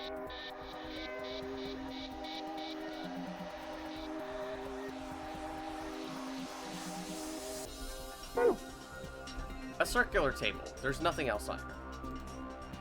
Don't you love it when, again, someone just kind of texts you in the middle when you're doing something, even though you explicitly said not to? There's a P painted on the wall in red paint. P, huh? If I pull again, the chair should turn back around, right? Yeah, whatever. Not like I have a choice. Ah!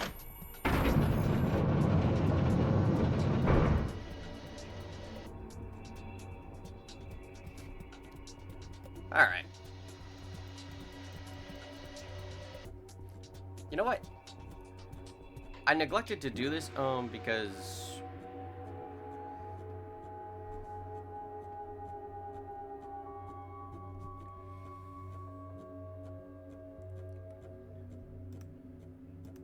Yeah, okay, now I remember.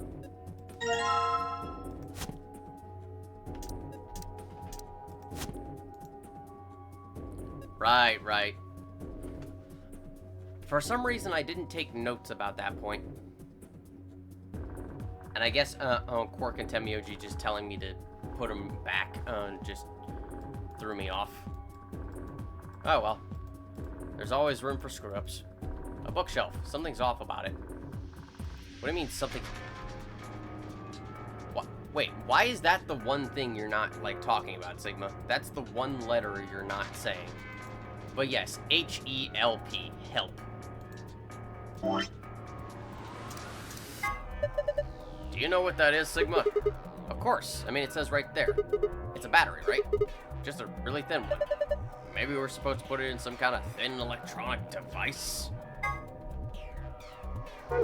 We could do that. But first off, what about this? Let's look at the business cards. Because it's the one puzzle we haven't done yet.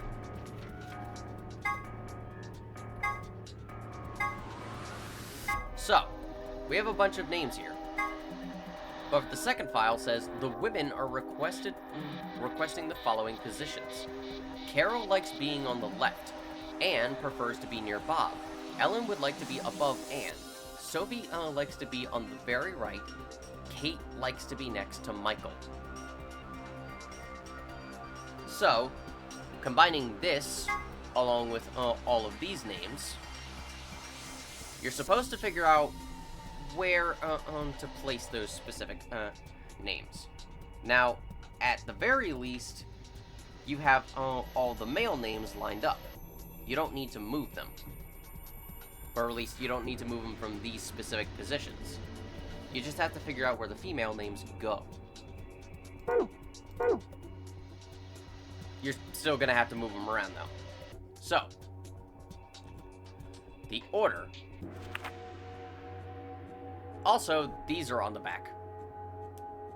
So that's fun. So, the order. First, Bob should be on the top left, with Ellen right next to him. Sophie should be on the top right. Afterwards, the second row is Anne, Chris, and John.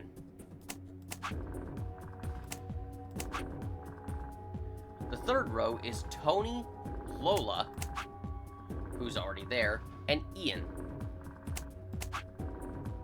And the last row is Carol, Mike, and Kate. Small note here.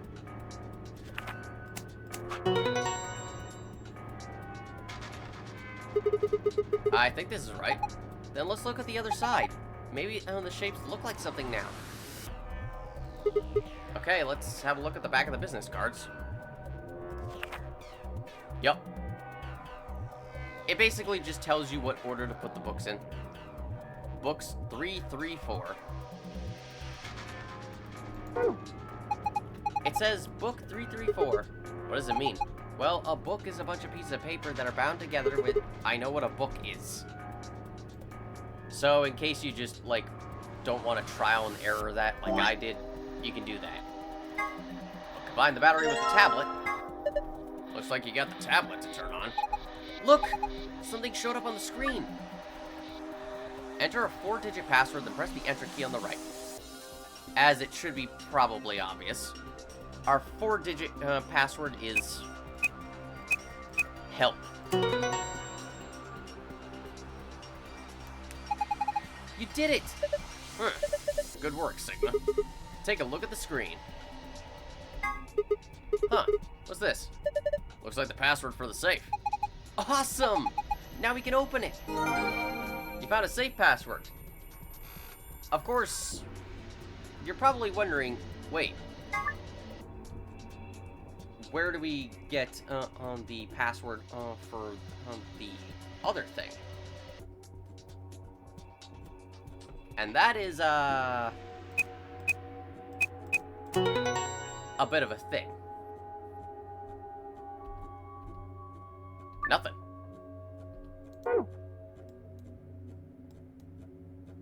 However, now this is on. I don't know why they give you the ability to enter that in again. Oh, wait, no, I remember. Huh? It changed. That looks like a puzzle. It is. It's a silhouette puzzle called a tangram. Move or rotate the triangles and squares to get the shape you need. Pressing the rotate/move button will allow you to switch between move and rotate mode. You can rotate a piece by dragging it while in rotation mode. Dragging while in movement mode will move the piece in question. Once you've made the shape you want, press the check button. I have no idea what that is. Let's give it a shot. Welcome to one of the more annoying puzzles of the game. So, if you don't get it, we're basically trying to make the shape that we saw on the bottle directly to our left, a parallelogram. There's a slight problem with this.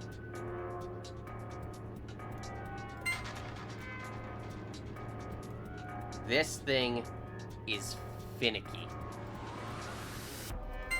You have to press this so you can switch between rotating it and just like, you know, doing things normally.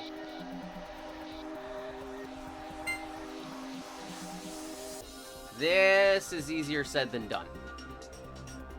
Especially because it is very finicky. So this will take me a little minute to set up. Especially because the pieces can overlap.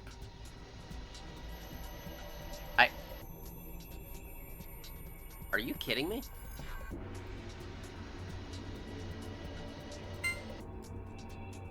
Okay. Yes, here's the problem. Well, one of the problems. The first is that the pieces can overlap with each other.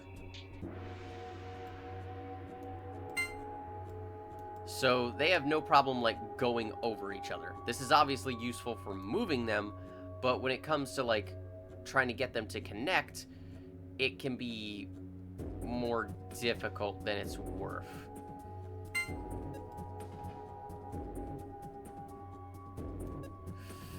Oy, I don't feel good about that, but whatever.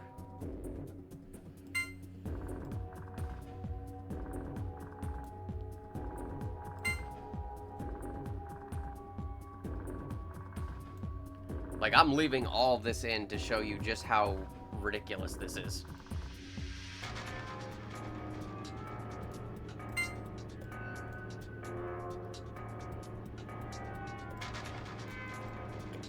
Especially because sometimes it doesn't like to move, which, you know, is certainly part of the puzzle.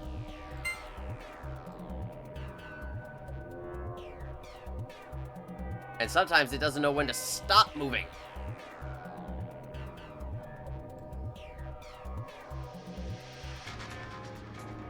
Obviously, you're supposed to... God, stop moving! You're obviously supposed to do this with a stylus on the original 3DS version. On every other version, well, on the PC, I can have the benefit of the keyboard and mouse.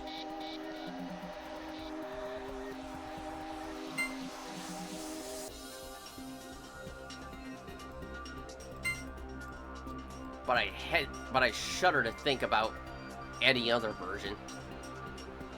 Now comes this.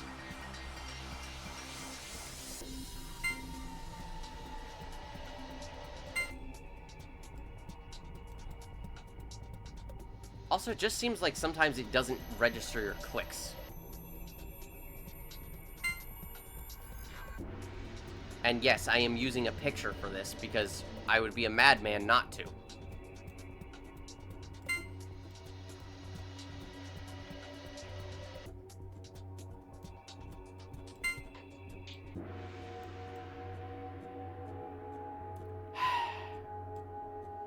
Thank you, game. Game, please, for the love of God. Thank you. Now, here's the thing. I got extremely lucky with that. That may have taken a few minutes, but the truth is, I got very lucky with that because this puzzle is particularly infamous among players because it is extremely finicky in, like, what it considers to be good enough. Sometimes it will just not register it because it is the slightest inch off of place. If you can get this your first time, you have my respect. But other times, I don't blame you if you get annoyed with this puzzle.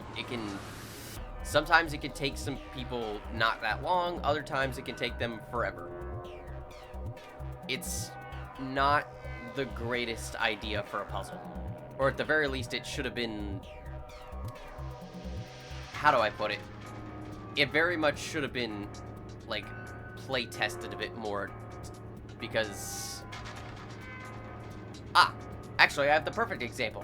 It's like making the vase in the final case of Phoenix Wright Ace Attorney. And how finicky that is. If anyone knows that puzzle from Rise to the Ashes, then you'll know what I'm talking about. It's basically that. Oh yeah, who's the man?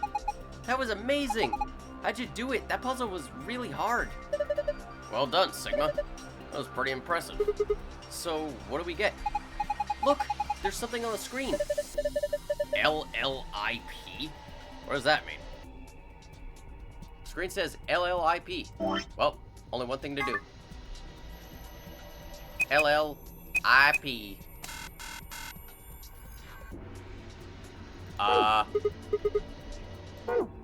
Wait. Oh. IILP.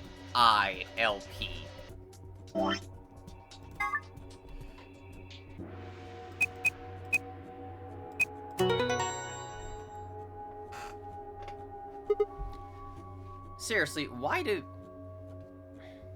Okay, first off, why was I not properly capitalized? And second off, why does a lowercase I... Actually, the lowercase I wasn't even correct. There wasn't any dot at the top of it.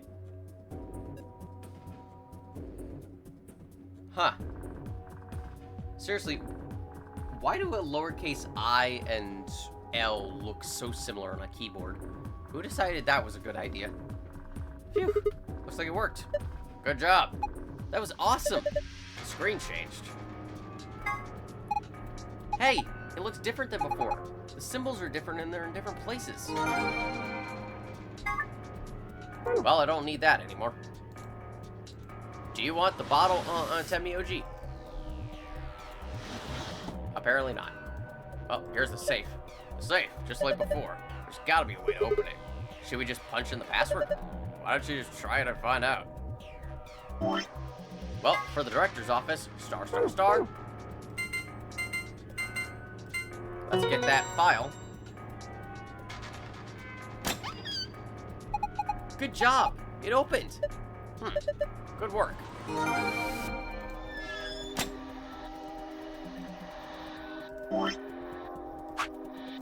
And for our regular password, star, star, sun.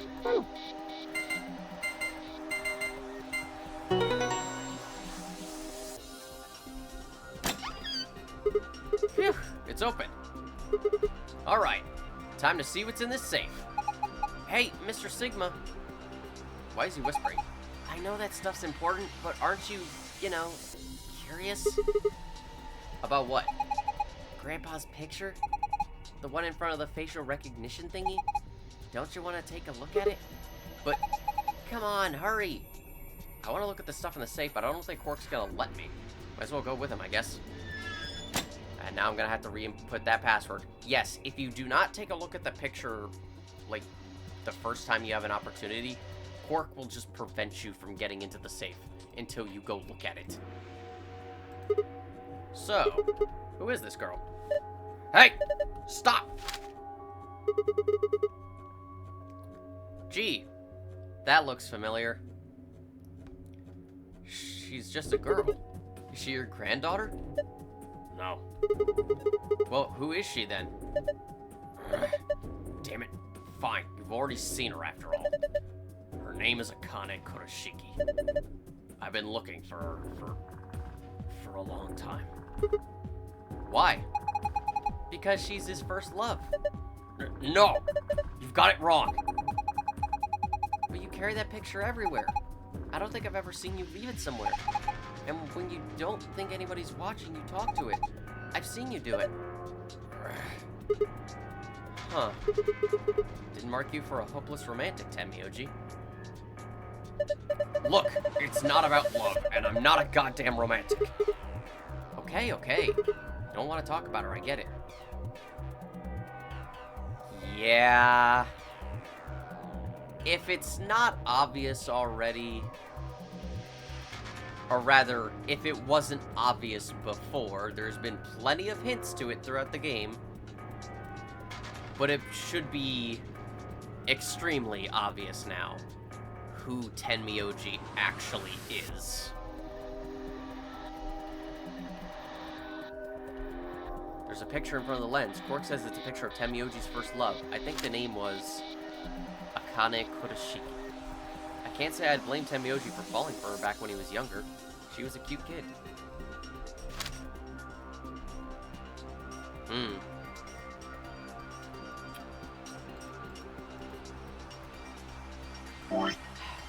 Damn it, Quark, now I have to re-enter it.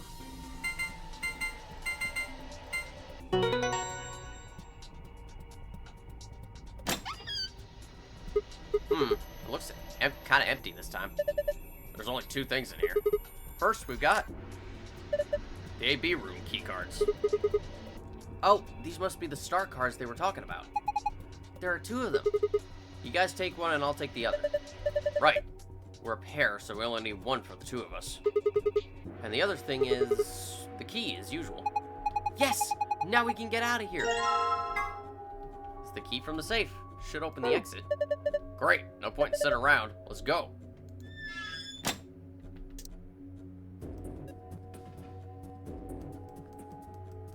Turn around. No idea what this thing is. Might as well leave it alone for now. What are you doing? Hurry up and unlock the door. What's the holdup? We've already got the key. Yeah, I'm coming. You guys ready? Yeah. Go for it. All right. 3, 2, 1.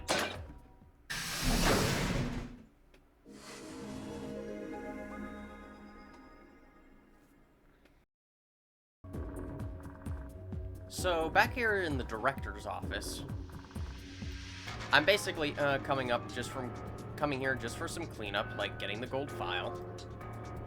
But what happens if you input the password and try to leave before seeing the picture, or Tenmyoji's picture of Akane?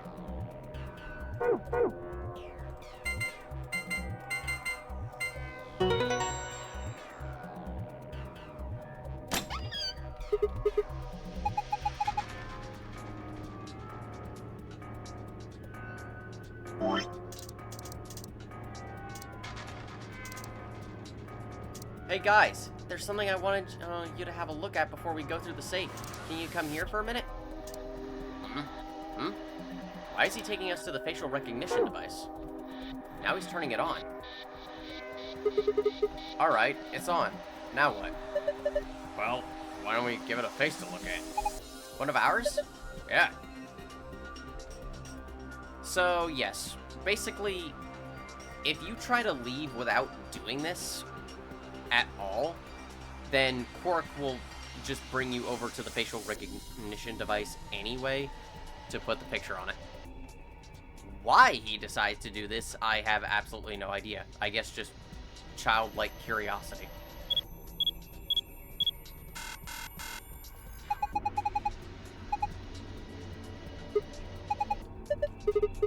Unfortunately, there's nothing really different.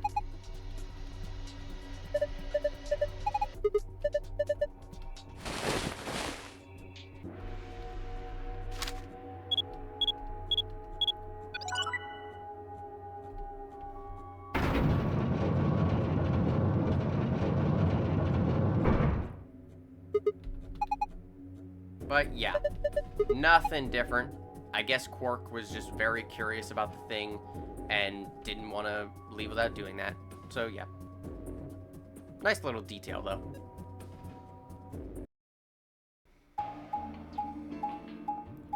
The director's office isn't too bad of an escape room. Most of the puzzles are just moving stuff around. The card puzzle isn't bad. That one is mainly just simple logic. There is a bit of trial and error to it, but... No! But you can figure it out fairly well enough. There's enough hints to get you through it that it shouldn't take you too long. And pretty much the only one that actually is an issue is the parallelogram.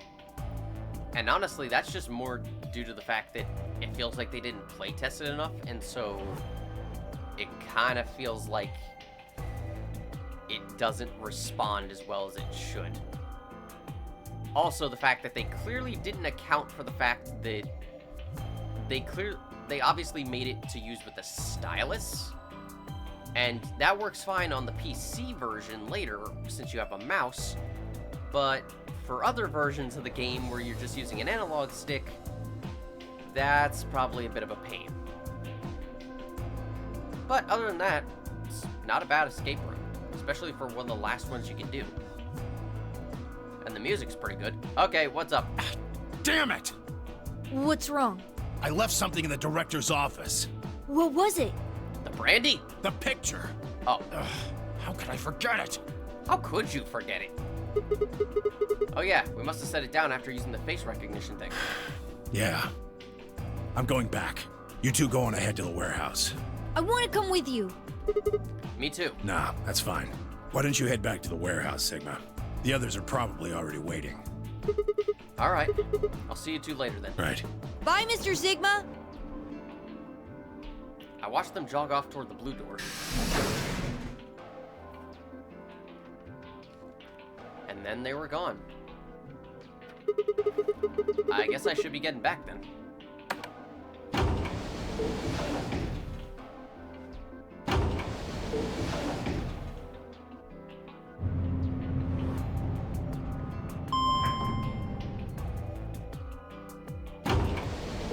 We are getting very close to the end of the game. Which I'm very thankful for. I love this game for the most part, but it does go on for a little while. And I know games having like a good amount of length is an important thing, especially in this day and age, but sometimes it feels like a bit too much. I stepped into the warehouse to find all the other teams already there. Kay and Luna, Fi and Clover, and Dio. The moment Dio spotted me, he dashed over to the rightmost AB room and slid his card through the reader. Wow! Really?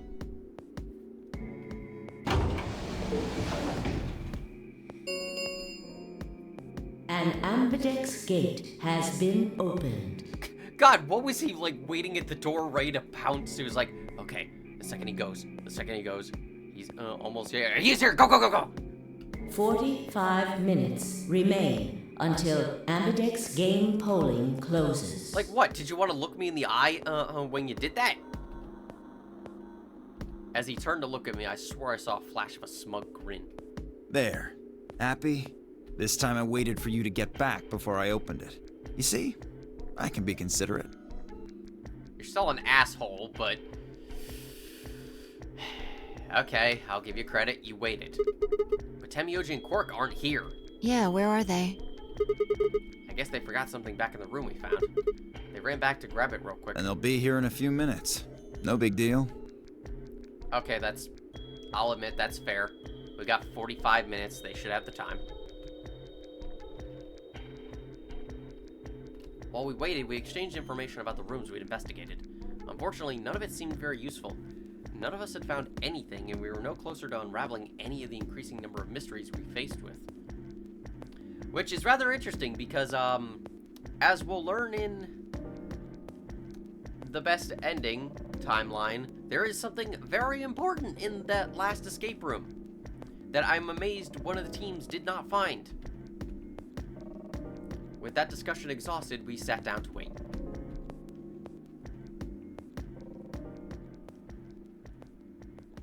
Before long, 20 minutes had passed since Dio opened the door, and Temioji and Quark were nowhere in sight. Don't you think they're taking a little long? Yes, I'm getting worried. What if something happened to them? I'll go have a look.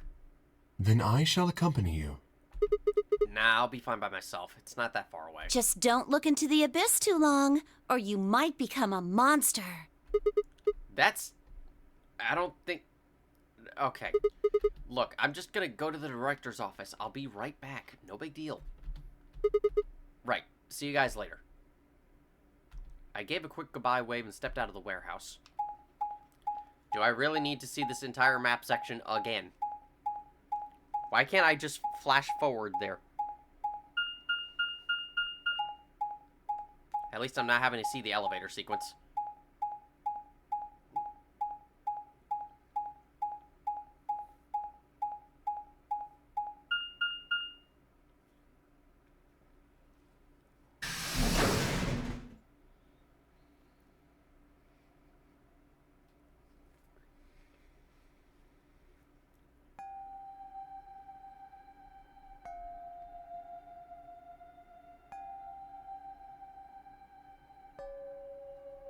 Well, this is interesting. Huh? That's odd. There's nobody here. The picture's gone, though. Temioji and Quark must have been here, then. I laid out the floor B map. And they must have taken the door that faces the warehouse. After that, they probably went through the warehouse and out the blue door to the elevator. Yeah, that's a much shorter route. On the other hand, I came through the red door, which is kind of the long way around. Huh. Looks like we managed to miss each other perfectly. Well, this was a huge waste of time. Shoot. Might as well head back, I suppose. I'd picked up the map and was headed toward the door when... Huh? There was a light on where there hadn't been a light before. What? Why is that thing on? We messed with it earlier, but nothing seemed to work. I felt a sudden wave of inexplicable, nauseating dread. The light stared at me.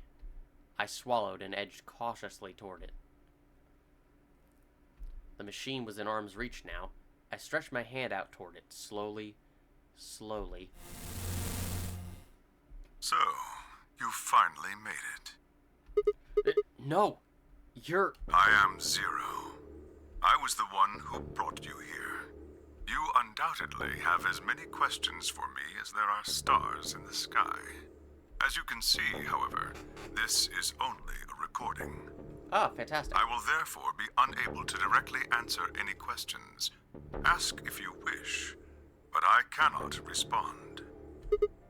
I considered taking a swing at him, but decided that was spectacularly futile and kept my bald fist at my side. Now, where to begin? Let's begin with your voice actors. Because this is one of the only times in the game we hear Zero speak.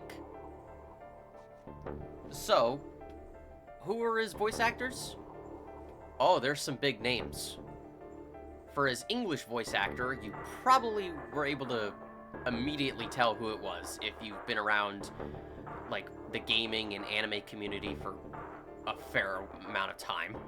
You've probably heard his voice. That being Jameson Price. He's known for a variety of roles, including Nier, And when I say near, I mean from near Gestalt. So, a fun fact about that. To anyone who's recently played the Nier Replicant remake and has never played the previous versions of the game, when the game originally came to the West, there were two versions, Nier Gestalt and, in Japan, Nier Replicant. Nier Replicant had you playing as a young boy called Nier, and he served as the brother of the girl you were protecting throughout the game, Yona. But in Nier Gestalt version, which the West got, you instead played as Yona's father, who was also named Nier. Fans have decided that maybe the two characters have coexisted, and what version you play determines like what character survived and just went through the journey, but I digress. The point is, he plays the father version of Nier, and honestly, he does a damn good job. I actually prefer the father Nier over the brother. Side note, Square Enix, why did you not remake Nier Gestalt? Why? I like the Nier Replicant remake, but I want this too. Please. He is also the voice of Ryder, aka Iskandar, King of Conquerors, from the English dub of Fate Zero. And he played Dirk from Phoenix Wright Ace Attorney, Spirit of Justice. You may also know him as the voice of Sojiro in Persona 5. He's done quite a few. His baritone voice is immediately recognizable. What's also recognizable, immediately, is his Japanese voice actor, Akio Atsuka, who, oh my god, the amount of roles to this man. Probably most famously, he is the voice, the Japanese voice, of Snake. By which I mean Solid Snake, Solidus Snake, Naked Snake, and Venom Snake, all from the Metal Gear series. Yes, he is quite literally all the snakes except for Liquid Snake.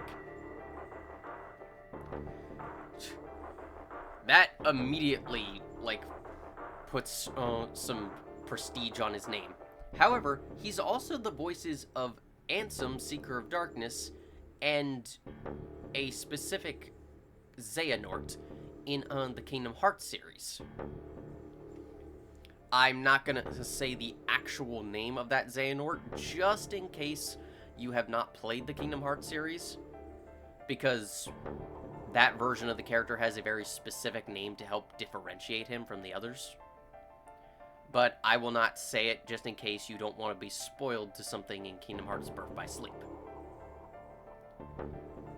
But regardless, he voices both of them, and he takes over as the voice of Master Xehanort starting from Kingdom Hearts 3 after the passing of his father. And finally, he's the voice of Hazel Reinhardt in the Japanese dub of Ruby,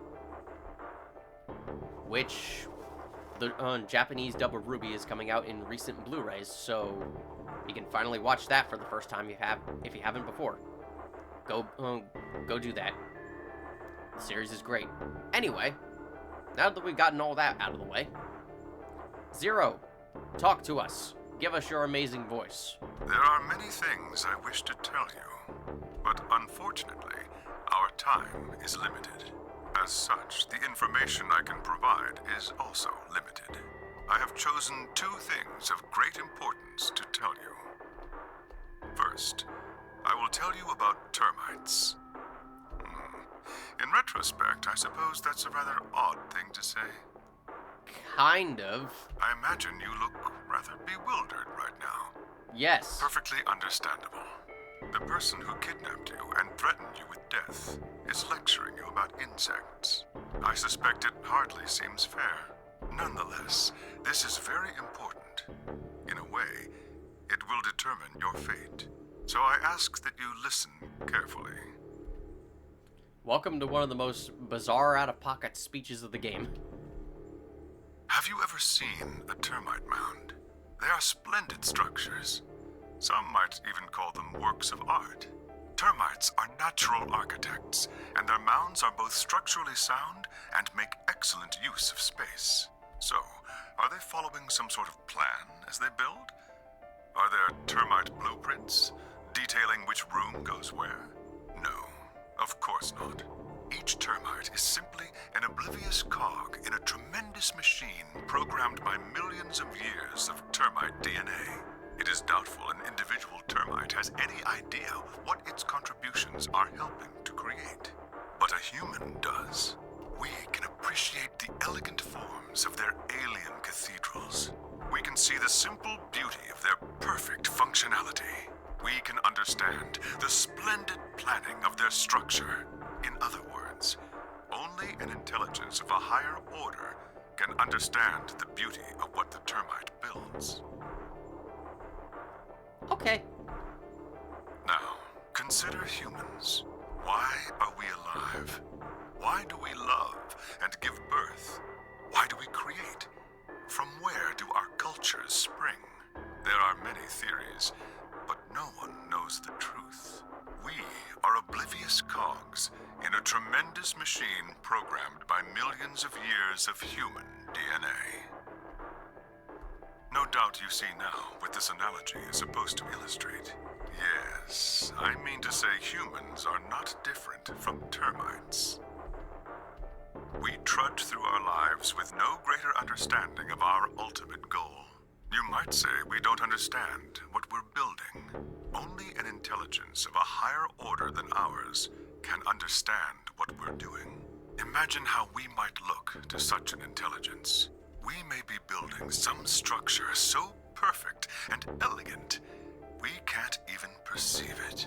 Whatever it is, we've likely been building it on a dimension just above the ones we know since time immemorial. If we are like the termites, then what we've created is almost certainly something of tremendous beauty. And you are about to catch a glimpse of it. Or have you already? Well, that's enough on that subject, I think. Zero, I'm gonna admit, you sound like you're stoned. You sound like you're high on something.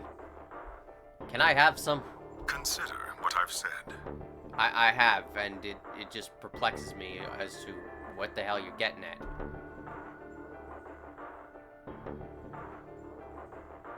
Now, let's move on to the second topic. I'm kind of wondering if maybe you started recording this while you're drunk and just started rambling. It is somewhat more immediately meaningful to your life, and, in fact, the lives of several billion other people. I realize this is rather sudden, but I have a password for you. It is the password to disarm the bomb, numbered 1. Bomb? Are you ready? I will only say this once, so pay close attention. The password to disarm the number 1 bomb is BQZ RGJ DXR. I had no idea what he was talking about. I hope you got that, because otherwise you'll have to come back here and listen to that whole thing just to get the bomb password. What bomb? Was he saying there were bombs too? If he'd guessed at my future confusion, he showed no sign of it. That is the last of the information this message was meant to convey. Before I go, however, I have a warning. You cannot tell any of your companions what you heard or saw here. If you do, you will be penalized immediately. I hope we will meet again someday. We would have much to discuss. Wait! God damn it, you can't just spout all that crap and disappear. I found myself yelling at empty air. Come back, termite man! The hologram had disappeared. What kind of an idiot does he take me for? Termites? Other dimensions? How could that have anything to do with kidnapping us? Shit! I kicked out a nearby shelf. 10 minutes remain until Ambidex game polling closes. All players, please enter your votes. If no vote is recorded before the deadline has passed, any non-voting parties will automatically ally. Oh, crap. I need to get back. Not like there's any point staying here. I spun around and ran out of the room toward the warehouse. Well, that was fun. Grandpa! Look! Mr. Sigma's back! Took you long enough.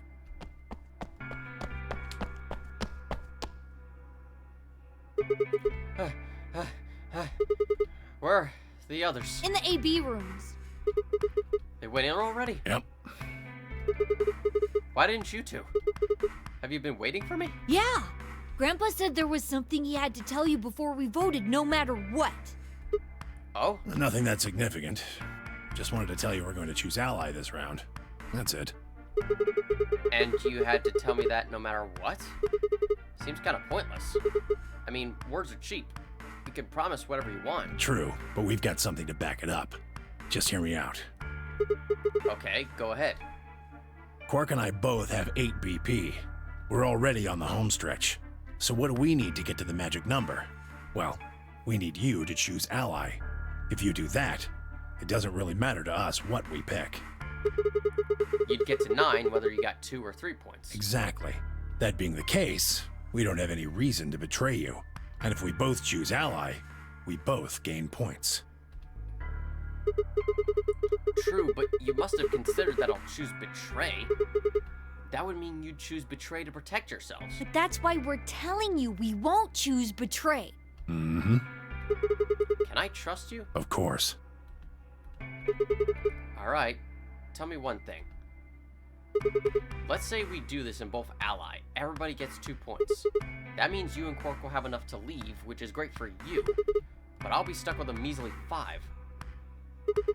How do I know you aren't just going to open the number 9 door and leave us in the lurch? I can guarantee it. How? I can give you my word. I will not open the number 9 door, even if I have enough points to do so. That is very specifically worded. I swear it. We aren't going to abandon everybody else just so we can escape. I swear too. I promise. Man, so all you've got is a promise, huh? When I make a promise, I keep it. Trust me. Please! You've got to trust us!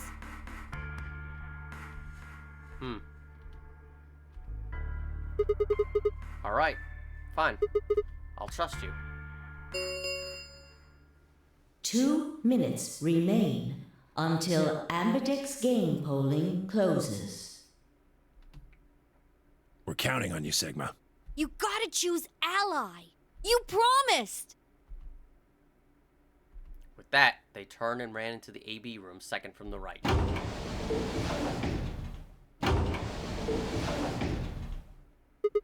Well, I guess I should get moving.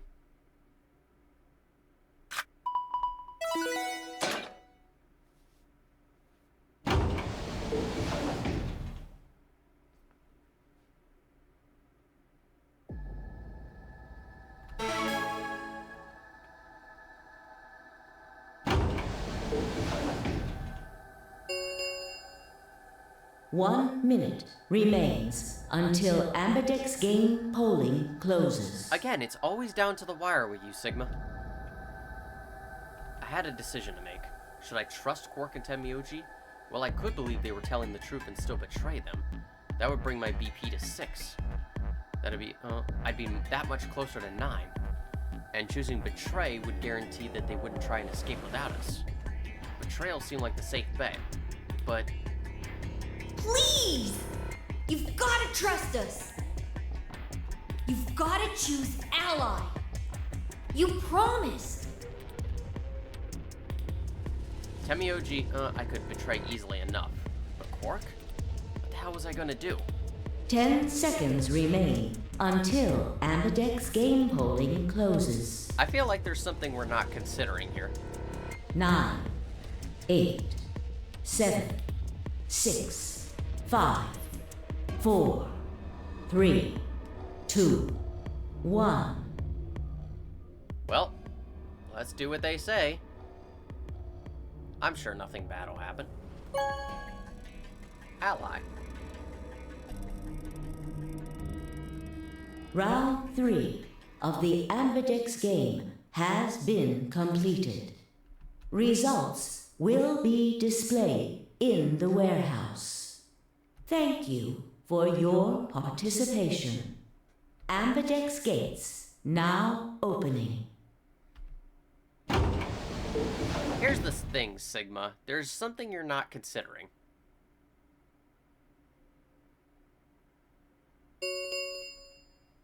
Results from round 3 of the Ambidex game will now be displayed.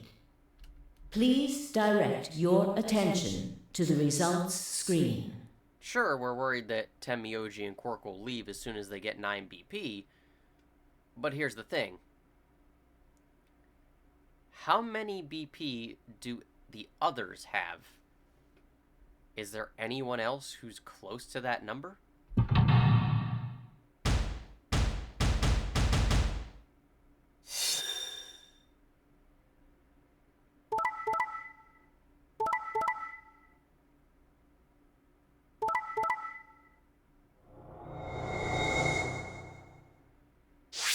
Well, there is one person who is.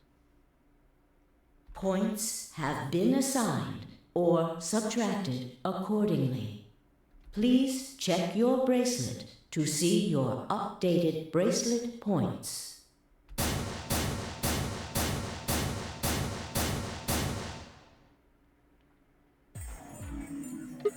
Hey! What the hell, guys? Why'd you betray me? Quark had nothing to do with this. I made the vote. Grandpa. Alright, fine. Why'd you break your promise, Tenmyoji? I only promised you one thing. We wouldn't open the number 9 door, even if we got 9 points. What? So, you're not going to leave? Not what I said. Of course we're going to leave. What? Look, see Clover over there? What? Don't tell me. Oh, God. Clover, no. Don't be the cat again. Don't be the cat. She decided to be the cat.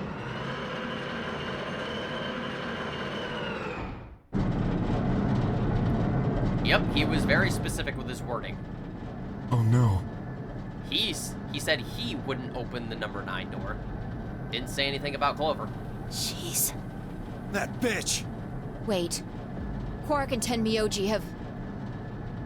The words were barely out of her mouth when Tenmyoji and Quark ran past. No! God damn it!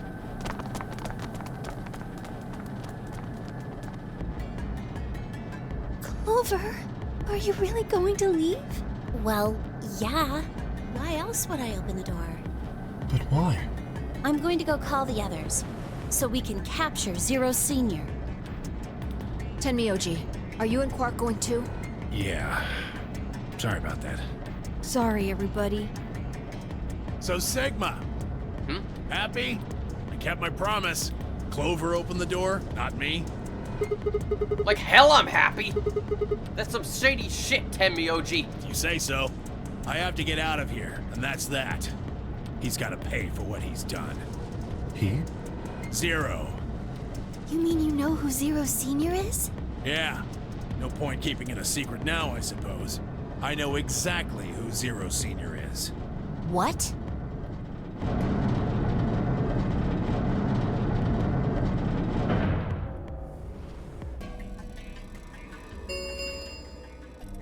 The number 9 door has been opened. It will remain open for 9 seconds. Let's go. Come on, guys. Time to move. Right. Oh, wait! This is for you, Mr. Sigma. Quark held something out. I looked down to see 2 pieces of folded paper. What is this? It's a letter. I wrote it in the director's office before the AB game. I wanted to tell you what kind of guy Grandpa is. So, read it, okay? He pressed it into my hand. See you later, Mr. Sigma. Then he turned and ran toward the door, Temioji and Clover following in his footsteps. I was so surprised by the letter that I didn't even try to stop them. Before I could think of anything to say... See you. Goodbye.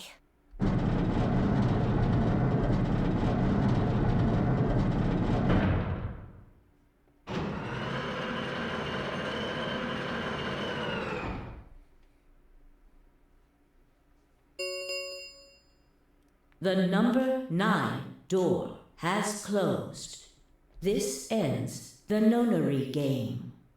Thank you for your participation.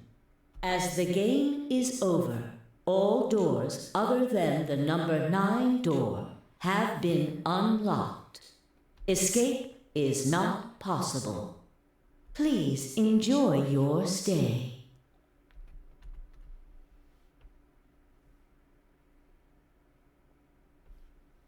Shit! They're gone. All we can do now is hope they bring help back. Indeed. I agree. I looked down at Quark's letter and slowly unfolded it. His handwriting was still slightly uneven, but he'd filled both pages with writing. I began to read. It was a really stormy day when he found me. He said the rain was coming down so hard it almost hurt, but somehow he managed to hear a baby crying. I guess I must have been crying pretty loud. He took me home and did his best to raise me, but he'd never been married or had a kid before, so I think it was really hard for him. He couldn't figure out how to mix the formula, so he was always carrying the directions around with him. Also, I guess I was a pretty picky eater, so if he didn't get the water to formula ratio just right, I wouldn't eat it. I guess I was kind of a pain, huh? But he didn't give up, and now here I am.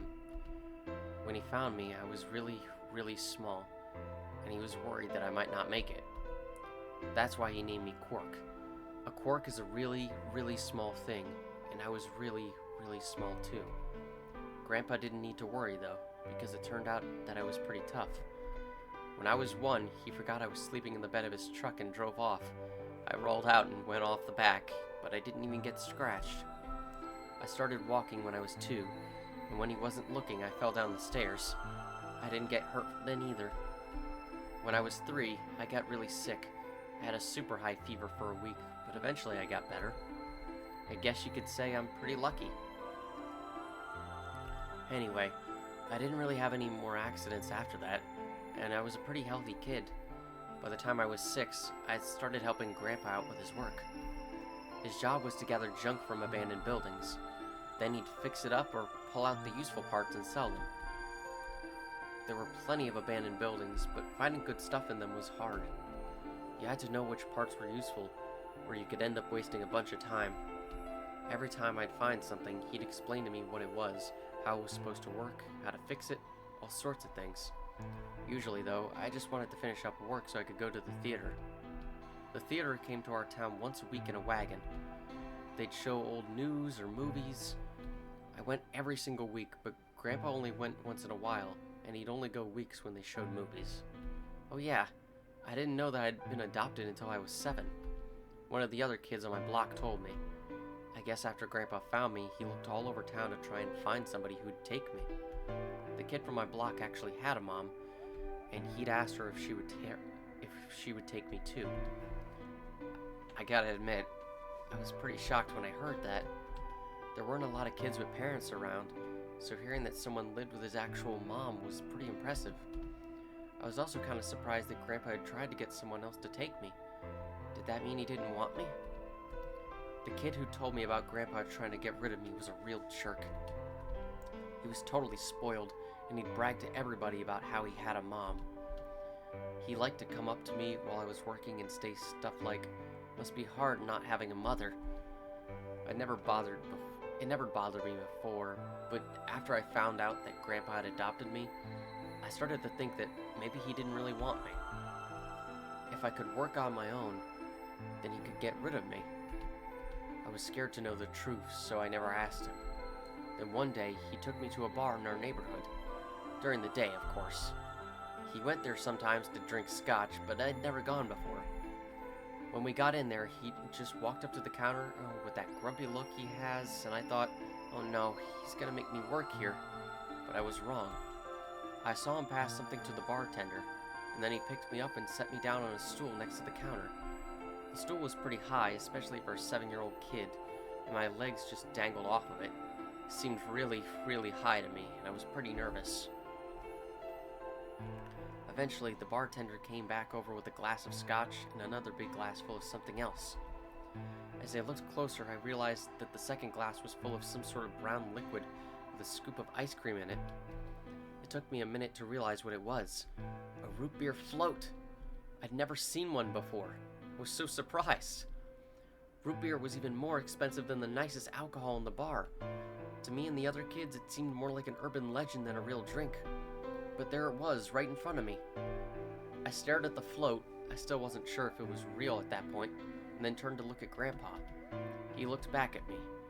I didn't know what to do, so I turned to the bartender. He had already turned around and moved off, though, so I figured he must have put the glass down in front of me on purpose. It still didn't seem like it could be real, and I was just staring at it when Grandpa told me to hurry up and drink it before the ice cream melted. His gruff voice sounded like an angel's. "Is this really mine?" He nodded. Words can't describe how awesome it was. I'd never tasted anything like root beer before. The creamy sweetness of the ice cream made my entire head feel light. I felt like the luckiest boy in the whole world. That's not an exaggeration, I really thought that. The root beer float was delicious, but what made me even happier was Grandpa. When I looked over at him, he was smiling. I know that's gotta be hard for you to imagine, but he really was. Right then, I didn't care whether he'd just found me and adopted me or not. He'd bought me a root beer float. That made me way luckier than some kid who had a mother but had never tasted root beer. Of course, after we left the bar, he was the first kid I bragged to. So Grandpa and I were doing pretty good. Until the fight. I was in a super bad mood that day. I'd torn one of my shoes that morning and some old drunk guy had yelled at me. All the junk I found was totally useless. The day was almost over and I was fed up, so I just grabbed some random trash and took it back to the house. When I showed what I'd found to Grandpa, he frowned. He started going through each thing I brought back, explaining why they were all useless. I got really mad and just yelled, "I don't care." Then he got mad and I couldn't take it anymore, so I ran away. I was pretty upset, and I started thinking that maybe Grandpa had only adopted me so he could raise me to work and make money for him. After a while, I went and hid in an abandoned building, but by then I'd started to calm down and think that maybe I should go back and apologize. It had started raining pretty hard though, so I decided I should wait for it to stop. But that was just an excuse. The truth was that I was nervous. Part of me knew I'd done something wrong, but I didn't want to admit it. The rain didn't stop though, so I just sat there staring out at the gloomy gray sky. I imagined Grandpa coming to get me. It kept raining all night, and he never showed up. I gave up waiting and decided it was time to go home. I was about halfway there when I heard somebody groaning. At first I thought I should just ignore it and not get involved, but I went over anyway and it was Grandpa. He was totally soaked, and I could tell right away that he'd been there for a really long time. I yelled and he opened his eyes a little bit. He smiled weakly and said he was glad I was safe. He'd spent all night out in the rain looking for me. I felt awful. Grandpa had been out in the rain looking for me so long that he'd collapsed. I was horrible. He'd heard me crying in the rain, but I hadn't heard him. As I ran to get to the doctor, I promised whatever God might be listening that if they would only save Grandpa, I'd never ask for another root beer float ever again. He got a real bad fever and his temperature wouldn't go down for days. The doctor said that if it kept up, he'd die. If he died, then I'd be all alone. There wouldn't be anybody left to care about me. The thought of that happening terrified me. Fortunately, I must have passed some of my luck on to Grandpa, because a week later his fever finally broke. I was glad he wasn't going to die, but I was also a little scared. What if he had decided he didn't want a stupid kid like me around anymore? My plan was to apologize as soon as he woke up, but when the moment came, my brain just stopped. Grandpa started to talk, and it took me a minute to realize he was apologizing. I didn't know what to think. He explained that he was an old man, and that meant he was probably going to die sooner rather than later. He was strict with me because he wanted to make sure I'd be able to make it on my own after he was gone. But maybe he'd been a little too strict. All the things I worried about had been stupid and selfish. Grandpa cared about me a whole lot. He'd been worried when I'd ran off, and he'd gone out into the rain to look for me. I started to apologize, but when I opened my mouth, I just started crying. I don't think I've cried that much since I was a baby. But he just smiled and patted my head. I asked him if he'd ever regretted adopting me. His eyes got all wide and he said, "Of course not." He told me that he was looking for a really important lady, and because of that, he'd had to give up on pretty much everything else in his life. But when he took me in and started raising me, he felt like he'd gotten some of what he lost back. That was when I decided to stay with him forever, even if he said I couldn't.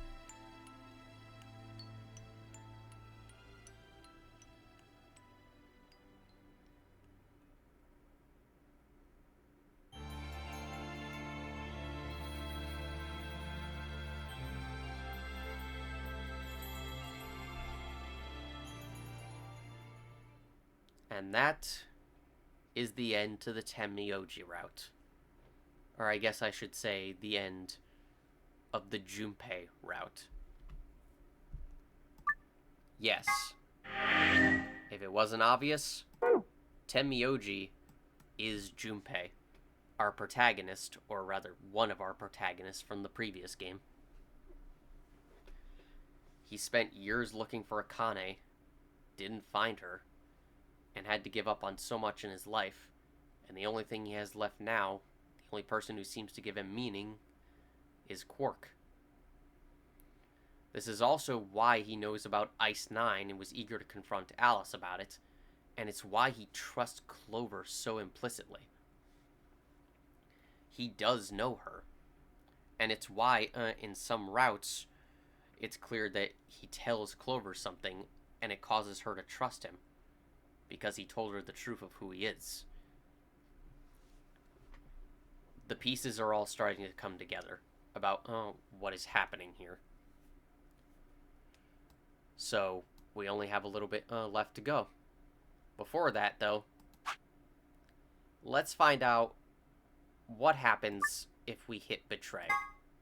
We still have another dead end to go.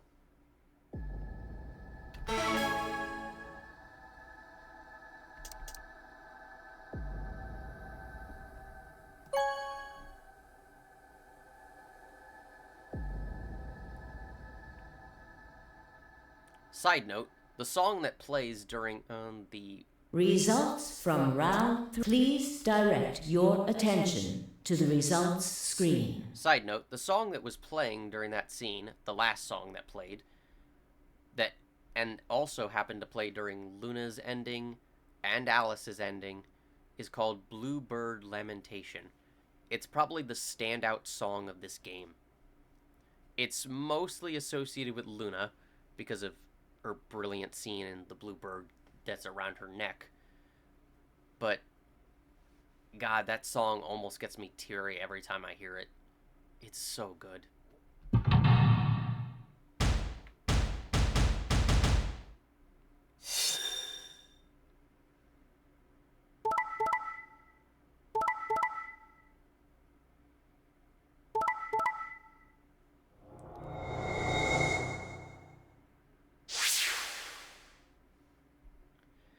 It should be obvious what is about to happen. Just because we stopped Tenmyoji and Quark from getting 9 points doesn't mean we stopped Clover. Points have please.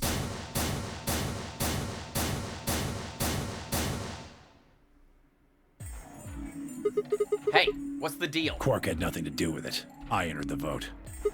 So why'd you choose Betray? Couldn't I ask you the same thing?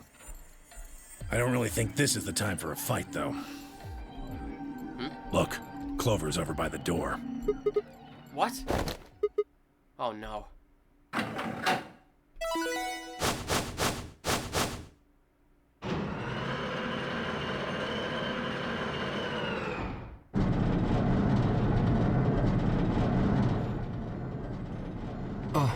The number 9 door. Fuck, she opened it.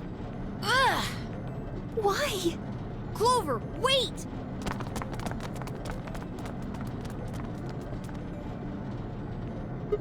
Clover! What the hell do you think you're doing? I'm going to call the others. What? I'll get justice for Alice. Justice? Wait, do you mean...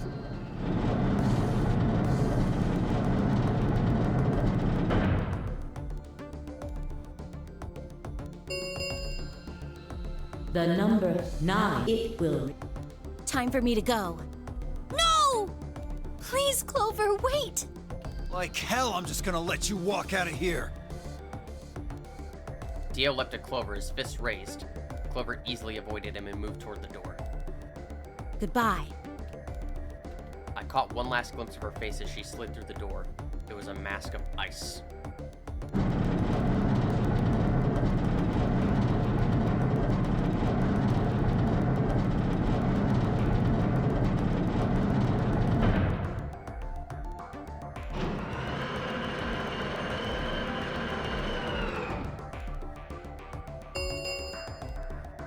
The number this end. Thank you. As the game escape, please enjoy.